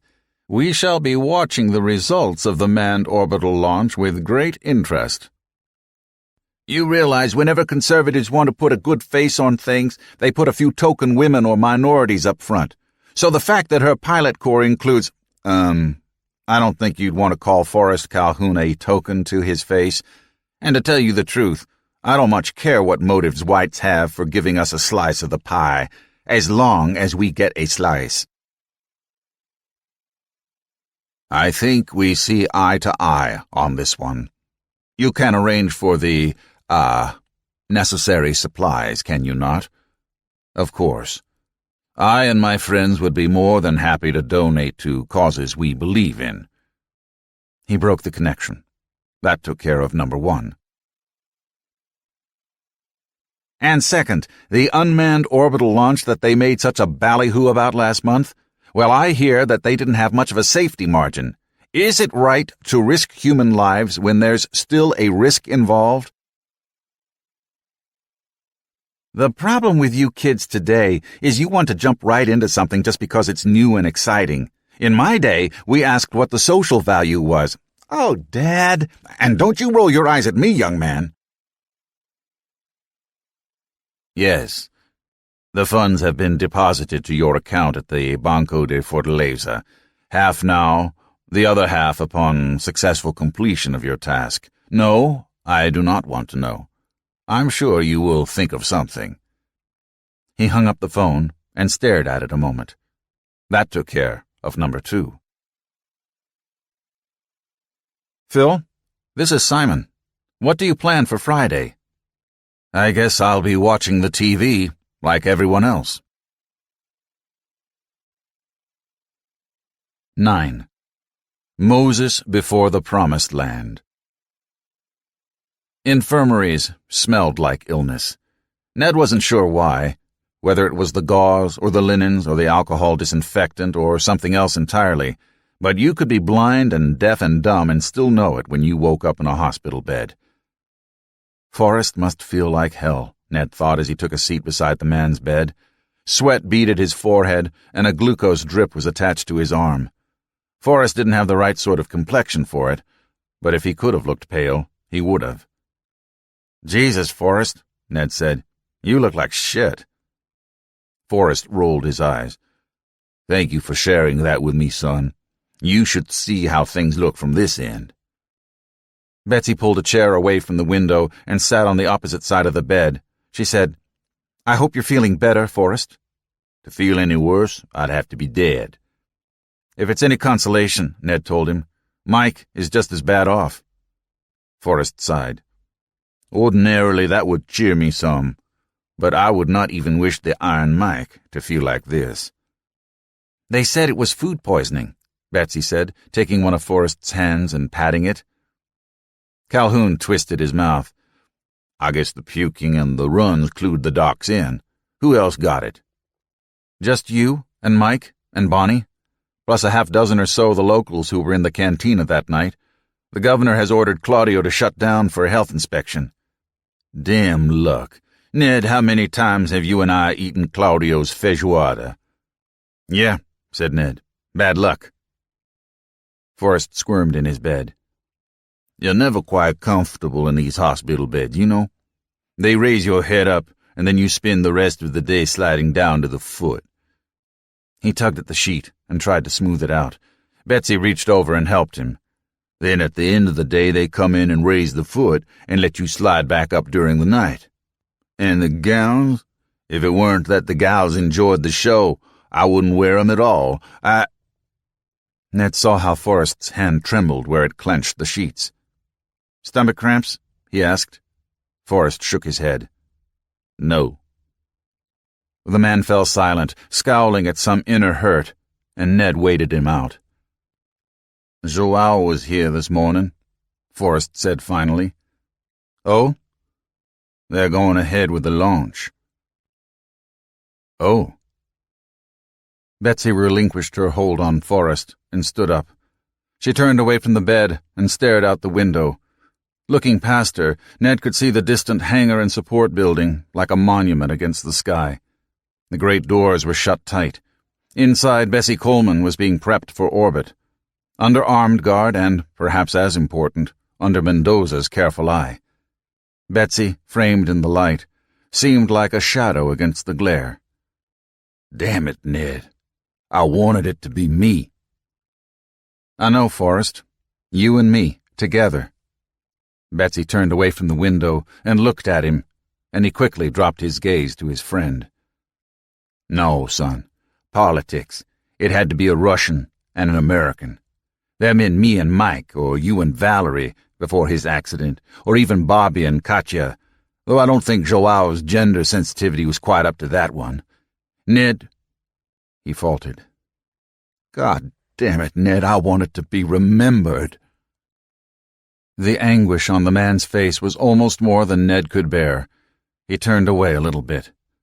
To have your life's goal snatched from you at the last moment, not by any merit or lack of it on your own part, but only because a damned bug had set up housekeeping in your intestines. Hell, Forrest, he said. You want to be remembered? They made a damn song about your St. Petersburg flight. Some high school girl wrote it. Haven't you heard it on the radio? The cowboy and the Iron Mike went off to space together. And how on earth had that girl learned of the nicknames the pilots used? He sang the tagline from the chorus. And they set it down in St. Petersburg a half an hour later. Forrest chuckled. Don't give up your day job. The recording studios aren't ready yet. The smile faded quickly and he gazed off into nowhere. You do good, Ned. Make me proud. Jesus Christ, Forrest. You're not dying. It's just food poisoning. If Joao Pessoa wasn't such a tight ass for keeping schedule, he'd have postponed the flight a while so you could take her up. I mean, Bonnie's down with the bugs too, which means I toured his flight this time around. But Forrest was not listening. Claudio, he sure made a damn fine feijoada. Now he's shut down. Yeah, it's a damn shame, all right. Ned, you are numero uno now. You and Levkin. And Ned, if I was you, I'd be mighty picky what I ate. Ned and Betsy took a picnic basket to Moranche do Sancho and spread a blanket under the bright May sunshine while Lizzie stalked flowers and butterflies across the meadow. You had to hike in. No vehicles were allowed inside the reserve, and Ned had to sign a pledge that he would leave no trash on the ground, in the sea, or on the beach, and that he would not molest any of the marine creatures. The trail was a rugged one, but the view of Sancho Beach was worth the bramble, and the brush, and the clambering over sharp rocks. There were no seasons in the tropics. Some months it rained, and some months it didn't. But there were no seasons as Ned knew them. No turning of the leaves into crisp auburn and gold. No ozone-sharp air freezing your breath into clouds of vapor. No springing of sweet and musky-scented color. No hazy chorus of dog-day katydids chittering through the long afternoon. Here, every day was the same day. The endless breakers from the shrugging ocean, the steady breezes from the south. Time could slide away unnoticed when nothing marked its passage. They sat side by side on the blanket without touching. There was a space, a no-fly zone, between them. Only a few inches, but maybe uncrossable. Space and time. A few inches and a few years. Betsy was dressed in jeans and a blue-checked blouse. A Brazilian-style straw cowboy hat shaded her eyes so that Ned could not read them. Betsy had been on the island for 3 weeks now, and they had yet to touch, save in the most perfunctory fashion. Ned wondered if they ever would touch again. He watched Betsy set out the plates of peixe à delicia and roasted paçoca. Siernese dishes. Strange foods under strange skies. Perfect dishes for strangers to eat. The Brazilians did not dress their meats with the same cuts as Northerners. The bife de panela was an anonymous grilled slab, neither rump nor flank. The vatapá tasted of coconut and dende oil. His belly felt the way it always did before a test flight, a hard, insoluble lump just below his breastbone. If Betsy had not come to the island, he would still have been here atop the Meranche, atop Gisela, or Bobby, or one of the nameless office clerks with the ready smiles and the readier legs, stroking that hardness away. With any other woman, he would have had his arms around her, would have her spread upon the rock-hard soil. Any other woman would have had no other reason for coming with him. Any other woman would have had no other thought but for that sweet moment. But this was not any other woman. This was the one he saw when his eyes were closed. Betsy drew her knees up and wrapped her arms around them and stared toward the restless ocean. "What do I see in you, Ned? You fuck my next-door neighbor, and then run off for 2 years, and still when you show up in my doorway, God, I feel the old ache come right back." Ned replied slowly. "We had some good times together. It wasn't all bad." A faint smile played across her lips. "Oh, Jesus, yes. Remember that first night in Wichita Falls? I lost count.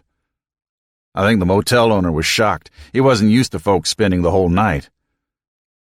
"So then tell me, Ned, if the fucking was so fucking good, why'd you have to go looking in other places?" The smile was gone now. The mouth settled into a hard, thin line. "I didn't have to go looking. It came looking for me." That was one answer, the oldest one in the book. The woman tempted me, and I did eat. "It was my fault," he said. "I didn't ask for the blame. There's plenty enough for that. I asked for the why. Because that is what I don't understand. I went looking because it got harder and harder to find it at home. But that was just another way of saying, it wasn't me, it just happened. Though in a way it did just happen. If you had something, if you had it, the women hunted you down, cornered you in honky-tonks, touched your hand making change at store counters, and it made you feel important. It stroked the old ego the way it stroked everything else, making you swell up at both ends, and it was a blast either way, because it meant you were the biggest, highest, fastest sumbitch who ever rode sky. Sometimes... His hesitations drew her eyes to him at last. Brown eyes, both sad and angry, and muddied with other passions too. "Sometimes what?" "Sometimes it's nothing but habit. Because it's there. Because I'm bored or lazy or flattered. But other times it's a need. Like there's a hunger inside me. But never because it was love, except with you. Oh, hell. I'm no good at words." She turned away and cupped her chin in her hands. "No, you never relied on eloquence. But there's been a hole in my life now for 2 years that I can't fill. It's a certain size and a certain shape, and only you and Lizzie can fit." Lizzie had tired of exploring the meadow and had settled down upon the picnic blanket to read a book. She was a thoughtful child, given to books and odd left-field questions couched in older children's terms. In the 3rd grade now. It seemed the blink of an eye since she had started school. A 2 years' absence. He had missed all the in-betweens. She was much taken with flowers and grasses and bugs and squirmy creatures, but her interests had not gotten down the evolutionary ladder to boys yet. She was making a field guide to Fernando de Noronha for a class project, specimens collected and pressed between the pages of books, snapshots taken of insects and animals and environments. Ned had said, "Why don't you press the insects in your books?" And Lizzie had given him that high-pitched, warbling laugh of hers. "Silly, because it'd make the pages sticky." She logged everything carefully in a notebook, and what names or other minutiae Ned could not supply, Arturo or Aitor or Dolores or even Bonifacio himself could. The wardens for the reserve had helped, and had given her photographs of those specimens she was not allowed to touch. Lizzie was attending a different school this year, Betsy had told him. A scholarship had come out of the blue from a new private school in South Houston. They had not only given her the month away from class, but had helped her plan the project and the other lessons she would have to complete upon returning. "You are really going to fly that thing, aren't you?" Betsy's voice was calm, fatalistic. There's no backup for the backup crew, he explained. Too many people are depending on me. She shook her head. That's not why you'll go. Ned breathed deeply and exhaled. No. Because you never let other people depending on you get in your way before. You'll do it because it's what you want to do. The ultimate risk. She turned and challenged him. You say you have a hole in you that only Lizzie and I can fill? What if you had to choose between us? Between that woman, and she gestured toward the north end of the island, and me? That rocked him, and he looked over into eyes as hard as salt flats. Why should I have to? Because maybe I don't want to have to tell Lizzie that I buried her father in a 5-gallon pail? Christ, every day you went off to the flight line to test one of those contraptions, I died a little. I wondered, is this going to be the day he doesn't come back? I always did come back, he pointed out. She didn't hear him. And now you've found a spectacular brand new way to kill yourself, and you brought me down here to watch. Test pilots aren't stupid. Forrest, Valerie, Mike, and the rest. The flight test program is laid out in careful steps. We practice simulations. We study the engineering. I won't deny that there's a risk, but it's a calculated risk. Life is full of risk. Police, firefighters, high-tension linesmen. There are a lot of wives, and husbands too, who watch their spouse go off to a dangerous job. Oh? Well, I guess that makes it a whole lot easier to bear. Look, I'll resign after this mission, if that's what you want. But just once, just this once. Betsy laughed. Not you, not Ned Dubois. You might have resigned if you hadn't gotten the flight. But once you've gone, no one's ever going to bring you back. Which might be literally true if the refueling did not go off as planned. He wondered if Betsy knew about that, or knew that someone had sabotaged Valerie Volkov's flight. He could see the whole thing now, clear as a schematic. Fear feeding need, feeding fear, feeding need, and so on, spinning around and around, flying apart from the centrifugal forces. Relationships were exothermic. You had to put energy into them to hold them together. I guess we're not the only hole in your life, Ned. You've got another one, shaped like a rocket ship, only it's in your head, not your heart. Ned said, Maybe I do. It's something I've always wanted. Even when I was a kid and they landed on the moon. I just can't help thinking about what can go wrong. Jesus, you think I don't? But you've got to use the fear for planning. You can't let it use you. It's dangerous just across the street. I could have been swept away in the current fly fishing on the Susquehanna, or got my brains knocked out playing baseball in college. I could get killed. A man could get killed having sex. Round eyes, wary and solemn, turned on him. Is this one of the times? Betsy asked. One of what times? When you need it? When it's not just a habit? When it's not even lust? He could hear the distant whine of the oxygen compressor above the whispering surf. He blew his breath out in a gust. Yes, he said in a soft, hoarse voice. Then, come closer. She unfastened the top 2 buttons of her blouse, giving him a glimpse of a small, flat breast. Ned felt the blood rush in his ears. He looked in Betsy's eyes. Are you sure? No, she said. But it's been a long 2 years. And you did say folks are depending on you. Oh, that was a cold reason, but it was reason enough. His left hand slid inside the blouse and cupped her. The familiar touch roused him, roused the ache. What about Lizzie? He whispered. Later. For now, just hold me. His right arm encircled her and drew her to him. Her body had the softness of aluminum, yielding slowly and gradually under stress. Their lips met, awkwardly at first, then finding their accustomed posture. Ned's pulse hammered. He heard Lizzie's sing-song laugh. "Daddy's kissing Mommy! Daddy's kissing Mommy!" Later tonight, they would make love.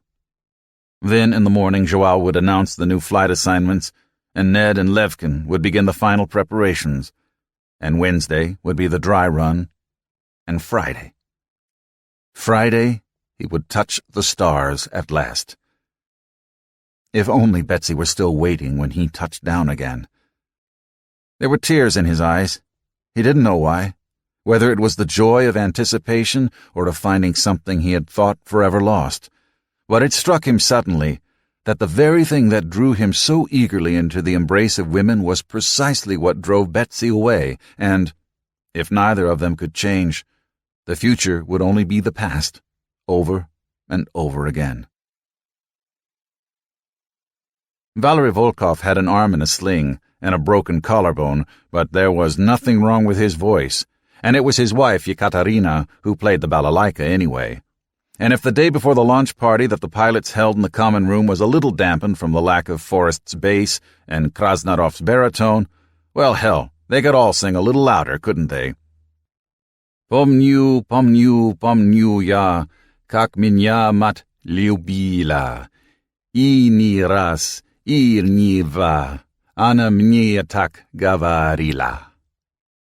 The Russians carried the singing. Katya was an accomplished player and the tune a cheerful, lively one. Ned asked Levkin what the song was about, and Gregor explained that it was a mother warning her son not to go to the other side of town, or he would fall in among thieves and be sent to Siberia in chains. Ned reflected that Russian cheerfulness was a very peculiar thing indeed. Betsy huddled on the other side of the room with Bat da Silva, Assistant Director Aitor Carneiro, and some of the ground crew. Betsy got along fine with the other pilots and with the staff. Betsy got along fine with everyone. She even got along with Ned, and that could be a real stretch. But Ned noticed that, whichever way she turned, whomever she talked with, she never directly faced the windows that looked out over the landing field and through which the waiting vessel was framed and centered. And that was the one view that captivated Ned. He had tested and flown a flock of airshines in his time, the Nighthawk, the Lightning II, the X-33 and others. The SR-71 Blackbird had been the sweetest, sailing high and kissing the edge of space. But there had never been anything to match the plank. He drifted to the edge of the room, toward the windows, away from the chatter and the music, and contemplated the ship alone, in silence. Bessie Coleman was Forrest's ship, as truly as Santos Dumont was Bat's, or Calbreth Rogers had been his. A part of Forrest would go up with her. Ownership was in the heart and in the doing. What it said on paper didn't mean squat except to the lawyers. The shriek of the compressors, the song of the oxygen, hummed indistinctly through the double-paned glass. When he touched his finger to the glass, he could feel the faint vibration. He was relaxed now, the knot in his stomach all unraveled. Zen had nothing on sex when it came to finding your center. He felt balanced, like a shortstop waiting for the pitch, ready to go with the moment. It felt odd, that calm and balance. Abnormal, as if he spent most of his life staggering off-centered. He had Betsy back and little Lizzie, if not forever, at least for the moment, and for the moment, at least, that was enough. And he had his dream, too, the flight he had ached for since that smoky night in Galveston Harbor when Joao Pessoa sat down across the table from him at Joe Nancy's and dangled his heart's hope in front of his bourbon-dimmed eyes. He hadn't won the prize, not exactly. Forrest had. But the real winner had been scratched. Maybe that should have made the victory less satisfying, but Ned would take his fortunes any way they fell. Levkin took the balalaika from Katya Volkov and started into another song. Vyakadila na biereg Katyushka, na vyasoki biereg na krutoy. Gregor was not so practiced at the instrument. He strummed rather than picked, but Katya grinned at the song he had chosen and snuggled closer with Valerie. Volkov had grown more thoughtful and introspective over the last few weeks, no more of the cocky Johnny Danger. Ned wondered if the crash landing changed him. He hadn't been up since then, of course, not with the broken bones to mend. But you had to believe in your luck, your wampum, your mojo, your weird, to flight test an airsheen, and sometimes all it took was one little incident to change your outlook. Katya had nearly broken down in mission control when Calbreth Rogers was coming in. Did she feel the same numbing dread now that Betsy did? Ned turned away from the window and the waiting vessel and watched Levkin play. The Russian's smiling moon face was beaded with perspiration, his face narrowed in concentration as he gamely kept the tune and rhythm. There were two ways to win a prize. One way was, you could be the best damn sumbitch in the running. The other, you could take down anyone who stood between you and the goal. And if you were the sort of man who, maybe, could kill your wife and her lover, would you, for the chance of a lifetime, hesitate to grease a step or two, or slip a Mickey into a pot of feijoada, or even file part way through a fuel line under the awful cloak of night? Just before dawn on the morning of the flight, Ned visited Forrest in the clinic. The room was dim, thick curtains screened the window. Forrest lay in bed with an open book upon his lap, spotlighted by the reading lamp on the wall behind him. He was, as Ned had known he would be, already awake. "Sun's about up," Ned announced. "We'll be riding out to the flight line in a bit." Forrest nodded and turned a page in the book. "I sort of figured. You treat Queen Bessie good, son. I set store by that ship. Do you want me to open the curtain for you?" Forrest put a finger in the book and closed it. "No, don't bother." "But you won't be able to see the launch." Forrest shook his head. "The angle's all wrong, anyway." "No, it isn't. You have a clear view of the—" "Ned, the angle's all wrong." "Oh. From the outside instead of the inside. Don't look so long in the face, son. This is your big day. It should have been yours. I know." Hearing the bitterness, Ned gave his friend a sharp look. "Do you resent it?" "Hell yes, I resent it." Anger swelled Forrest's voice, made it roll like thunder. "Wouldn't you? All they had to do was wait one lousy week, and I'd be all rehydrated, buffed, polished, lubed, and ready to go. But their God Almighty schedule came first. Now here I am like Moses before the promised land." He fell silent, studied the book cover for a moment. Then he sighed and hurled the book aside. It fluttered and banged against the night table and fell to the floor on its open pages. "Oh, what the hell. Open the damn curtains, Ned.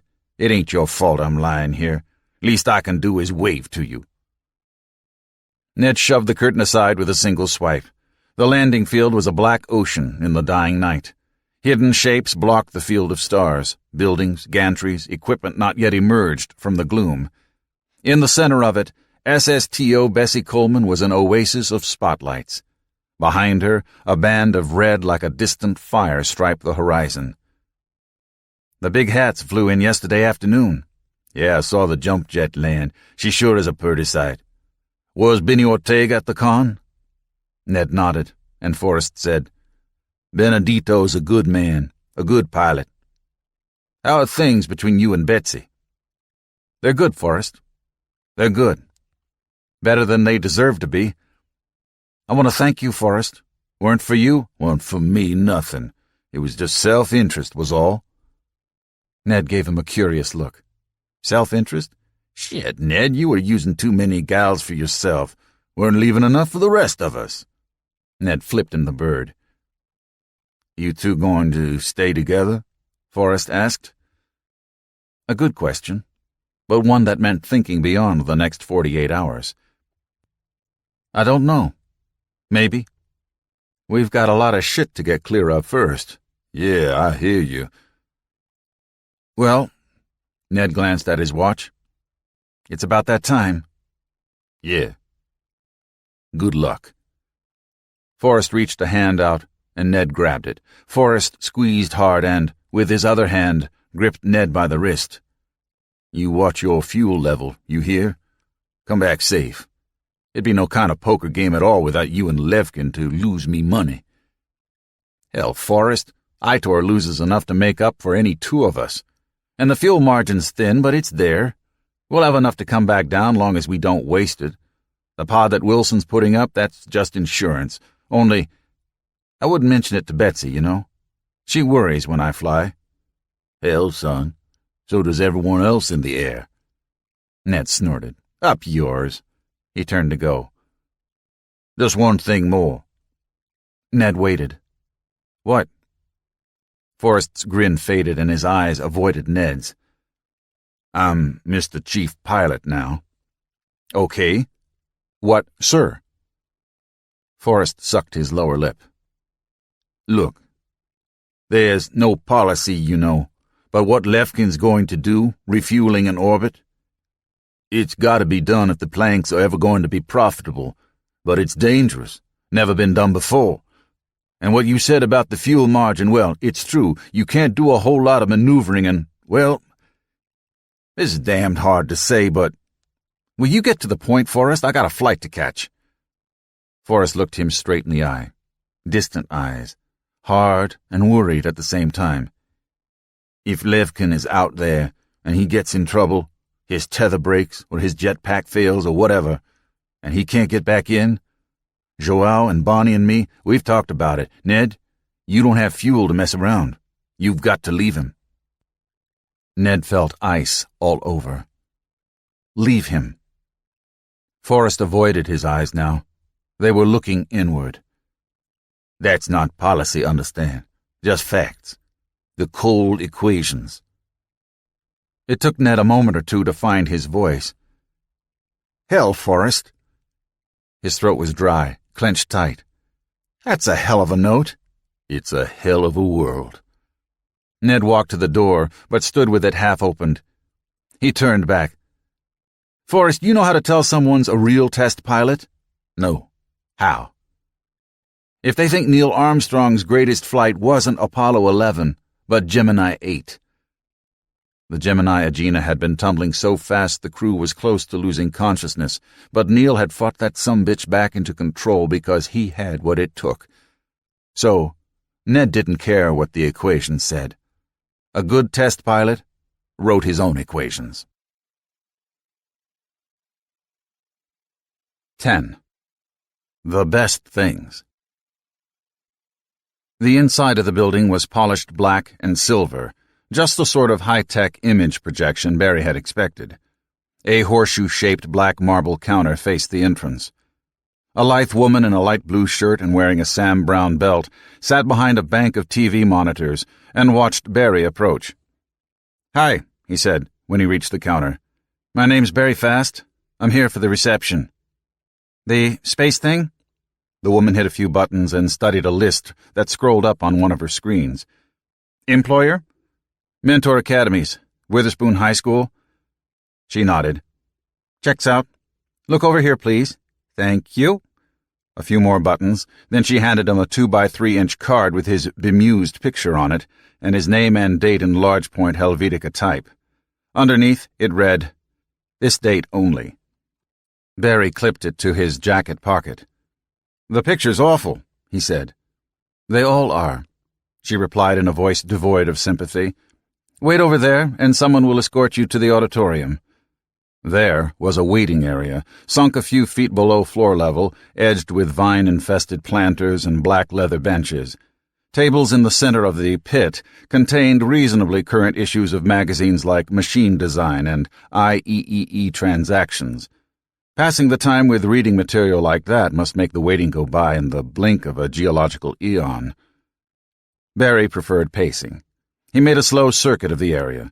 Telephone bank, cloakroom, mysterious unmarked doors leading God knew where. The security guard did not watch him, but Barry figured he was the star of the show on one of her monitors. A few strides past the waiting pit, the entrance hall opened up into a large open area 3 stories high centered around an elaborate fountain. He saw that he was on the short axis of a cross. On the other side, past the fountain, was a restaurant, complete with ferns and white tablecloths. Ranks of offices lined the long axis, 3 stories worth, pierced by hallways leading to other offices farther back. Balconies and catwalks provided access all around. The whole building resembled a mall, except for the dreadful uniformity of the facades. Barry tried to imagine what the place would look like if the different departments were to put up marquees and neon signs announcing themselves. Designs are us. Human resources. You got the humans, we got the resources. Maybe window posters proclaiming half-price sales on engineering drawings or purchase orders while you wait. A rhythmic pounding drew his attention upward in time for him to spot a jogger on the third-floor walkway. The man nodded to him as he made the turn to the short axis. Barry was so astonished at the sight that he did not notice his escort until the woman touched him on the elbow. "Oh, I'm sorry," he said. "I was just—" He pointed upward. She gave him a pleasant, professional smile. "You should see this place during the lunch hour." A slender woman, she would have been tall standing next to anyone but Barry. She wore her dark hair in a pageboy cut. Barry returned the smile. Bread upon the waters. "Very fast," he said. "Yes, I know. I'm Windy Gale. If you will follow me?" Barry matched her brisk pace down the right-hand branch of the long axis. "Windy Gale," he said. "Your parents did that to you?" "Actually, I'd rather like it," she said. "It's not a name that people forget 5 minutes after they've met you." "Oh, I expect people remember meeting you for more than your name." She blushed well, and her glance settled on Barry's hands.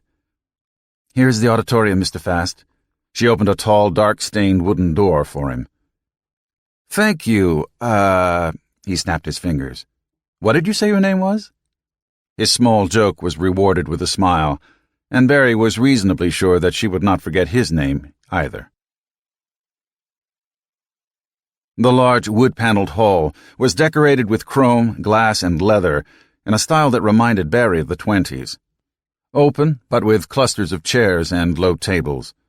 At the far end, it opened onto a flagstone veranda. Other doors led into an auditorium, where a large projection screen had been set up. The crowd was a mix of people that Barry knew, mostly mentor teachers, and others, presumably VHI headquarters staff, that he did not. He waved to Gwen Glendower, who was chatting with an older gray-haired woman with a pinched face. Maria DePardo and Bernie Paulson from Molly Pitcher were present, as was Grant DeYoung. Witherspoon's building manager, who was talking earnestly with Egbo and Wu. Bob and Vivian Boucher were standing next to a curious dwarf tree. First things first, though, Barry located the bar and ordered a bourbon, rocks. A slim, pleasant-looking man with slick hair and wearing wide suspenders and a modishly cut suit wound through the crowd, shaking hands. When he reached Barry, he said, "Hi, I'm Steve Matthias. John Redman, he's the goateed fellow with the long hair out there on the veranda. He and I are hosting this get-together." Matthias's hand was moist and soft. The name badge clipped to his suit coat declared him CEO of Thor Machine Tools, so Barry guessed he ought to be impressed or something. "Mentor Academies, eh?" Matthias was reading Barry's own tag. "That's one of our smaller divisions. Hardly breaks even. Though I see you're wearing the logo." A flick of the finger indicated the hand and fireball tie-tack that Barry wore. "There are a few of us around in Mentor." Matthias smiled. "Naturally. I see a lot of Mentor folks are here this afternoon, though not all of them." A tap of the thumb on his own discreet lapel pin. Barry suppressed a spasm of annoyance. "Yeah, well, North Orange is just down the Grey Horse Pike." "North Orange. Oh, yes. The public schools that Belinda operates. How is it going there?" "We're making progress." "Really? I read something in the Times that your SATs and HSPTs haven't changed much from when the county ran the schools." Barry wondered if Matthias was trying to put him down, or was genuinely interested in knowing the score. "It's a complicated issue," he said. "And I started on the other side of it. Most of that Times article consisted of press releases from the NJEA. All it boiled down to is that they haven't seen an instant, spectacular change." Matthias raised his eyebrows. "Why would they have expected to?" he said. "It takes 3 years to institutionalize a culture change in any organization. It's common knowledge. Thor has been pursuing the Baldrige Award for at least that long." Whatever the Baldrige Award was, but at least the man seemed aware of the inertia Mentor faced. "The class we're graduating this month, we've schooled for 2 years out of 12. Hardly long enough to have an impact." Matthias clapped him on the arm. Well, keep up the good work, Barry. Prometheus is counting on you. Barry gave him a polite smile as the man moved on to harass other guests. Barry did not care much for the glad-hand types. It seemed too much a put-on, the overt friendliness and personal contact, concealing something haughty and solitary within. Barry took a long, sweet sip of the bourbon, filling his mouth with a smoky taste and cooling his throat on the way down. And why on earth was Prometheus counting on Mentor? "It's like everything else Marisa does," Bob Boucher said, waving a hand at the bonsai. "Bigger and grander than it ought to be."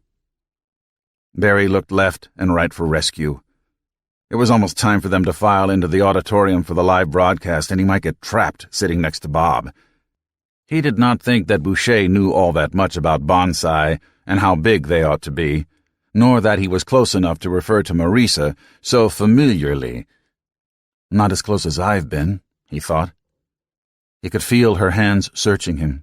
He could taste her breath. "Excuse me, but are you Barry Fast?" Barry recognized the lawyer from Matthias's earlier introduction. "Yes, John Redmond, right?" "Folks call me John E. Not Johnny, mind you," he said. "John E." He handed Barry a note and, in a more serious tone, said, "Security took this call a few minutes ago." Barry looked at Redmond and at the note.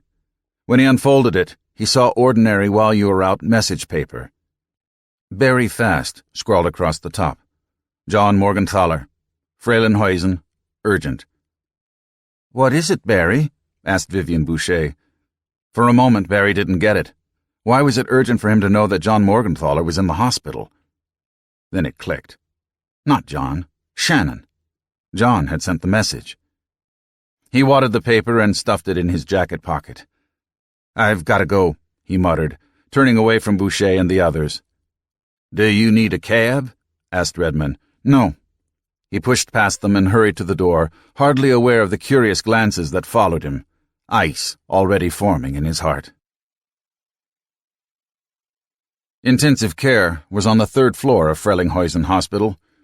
Barry found John Morgenthaler in the waiting room across the hallway from the big double-wide swinging doors. John was sitting on a worn, naugahyde sofa, staring at an unopened can of root beer in his hands. His shoes were untied, and the buttons on his shirt had been fastened in the wrong holes. He looked up when Barry entered, and Barry saw that his eyes were rimmed in red. "Barry," he said. "Glad you could come." His voice was barely audible. He made no move to stand. He just sat there, twisting the soda can in his hands. "What happened?" Barry asked. "How is she?" The aluminum can flexed in John's grip. "She took some pills, Barry." His throat clenched as tight as his hands. "A whole bottle." Jesus. Barry's knees felt weak, and he lowered himself slowly into a chair cater-cornered to the sofa.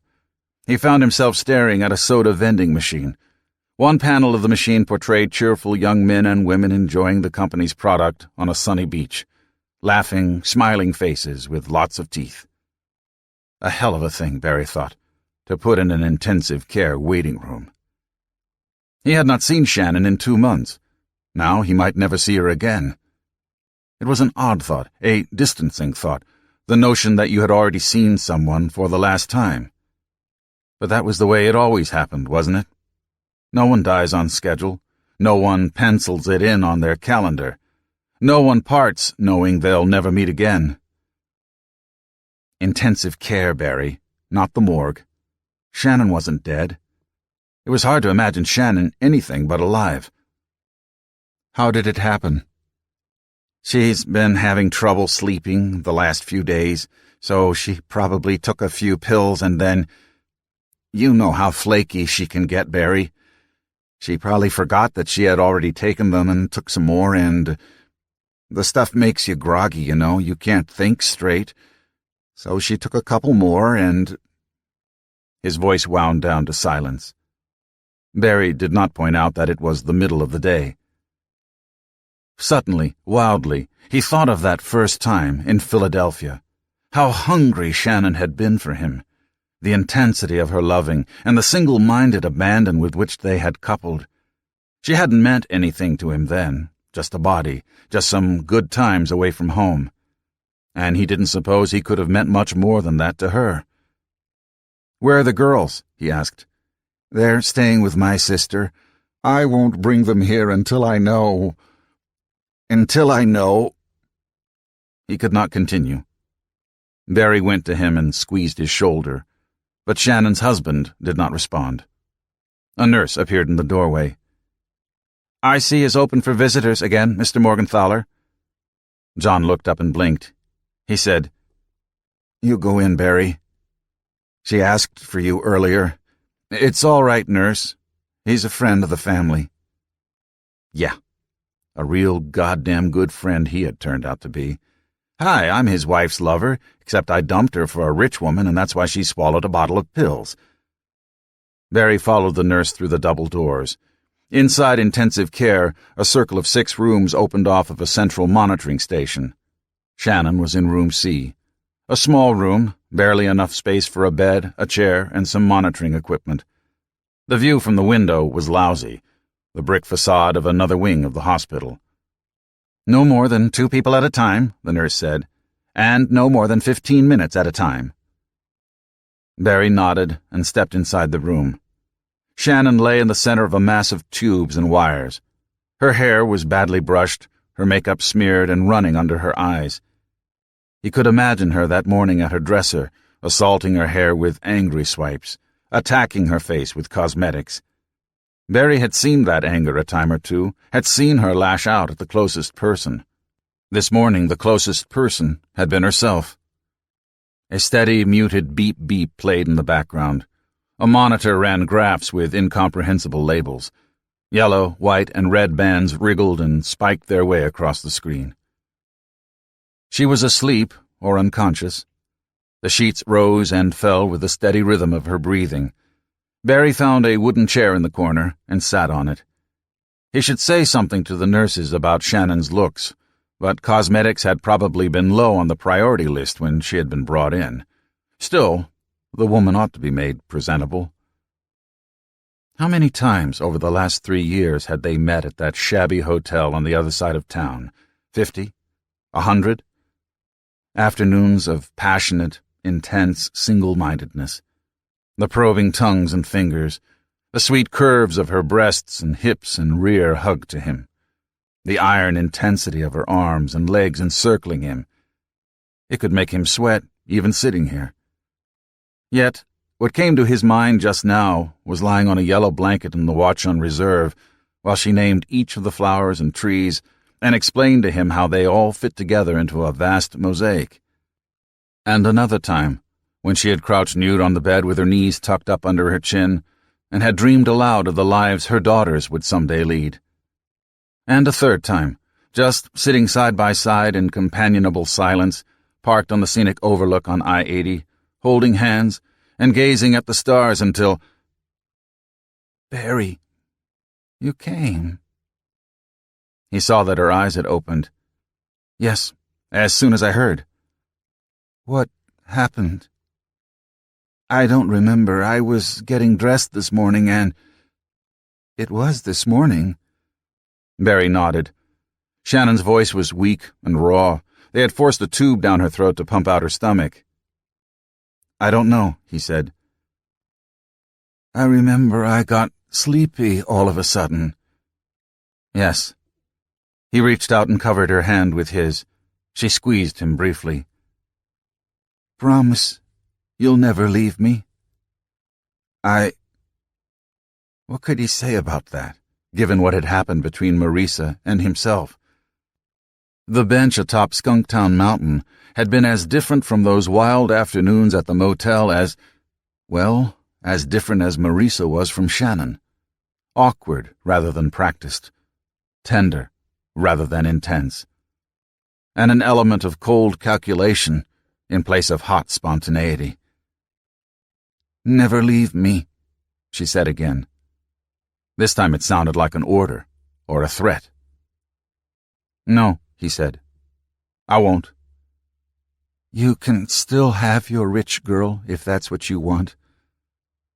I know the price must be right, and I have John after all. He's not as rich, but his dealerships do well enough. You can have your Marisa, but you can still have me.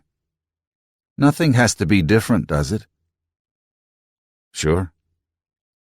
Anything that meant he would not have to come back to a room like this, or to a colder one 4 stories down. I'm sorry we argued, she said. It was such a silly thing. Let's not talk about it again. It wasn't silly, he thought. But we won't. We'll drive a stake through its heart and bury it deep at a crossroads, and hope it will never rise back up to haunt us. Me too, he said. Outside, he encountered John. He had drunk his root beer, or he had set the can aside somewhere. He grabbed Barry by the arm when he came out. Barry, how is she? He could feel the shakes beginning. She's fine. I think she'll make it through all right. Did she tell you? Barry shook his head. It must have been an accident. Sure, John. These things happen. If John could lie to himself and Shannon could not remember, life could go on almost as if it were normal. I mean, she's got it all, right? John was talking to himself, but Barry listened because John had to talk it out. I take good care of her. A plain Jane like Shannon, how could she do better? I don't mind it she's not glamorous. I've told her that 1,000 times. I never had eyes for any other woman. You know that, Barry? Never. Well, eyes maybe, but never a hand. She's got 2 beautiful girls who adore her. He wound down at last. Barry said, "Her folks coming up?" John nodded. They left Miami about noon. Look, Barry, it was good of you to come. I think of all the other teachers, Shannon has the highest regard for you. They exchanged a few more trivialities, and Barry escaped at last to the parking garage that abutted Frelinghuysen. There he sat in his car for a few minutes, the car that Marisa had helped him buy. How could John call Shannon plain? Was the man blind? Had he never looked inside the woman he had married? As he started the car, he glanced at his wristwatch and saw that he had missed the launch. But the reception was scheduled to last the entire afternoon, so there was still time for him to drive back to VHI. He could mingle and chat and fend off curious questions and find out how much bourbon one man could drink if it was free for the asking. 11. Are lost in victory. The flight to the island was quiet enough that Marisa could hear herself think, and that was not particularly a good thing, because what occupied her thoughts was Barry and what she had done to him. The last time she had ridden Elijah, the DACX-102 had buzzed like a session of Congress, noisy enough even inside the fuselage to inhibit thought. Now, 18 months later, the hum was nearly abated. McDonnell Douglas's piezoelectric smart flaps on the rotor tips continually adjusted the blade angles in response to the air vortices stirred up by the spinning blades. If they did not quite create a silence, they at least imposed a hush. A hush in which she could stew in her own thoughts. The plane carried a half-dozen steering committee members, plus Governor Gomez and his staff, come to watch the launch. Keith, of course, sat by her side, as always. Dear Keith, looking strained and weary, but ever willing to listen to her doubts. And Corey and Wallace, too. The inner circle, though they never called themselves that. Harriet has always known which buttons to press, she said to Keith. I feel that my motives were all wrong. They were all a muddle. Shock and anger and, God help me, vengeance. She had been troubled all day by the events on Skunktown Mountain. It was a tangle within her, a Gordian knot to the heart of which she hoped Keith could slice. He gave her a serious look. He had listened patiently to her pain and doubts over the incident. Keith always listened patiently. And was love anywhere in that mix? He asked. Was it? There was something there when she thought of Barry. It might be love. It might be what would do for love when love was not to be found. Barry is an attractive man, kind, attentive. I enjoy his company. But I have had so little time for love for so many years that I'm not sure I would recognize it anymore. You never do when it comes. Keith, what is your impression of Barry? My impression? He pursed his lips and pondered her question silently. But that was Keith. He seldom answered straight off. He always gave her questions the complement of thought. He weighed the debits and credits, the assets and liabilities. I think, he said at last, that he listens well. You need someone in your life who listens. Marisa laid a hand on his arm. But, Keith, dear, I have you.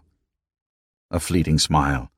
Ah, well, but there are other services Barry can provide that I cannot.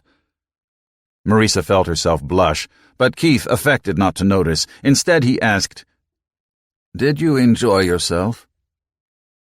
From anyone else, the question would have been impertinent and offensive. But Keith had always had the knack for asking her the questions she ought to have asked of herself. His interest was personal, not prurient. When she closed her eyes, she could see the gazebo and its bench and the darkening sky beyond. She could smell the pinkster flower in the air and Barry's aftershave, and feel his hands upon her. Gentle hands, deft hands, and the bench hard and unyielding beneath her. She could feel a fire blossoming within her, a yearning that she had not felt in years. She had almost forgotten what it was like to lose yourself for a few moments of eternity. Yes, I did. And she would enjoy it again, she decided, for its own sake, and for hers, and for Barry's. She owed him that much. Such liaisons ought to be entered in for better reasons than pique. The delicious irony was that the sweet, crushing moment between Barry and herself might never have come had Harriet not set things in motion. So, in a way, her mother's machinations had brought about their own frustration. Or had they? It was hard to know with Harriet. She was a perpetual amazement. Your Barry has one remarkable accomplishment, at least, Keith remarked. He has gotten you talking of something other than Prometheus. Marisa glanced out the window of the jump jet at the restless waves below. There were other doubts that assailed her about goals and methods and motives, and Barry was as fine a way as any to avoid them. Marisa noticed the lean, tanned woman lined up along the railing with the other spectators and made a point of speaking to her. "Hello, you must be Mrs. Dubois." The woman turned and favored her with a steely look. The breeze that blew constantly across the balcony whipped the woman's long brown hair into streamers. She pulled it aside and into place with an impatient gesture. "I must be. No one else wants the damn job." "I am Marisa Van Hoyten." Betsy Dubois touched the proffered hand only briefly. "Van Hoyten, yeah. You're responsible for all this." Her gesture took in the landing field, the spaceship, perhaps the world. "Say, rather, that I mobilized the desires of a great many diverse people." Dubois snorted. "Yeah, you sure as hell mobilized me." "I beg your pardon?" Betsy Dubois turned away and leaned on the railing. "The airplane tickets? The leave of absence from Odysseus Travel? The scholarship for Lizzie at that new Mentor Academy place? You think I'm stupid? I don't know a bribe when I see it?" She was silent for a moment, her eyes unfocused. "Makes me feel like a goddamn prostitute." "Mrs. Dubois," Marisa said flatly, "all anyone did was make it easier for you to be here. That you came at all was your own choice. What you did after you arrived was likewise your own choice. And for what it is worth, giving you those tickets was Ned's idea." Betsy Dubois shook her head and looked across the field at the spaceship. "You ever make love to someone you weren't really sure you loved?" And that was a question that hit much too close to home. Marisa had no response, but Betsy did not look for one. She nodded toward the plank, enveloped now in a plume of white vapor wafting on the Atlantic breeze. "You know, I almost hope that thing does blow up." "What a cruel thing to say." Betsy grimaced and shook her head. "Yeah, I didn't mean it. But my life would be a whole lot simpler if hot pilot Ned Dubois wasn't around. All our lives would be simpler if other people were not in them." Dubois turned and regarded her. "Yeah," she said. "They would. Simple and dull." "He does want you back. Mr. Calhoun has said so, and I trust his judgment." "More'n I trust Ned's. Oh, hell." She scowled again at the waiting ship, as if she could see the command pilot through the distant viewpoint. "Ned's not really bad. I mean, he's not mean like some I tied up with, and he's got a brain. Just needs more exercise is all. His problem is he's still a little boy. He never learned to say no when someone waves candy in front of him. He doesn't mean to hurt people, but he does." "Then why come back at all?" Betsy shook her head. "Damned if I know. Maybe just because of his goddamn smile. And he does love Lizzie. That counts for something." "I saw the child yesterday when I arrived. She looks much like Ned, except she's prettier. I told her to stay in our room just in case." Her chin pointed toward the launch pad, where Bessie Coleman awaited. "I wouldn't want her to see that thing explode with her daddy on board."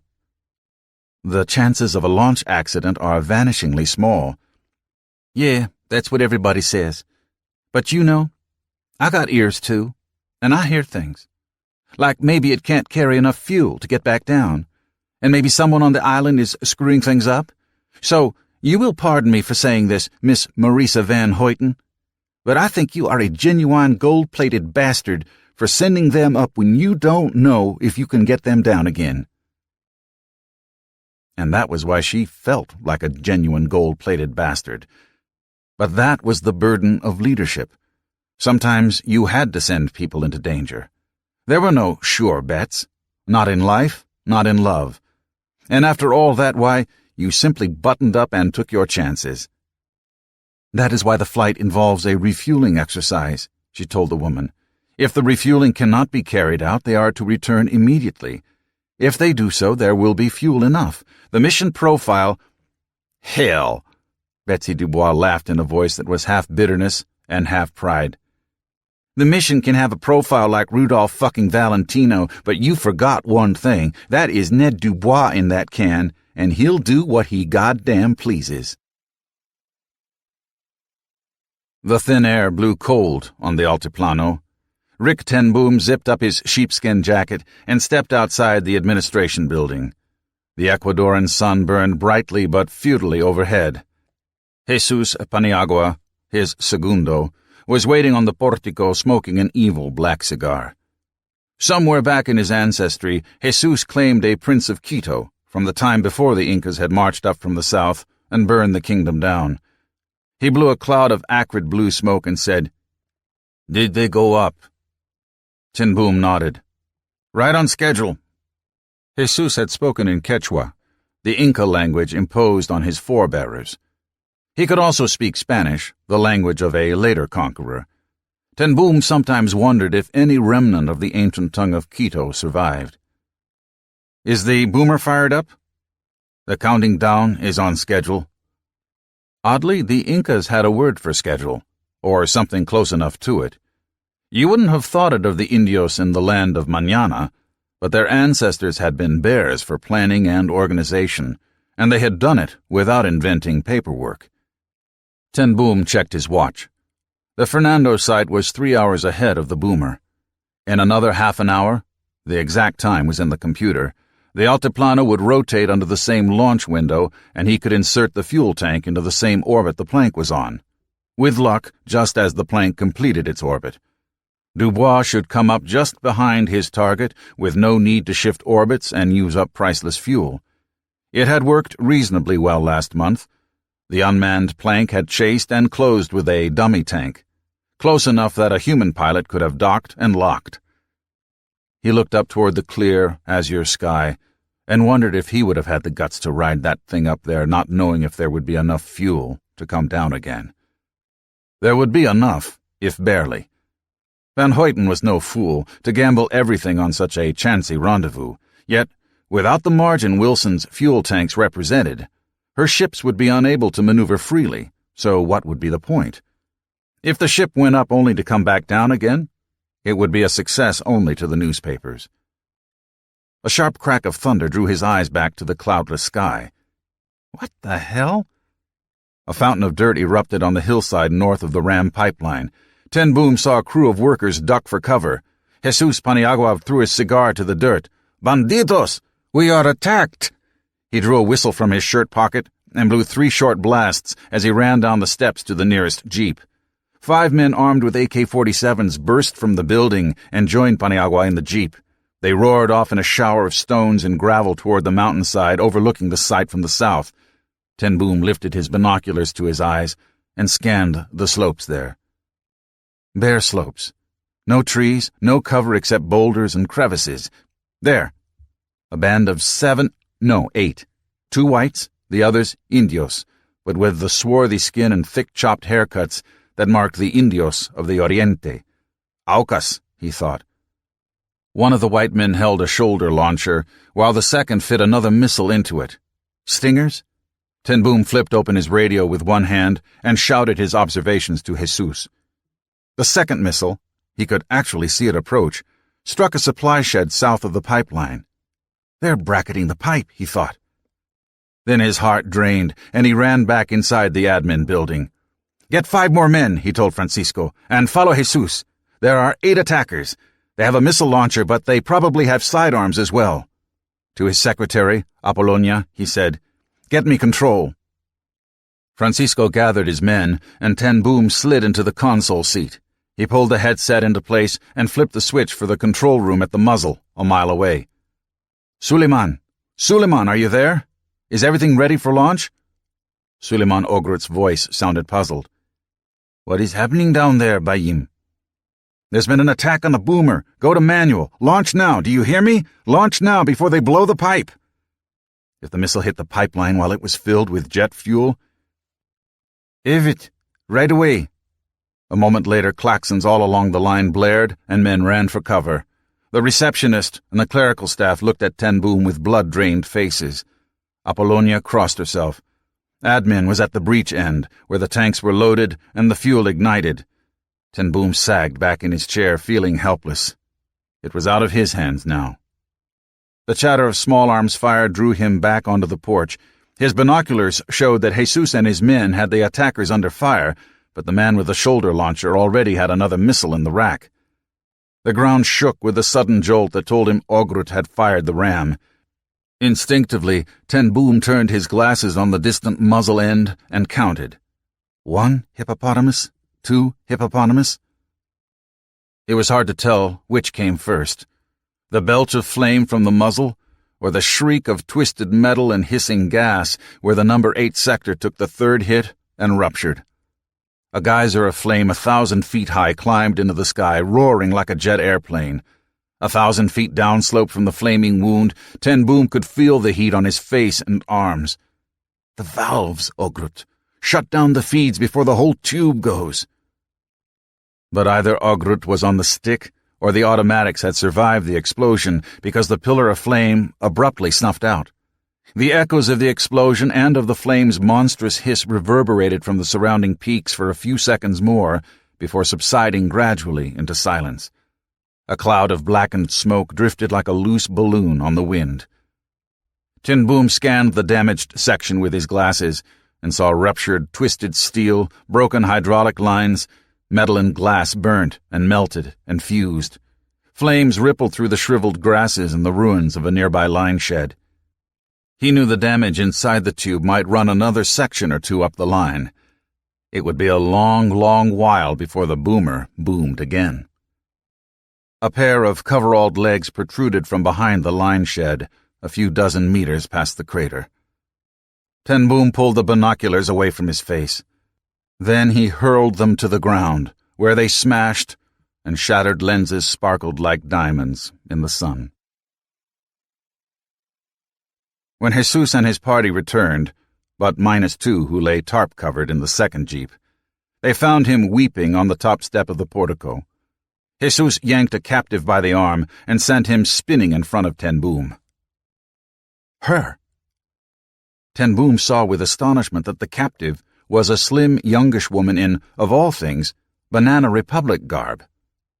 She wore frameless glasses, and stringy dirt-blonde hair straggled from beneath her boonie hat. Ten Boom stared at her. "Why?" was all he could think to say. "You bastards!" she shouted. "You killed Henry!" The last thing Ten Boom had expected was a verbal assault. He looked at Jesus. "The man with the stinger launcher," his segundo explained. Ten Boom nodded. "I see."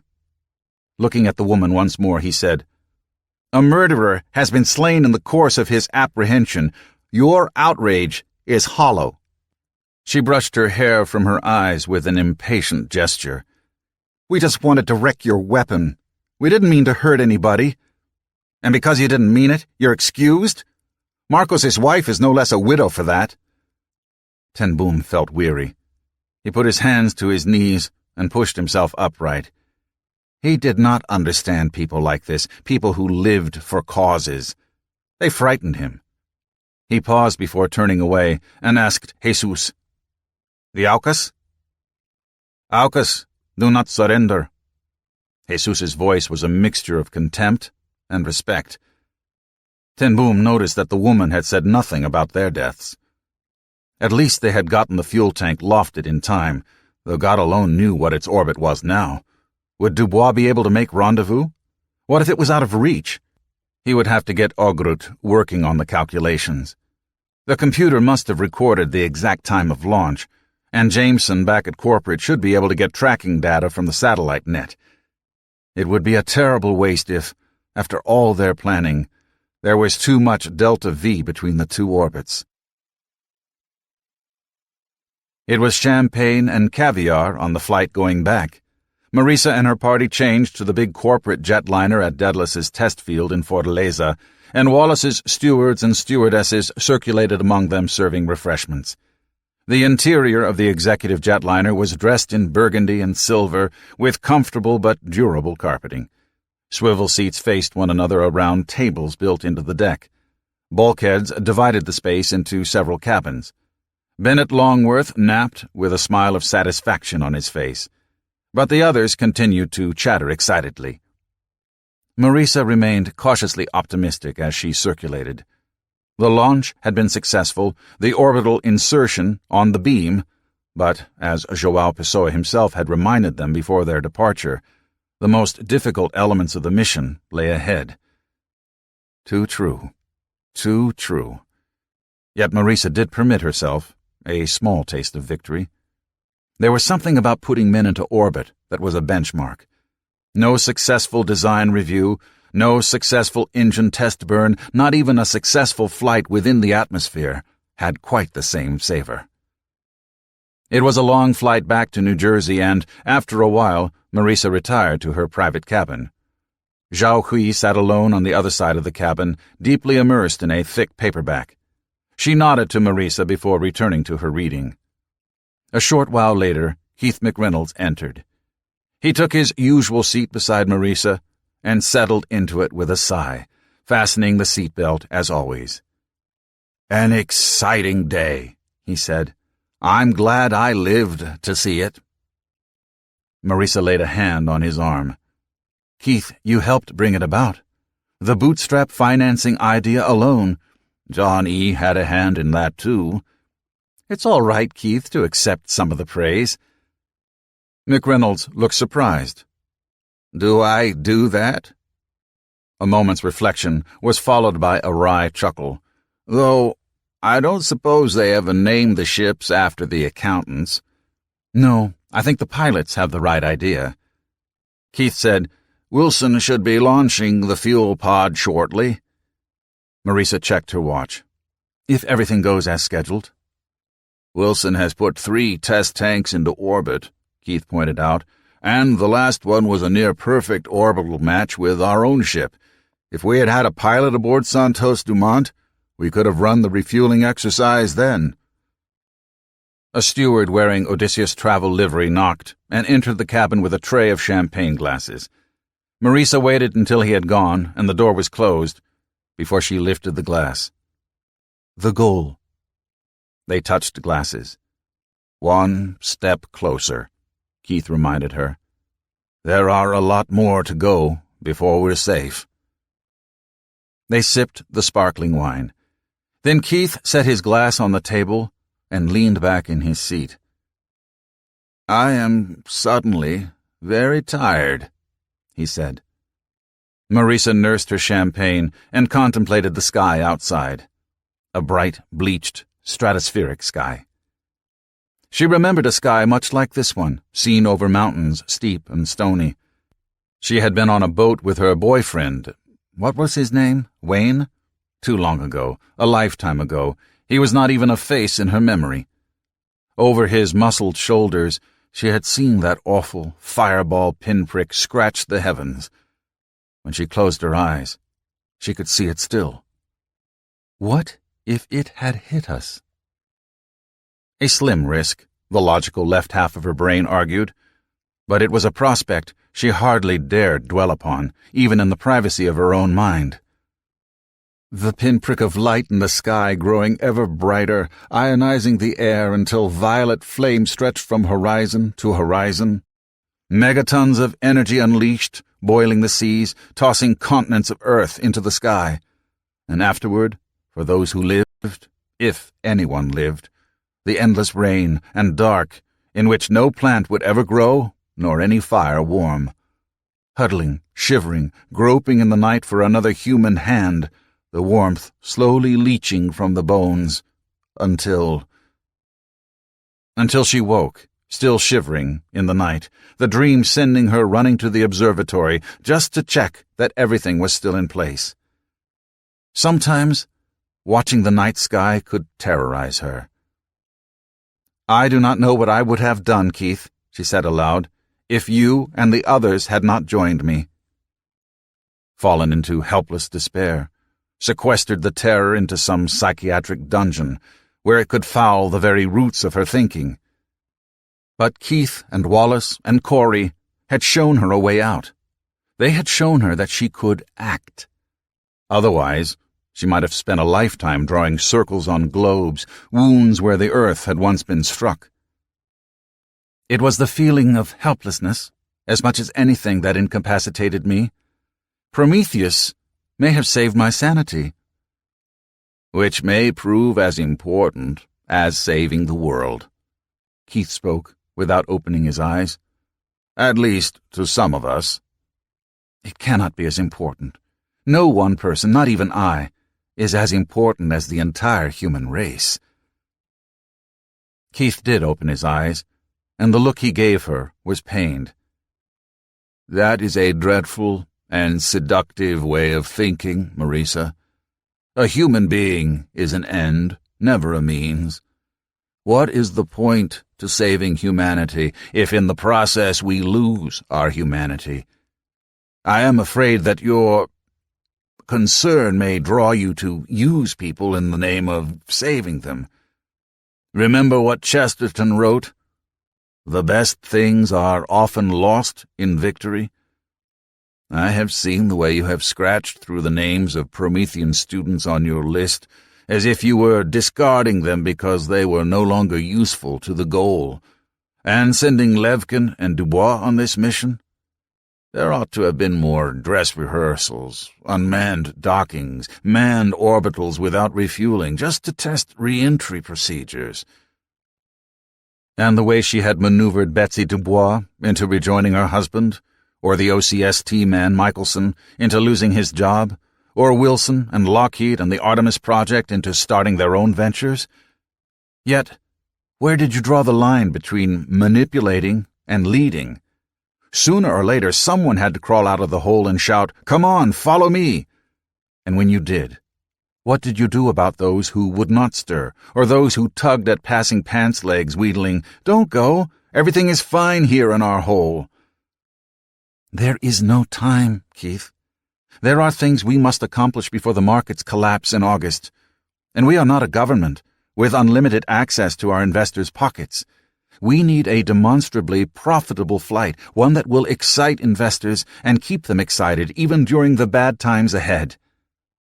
Champion would be out of office in the next election, a sacrificial lamb on the altar of the Kondratiev cycle. And the next administration would not be a friendly one. Success now was a vital shield against the attacks that would come after the 2004 elections. Keith was worried about her concern. Her obsession, he had meant to say. Perhaps she was obsessed on the subject. The bouts of terror came on her suddenly and unpredictably, and she had opened herself completely only to Keith.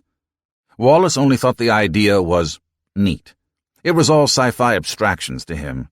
To Corey, it was mere common-sense contingency planning, a remote contingency granted, but with an infinite payoff, either way. For none of them was it personal fear. Except for Keith. And perhaps he feared for Marisa Van Hoyten more than he feared the sky. Keith was smiling in his sleep. Marisa whispered, "You are my conscience, Keith. My rod and staff. I need someone to worry over me, because I have no time for it myself." She reclined her own seat and closed her eyes. But restlessness forced them open again. She located her briefcase and sorted through the orderly rank of folders until she found the one dealing with the plank flight. She read through the checklist, even though there was absolutely nothing she could do to affect the outcome. It was all in the hands of Ned Dubois and Rick ten Boom and Newton and God. Marisa found prayer awkward. She had never learned to pray spontaneously. It seemed self-conscious and contrived to her, and none of the formulaic prayers seemed appropriate. It could be that reading the flight checklist and worrying over it was itself a form of prayer. Ranks of precise times marched down the pages. Day, hour, minute, second, this would happen. The Antasana ram would launch. The fuel tank would reach orbital insertion. The plank would chase and close using precious fuel. They would match orbits. That was the danger point. That was when the fuel would reach critical levels. Then Levkin would go EVA and make the attachments for the oxygen and hydrogen transfer. And after that, fuel would be no problem. She had not been happy with the choice of Levkin. A good man, a good pilot, or he would not have been on the team. But not the best among the Russians. Yet, with Krasnarov laid up with food poisoning, and Volkov still not recovered from his injuries, and Volkovna refusing to leave her husband for a flight, Levkin had been the choice by default. Poor Volkov. She wondered if Chisholm's people had made any further progress in locating the saboteur. There had been some questions about the telemetry problem with the initial test, and the other accidents could have been just that. She had never been too impressed with the sanitation at Claudio's cantina, but the failure analysis of the oxygen line from Calberth Rogers had been sabotage, clear and definite. So the only question was whether it was part of a larger pattern. A light touch on her shoulder drew her attention, and she looked up to see the radio operator from the cockpit. He held a message slip in his hands. "This just came through for you, ma'am," he said, touching his cap. "Thank you." A glance at the writing showed it was encrypted with John E. Redmond's personal code to her public key. "I will let you know if there is a reply." After the man had left, she eased out of her seat so she would not awaken Keith, and crossed the cabin to Zhao Hui, who sat with earphones on reading her novel. "Hui," she said, "would you decrypt this for me, please?" Setting her things aside, Zhao Hui pulled her portable from its stowage and inserted the private key disk. Her fingers danced across the keys, entering the message. The screen blinked and characters whirled through strange arrangements and settled into a message in clear. Zhao turned the screen to Marisa without reading herself. Antisana ram attacked by terrorists. Out of commission for immediate future. Fuel pod launched successfully, but ahead of schedule. Not inserted into planned orbit. more when known. Redman. It was herself, not the plane, that dipped and swayed. "Keith," she called, "we have a problem." She turned. "Keith!" He had not moved. Marisa went to him and shook him hard by the shoulder, but the only thing that happened was that his left arm slipped off the seat's armrest and dangled by his side. It was only for a moment that the arm swung pendulum-like before she found her voice, but it seemed to go on forever and ever. "Keith?" she shouted. "Keith! Get a doctor in here!" The co-pilot knew CPR, and Wallace Coyle was a certified first aid technician, but it was too late by far. It was Corey Wilcox who finally grabbed Marisa by the wrists to stop her pounding on Keith's chest, and she would have started hitting him too, except he held her too tightly. She remembered shouting, "How could you leave without telling me?" After that, it was a confusion of faces and voices, Belinda hugging her long and hard, and Werewolf saying sadly, "He was the wisest of all of us, I think." And Bennett Longworth shaking his head, an outsider to the group, and feeling it, saying, "So young to go," which from his point of view was no less than the truth. And the captain pointing out one awful truth. The plane was in flight over the ocean, and there was no place to put the body, so the best thing would be to leave Keith strapped into his seat until they had landed. Corey asked her to join the others in the outer cabin, but she shook her head. She could not bear the thought of Keith completing the flight alone, and the others eventually acceded to her wishes. The remainder of the flight she spent telling Keith all her fears and hopes, and begging him to understand when she did things that she had to do. And Keith listened in silence, as he so often did, even when she shouted and cried. It was a long, long flight back home, and at the end of it, Keith was still dead. Interlude. The Measure of Our Torment. 1. Jenny Ribbon could not shower thoroughly enough to feel clean. There was not enough soap in all the supermarkets in all of Wessex County for that. When she had scrubbed herself almost raw, she turned off the steaming hot water and stood for a moment, with her forehead pressed against the tiles. There was only a short while longer to be endured. The big assembly, where they'd watch the spaceship take off. The exams, the convocation, graduation. Only a few more weeks. Then she could go away, far enough away to never be found. But she did not know if she could endure those weeks. She was going to be the valedictorian. She had beaten Karen Chong and Tani Panja, and she was going to get up in front of everyone and make a speech about how sorry they were to leave dear old Witherspoon and what great opportunities lay ahead, and everyone would know what horrible lies they'd be. Unemployment over 10%? College graduates driving cabs? What was the point? And Mom and Daddy would be in the bleachers watching her, and afterward they would point out all the little mistakes she had made. "But, darling, we learn from our mistakes." A slip in the tub, and her problems would be over. She'd never have to lie in bed at night wondering what she had done wrong this time. She stepped carefully out of the shower onto the bathroom floor. After she dried, she stepped back into her bedroom and tiptoed to the wall that separated her room from her parents' and pressed her ear against it, using a water glass as a stethoscope. Low murmurings, the sound of the television. That meant they were still awake. In the mirror over her dresser, she saw herself, white, pale, lithe. No longer a girl, not yet a woman. She could not endure another month. She could not endure another night. She dressed quietly, not in the long flannel nightgown that Mother had laid out beside Mr. Rumple's, but in a sturdy pair of loose-fit jeans and a warm, baggy shirt. Thick socks. Hiking boots, too, though she did not pull them on quite yet. School books pulled from her knapsack made a neat stack on her desk atop the draft of her valedictorian speech. They were quickly replaced by underwear, blouses, extra pants. The knapsack bulged tight as she zipped it closed. She felt as if someone else were doing it, that she was standing beside another Jenny, observing her. Everything was planned, automatic, a mental checklist as thorough as any she had prepared for her classes.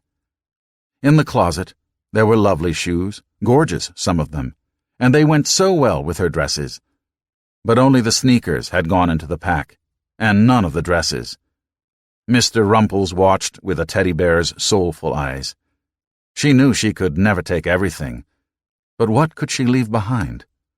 The ballet trophy from 6th grade, the swimming awards, the photograph of her and the governor of New Jersey at the Olympics of the Mind, the Girl Scout sash with the merit badges sewn carefully in rows, the ribbons carefully saved since grade school. They were all part of who she was, or who she had been.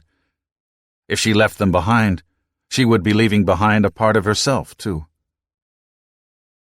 When everything was in readiness, she threw herself on her bed and hugged Mr. Rumples. "I'm sorry, Rumpy," she told the tattered old stuffed bear.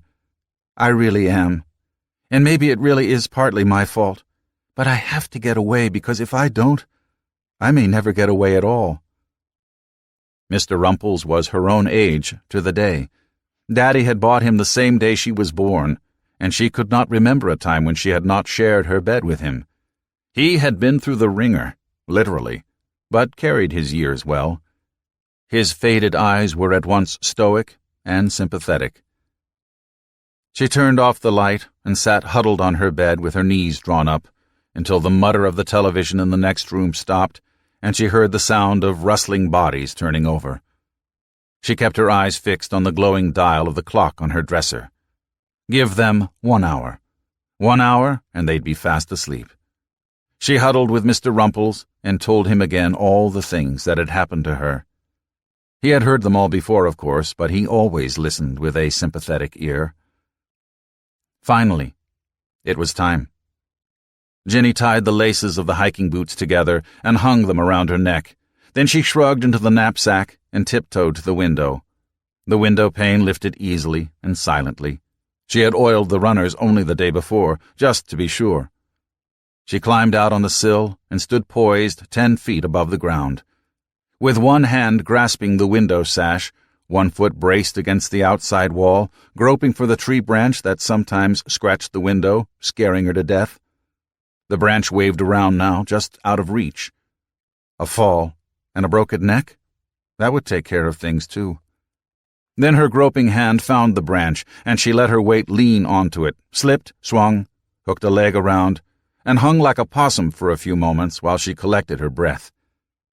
She pulled herself around and vowed someday to thank Mr. Snyder for all those awful gym classes. In moments, she had reached the trunk. A long hike ahead of her now to where Chase had said he would meet her with a car.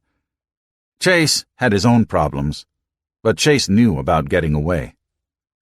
The house behind her was dark, except for the front and backyard lights. Dark and silent, full of abandoned awards and trophies, school books and term papers, her baby shoes in bronze, the valedictorian speech, the snapshots of her and her friends stuck into the mirror frame. When she looked back for a moment, she saw Mr. Rumples watching her sadly from the bed. "Goodbye, Rumpy." How could you explain to a toy that toys were for children, and, whatever it was that lay before her now, it was not childhood? 12. Walking the Plank. The launch went off like every other launch, except that the shaking seemed to go on forever. For Ned, the initial ascent was always the worst, because it was the one part of the profile when he was not flying. Just lie on your back and enjoy the ride. The rest of it, attitude control, orbital transfer, deorbiting, the swoop of death, touchdown, was, computer-assisted or not, something the pilot controlled. His fingers twitched against the padded armrests. "Lemme at them controls." The control console formed a heads-up array of brightly lit gauges and digital readouts. "Coming up on rollover," Ned remarked over the ground link. "The ride's a little bumpy, though." Air turbulence battered the ship, shaking it the way the wolf shook the second pig's cabin. The walls banged. "Sounds like someone wants in." Levkin, buckled into the co-pilot's couch on the right, chuckled nervously at the joke. The console clock blinked the seconds away. "Mach 1, Ned announced. Aerospike configuration holding stable." Mach 1 was the critical point for aerospikes, when airstream turbulence could disrupt the focus. "Coming up on max Q. I sure hope they used a good brand of glue to hold this sucker together." "Roger," Aitor Carnero's voice in flight. "Be advised, Scotch brand cellophane tape." Ned grinned. Aitor was a good man to have in flight operations. He knew the banter the pilots needed to hear. And then, magically, they were through the turbulence to the other side. The buffeting subsided, and they were hurled outward at supersonic speeds.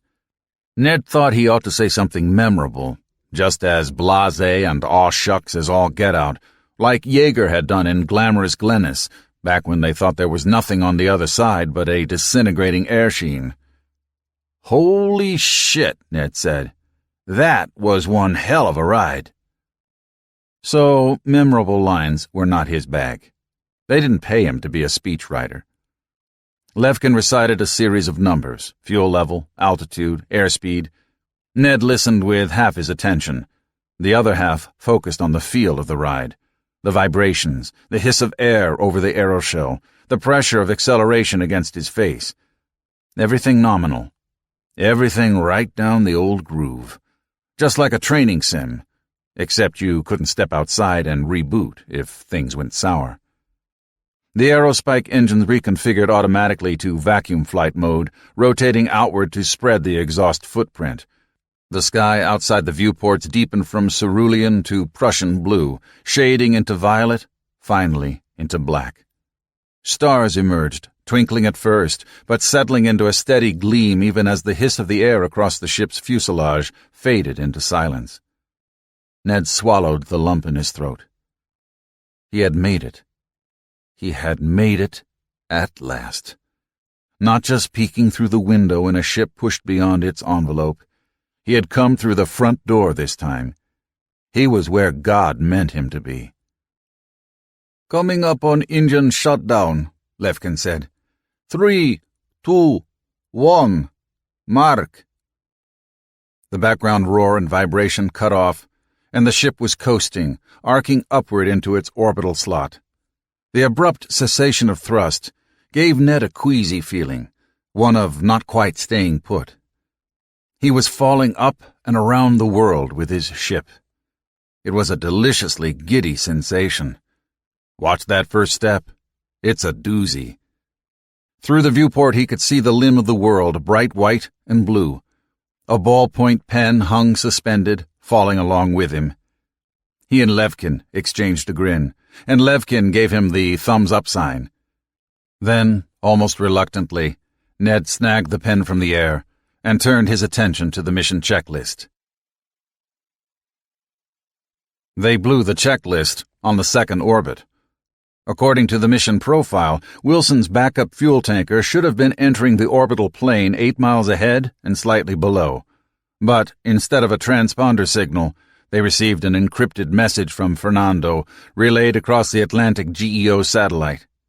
Even before he ran the decryption, Ned knew something had gone badly wrong. Becoming a test pilot flying hot machines was easy. Becoming an old retired test pilot telling stories to your grandkids? That was something else again. Like he had told Betsy countless times, we take risks, but they are calculated risks. Ned did not like it when the calculations didn't work out. Delay schedule checklist series 2.0. Proceed directly to 3.0 series. Flight ops. What is it? Levkin asked. I'll tell you what it is, Ned said as he stabbed the file and save button with his thumb. I'll tell you what it is. The goddamn fuel pod didn't get off, and now they have to wait for the phase and planar windows to open up again. Or maybe it was up, but in the wrong orbit. Or the transponder wasn't working, and wouldn't that be a bitch? They ran through the rest of the checklist with few problems. Life support, instrumentation, controls. They tested the attitude control jets with short bursts. They deployed the Earth Resource Monitoring satellite they had brought along. Sure, it was a test flight, but the client got a price break on the freight, and the word from on high was, never fly empty. Levkin suited up for the satellite deployment. He sealed his helmet and gauntlets and tested the seals just in case he had to go EVA. Afterward, he had to take everything off again, but you never knew. The bay doors might have stuck, or the sling failed to operate properly. It's supposed to be automatic, the old engineer's joke ran, but actually you have to press this button. After nearly a day in space and the checklist 75% complete, they still had not heard word one from flight about the refueling exercise. The badness of the news, Ned reflected, is directly proportional to how long they wait to tell you. John Glenn had waited a long, long time before anyone would tell him his heat shield had come loose. "I don't understand," Marisa said when they came and told her. "The tanker is right behind them, in the same orbit. Why can't they just slow down?" Of all of them on the plane, only Werewolf was qualified to answer. She could tell that he was uncomfortable being in the cabin with Keith, but Marisa would not leave Keith, and she had to know the answers. Werewolf and she sat across the aisle, and Werewolf would not turn and look. "Navigating in a vacuum," he said, "is not like navigating in air. You can't bank or turn. To change from one orbit to another requires energy. Fuel must be spent, maybe too much. If the ram had launched at the proper moment, the tanker would be in the same orbit, just ahead of the plank. Only a bit of close maneuvering would have been needed, even if they had launched earlier than they did. But now?" He spread his right hand and waggled it back and forth, palm down. "But now it's not so simple," she said. "Not so simple," he agreed sadly. "The target and chaser are in the same plane, but the tanker is a quarter revolution behind and 20 miles higher. Launching manually and on short notice, Ten Boom was forced to— hell, every revolution the tanker will fall 200 miles farther behind." "So if they slow down—" "To slow down, they must accelerate." She frowned and shook her head. "To slow down? I don't understand." "Speed and altitude are inseparable," Werewolf said. "Deceleration would lower the ship to a faster orbit, and the gap between the two craft would widen. Acceleration would lift the ship to a higher but slower orbit. The eccentricity of the orbit may also change, depending on whether the burn occurs at apogee or perigee or somewhere in between." "So they should step on the gas until the tanker catches up." She paused and thought it through. "Oh, I see. They have to go higher than the tanker, let the tanker catch up, then slow down faster so they drop in just behind it." She lifted her hand to her lips. "And that means using even more fuel." Werewolf nodded. "Twice what was originally planned, since 2 orbital shifts are required, plus still more fuel for the final closing-in maneuvers. If the tanker had been above and ahead, or even below and behind, matters would be less critical. They would need only to coast, and the distance would close. To rendezvous above and behind is not impossible, but—" Marisa insisted on knowing. "But?" Werewolf made a non-committal gesture. "It may deplete their fuel, and if then they cannot refuel successfully, they may—" His voice trailed off. "They will not have enough left to land," she finished for him. She saw the truth in his eyes. "What else can I tell you, Marisa? It's a coin toss. Dubois can close with the fuel tank. The orbital shift is doable.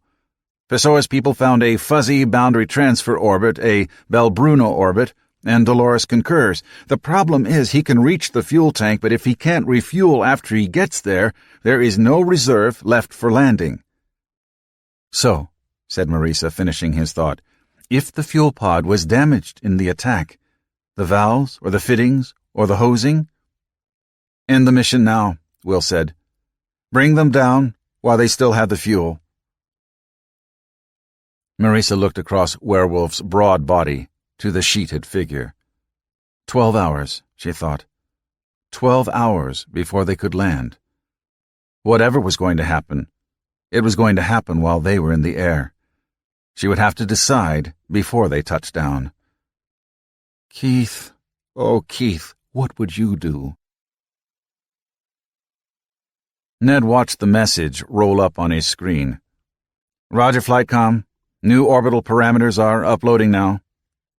He knew it was going to be bad news, or they would have told him in clear instead of sending it by dark code.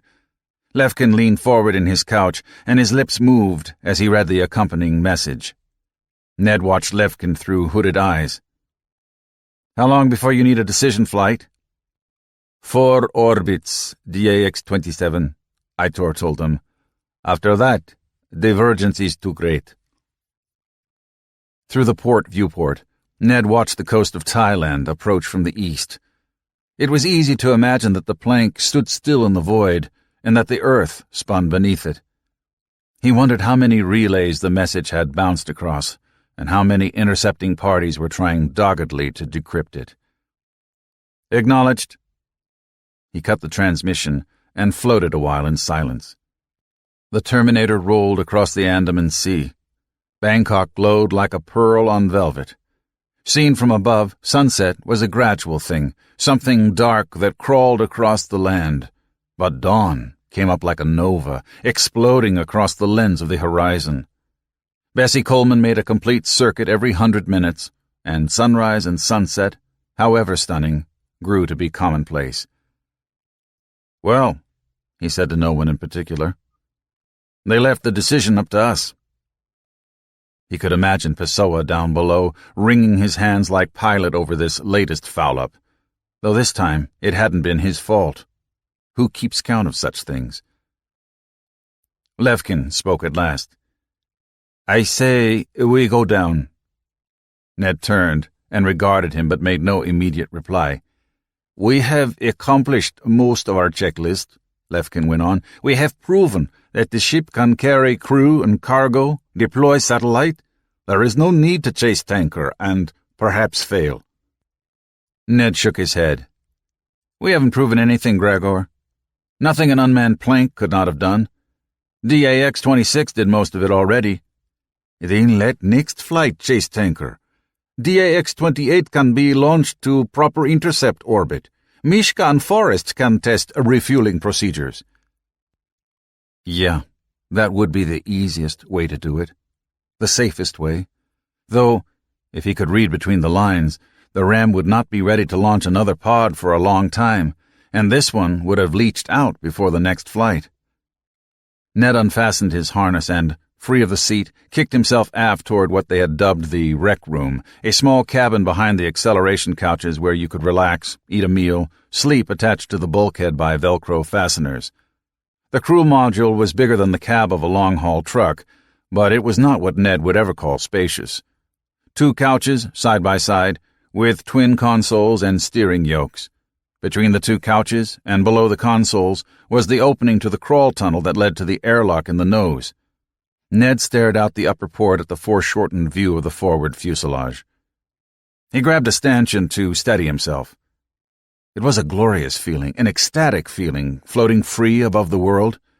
If there never was another flight, at least there had been this one. He had touched the sky and gone to the other side. He could still go home with that. It wouldn't be failure to go back now. Not exactly. He remembered Marisa Van Hoyten standing on the walkway outside her rooftop observatory and dreaming of all that waited to be done up here. But that was her dream, not his. Hauling in satellites and putting them back. He was a test pilot, not a tow truck driver. Yet, someone had to show that it could be done. Someone had to be first. He sighed and struck the bulkhead with his fist and began to rotate slowly backward, head over heels. Levkin came into view. We have to prove robustness, Gregor. Levkin did not answer, and Ned pressed on. He wondered just who he was trying to convince. Anybody can go up and down. We have to demonstrate that the ship can handle the unexpected." Lefkin turned around in his seat. "Do we?" He wagged a warning finger. "We try to prove too much, too quickly." The Russian was now upside down from Ned's point of view. It was hard to take seriously the opinion of an upside-down man. Still, Ned had to grant that Lefkin had a point. On the original schedule, this mission had been DAX-34, the end of a graduated series of test flights. Orbital performance testing, re-entry capabilities, rendezvous and docking. Ned feared that they were pushing the envelope out in too many directions all at once. Yet, Marisa van Hoyten was no fool. There had to be a reason for the schedule crunch. Money running out? Investors demanding results? That signal wasn't on his frequency. It was too far away on the planet of boardrooms. He only knew there was a sense of urgency coming down from on high. "The payload ratio is the critical parameter," he reminded Lefkin. His slow spin brought him once more upright, and he grabbed hold of the stanchion again. His feet floated out from under him and came to rest on the bulkhead. "If we can't prove out the refueling capabilities early on in flight test, it doesn't matter what else we prove. The key mission, satellite retrieval and replacement, needs refueling to work." Lefkin shrugged. "It's no concern of mine." A stubborn look settled on the Russian's face. Ned cocked his head and studied his companion. "Lefkin, why the hell are you here?" The Russian frowned puzzlement. "Что?" "We all have our reasons for signing on. I wanted to touch the stars. Forrest wants to be a role model. For Mike, it's the ultimate test of man versus machine. Valerie is in love with danger, and Katya's in love with Valerie.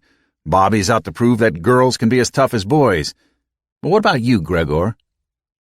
Ned floated forward until he was hovering over the back of Lefkin's acceleration couch. He gripped the headrest. "How many hands of poker have we played? How many BS sessions in the common room? And you've never said beans about what drives you. What's the itch, Gregor, that wants to be scratched?" Lefkin unsnapped his harness and twisted in his seat, the better to face him. Since Ned was now oriented fore and aft, Lefkin's face appeared sideways. "It's simple," he said. "I wanted I should be remembered, that my name be written in the books, and school children would speak of me." For a moment, Ned could not speak. "Jesus, Lefkin, is that all? You want dreams or duty? Pfah!" He pantomimed, spitting. "I care not a kopeck for poetry or for challenge. For me, fame and honor." "And endorsements?" Ned could not keep contempt from his voice. "Cashing in? You think I become test pilot for money?" Lefkin smiled broadly. "Because I am not space cadet, I am less worthy than you or mighty Mishka Alexandrovich? I think you were making no secret you were wanting to be yourself on first orbital flight." Ned put his face close to Lefkin's. "At least I didn't poison anyone to get on board." "Я не понимаю," Ned said one word. "Feijoada." Lefkin blinked and looked away, and Ned pressed his lips together. "Yeah, I thought so. You bastard." Lefkin turned a bland face on him. "I know nothing, comrade. Mishka and Forrest were unfortunate that the food was spoiled, but they were not hurt." "Yeah, they weren't. But what about Valerie?" "Volkov?" Ned saw genuine puzzlement in Lefkin's features. "Valerie could have been killed, would have been, if he weren't such a damn good pilot. And who had better motive to knock Volkov off the backup crew? Or the Spetsnaz training to pull it off? No! And now when push comes to shove, you don't have what it takes to see it through." Lefkin snarled, and his hand struck like a snake. Ned pushed away from the seat and coasted aft toward the rec room. Lefkin kicked himself free of his seat. There was no room to duck. Lefkin bounded into Ned and grabbed him by the front of his pressure suit. They began to tumble. Ned banged his temple against the bulkhead and saw stars. He broke Lefkin's grip and followed up with a double heel punch to the Russian's face. Lefkin howled as they spun in opposite directions. Every turn brought him up against something hard. Lefkin collided with the back of the acceleration couches. Zero-G as hell on close-in fighting, Ned thought. Wrestling and judo moves threw both ways. He grabbed Lefkin's suit fabric as he spun around again and went into a clinch. Since they had been turning in opposite directions, that stopped the tumbling. Lefkin pulled his face up close to Ned's. "I did nothing to Galbraith Rogers. Nothing!" His breath came long and slow and rank. His bear hug felt like iron bands. Hugging Lefkin like a lover, Ned found himself staring into a pool of fear and anger. He breathed heavily, once, twice, 3 times. Slowly, Ned relaxed his grip. "I believe you," he said with some surprise. Lefkin waited a moment longer, then broke his own hold. "I did nothing to Galbraith Rogers," he said again. "I said I believed you." Ned rubbed the back of his head where he had struck it and winced. In training, they had been drilled repeatedly on the difference between weight and mass. Now the difference had been pounded into his head at last. "You're bleeding," he told Lefkin. The Russian touched himself on the left cheek. "Nothing." Ned pulled himself into his seat. Lefkin watched him buckle the harness. Ned flexed his hands, feeling the pain in the wrists. "Tell you what, Gregor, next time you want to fight, let's find ourselves a closet. We'll have more room." Lefkin grunted, but made no reply, and slowly resumed his own seat. "Tell me about the feijoada," Ned said. Lefkin hesitated a moment, then shoved the harness buckle home. It made a sharp click in the silence. "Was nothing. Was prank. Like when your forest was dumping trash on simulator with Mishka being inside. When did you suspect?" Ned thought the question sounded like, "What was the flaw in my plan so the next one will be better?" But he shrugged. Some prank. Lefkin didn't fool him. The moon-faced Russian, the ever-smiling clown of the group, had seen one man between himself and a history-making flight and had seized the opportunity to put himself on board. For the fame. And that grease spot on the simulator stairs? If Krasnarov had slipped instead of Bat, Lefkin would have been the one to fly the suborbital. There was a coldly calculating determination beneath that grinning exterior. Not a man you ought to turn your back on. "A few weeks ago," he said. "In the shower?" Lefkin looked up sharply. "And you said nothing to anyone?" "Without proof." Lefkin shook his head and laughed. "No," he said. "You, too, wanted this flight, Tavarish. No one else was practiced for this mission, so if you were denouncing me to the authorities, the flight is being scrubbed until primary crew recovers." Lefkin cast him an amused look. "Difference between us, Tavarish, is I act, but you accept fruits of action." Ned wanted very much to punch the smirking face beside him, to wipe out the smug smile with a righteous fist. But the hell of it was there was too much truth in the accusation. No Lefkin, no flight, and Mama Dubois's little boy would miss his own chance of a lifetime. That knowledge hurt more than the lump on his head. He sighed and reached for the communicator switch. "You win. We'll go down." "No." Ned looked at him. "Are we going to have another fight?" "We will complete our mission." Ned waited, and Lefkin continued. "You think I do not know what you and the others are saying? Poor Gregor Samoilovich, he cannot keep up. In every contest he is Vtoroi, he is number 2. He walks always in Krasnarov's shadow. So perhaps now we do not say that Lev can back down when the task proved too difficult." Ned did not toggle the switch quite yet. "You aren't saying this because we—" "Lefkin does what Lefkin does." Ned shrugged. "All right. Have it your way. Contact flight and tell them what we decided. I'll start setting things up." He unlocked the keyboard and swung it out toward him and began to enter the commands. Lefkin spoke with the ground, When he was finished, he said only, "They wish us luck." Lefkin looked like a man who had just agreed to gargle razor blades. Ned didn't care how Lefkin felt. He thought fleetingly of Betsy. A brand new way to kill yourself. There was 1 chance in 3 the rendezvous maneuver would leave them with insufficient fuel to land, which meant the odds were with them, really. 1 in 3 was not as good as the 1 in 100 they usually insisted on, yet the odds meant nothing if the refueling was successful. You had to trust your weird. "Yeah," he said. "Luck." He set up a series of computer macros to execute the new burn sequences according to the uploaded parameters.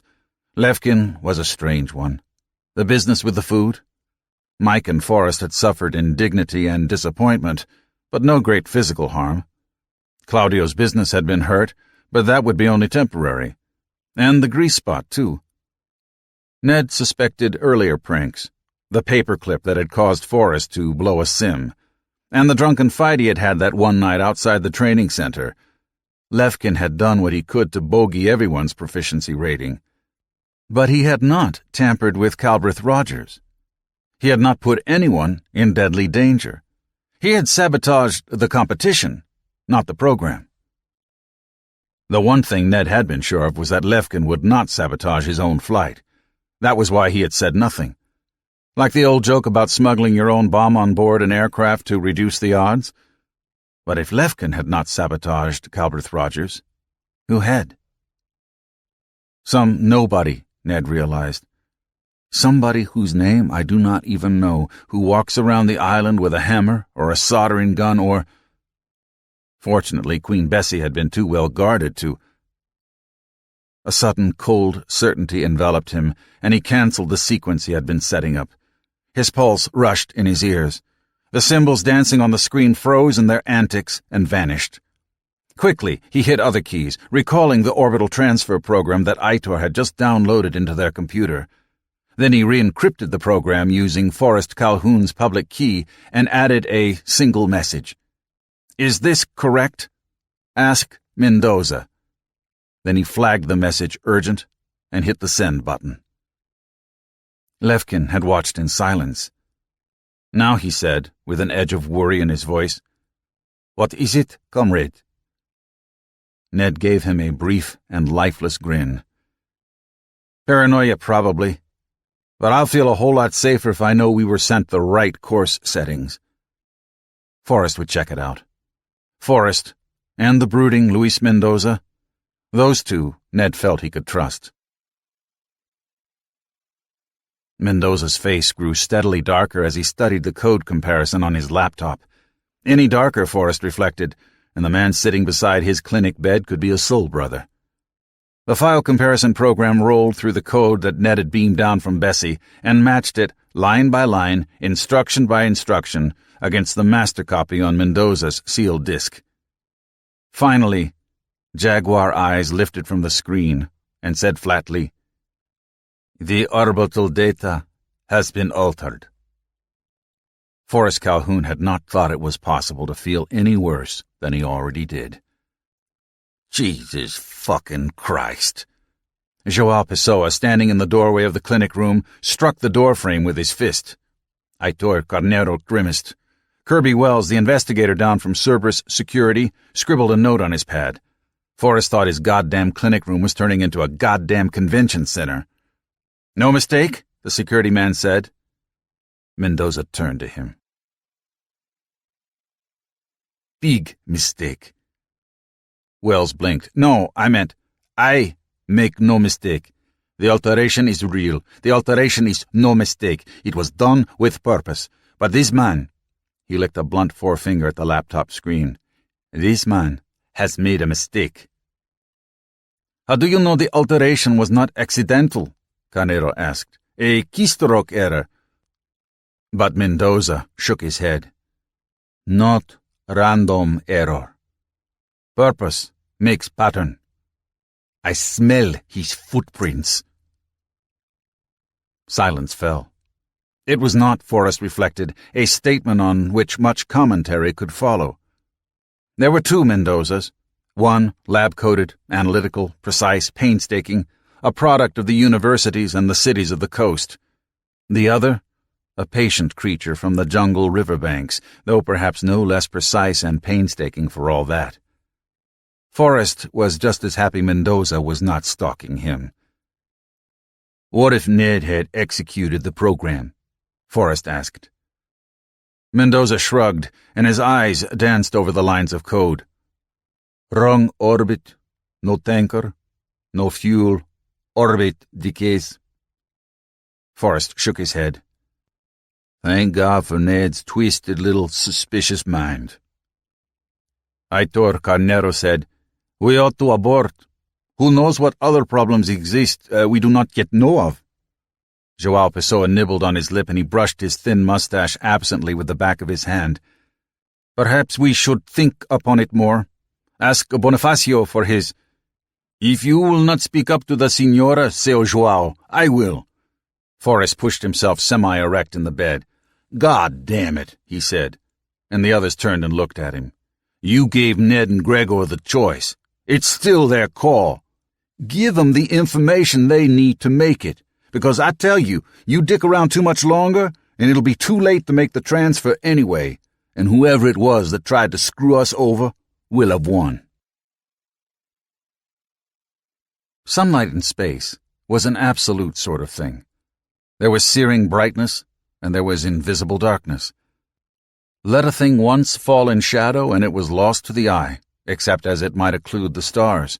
Blinking lights, to be noticed against a tapestry as varied as the starry ocean? It was a strange thought, but here, trapped in unrelenting orbits, constrained to lap endlessly along the same paths until the persistent friction of a tenuous atmosphere dragged you down, you could become lost with all the familiar landmarks of Earth clearly visible beneath you.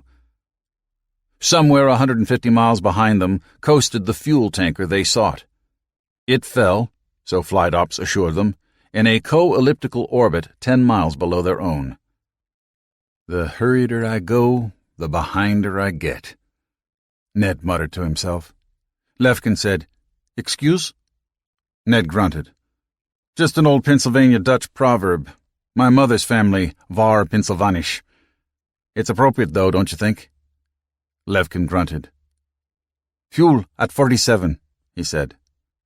Ragged edge. Most of the fuel they needed for landing had gone into raising their altitude above that of the tanker, but there was still some left. There was maybe enough fuel left they could still abort and land even now. But coasting cost nothing. The attitude control jets had their own, separate little tanks, enough to keep the ship dead nuts on without using the thrusters. So the gas tank would still read 47 when the time came for apogee burn to bring them down to the target orbit. Ned wondered what Levkin would do when the point of no return was finally reached. But hell, if you started out doubting that you could pull it off, you were half defeated coming out of the box. That was Levkin's problem, Ned decided. He was like Nixon and Watergate. The man didn't believe in his own mojo. He was always looking for an edge, always looking for an angle. He'd shove you aside and steal the prize because he didn't really think he could win it on his own. A hell of a man to be paired with. Bonnie should have cut him early in the program. But it wasn't as if Daedalus had pilots to spare, and as long as everything was nominal, Levkin did all right. The tanker, circling now below them, would slowly catch up, so there was nothing to do for the next couple of hours. Ned relaxed into a light, floating semi-sleep, content to let Newton and Kepler do the piloting. He wondered if they would be able to see the tanker when it passed them, at last. Idly, he wondered what sex would be like in free fall. Now would be the time for it, arcing along at a lazy but ungodly speed, waiting to catch your target. With a 10-mile altitude difference, they would close on the target by 100 miles every orbit. You couldn't hurry things along. You had to take things at their natural pace. Orbits, he meant. But sex, too, come to think of it. Another sort of stern chase. He sighed and crossed his arms over his chest, trying not to think about what lay ahead. Trying not to think about what lay behind. "Simon, I want to know what the hell is going on.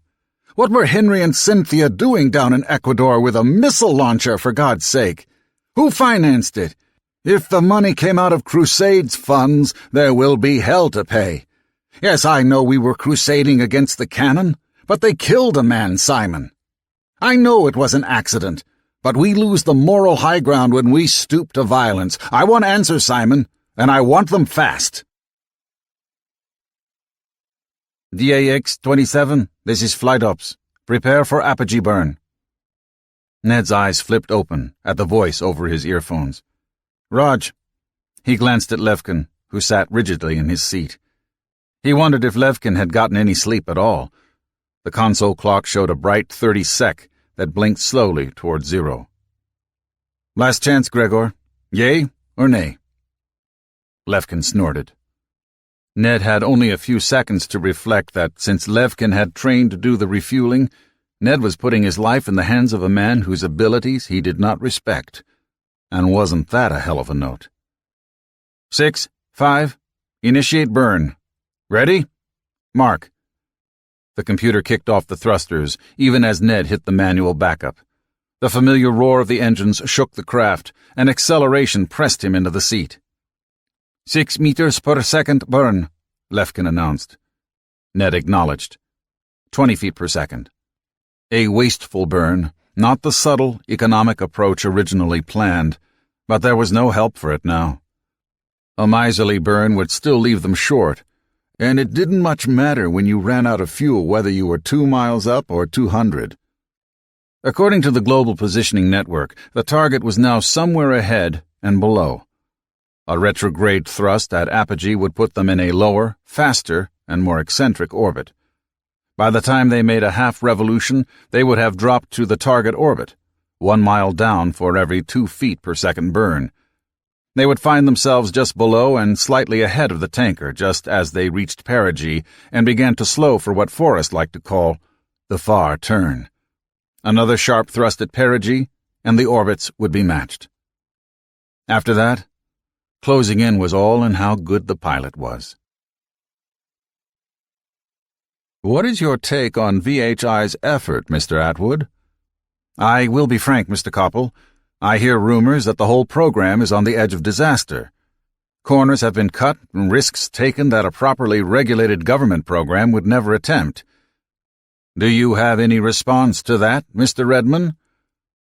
Only that the properly regulated government program does not exist, and enormous amounts of taxpayer money were thrown into endless studies with no demonstrable outcome.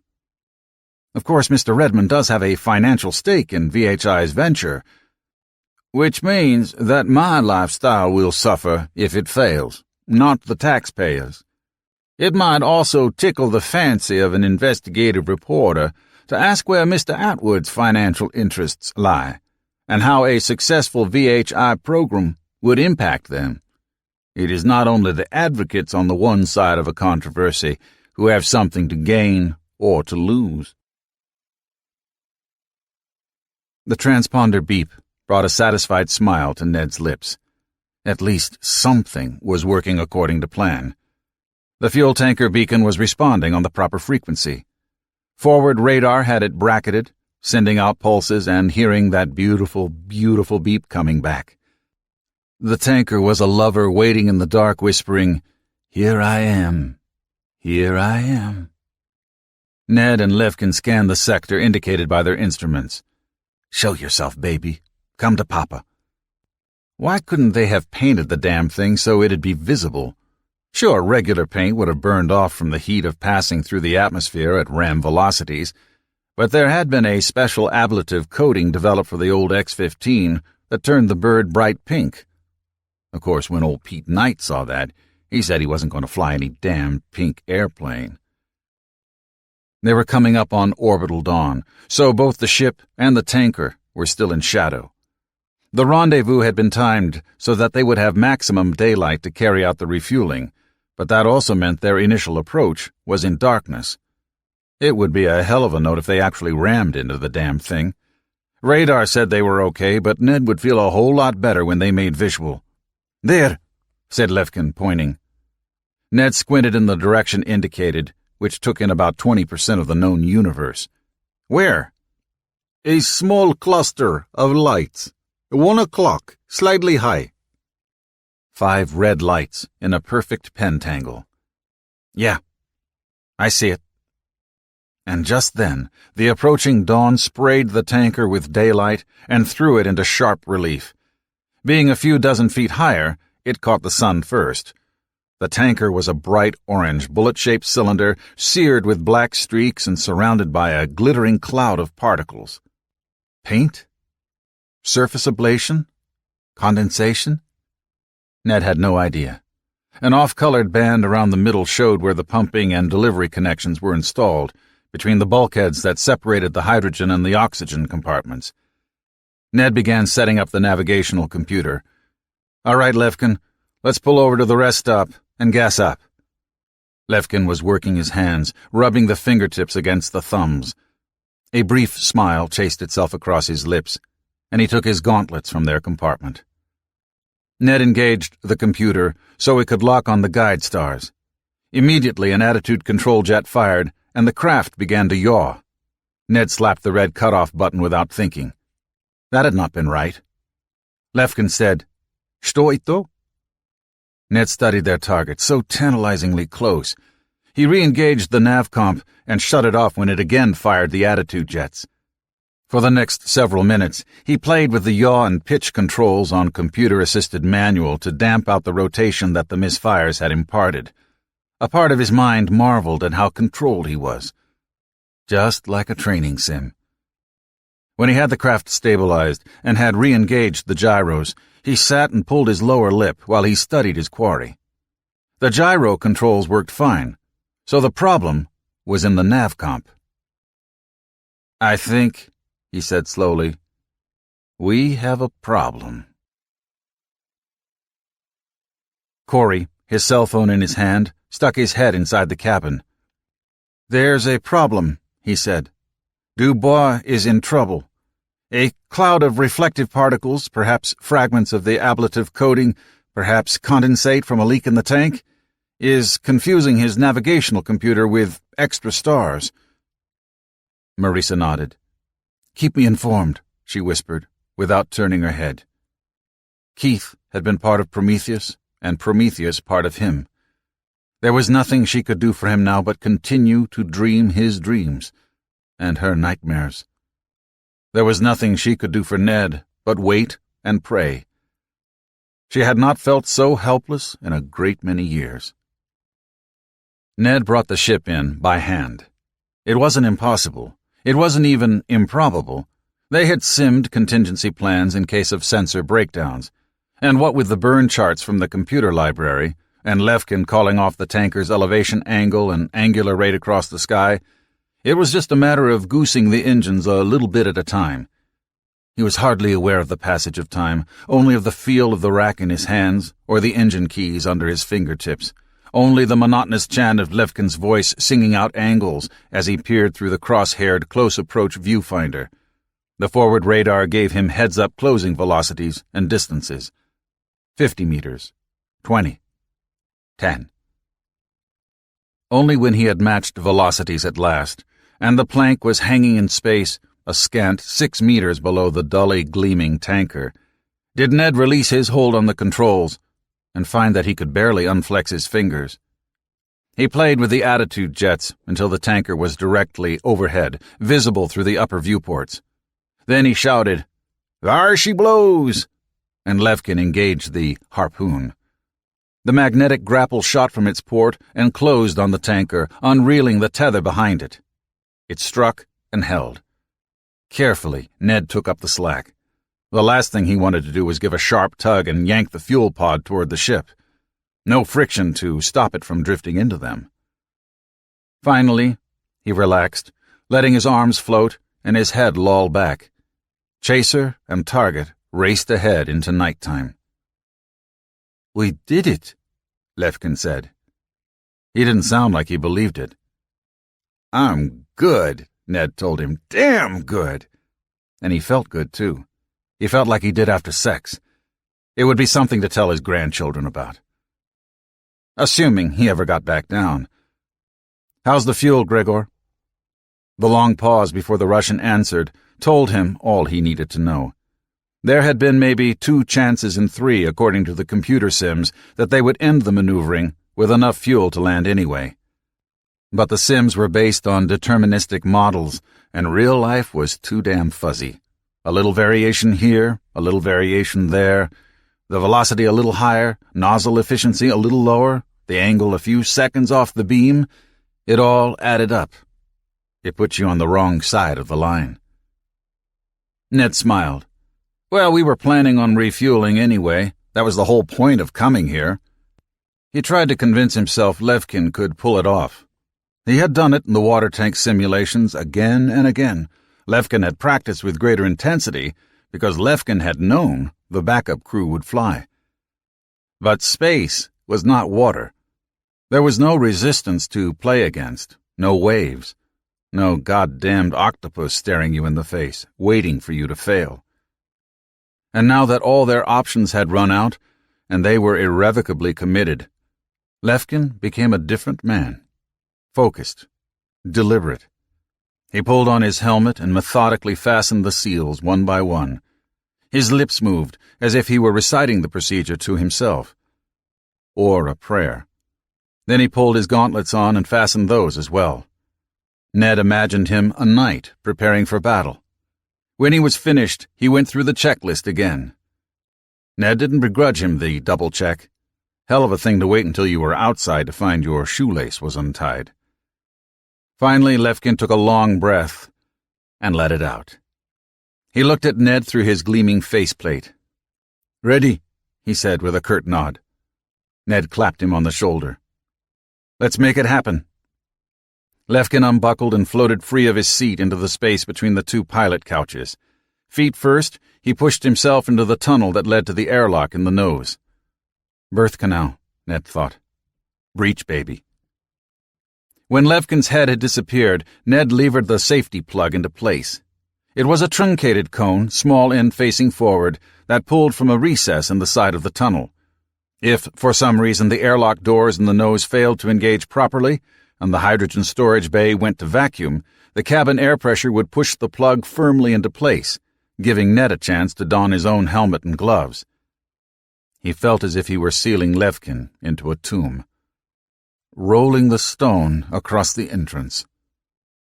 And he had the strangest feeling in the pit of his stomach that he would never see the man again. He keyed his mic. "Levkin, do you read me?" No answer. What was wrong? Damn it, the radios had checked out no more than 5 minutes ago. "Levkin, do you read me?" "No." Jesus Christ, another screw-up. He started to say, "Check out your—" before he heard Levkin's low chuckle and realized he'd been sucked in harder than the safety plug. "Very funny, Gregor, very funny." It was a relief, in a way. It announced the departure of the cold-eyed, ruthless Spetsnaz and the return of the poker-playing jokester. "I do not read you, Ned, but I do hear you." A pause. "I am past the hydrogen storage bay, entering airlock." "Good luck. I'll be with you all the way." Another chuckle, this one rueful. "I will be more alone than any man, Ned."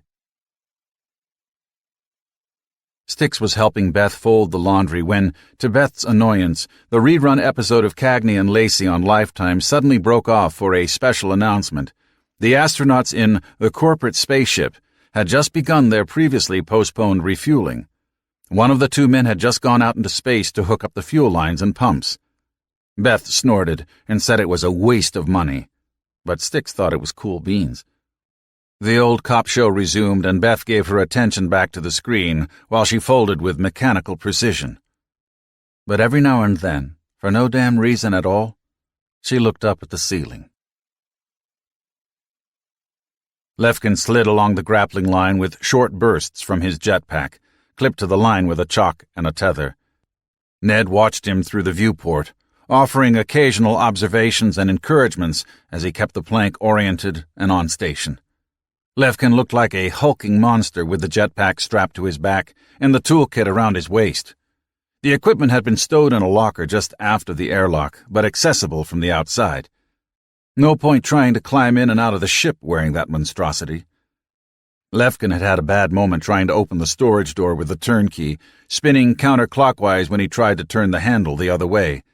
Then he remembered to insert his feet into the recessed braces to give himself some leverage. "I have made contact with the target," Lefkin announced. Ned whooped, but Lefkin went on. "I can gain no purchase on hull. Will use jetpack to reach a pumping station. Release grapple so I can reposition it." "Squeeze gently," Ned reminded him as he turned off the electromagnet. "No water resistance, remember?" A small flare spurted briefly from Lefkin's back, and he drifted along the side of the tanker. Ned tracked him with the ship's outside floodlights. They were close enough for the lights to illuminate the shadowed portion of the hull. When Lefkin reached the central band, he found the pumping station and fuel connections. He repositioned the grapple, and Ned turned the magnetism back on. Now Lefkin could jet back and forth freely between the two craft, riding the grapple while he attached hoses. "Ned? What is it?" "There is some damage to the pod. I see surface cracks near the valve headers." "Any evidence of leakage?" A pause. "None. Maybe slow leak elsewhere is why the cloud of particles around vessel." Ned frowned and rubbed his face. The beard was starting to come in. They'd been in orbit now for a day and a half, most of that coasting during the catch-up maneuver. "Yeah, could be." There wasn't anything they could do about it, if there was structural damage. At least the bastard had held together and not ruptured. "Let's get rolling." "Is placard welded to pumping station?" Ned had a weird flash of the sign that had been welded to Voyager, with a drawing of a man and woman, just in case any aliens happened to cross it in the next couple billion years. "What does it say?" he asked. "It says, self-service only." Ned laughed. Rick Ten Boom had a sense of humor, all right. He began to think this whole thing would come off right, after all. Chase sat hunched over in the sofa watching MTV. He figured if anything went wrong, there would be a special bulletin or something. So far, nothing. So that had to be good news, right? He ran his thumb over the buttons on the remote, feeling the little lumps, but not pressing any. As long as there were no special bulletins. Lefkin was beginning to pant. Ned could hear it over the radio, and he supposed Flight could hear it too, since everything was downlinked. Zero-G work looked easy. The ant lifting a boulder. But objects still had mass, and action had reaction with a vengeance. And you could wear yourself out doing the simplest kinds of motions, because you didn't just have to get things going. You had to get them stopped, too. Ned thought about calling his co-pilot inside for a rest, but it made him nervous to have his ship tethered to another craft, not only by the grapple, but now by two long, flexible ceramic polymer hoses. So he figured the best thing was to push forward and get it over with. Lefkin agreed. One of Ned's nightmares had been that the fittings on the hoses stowed in the tanker midsection would not match those on the fuel intakes, despite Daedalus having downloaded CAD copies of the drawings and specs to Wilson's engineering people. There had been design reviews and fabrication site inspections during the months leading up to the flight, but that was just the sort of silly-ass screw-up that sometimes happened. Lefkin torqued down the fasteners holding the hydrogen line in the orifice. Getting the line switched had been another Ned Dubois thought experiment. Oxygen pumping into the depleted hydrogen tank. Ned toggled his mic. "Hey, Gregor." The figure outside the viewpoint kept working. "What?" "While you're out there, could you do the windshields and check the oil?" Lefkin made a gesture, and Ned heard suppressed laughter over his ground link. It was important to keep spirits up. It was too easy to dwell on the fact that you floated over an abyss 1,000,000,000,000 miles deep. The setting sun always got in the eyes of the westbound truckers on I-80, so long about supper time the big rigs would begin pulling off the interstate and into the parking lot of the Black Diamond Cafe. It got real busy that time of day, so Carol Odarczyk was glad to have a little waitressing help. The local business was steady but slow. Interstate 80 brought in most of her trade and made the difference between just scraping by and boarding up the windows and walking away. The girl, Jenny, had been a breath of fresh air from the world beyond the mountains. Carol's daddy had been a coal miner, and her granddaddy before him, and her husband Washel would have been, except no one was digging hard coal anymore, and if he had found any work wherever it was he had gone, Carol didn't expect she would ever know about it. Her whole life, she had never been out of the coal country, and Jenny had so many stories about exotic places like New York and Atlantic City and Wildwood. The TV above the lunch counter broke into another special bulletin, and the background clatter of knives and forks on chipped buffalo china paused as everyone watched and listened. It reminded Carol of her childhood, when everyone had stopped with their hearts in their mouths whenever the rockets went up, when they had cheered and celebrated, and the future seemed like an endless shout. Maybe it could be that way again. Lord knew the world could use a dose of hope. Even groundside, fueling up was no 5-minute routine, and it took an hour and a half to top off Bessie Coleman's fuel tanks. Ned did not let out his breath until the control panel readouts told him there was enough on board to take them safely back to Earth. When the readings crept above the red line, he and Levkin exchanged handshakes, and Levkin might have given him the old 1-2 Russian kiss on the cheeks, except that sitting side by side as they were, it would have been too awkward. Thank God for ergonomics. Levkin had rested aboard during the refueling. He ate a tasty meal of high-protein toothpaste and a smuggled corned beef sandwich, while his life support oxygen tanks were recharged. When Ned judged that they had plenty of margin, he offered to go out and shut down the pumps on the tanker himself, but Levkin pointed out that he had not trained for it, and that Levkin would finish what Levkin began. Outside once more, Levkin clipped his chalk to the grapple line between the ship and the tanker and jetted across. Ned divided his attention between the fuel tank readouts, volume, pressure, uniformity, and Levkin.